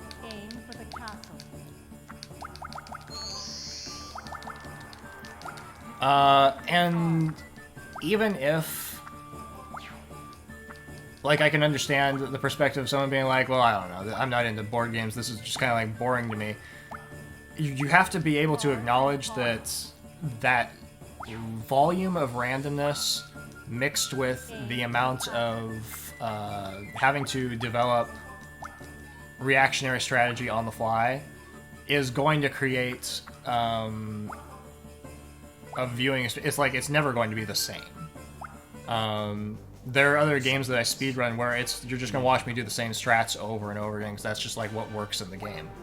But this is its own thing entirely. I don't know if the item I played was gonna do anything. It was the only defensive thing I had.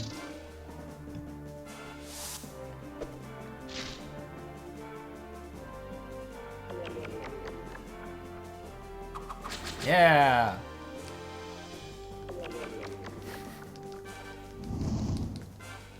The battle was drawn. Yeah, there's so many things that are interacting with each other. Like, you've even seen it during this run where I was like, I don't know. I don't know how that interacts. I didn't know if Reflect counted as magic attack or not. And I was just like, maybe? We're gonna find out. So there's always some weird fringe case that happens between two cards that you didn't expect to have happen. Because not even necessarily two cards, it's usually 4 cards, right? It's 2 creatures and then 2 pieces of equipment. And then Culdcept Revolt just adds more stuff. So there's just like more special effects and territory abilities and things that you have to think about. Good luck to your next journey.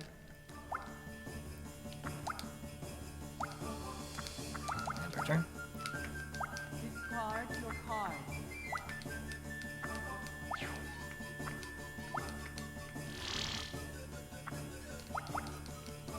Discard your card.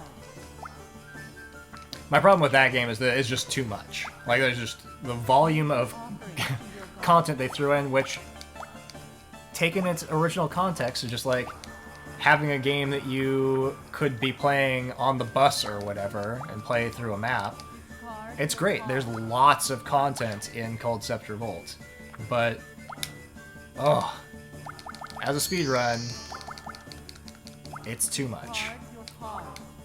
And I haven't even, like, there isn't even, I won't ever do it. I made a category for 100%, which includes all of these sub-maps, not just, like, the main story maps. If someone really ever wants to go out there and try to do that, go for it.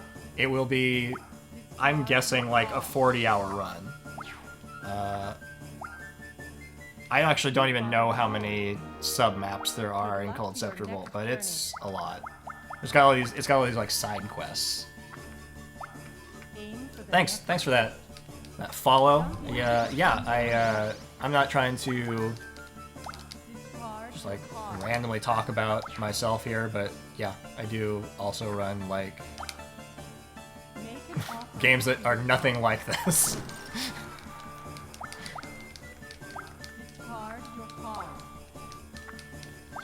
I'm currently grinding, trying to get to the top 5 in Double Dragon 2. And currently 8th place.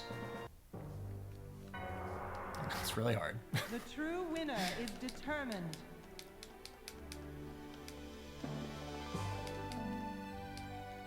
Yep, you're right. There's always something that happens that you're like not expecting to happen, and just like, wow, that was some kind of card you just played. Do we want any of these? I'll probably take the Paladin. But I guess that's it. Just one card. Alright, we made it. Final map. Look at all that we've accomplished.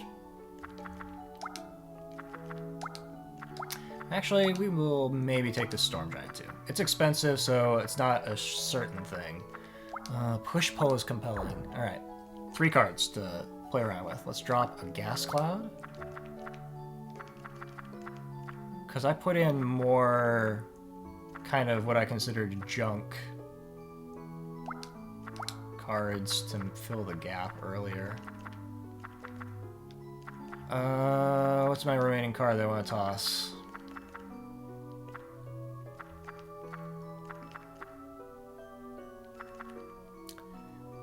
I think it's going to be Soul Collector. Even though I was talking about how great it is in the final map, I'm going to toss it.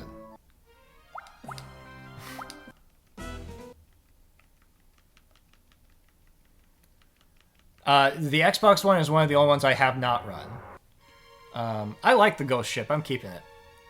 So here we are. It turns out that we have to fight our shadow self, and that's the thrilling conclusion to Culdcept. So we're going to deal with enemy AI that has literally the same book that I have, which is extremely problematic, because I have built what I consider a good combination of cards. The good news is that sometimes they throw away cards that I think are valuable. Yeah, so the estimate, like, you weren't here for it earlier, but basically the estimate has to account for the sheer volume of randomness that this game can throw at me. I only lost 1 map, so this has actually been a very strong run. At its best, this could be as fast as like 6.5 hours, but at its worst, it could be like 15 hours. And you have to, you know, in order to keep them from running behind schedule, you have to give them a, you know, that kind of estimate. Which means probably expect some kind of bonus content to come up soon. Bystander, your question about the Xbox One, that's one of the only ones that I haven't run. I just don't have the capacity of running it. I have the game. I don't have a functional Xbox or a means of, I'd have to get a capture card as well to like just do that, and I think technically also a TV that I could plug an Xbox into.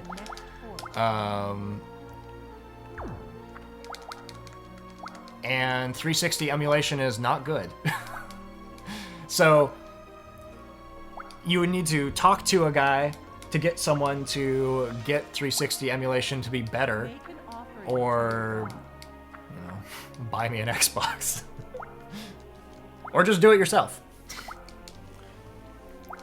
I created a page for it, so I haven't created a page for it. I would create a page for it if someone asked me to.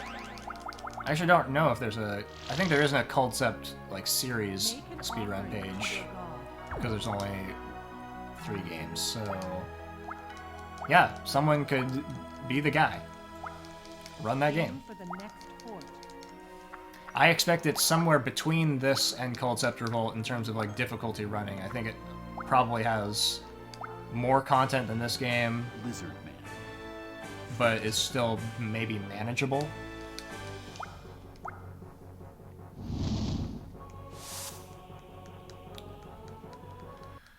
So to deal with this final map, the valuable spaces are up top and down low. Then like...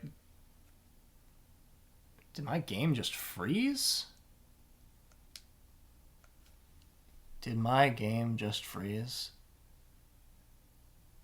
We're going to give it a minute. We're going to let it sit there and percolate. Maybe it just needs to think about what it's done. But if not, I'm not sure what to do. So, let's see. Yeah. I don't have an answer for this. I have never seen that happen.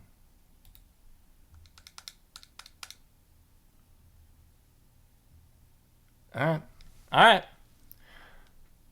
Where do you think we last saved? Yeah, we are closing in on that 15 hours because I think I'm going to have to replay at least 2 maps, but probably closer to like 4 maps. Awesome. Okay, here we go. This is the content that everybody wants. Can't do anything about it. Whole thing crashed. Okay.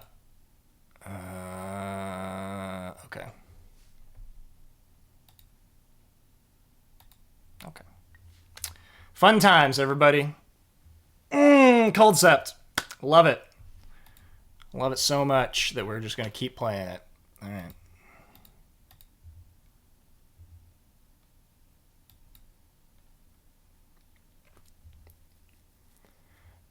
No, I don't think you should be worried. We weren't like close. We were way underestimate, so it's not that big a deal. I'm just mad that I'm going to have to play some nebulous amount of the game. Okay. Let's see. What is this? Say okay, no. Let's say continue from suspended data and see where it pulls me in. Okay.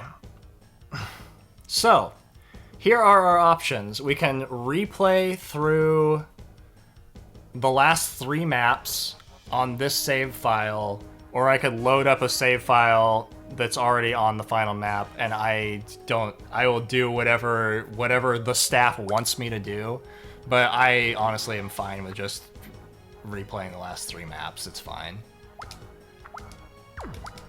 Again, we're not close to the estimate, so like that's why there's such a wide estimate, right? Oh.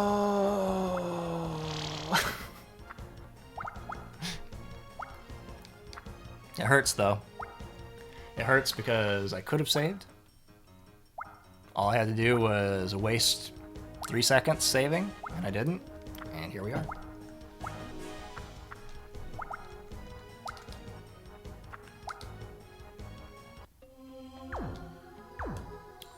Give me a creature.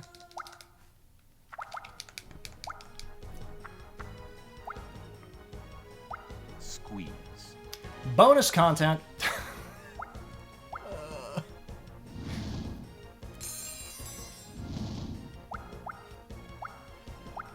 My problem with loading up one of those other save files, I actually just like genuinely don't know if any of them are even like saved at the end of the game. So I'd be like fiddling around with that, trying to figure it out. But yeah, I'm more inclined to just keep going from here. It's also like slightly more legit to do this. So you've seen, like, I'm still, like, these are the same cards that I acquired earlier. I'm not happy about it, though. Discard your card. Okay. Let's see.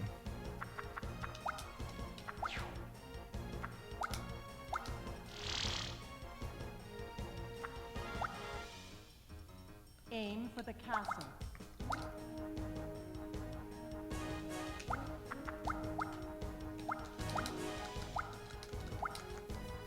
Well, I don't have a lot to say about this section of the game because we've already seen it. So,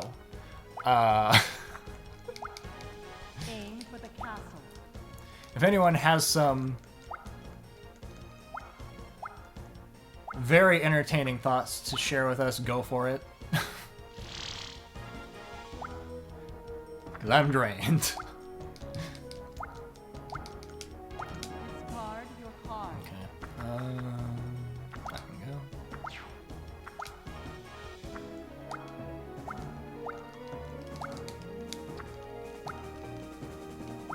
Magic bolt.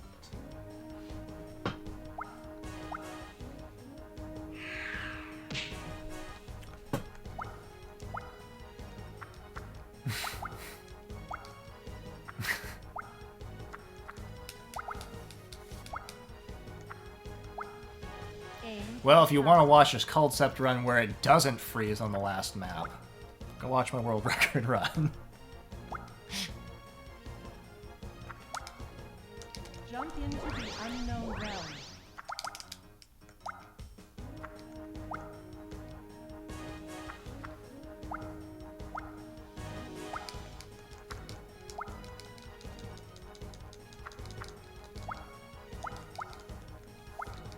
Full RNG, as far as I know.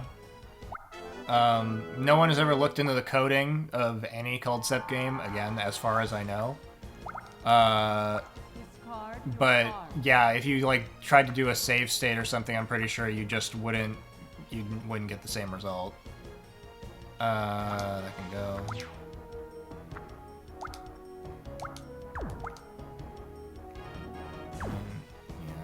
that's fine.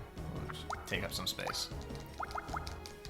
There are things that I've always wondered about, like when you roll a die, you see like that graphic pop up that's a die that's spinning around in the air. I've always wondered if that's like a timing thing where if you were watching it really carefully, you could technically always make it go to the highest value or the lowest, like if you could like actually pick out what the thing is that you're supposed to, like, that you want. I always just like mash it as fast as possible because I don't want to waste my time thinking about it. Discard your card. But that may or may not be random. The cards you get at the end of a map are random, but it decides at a certain point when you are getting those cards. I know that only because I was trying to figure out something about cards, like rarity or something that you get from a specific map one time, Reward. and I had hit a save Luck to state your next journey. right when I landed on the square that was, you know, you won this map. And every time it gave me the same cards. So at that juncture, it had already decided, these are the cards you're getting. I don't know if it decides that before you ever start the map or if something else changes it, but it wasn't like you could sit there and wait on the next screen for 5 minutes and then press it at a different time and you'd get a different result. So some things, like, I think it's randomized, but it's possible that you could manipulate that randomness, but I don't know how. I'm not inclined to think that it's worth it to figure out how. Discard your card. But, you know, maybe one day someone will come up with some kind of Luck to your next journey. crazy way to hack through the game. You know, Gas cloud. just skip to the credits. I wouldn't mind skipping to the credits right now.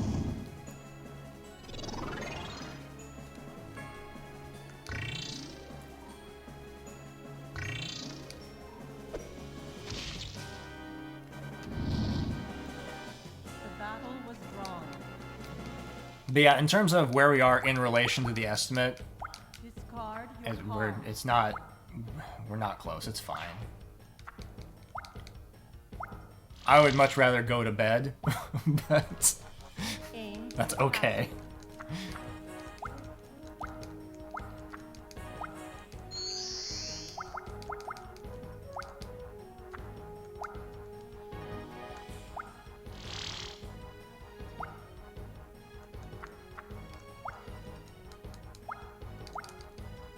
Discard your card. 3.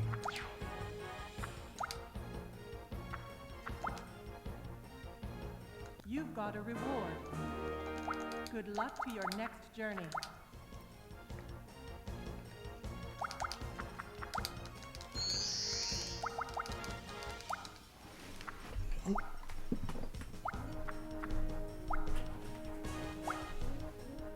Discard your card.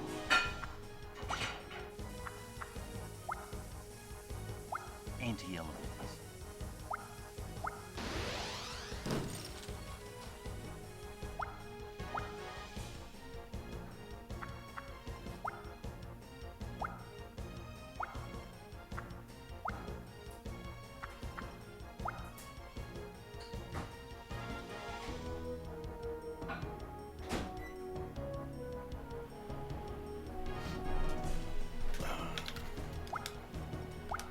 Kelpie. Your card.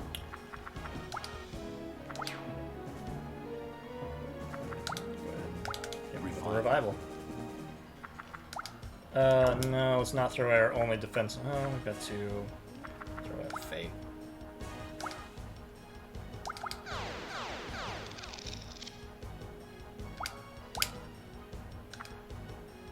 This is actually a really compelling situation putting Kelpie there, because it's a much more, like, they can't avoid it.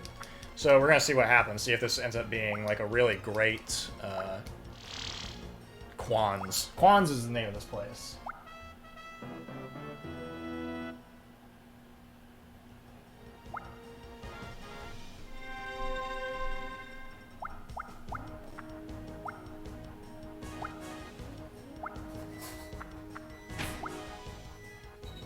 Regeneration.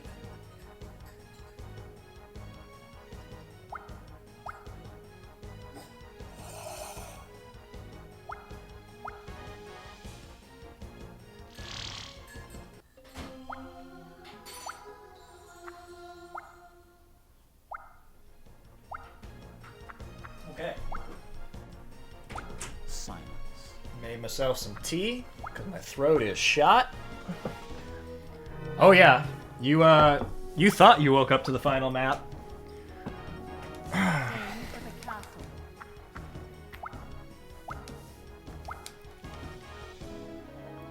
We were there. Shatter. We'll use that.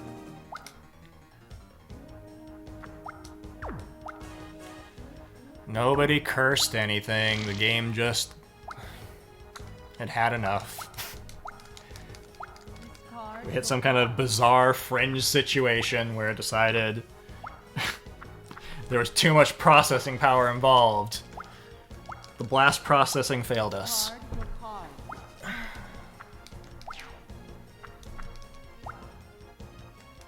Drought. Don't you drop my Kelpie. Okay, she missed it.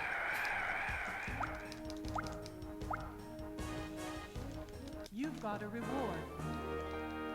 Good luck to your next journey.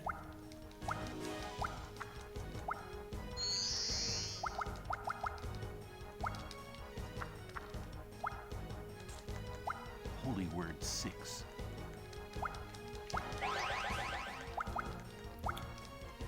And the other way of looking at it is we are just doing our part to try to keep the event on schedule as best as we can. We're just filling in that time.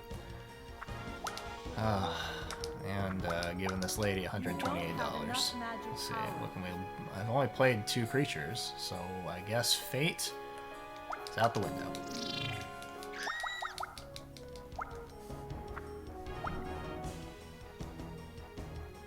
Aim for the castle.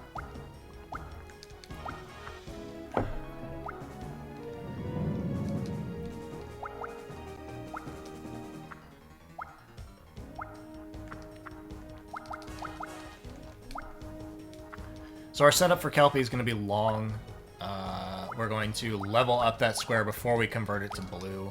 It's going to be less efficient. It's going to cost us more money, but it's going to be safer. Unless someone lands on it before I convert it to blue, in which case it's not safer. But that's the plan.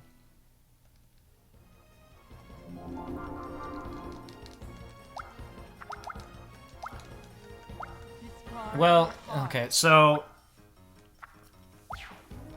I am willing to basically play back to where I was and try to beat the game, I have enough time to do that. Like, it's not, like, we're not even, I'm halfway through, a little bit over halfway through the estimate, and I've got to get through 3 maps. Fine. Like, I can do that, that's not a big deal.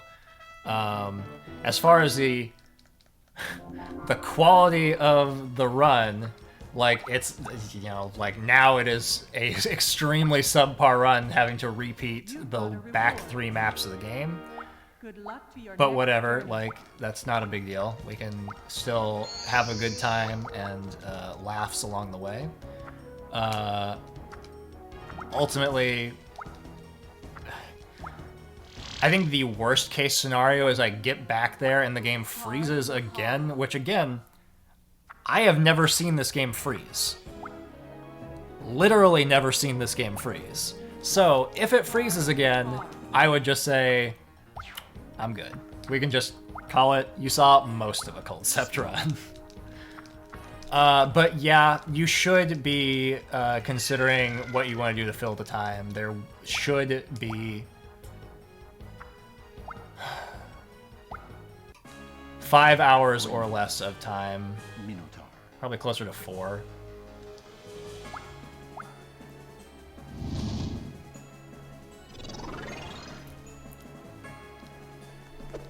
I assume Zell already knew that and had some kind of plan in mind for what to put in that space. Battle was long.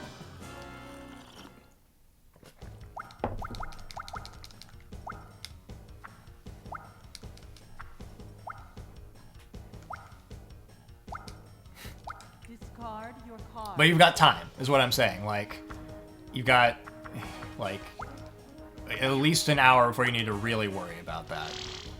Because I've got to play through this map and the next map and the next map.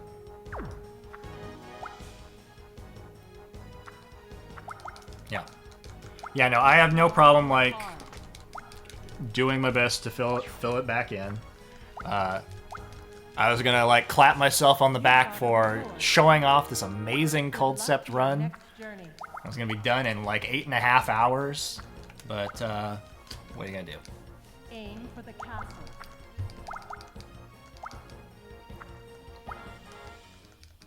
Holy Word 1.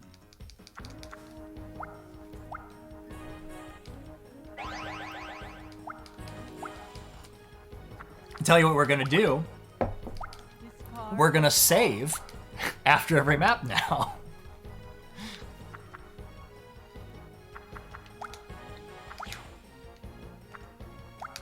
You've got a reward. Good luck to your next journey.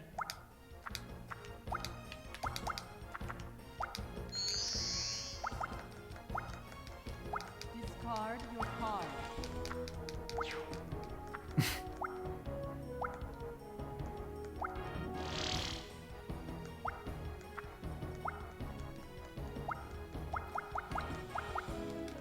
Discard your card.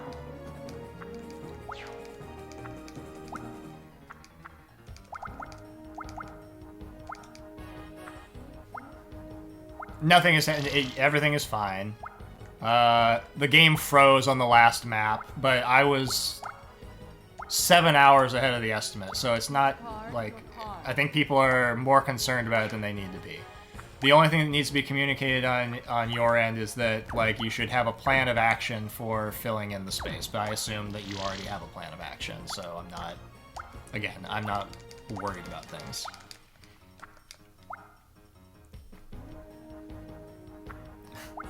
Yeah, the run was too good, basically, was the problem, and I had to repeat 3 maps to make it subpar.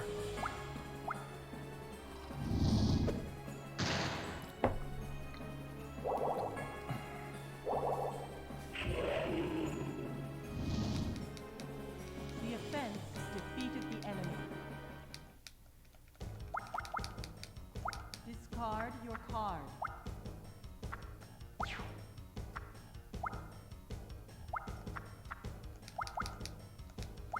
The world record is 7:42, Shrink. which, as you can tell, is significantly faster than the estimate of 15 hours. So that's why it's like not a shock to me that we were underestimate. But the estimate wasn't set high to account for the possibility of the game freezing. Aim for the castle. It was set high to account for the possibility of me losing like every single map along the way and still doing a run. Card your card.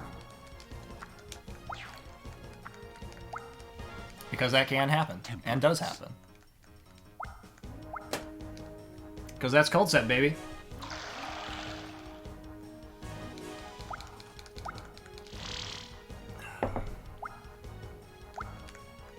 You've got a reward. My PB is the world To record. your next journey. The only other person who's even attempted to run this specific Culdcept, his run is a few minutes slower than mine. Discard your card. So they're really close together, but I think he's also like a 740 something.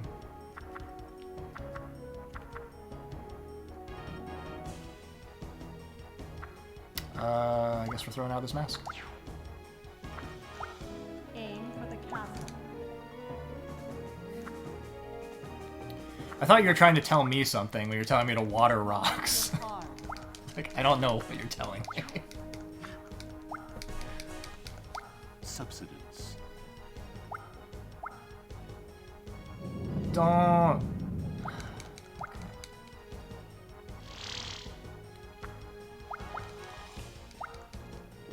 Landslide brought me down. Mirror in the sky. What is love?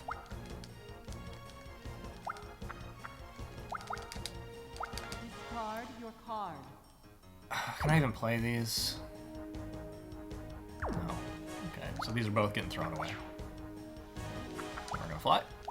Fly.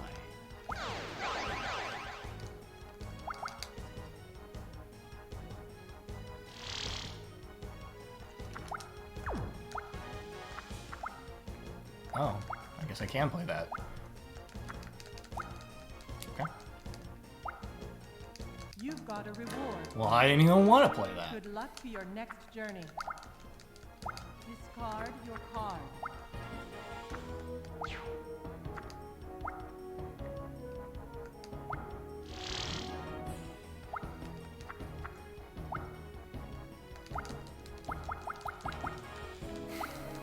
When it happened, I was initially hoping that it was just like the hard drive spinning up and it was just going to fix itself in a couple You've got a seconds. reward. Good luck is to not your what next happened. journey. Discard your card.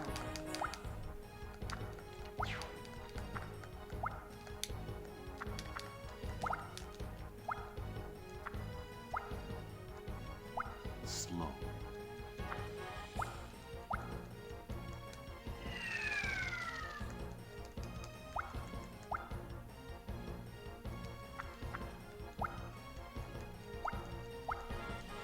Discard your card. What is the cutest sprite in the Aim game? for the castle. Well, if you like dogs, there's a dog that's wearing a little maid outfit. You don't have enough magic power. If you don't like dogs, there's that cat that's got like a little cape and a little sack on his back. He's just trying to get where he's going. Discard Little your boots. card. They're all pretty cute. There's that tree sheep. He's half tree, half sheep. I think that's cute in a way.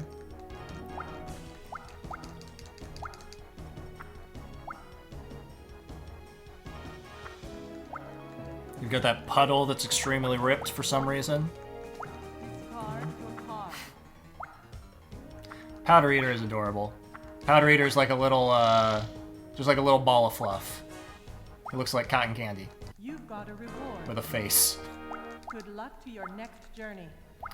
Powder Eater is a funny card. It only costs $1 to play, and you can just have it move to an adjacent space and create a copy of itself. I think that the snake is maybe the worst thing I got. Stop trying to sabotage me, game. I'm not going that way.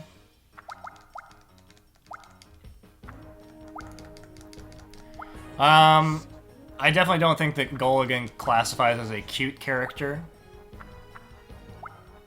If you haven't noticed Gulligan, I've definitely gone this entire run without mentioning him. He's a half man, half staff. He shows up repeatedly in the Culdcept universe, and I don't think it's ever really explained why he's a half man, half staff. It says that Kuldra created him, but that really doesn't answer the question. We saw him on the first map. He kept trying to tell me how to play the game. And sometimes you see him in the cutscenes.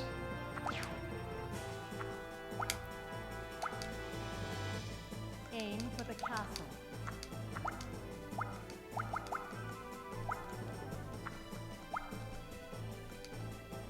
Aim for the castle.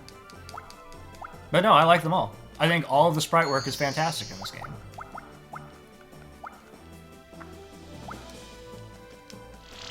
See, Les was worried. Came in at the end of the run, was upset that they missed it. Don't worry. You didn't miss a thing. Pawn.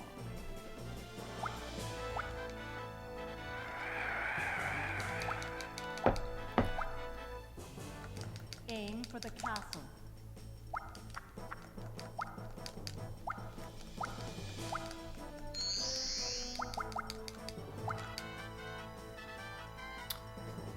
Mission is once again a useless card on this map.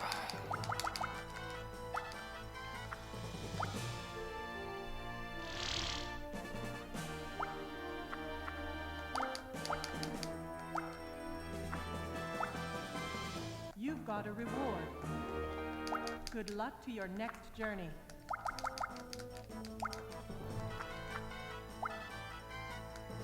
Holy Word 1. Alright. Well, if I can protect this Kelpie, that's going to be helpful. If I can't protect it, that's going to be harmful. Okay, we'll see.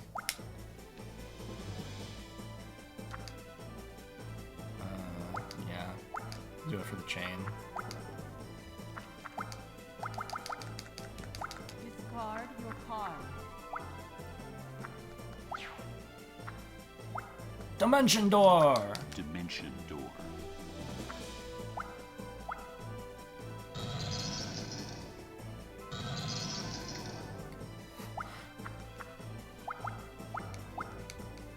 Discard your card.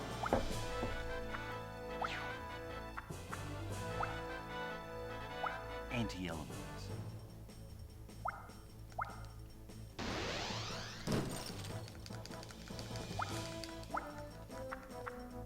See, already you can tell, I mean, if you were here for this map the first time, you can tell that it looks completely different.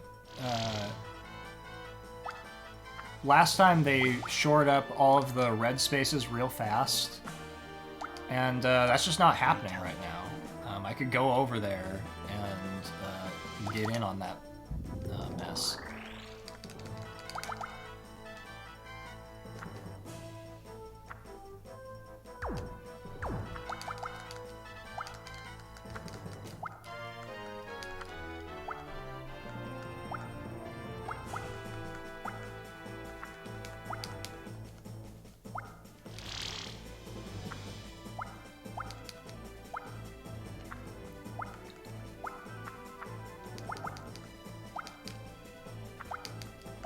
Holy Word X.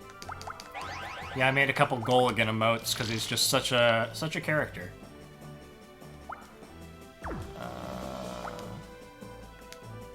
You've got a reward. Good luck to your next I think journey. we're ready.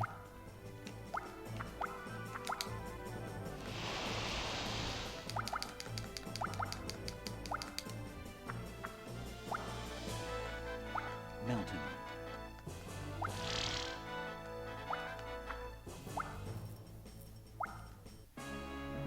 Manticore. Minotaur.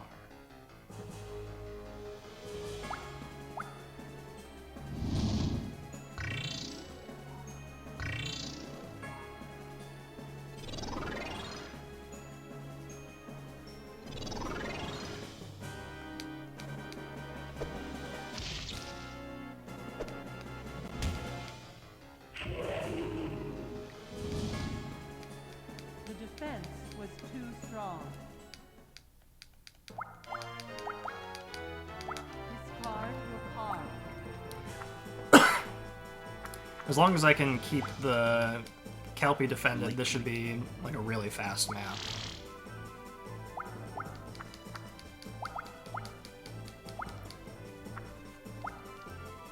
You've got a reward. Good luck to your next journey.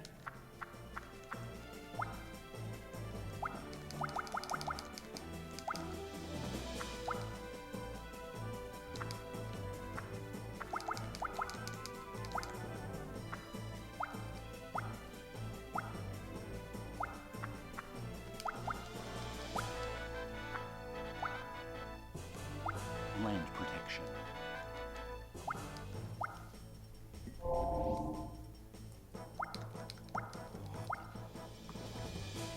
Aim for the castle.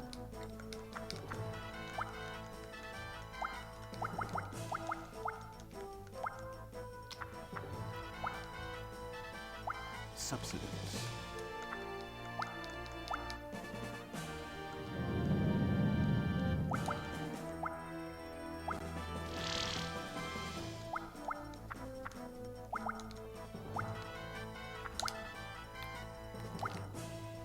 Okay, where would I end up? Where would I end up over here? No, we're good.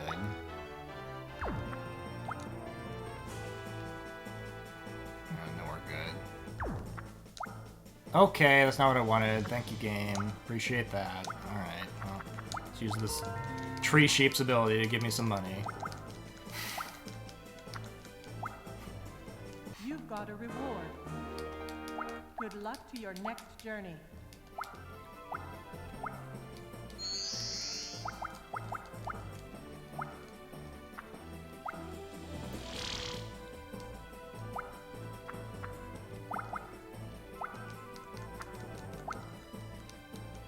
Shrink.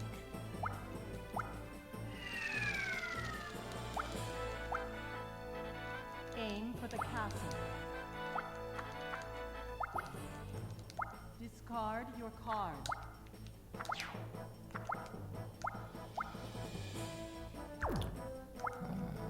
So...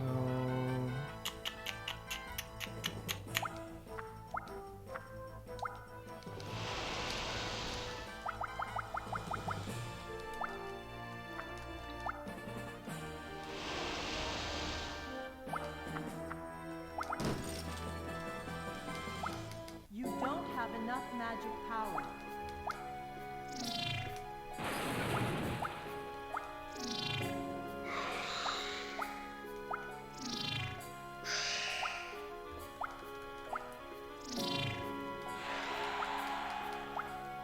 This is actually like an extremely...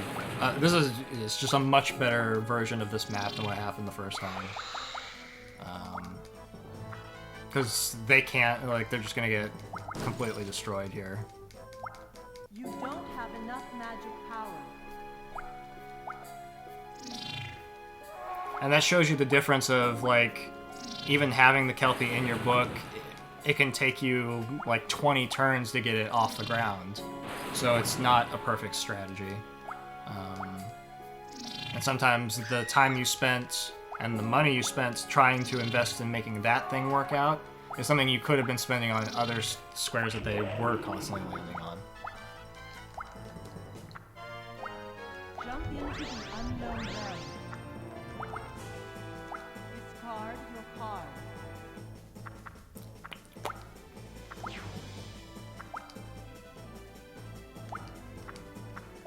Get out of my way, Selena. Discard your card.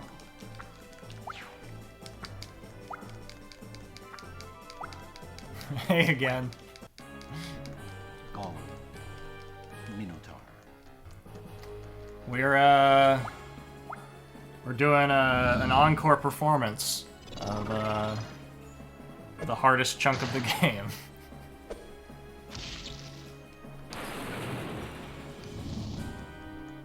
The defense was too strong. Discard your card.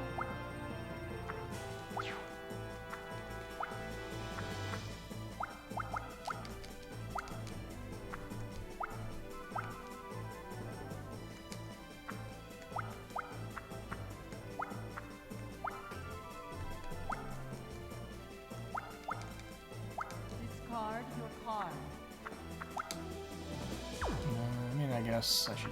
Well, no, I think... This turtle is, like, the thing to get rid of.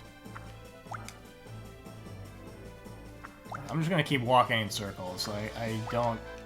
Like, it's... The thing that makes the most sense is to level the Kelpie up, so that the next time they come through here, they're just going to get punished some more. And by the next time they touch it, like, that'll be enough to end the map. So I don't have to do anything else. No, but the game just stole 20 bucks from me. Discard your card. You've got a reward. Good luck to your next journey. Discard your card. No, I haven't seen an Old Willow. Which isn't surprising. Like, it's a rare card. Discard. I think it only has the potential to show up on, like, half of the maps in the game. Okay, now I'll go ahead and throw these out.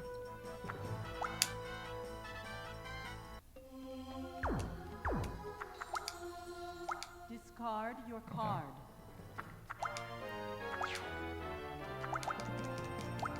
Discard your card.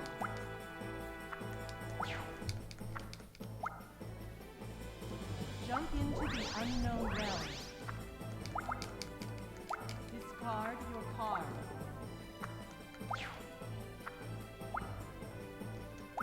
Life force.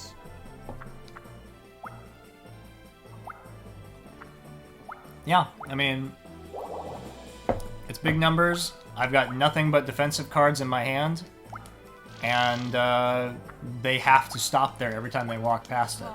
So there's really not anything they can do to stop me from winning. One of them could, like, lower the level of the territory. Maybe one of them has that. Discard your card. I don't remember if one of them has an evil blast. Oh, well, he can do this. He can destroy the items in my hand.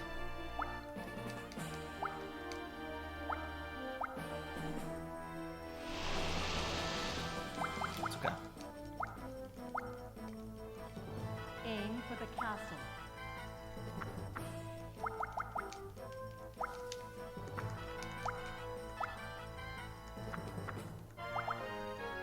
Discard your card.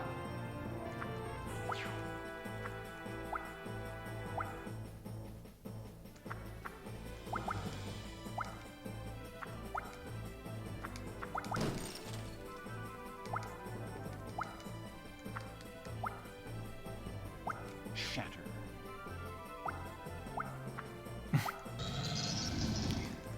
I was also going to make someone pay twice by playing that 0 on them, but he saw through that plan. He was not interested in participating.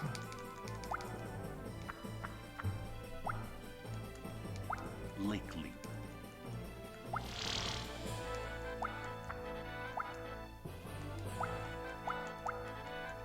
Discard your card. You've got a reward. Good luck to your next journey.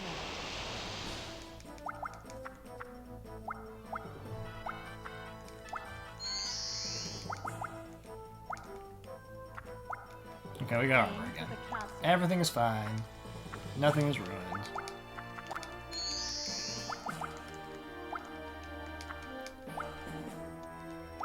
Dimension door.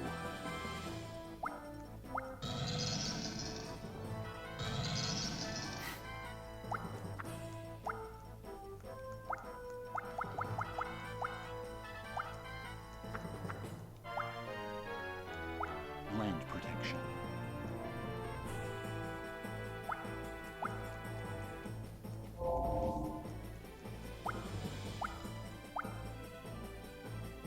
Aim for the castle.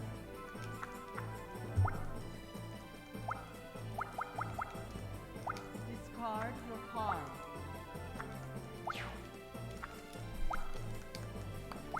Holy word 6. 1, 2, 3, 4, 5, 6. Sure. Yeah. Thanks for making me step on a yellow space. Good teamwork.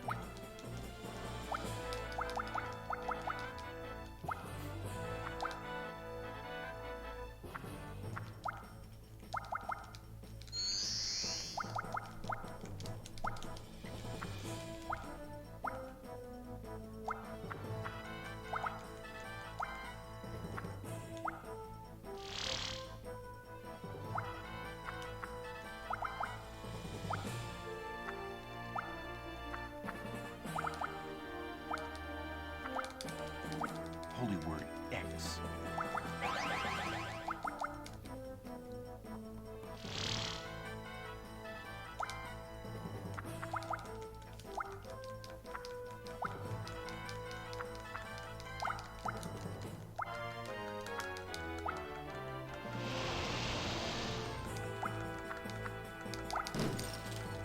So I don't have the timer, like, Have enough magic set up for this split anymore, but whatever the split is on this is a gold split. Like, it was a really good time on this map. It says we've been on the final map for 46 minutes, which is not true, but... You've exhausted your magic power.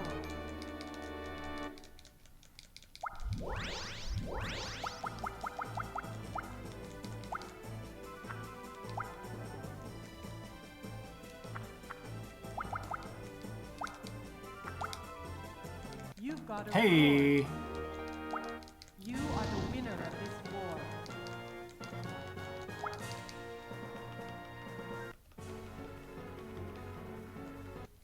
The true winner is determined.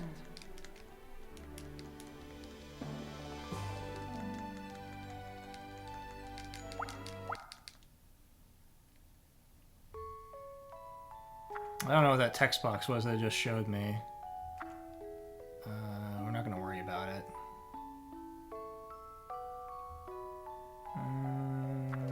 Okay, the dragon is a cool card.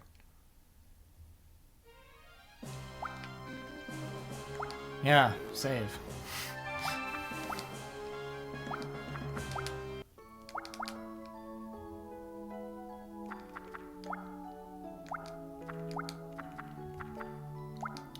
Okay, remember this is where we removed...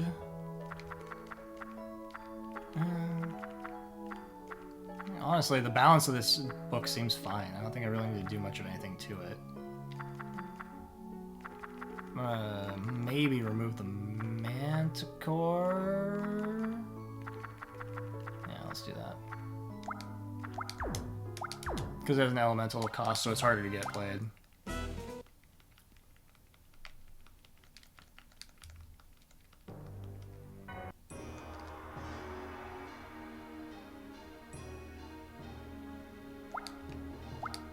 Hey, we do that Kelpie again. Okay, so we'll pass this on the way up. Hit the warp. It's going to make our path faster.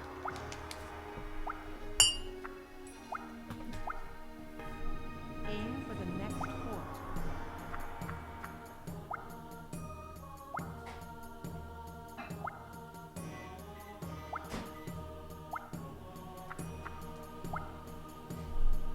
Drain magic. Oh. What are you doing in the Cabbage Patch? Ugh, drained me.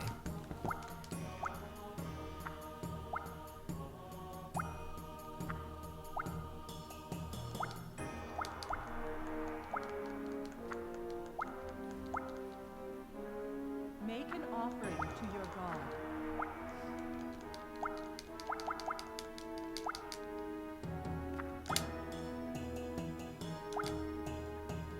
Aim for the castle.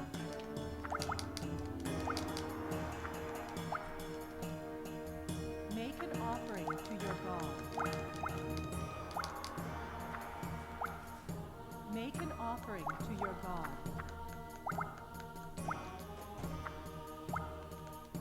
Jump into the unknown realm. Discard your card.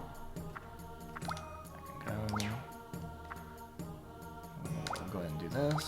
Revival.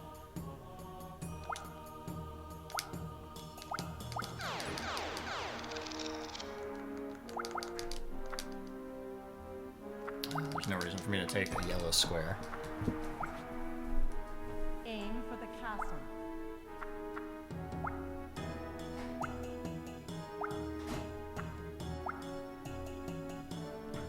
Aim for the next fort.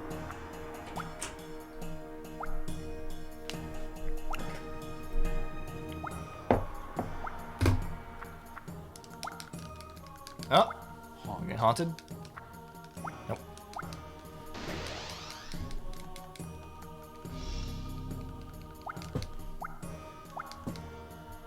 Aim for the next fort.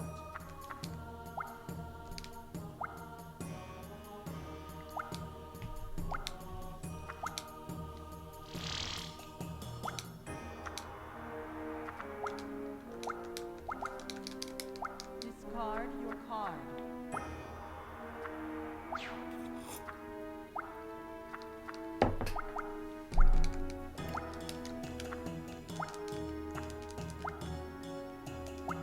Executor is a terrible card to play defensively, and throwing away your Evil Blast to do it is even more ridiculous, so horrible turn for that gentleman. The shoulder pads have gone to his head.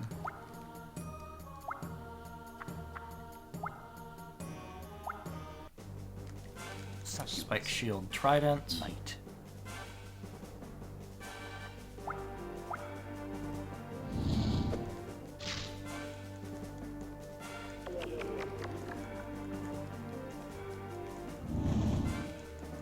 The battle was drawn.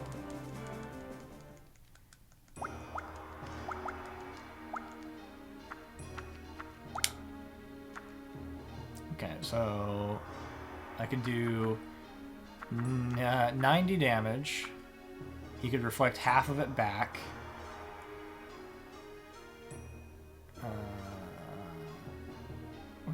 Which would lose. Okay. Discard Mental math gets harder to do the deeper you get into the run.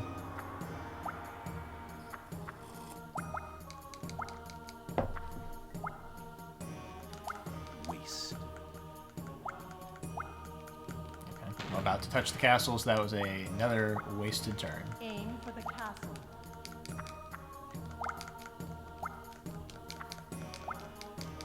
Aim for the castle. Scale Spike.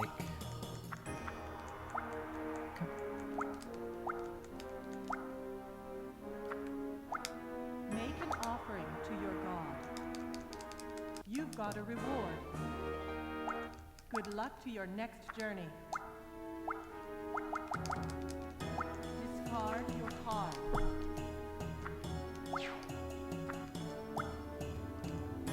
Haste.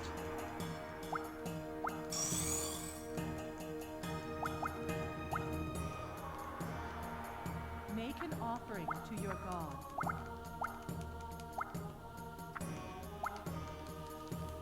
Bind.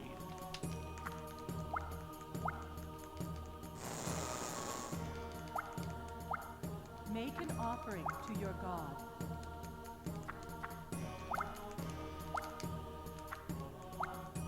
You've got a reward. Good luck to your next journey.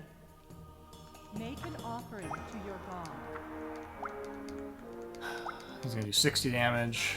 Fire giant. Griffin.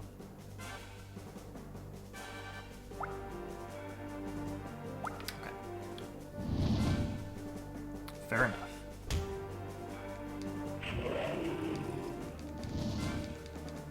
The offense defeated the enemy. I brought some kind of a bird to a fist fight, and I paid for it.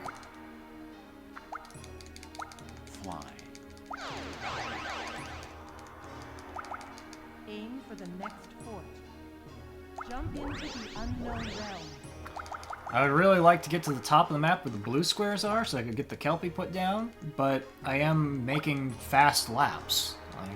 I can't complain about that result of things. It's just that I haven't really put anything on the board.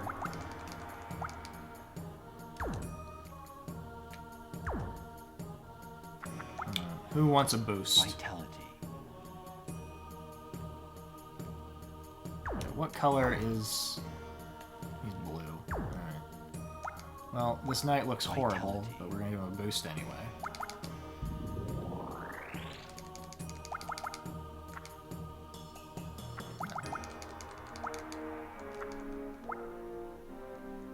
got a reward. Good luck to your next journey. Samurai. Succubus. You see, this is an example of I started with the Kelpie and have yet to get anywhere close to getting it set up. I'm just like wandering around with it in my hand and it's just taking up space.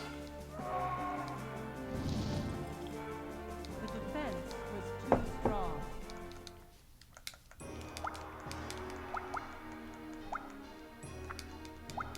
You've got a reward.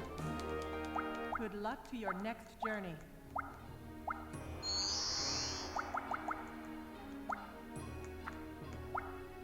Aim for the castle.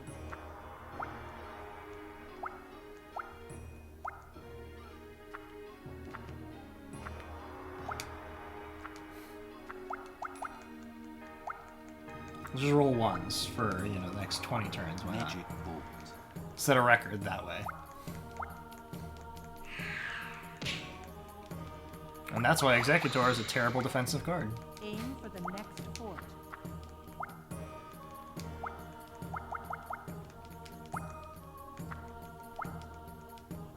Make an offering to your god.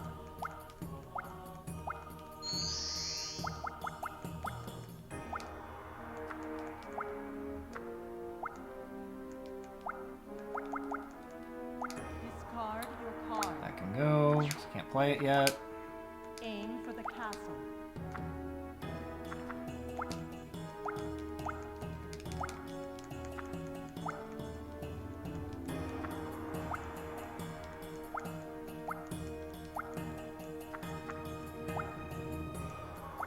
Waste.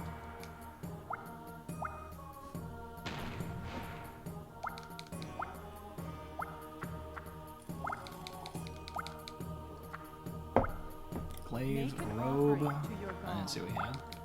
I'll catch you next time.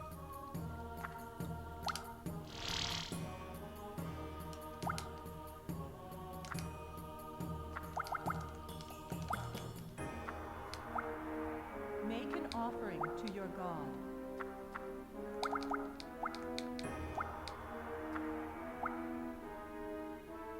Aim for the next fort.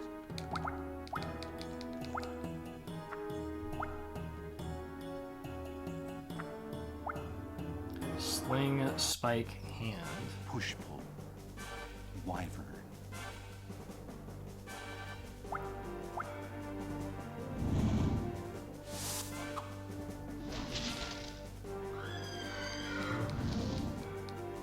The defense was too strong.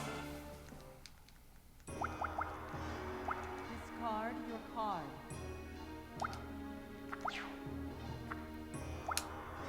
Make an offering to your god. You've got a reward. Good luck to your next journey.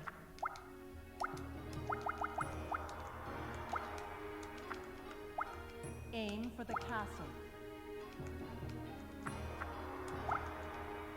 Discard your card.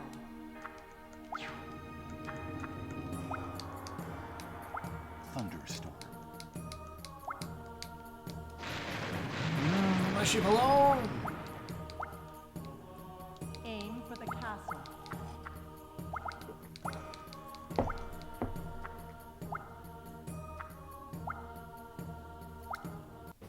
Sling, spike, hand. Almost certainly can just win this fight outright. Yeah, he doesn't have to do anything.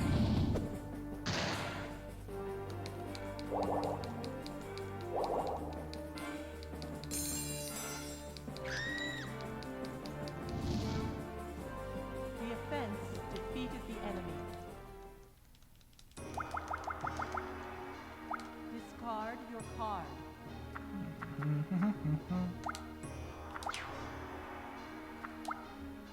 Fly. Yeah, I believe this time we'll make it to the top of the map.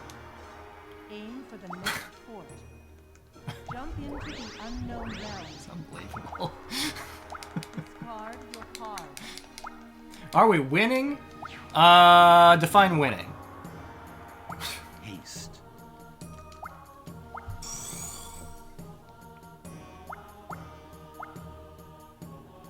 Make an offering to your god.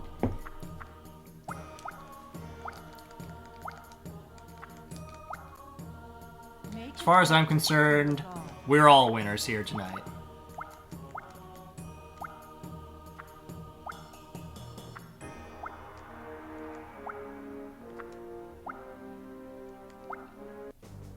Uh-oh. Well, he's gonna shut this sheep down real hard and real fast. You know, that's fine. Wow, you even wasted a hand to make sure that I didn't protect it. You're not interested. The offense defeated the enemy. Push me, pull you. Is it also a goat?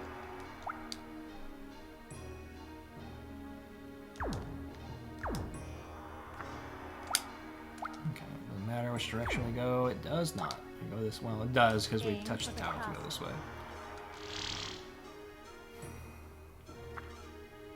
You know what we're gonna do? We're gonna waste $300 to turn this to a blue territory.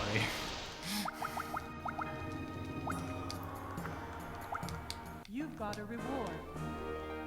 Good luck to your next journey. Aim for the next fort.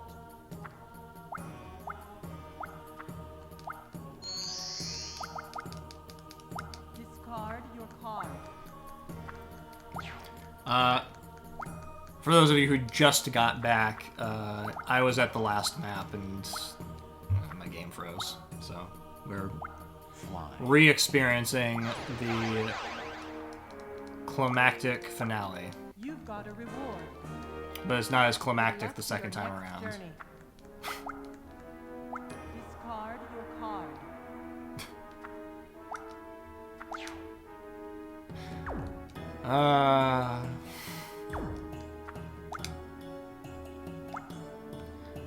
Make an offering to your I mean, I don't want the Kelpie to be in the middle, so I don't care that I converted it to blue so that I would have the capacity to play the Kelpie the first time. I can play the Kelpie anywhere now.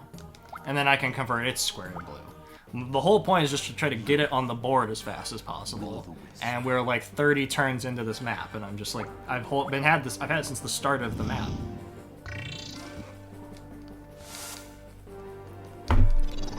Now, on the other hand, I've been making really fast laps because I keep getting that shortcut, so I am getting income. Things are going all right, but it's not what I'm actively trying to do. The offense defeated Yeah, I know. the enemy. It's never happened before. Maybe it'll never happen again. Discard your card.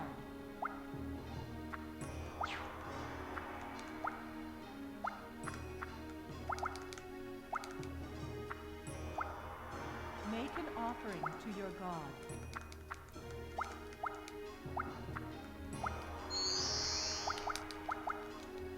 Discard your card.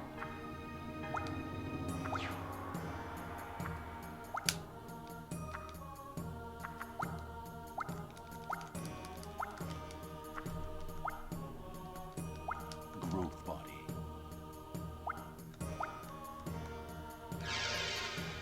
That makes sense. You can't play armor on the Aim Wyvern, for the so castle. boosting its health is probably the right choice. Discard your card.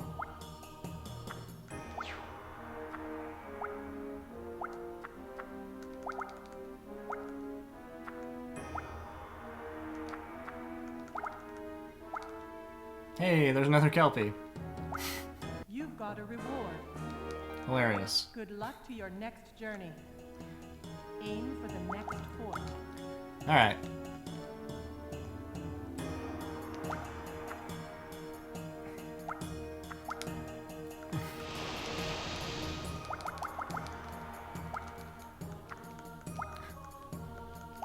Magic bolt.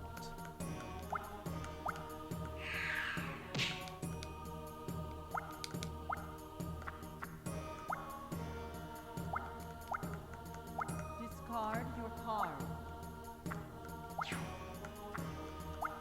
You've got a reward.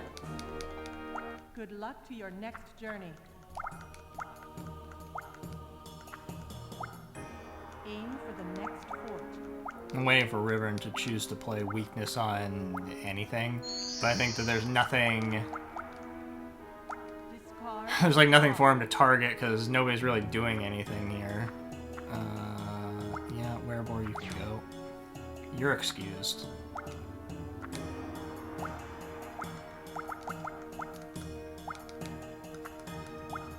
Jump into the unknown realm. Way to go, Leo. Discard your card. Make an offering Yeah. to your god. So it would be a terrible place to put it where I put that dwarf. The only reason I Disease. converted that space is so that I would have the ability to play it. Yeah, Leo is really pulling his weight. Okay, so we will undo that disease they just played. Vitality.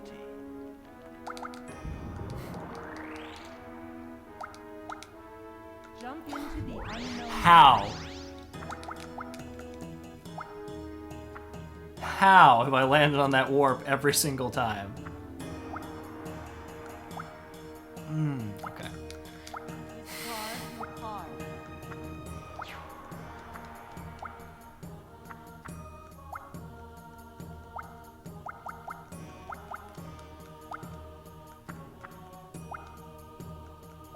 Magic Ball. So Culdcept is a great game. You should absolutely try it. Aim for the castle. There may be some hiccups along the way. Let's go ahead and revival again. Wait, do I have something to throw away? I'm gonna throw away the sword, why not?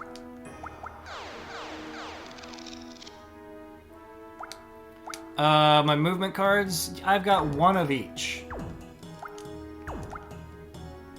Aim. But they haven't shown up now.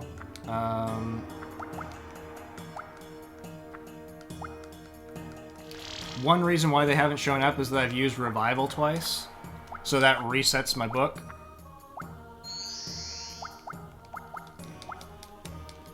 So it's just reshuffled. I'm not too worried about it. Make an offering to your The god. net result of all of this is that, I mean, it's just like taking too long to get this thing set up, but they're still going to lose because I'm going to put it next to the castle eventually.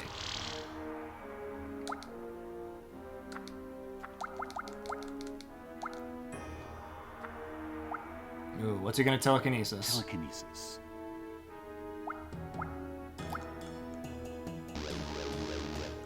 Okay.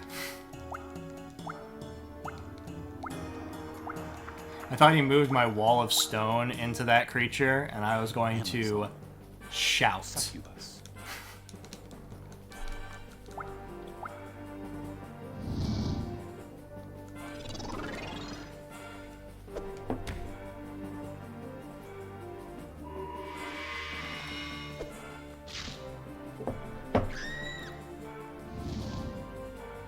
The defense was too strong.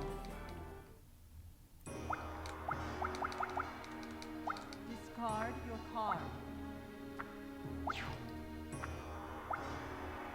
Aim for the next fort. And he just moves it back. So Leo wasted $100 to do that. Quality AI. Jump into the unknown realm. Hey, we got revival again. Make an offering to your god.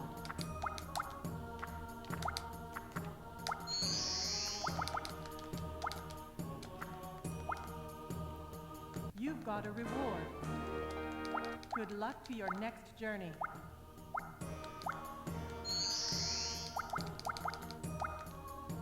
Discard your card.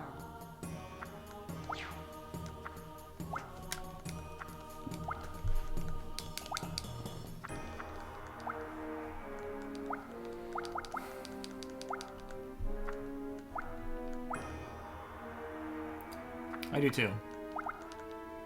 Discard Like, I am willing to acknowledge that there are a lot of things that are improved in Culdcept Revolt, but I like a lot of the presentation of this game more, basically. You've got a reward. Good luck to your next journey. Aim for the next. I think Culdcept Revolt basically just overstays its welcome.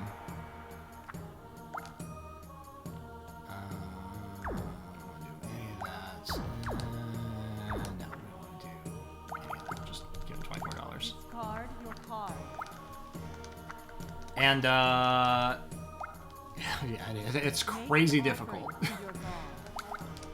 Even when you know what to do, the AI is constantly... So, in this version of the game, you have to walk past a creature to activate its territory or land on a castle or tower.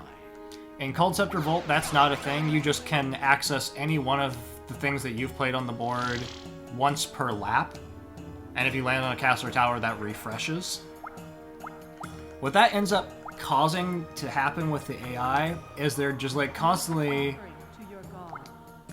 playing 4D chess with you, where they're thinking about moving a creature way over on the other side of the board that they weren't even interacting with, just because they just like happened to draw the thing that they needed to win. Okay, thanks, Leo. I'm gonna throw that out, but thanks for pumping it up.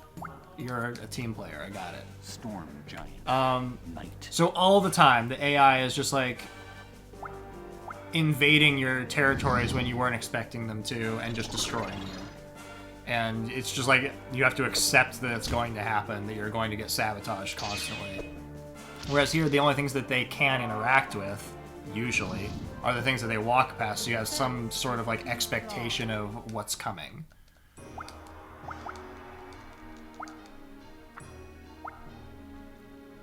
Telekinesis. But then something like this happens, where he's gonna telekinesis my wall of stone into... Wall of stone. Larvae.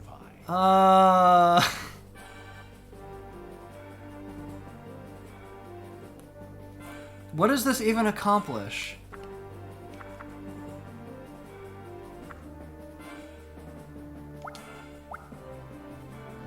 Does this accomplish anything? Did he just like... I don't understand it at all.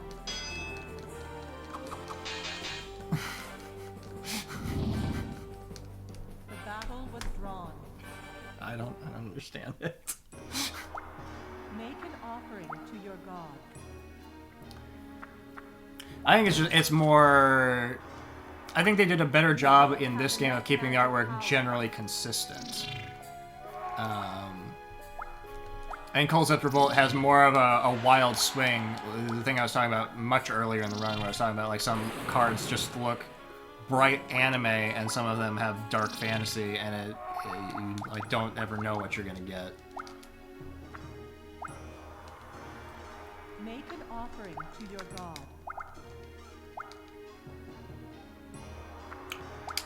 Aim for the castle.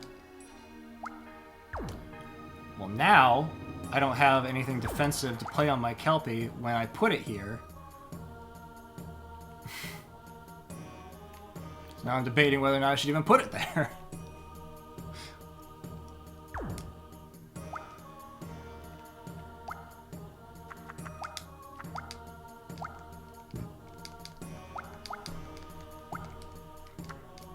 Yeah, that is true. There is a card in the Sega Saturn version that is a Sega Saturn that's a mimic. And it took me by surprise because, you know, I was playing it in Japanese and couldn't read what any of the cards said. And all of a sudden it's just like, oh look, it's a Sega Saturn with teeth.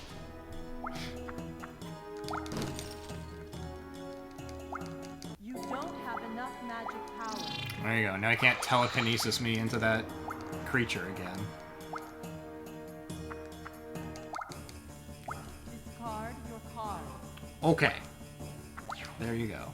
Now we are on our way to victory.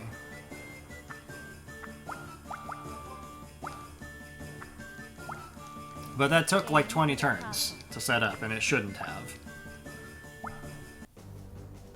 Lilith. Minotaur.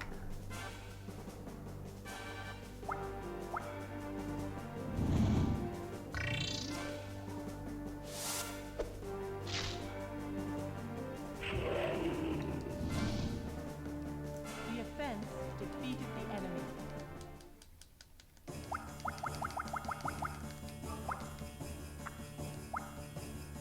Make an offering to your god. Jump into the unknown realm. Discard your card.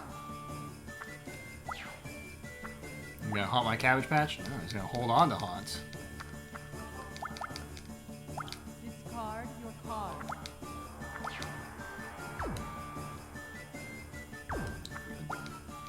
We are totally fine. Just move it along. Make an offering to your god. You've got a reward.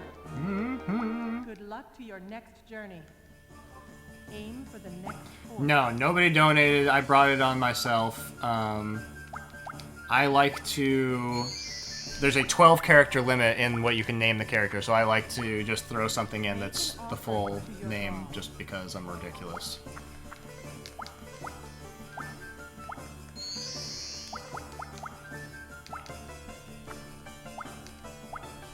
Or something that's funny to hear them, just to see that like pop up, because they like to sass you during the game, and they have those like little splashes of dialogue that they'll throw at you.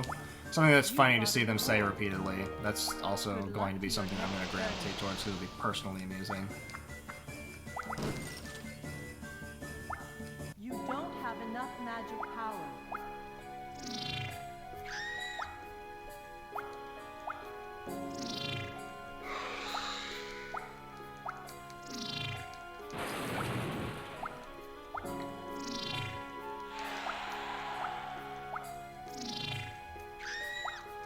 So I think it's funny to see someone just yell, "Cabbage Patch!" when things go wrong.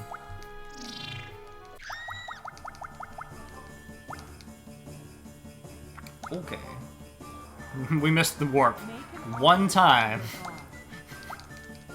We did it. Discard your card.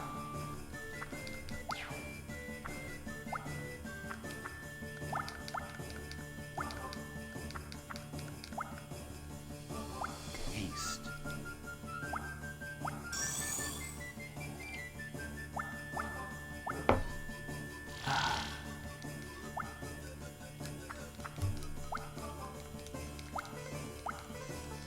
Discard your card.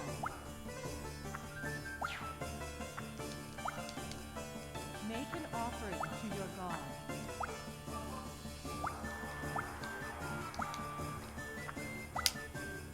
Aim for the castle. I got bad news for this guy. Discard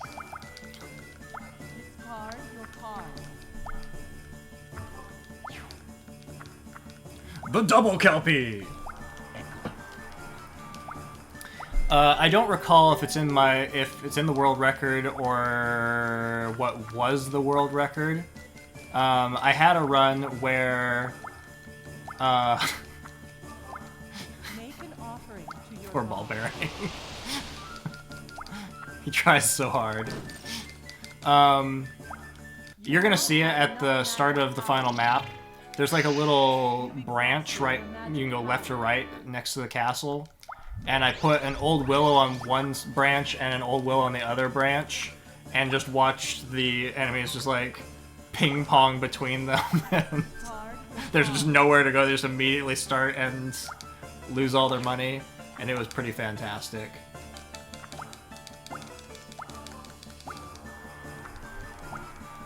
You've got a reward.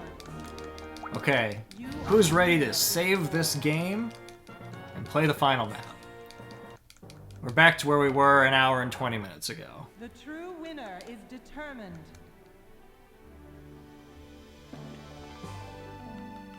I was honestly, even with all the nonsense, that also might have been a gold split on that map. Hey, we got another Kelpie. Paladin. Rust.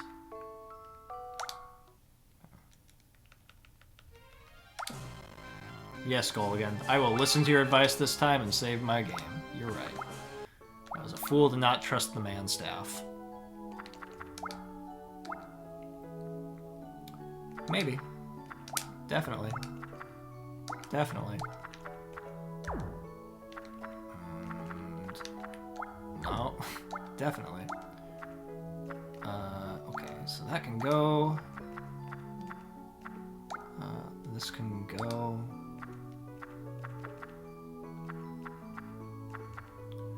Now, there aren't even any ostriches in the game. That's what's so great about it. can go and you can go. Easy. Ready for it. You know what? Save again.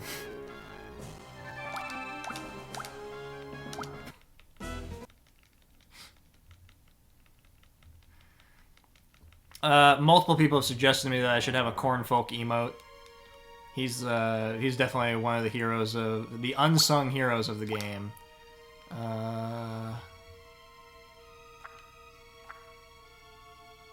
Well, I mean let's start over. I had 2 of the cards that I wanted. I mean, 3. Like, really, I had a lot of things to work with there, but I would like to start with more creatures.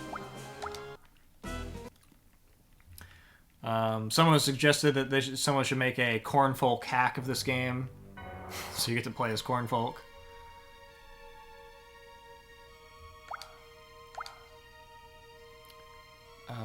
Once again, I would like to start with more creatures.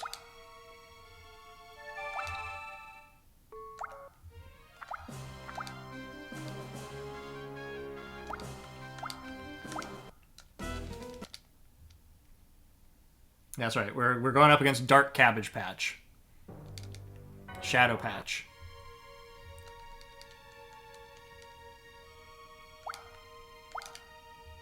There we go.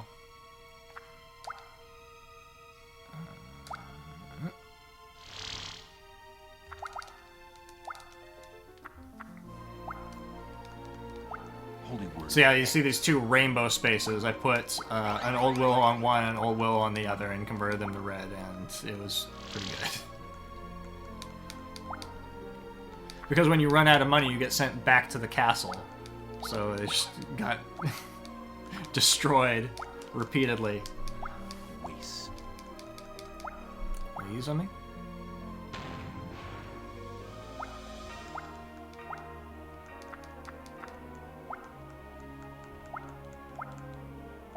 Waste. Ba ba ba. Do that, boy.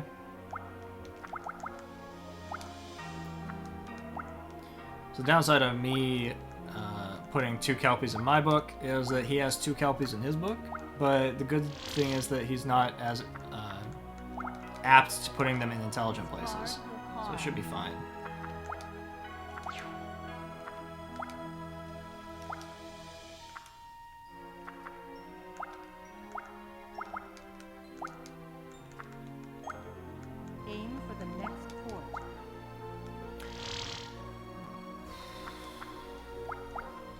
Now, in terms of placement, we don't want to put it on these left or right sides. From where the square he stepped on up towards the top, that'd be a good place for the Kelpie. Or anything down low, and there's our Kelpie. The reason why is they can easily walk left or right and avoid those things, so we just don't want to deal with that. How about tree sheep? Make an offering to your god. Aim for the next fort. The final map in the first Culdcept is significantly worse than this. It's extremely long. It has 4 big loops with connected with center aisles, and it is awful.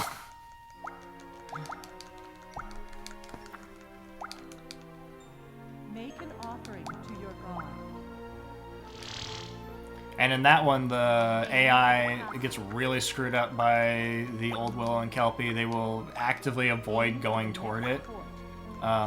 So they'll just keep going in loops and not making money, but also not giving you money. So that also like stretches out the run. Aim for the next fort. Yep. I'm just gonna roll 2s and 3s and keep wasting money. I'm paying double on everything I play this round because Ball Boy had something to say. Aim for the castle.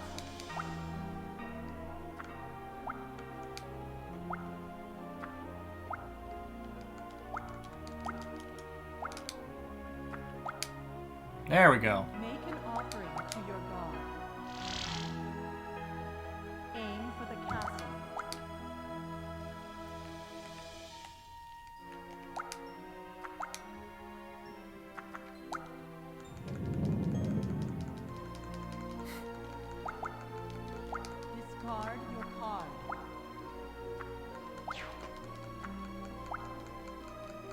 Alright, thanks for stopping by.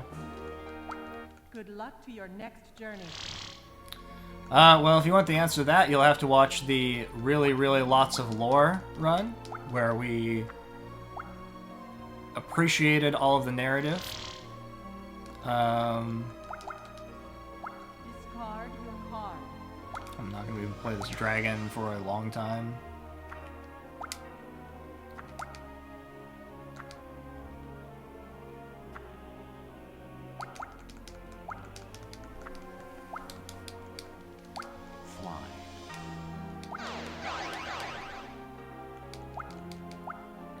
I think the answer is that basically he's been using my gym membership and like masquerading as me, and I'm tired of those shenanigans, so I'm trying to put a stop to it.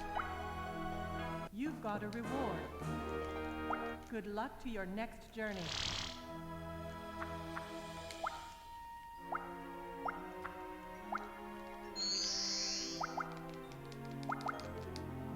Discard your card.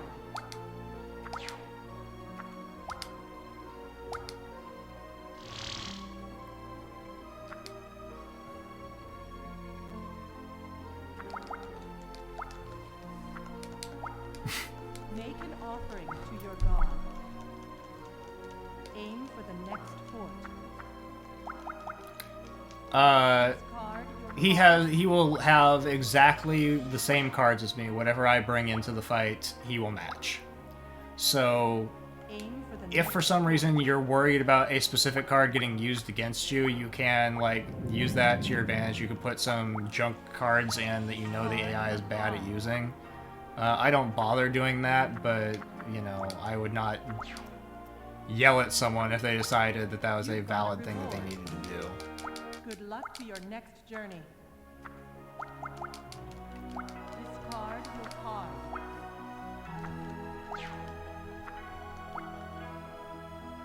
Make an offering to your god.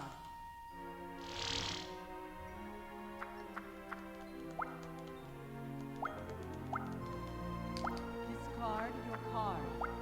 There you go. There's that ostrich card again.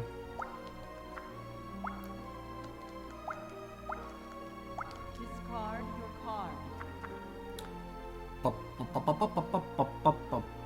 The sword can go.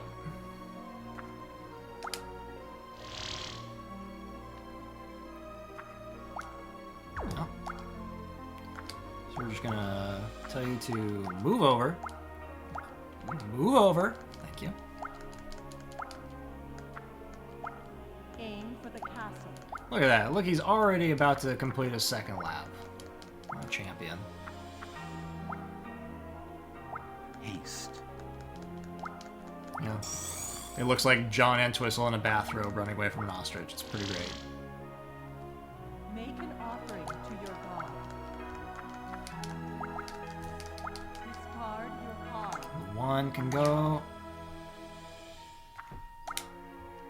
Aim for the next fort.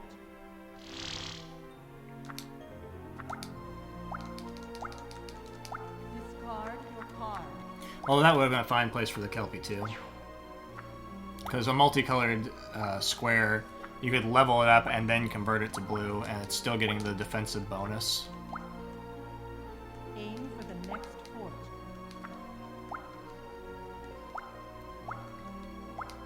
Hey, there's another Kelpie. Make an offering to your god. Well, worst case is that my twin kills it. I'm not too worried about it. Okay, he's got a sword but no armor. He's using revival.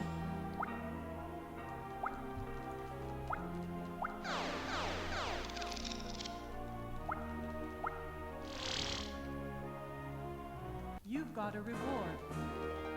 Good luck to your next journey.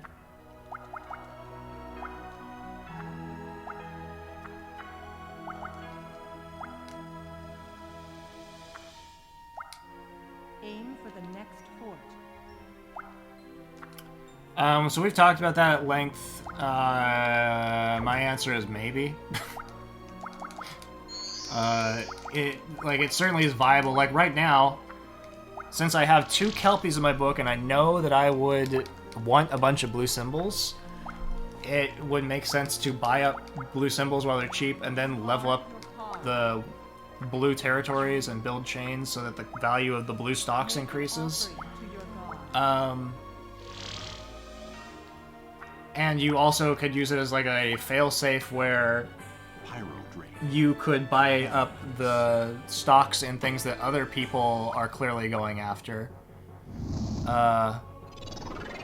It makes more sense when you're playing as other humans, because they're more inclined to build chains than the AI is. Discard your card. I'm basically showing that you can do a speedrun and totally ignore the vitality, the stock system, and it doesn't matter. Yep. Yep, as if there just wasn't enough for you to have to be concerned about at all times. There are also stocks. Holy word X. I would care more about the stock system if it were integrated better, rather than being almost just like a totally separate strategy. Like, if it were rewarding me stocks for doing things, or if I landed on the place where you can buy stocks and it gave me some stocks. Just like asking me to go out of my way to purchase them isn't enough, and I'm not going to waste my time with it. Holy word X.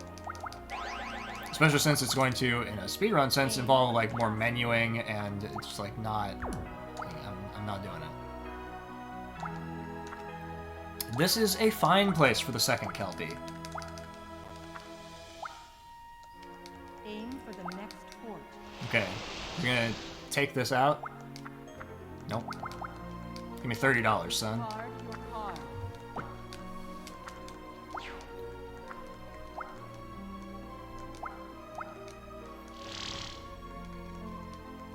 Really, the only problem with the placement of my Kelpies right now is that they're, like, isolated from each other, and they're not, revival.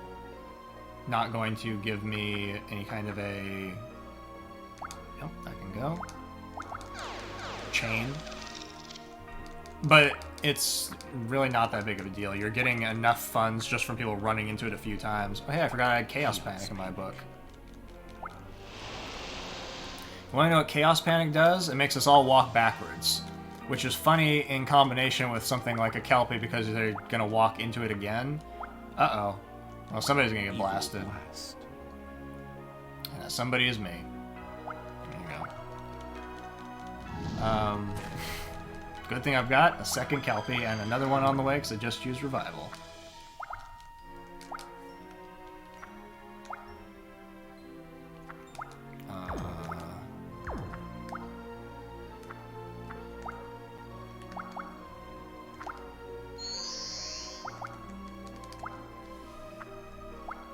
Make an offering to your god.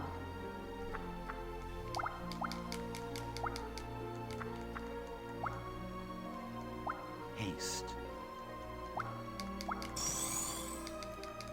Yep. Totally kelpless.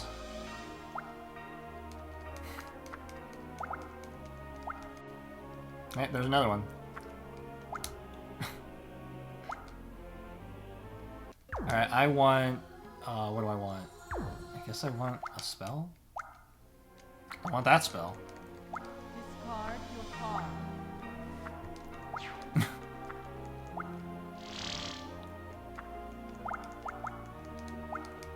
We don't boo Culdcept related puns around here, we encourage them. Because we need something to keep the energy going. Discard your We're card. 10 hours deep. Discard your card.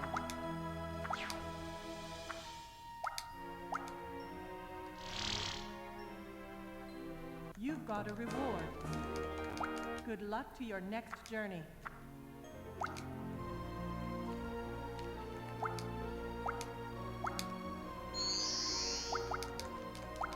Discard your card. he just threw his copy of Revival straight in the trash. It's like, this has no value. You're an idiot for putting it in your book. Discard your card. You need more copies of Haunt.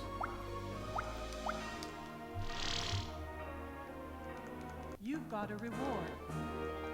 Good luck to your next journey.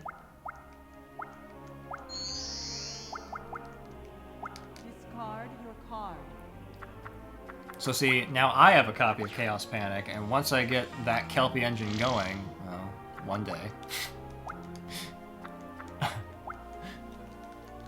Vitality. I can make them step forward and backward through it, hopefully, and get more money out of it. Oh, well, no one saw that coming. Discard your card.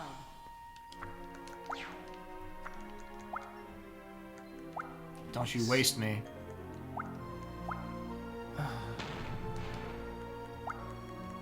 Nobody wants to see a wasteful Cabbage Patch. Discard your card. Yeah, I mean, like, I guess it depends on what exactly you're asking, but yeah, for the most part. You can, like, force them to land on a thing. I think this is the one I'm gonna dump. I think I have that copy of Revival, but I haven't seen the Kelpie that came up as a result of using this cycle of Revival. We are not leveling up Fate. I could have used Fate's ability to draw another card to just get through it faster again, You've but got that's a okay. reward. I'm saving the 40 bucks. Good luck to your next journey. Uh-oh. Amazon. Epic content. Wonderful.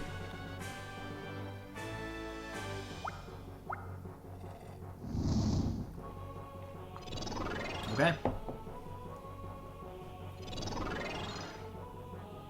That Bunyip with a sword spear. Not to be reckoned with. The defense was too strong.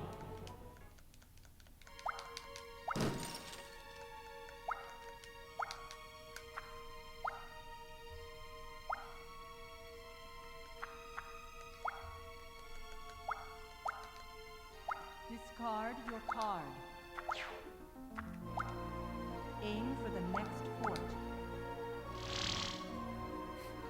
Make an offering to your god. We're gonna, we're gonna use this guy's ability to give me more money. To help counter the waste effect. Holy word 0. Use it on me.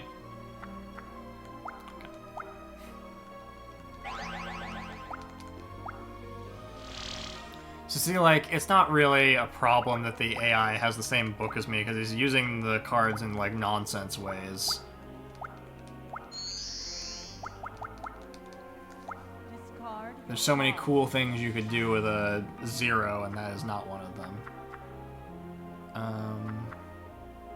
Of these things, permission is the least useful.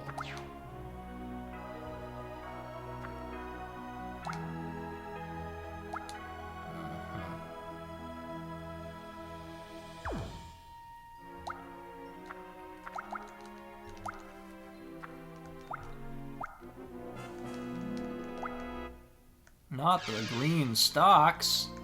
I sent bats after them. Don't drain me. Drain magic. Okay.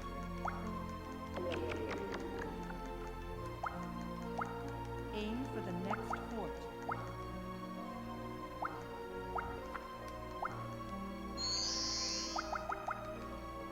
Discard your card. Aim for the next fort.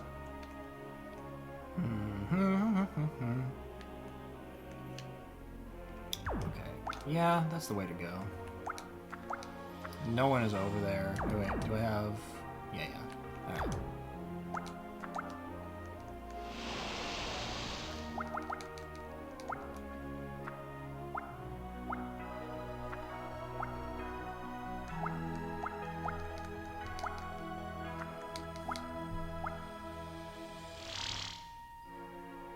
Make an offering to your god.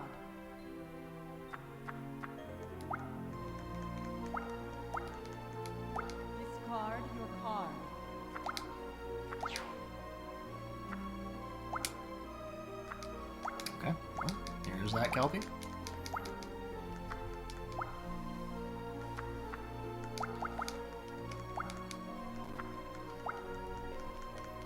Dream magic.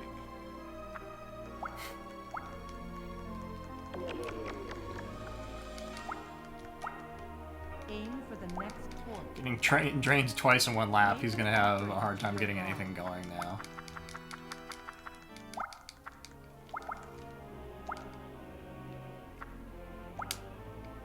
Make an offering to your god.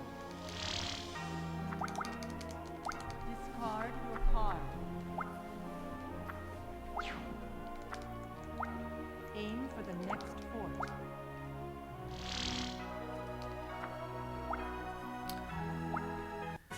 Okay, you can do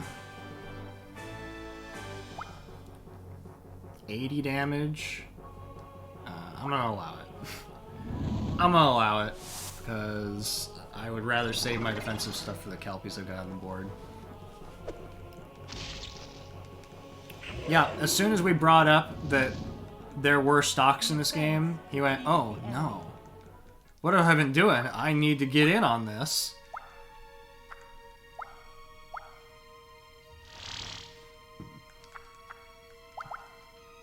Discard your card. Told him that Radio Shack is going to be big. Aim for the castle. Alright. Yeah, we want blue for the chain. I want to book it to the castle and get some income and get rid of this waste. Aim for the next Don't you mess with my sphere. Troll. I'll build sphere.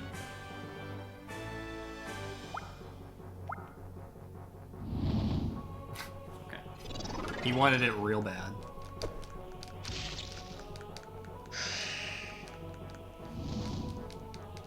The offense defeated the enemy. Discard your card.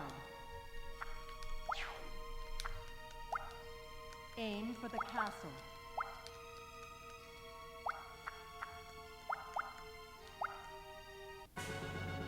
Dragon zombie. Troll.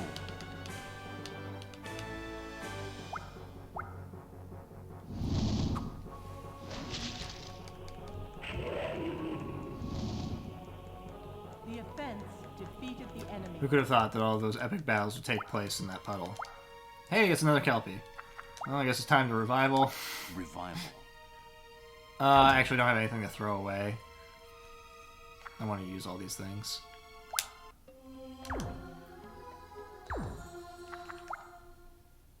Discard your card. I want to use all these things. Alright, we'll throw out Chaos Panic.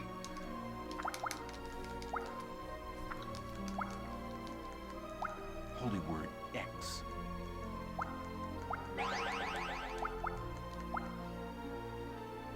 As funny as it is to watch Chaos Panic work, sometimes it doesn't work. Because you need them to basically roll low past the Kelpie and then use the spell, and then they roll, back and backpedal past the Kelpie again. And sometimes that doesn't happen. So there you go. The AI was like, I'm not going there. I'm just going to go back the way I came. Discard your card. And that's not going to work for him. He's not going to be able to finish the map that way. I mean, like, technically he can go all the way around the other way, but it's not the right choice. Good luck to your next journey. So I can drop a Kelpie there and then convert it to blue. Yeah, or I can just level this one. I have quite enough money to level it up.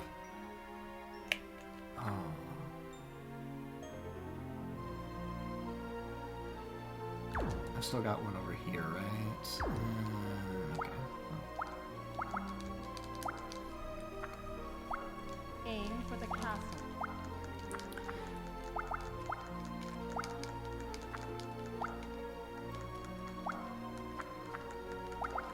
This has now become a contest to see how many Kelpies we can get on the board at once. We're going to revival and throw out this sword to reset the Kelpies.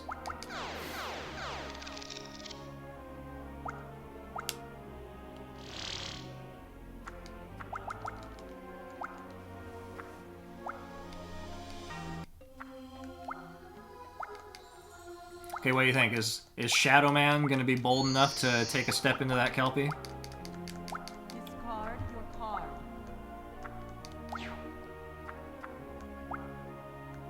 We already know the ball pit, isn't it?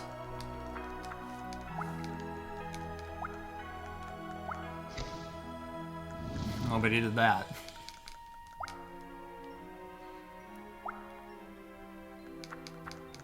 So there you go. Now you're witnessing what happens to the AI sometimes. Oh! Well, sir? Do I protect this?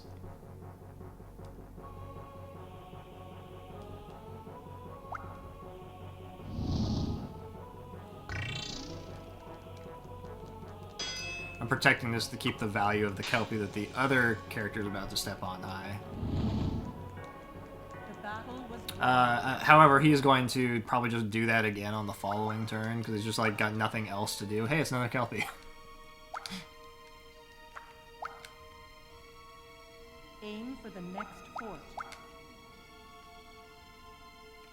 Okay, we can convert that one to blue. We can convert this one to blue.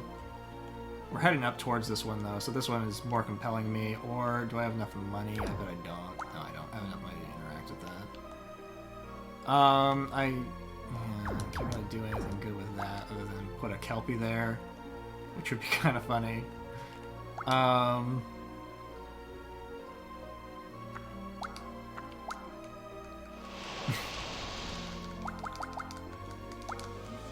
your card.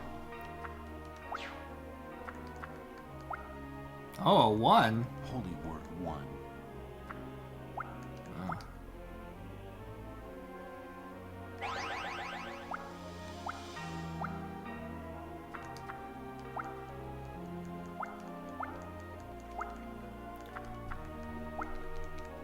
He's just gonna drop goblins everywhere. I guess is a strategy.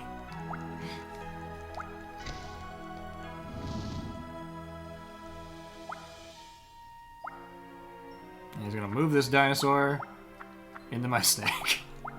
Oh! He's gonna... Tyrannosaurus. King tortoise. Nobody saw this twist coming.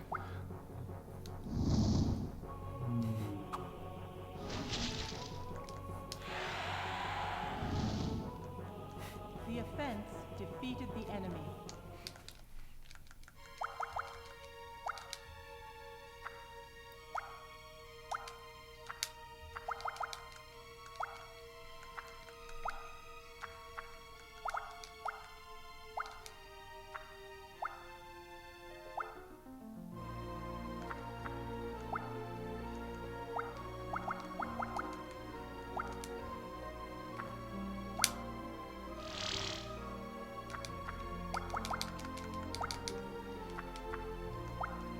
Okay, he's gonna roll 10. Holy word X. Here we go. I'm gonna make this guy move 10. That's a choice?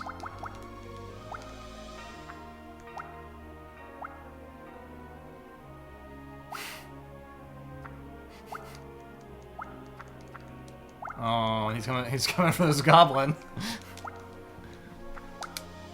Make an offering to your god. Meanwhile, we'll just drop another Kelpie up here. Why not?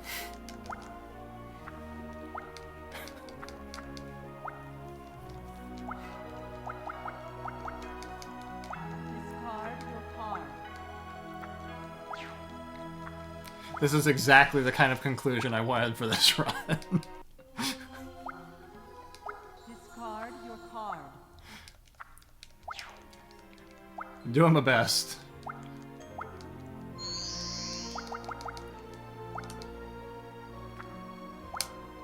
Aim for the next fort.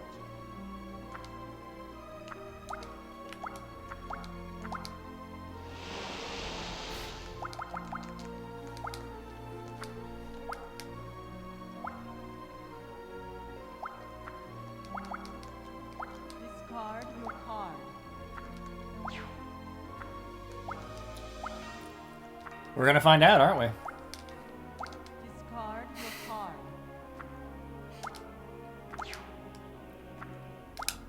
Make an offering to your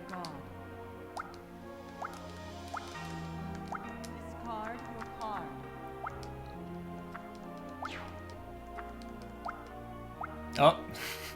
He finally changed his mind. Make an offering to your god. Discard your card.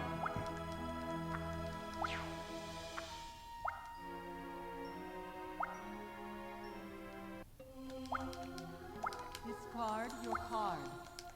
See, that's what I'm saying. Like, at some point, the AI decided to just do something different. But it's not clear why he chose to do something different on that turn.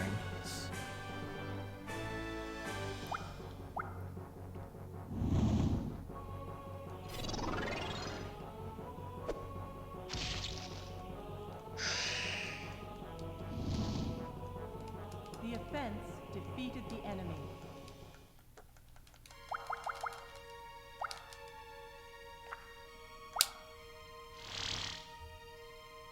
Aim for the castle. I think I don't want to do anything. Oh yeah, I want to do this. Boop.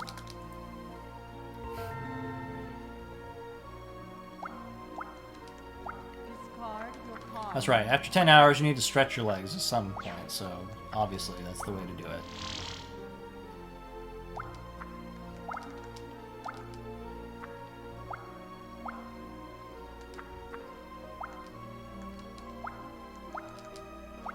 Discard your card. I've got plenty of armor. Sure.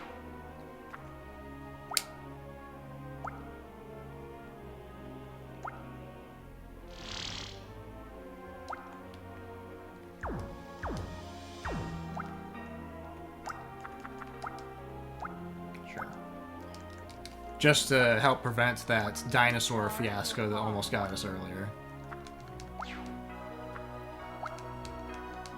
Now, if he rusts me, I'm going to be pretty cranky. I think he's going to do it.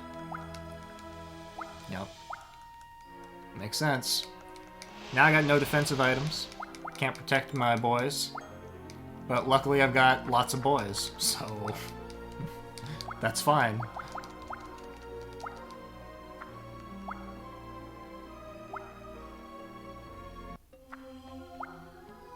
Discard your card.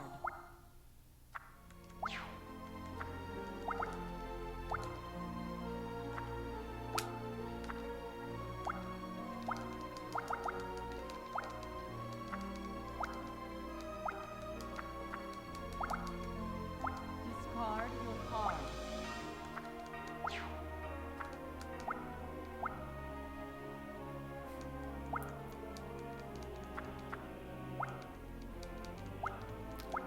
I think the odds are very high that Bunyip is going to invade me.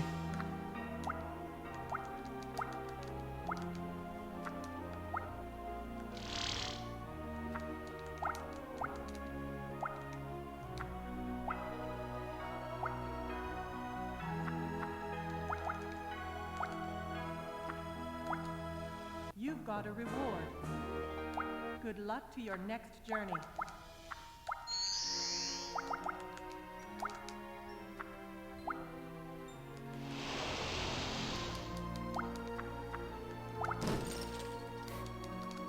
You don't have enough magic power.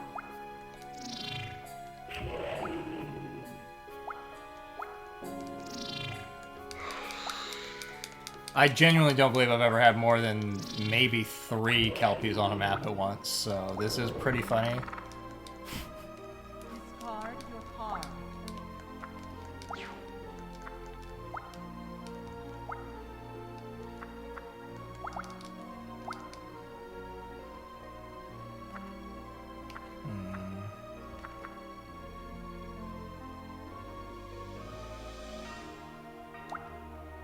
Holy word 0. Do I still have... okay, well, he might Holy word win. Because he's gonna have money now. Oh no, he has $5. He can't do anything. Discard your card.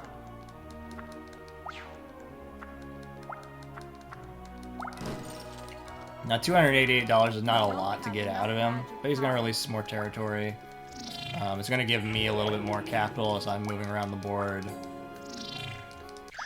Makes him look stupid. Discard your card.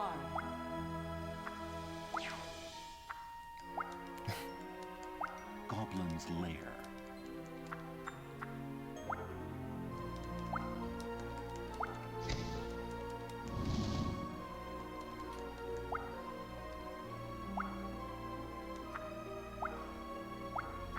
Here it comes. Here comes the bunyip. Bunyip. Amazon.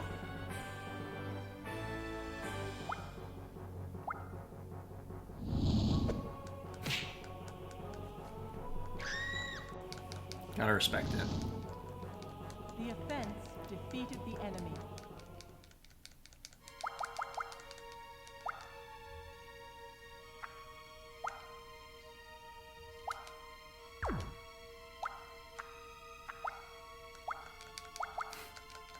Discard your card.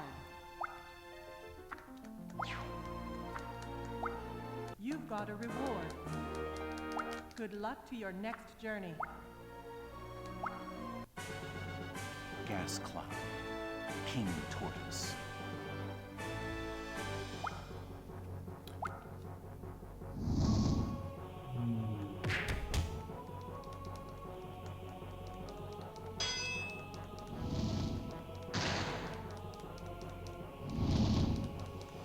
The battle was drawn.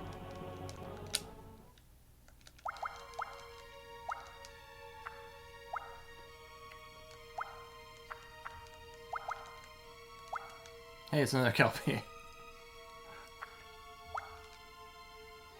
Aim for the next fort.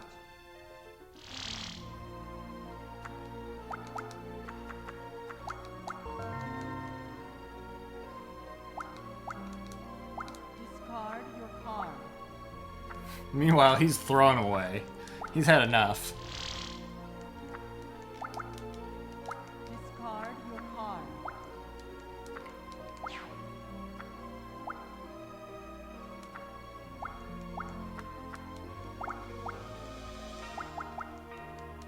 Discard your card. The one is not particularly helpful. Make an offering to your god. Discard your card.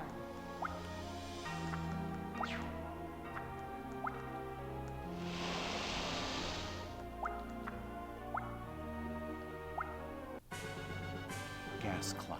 You can't win that fight.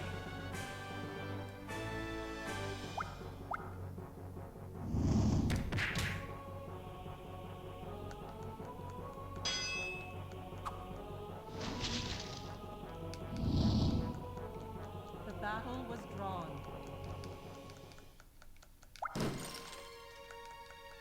You don't have enough magic power.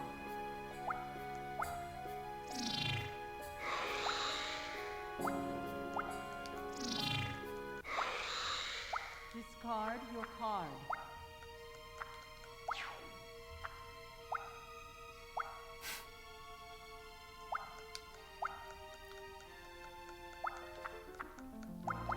Oh no!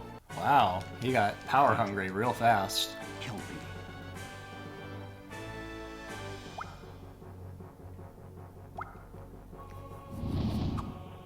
Gotta respect it. The offense defeated the enemy. Discard your card.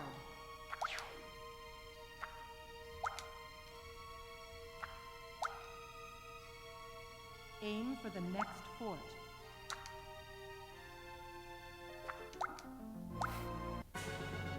Kelpie. Dragon zombie.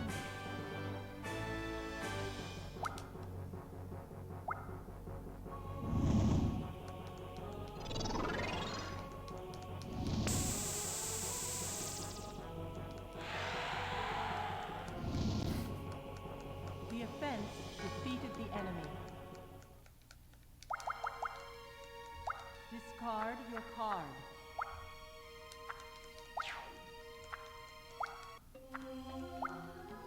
Discard your card.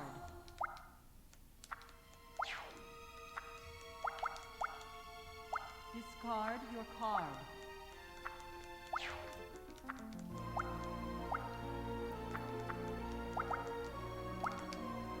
Good.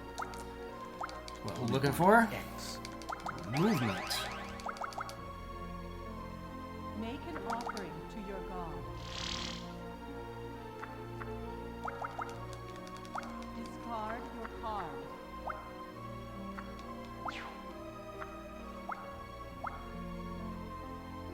Aim for the next fort.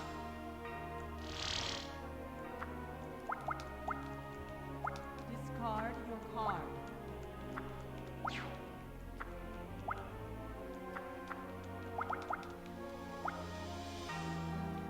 Okay, we got defensive stuff again.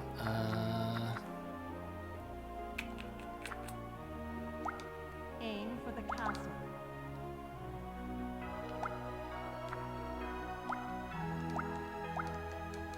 Discard your card. Make an offering to your god. Aim for the next fort. Discard your card. So he didn't have anything to do with either of those Kelpies. They're up top, but he has to touch the tower up top to do a full lap. So I'm not sure like where he thinks he's going at this juncture. We're gonna revive without that permission.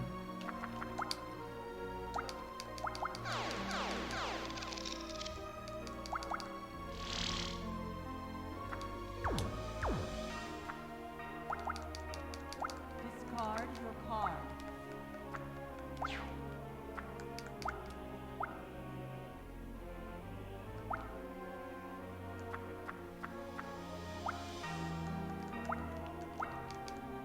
Discard your card.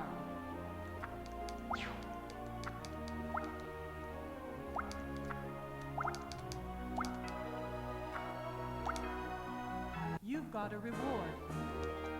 Good luck to your next journey.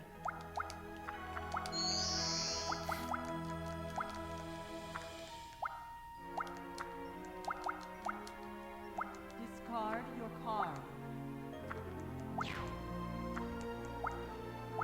Oh, there you go. He finally made it out. Make an offering to your god. What changed, right? What made him decide finally, okay, 20 turns is enough, we're moving on.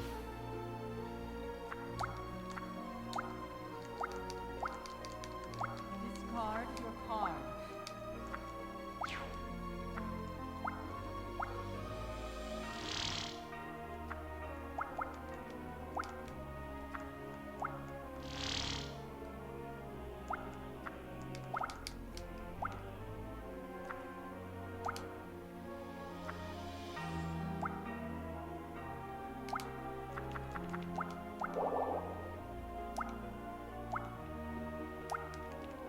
Discard your card.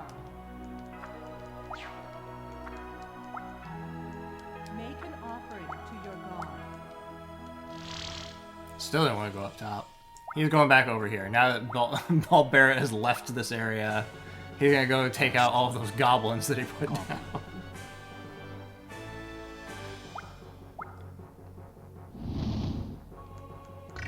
Not on his watch. Not while he's got a piece of armor to use.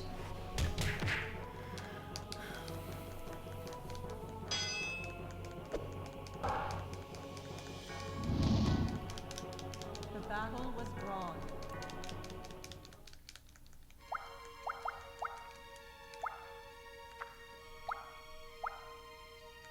Here's the question, is he gonna loop around over here now, or is he gonna head for the castle? Card. I think he's gonna head for the castle, and then he's gonna be sorely disappointed at what he finds. Aim for the next fort. Discard your card.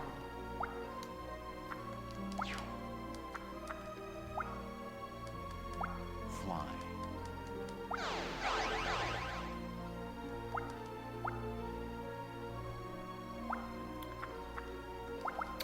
Well, whoever said they will only land on the Kelpie if you roll the exact thing, he just chose not to land on the Kelpie rolling the exact thing.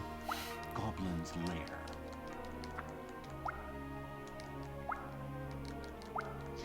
More goblins! Nope. Oh, wow. Oh, okay, I thought he was gonna attack me. Discard your card.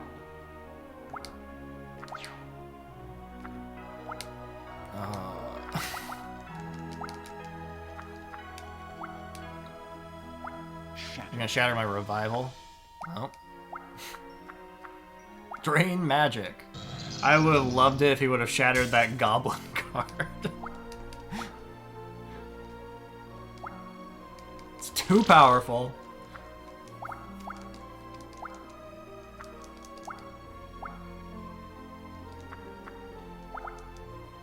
Discard your card. I guess that can be used as armor, so this should go. Holy word X.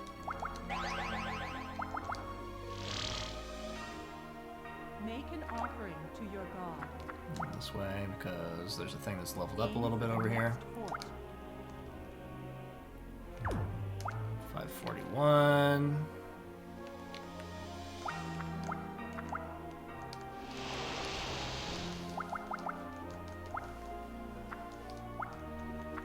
Pretty much.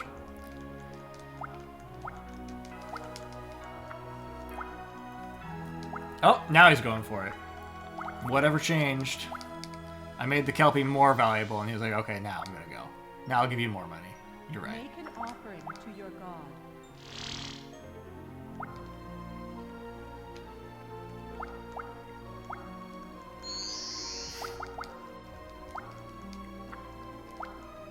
Make an offering to your god. I kind of wonder if sometimes the AI just breaks. Like, if it just, at some point, just...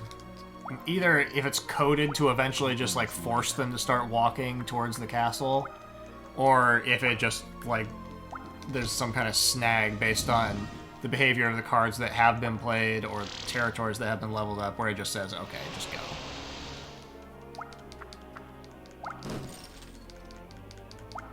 You don't have enough magic power. We're about to watch him release a lot of goblins, though.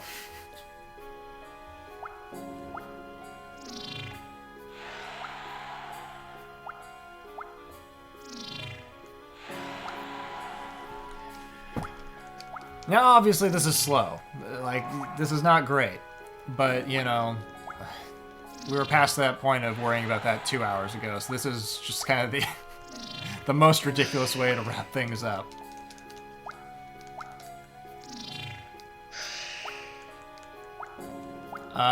Whoever happens to be on staff who's here, I assume someone is in the chat, we're probably getting within the 30 minutes to 1 hour. Seems like it'd be incredibly slow. Like, the run should be over in the next, like, 30 minutes to an hour. If even that. Like, he might get caught in a loop here in a second, because I've placed Kelpies on both sides of the castle to just kind of, like, force him to just walk into them over and over. So, as soon as he gets to that point where he's bankrupted, that will happen. Well, it was my understanding that at least some individuals were asleep, so I don't know who is the active individual to be raising their attention. But we're getting close to that point. We need to be starting to consider like a 4-hour thing to fill the gap.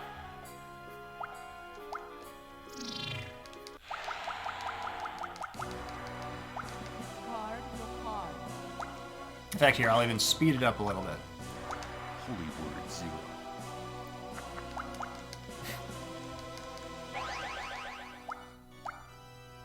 Aim for the castle.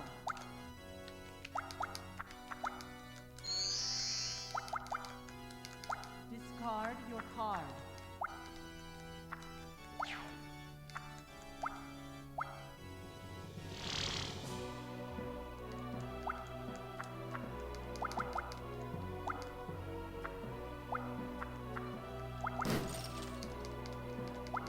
You've exhausted your magic power. So now he is caught in a loop where he absolutely can't do anything but just give me money. So that's going to wrap it up. So I just said 30 minutes to an hour, and it's actually like 10 minutes. Discard your card.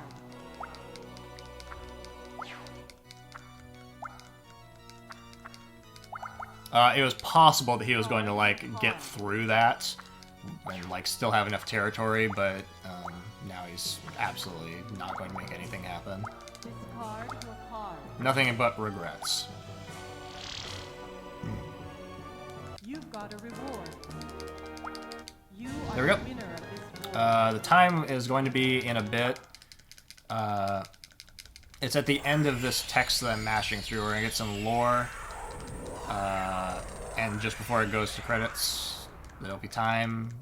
I maybe will be able to know exactly when it is. We get this lovely CG. Ah!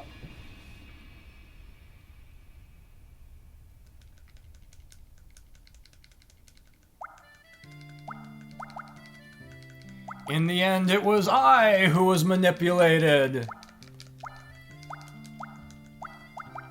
So there you go, you can see Gulligan, the staff man. He's got 4 piercings in his wooden ears.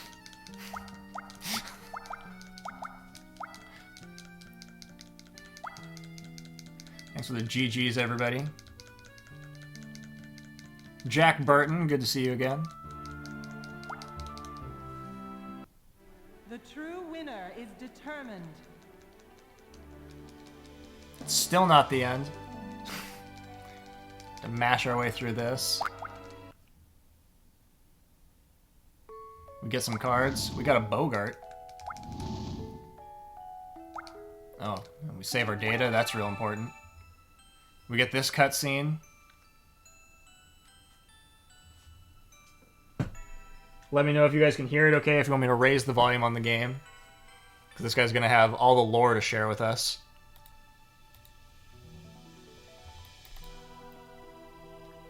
I have seen you in battle. Outstanding. To see you in victory against yourself. I was a scepter once, but I never. The fear of Gemini's dominance has abated, and the universe will continue to exist. Goddess Kuldra must be pleased. Now, in accordance with the covenant, I shall grant you the power of a god. You will leave this world of Soltalia and create a new world. Receive your powers.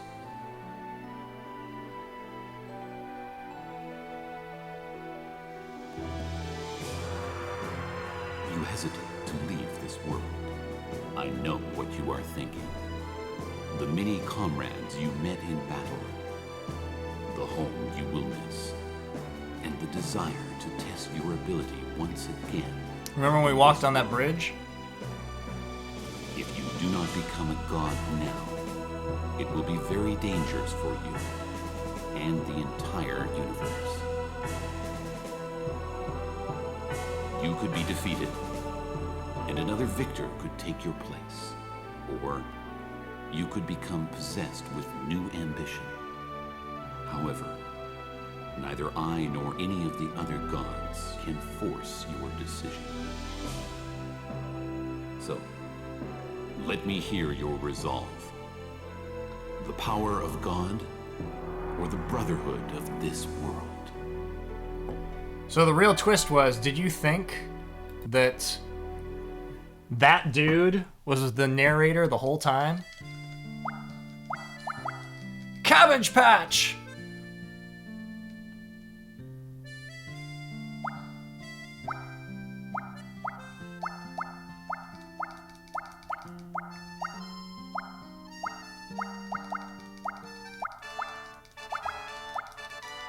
And that is going to be time.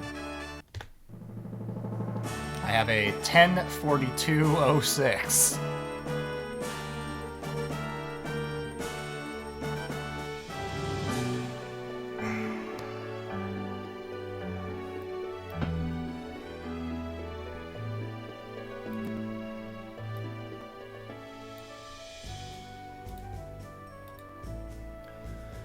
Well, there you have it, everybody. Obviously extremely suboptimal to play through maps twice. Not great. But the things that if you were to excise that section from the run, it was a really good run. This was definitely a game of time. You have to remember, I lost 45 minutes. About 6 maps in, I had to repeat a map back then. And then, if we remove the hour and 20 minutes that I lost to replaying those second and third to last maps, that's 2 hours off, which puts the run's time, you know, it'll be like 8:40, which it would be a fairly solid run. Fairly solid considering I didn't have a Kelpie or Old Willow for a majority of it. I got those like 2/3 of the way through. Whereas the current record, I think I get an Old Willow literally at the start of the game. So, yeah, no complaints about it, other than just the game freezing. That sucks. I'm upset about it, but it's like, it's fine. I can still get through it. It's okay. I hope the people enjoyed the game. The main reason I do this for this event, and this is literally the only event where I ever will be doing this game. We're gonna get some more lore here too in a second. How much so time has gone by? Polygon is back at Culdra's sanctuary and recounting the battles at Soltalia. Has that scepter become a god? That we cannot reveal. Yet we know this universe continues to exist, and the Culdcept remains in constant cycle. Gulligan ponders. Could the goddess Culdra have sent him to Soltalia, knowing who Gemini was? Was this entire ordeal set down in the Culdcept to test us? Gulligan questions Culdra, but she only smiles. Smiles. Culdra may know everything, but never shall we. there you go. There's all the lore packed in at the very end. That 3D model of Gulligan is what the true reward is for the full run. I just want more people to play these games. I think they are just like so niche that most people never even heard about them or knew what they were. And I think there's so much going on with the interplay between the cards that it's worth investigating if it looks even remotely interesting to you.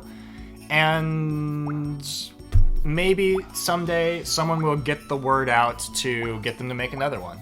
Because right now it's effectively a dead franchise that I think deserves to come back in some form. Whether it's a reboot or a sequel or without being able to acquire the license, a spiritual successor, because obviously a majority of the things that are in the game are generic fantasy properties that you could just put in anything. I like the aesthetics, I like the music, I like so much about it. So I think this game has a lot of charm, and I hope that people enjoyed it. Yes, what an interesting Culdcept. You're right. I think that is, I can't say it better myself. That's where we've got to leave it. So, thanks for having me. Thanks for putting up with, once again, a game that has, an innate ability to sabotage a schedule. And there is no chance I would run Culdcept Revolt in the event, because it is way too erratic and way too painful. That's not happening, but if you want to watch my world record run, it is real good.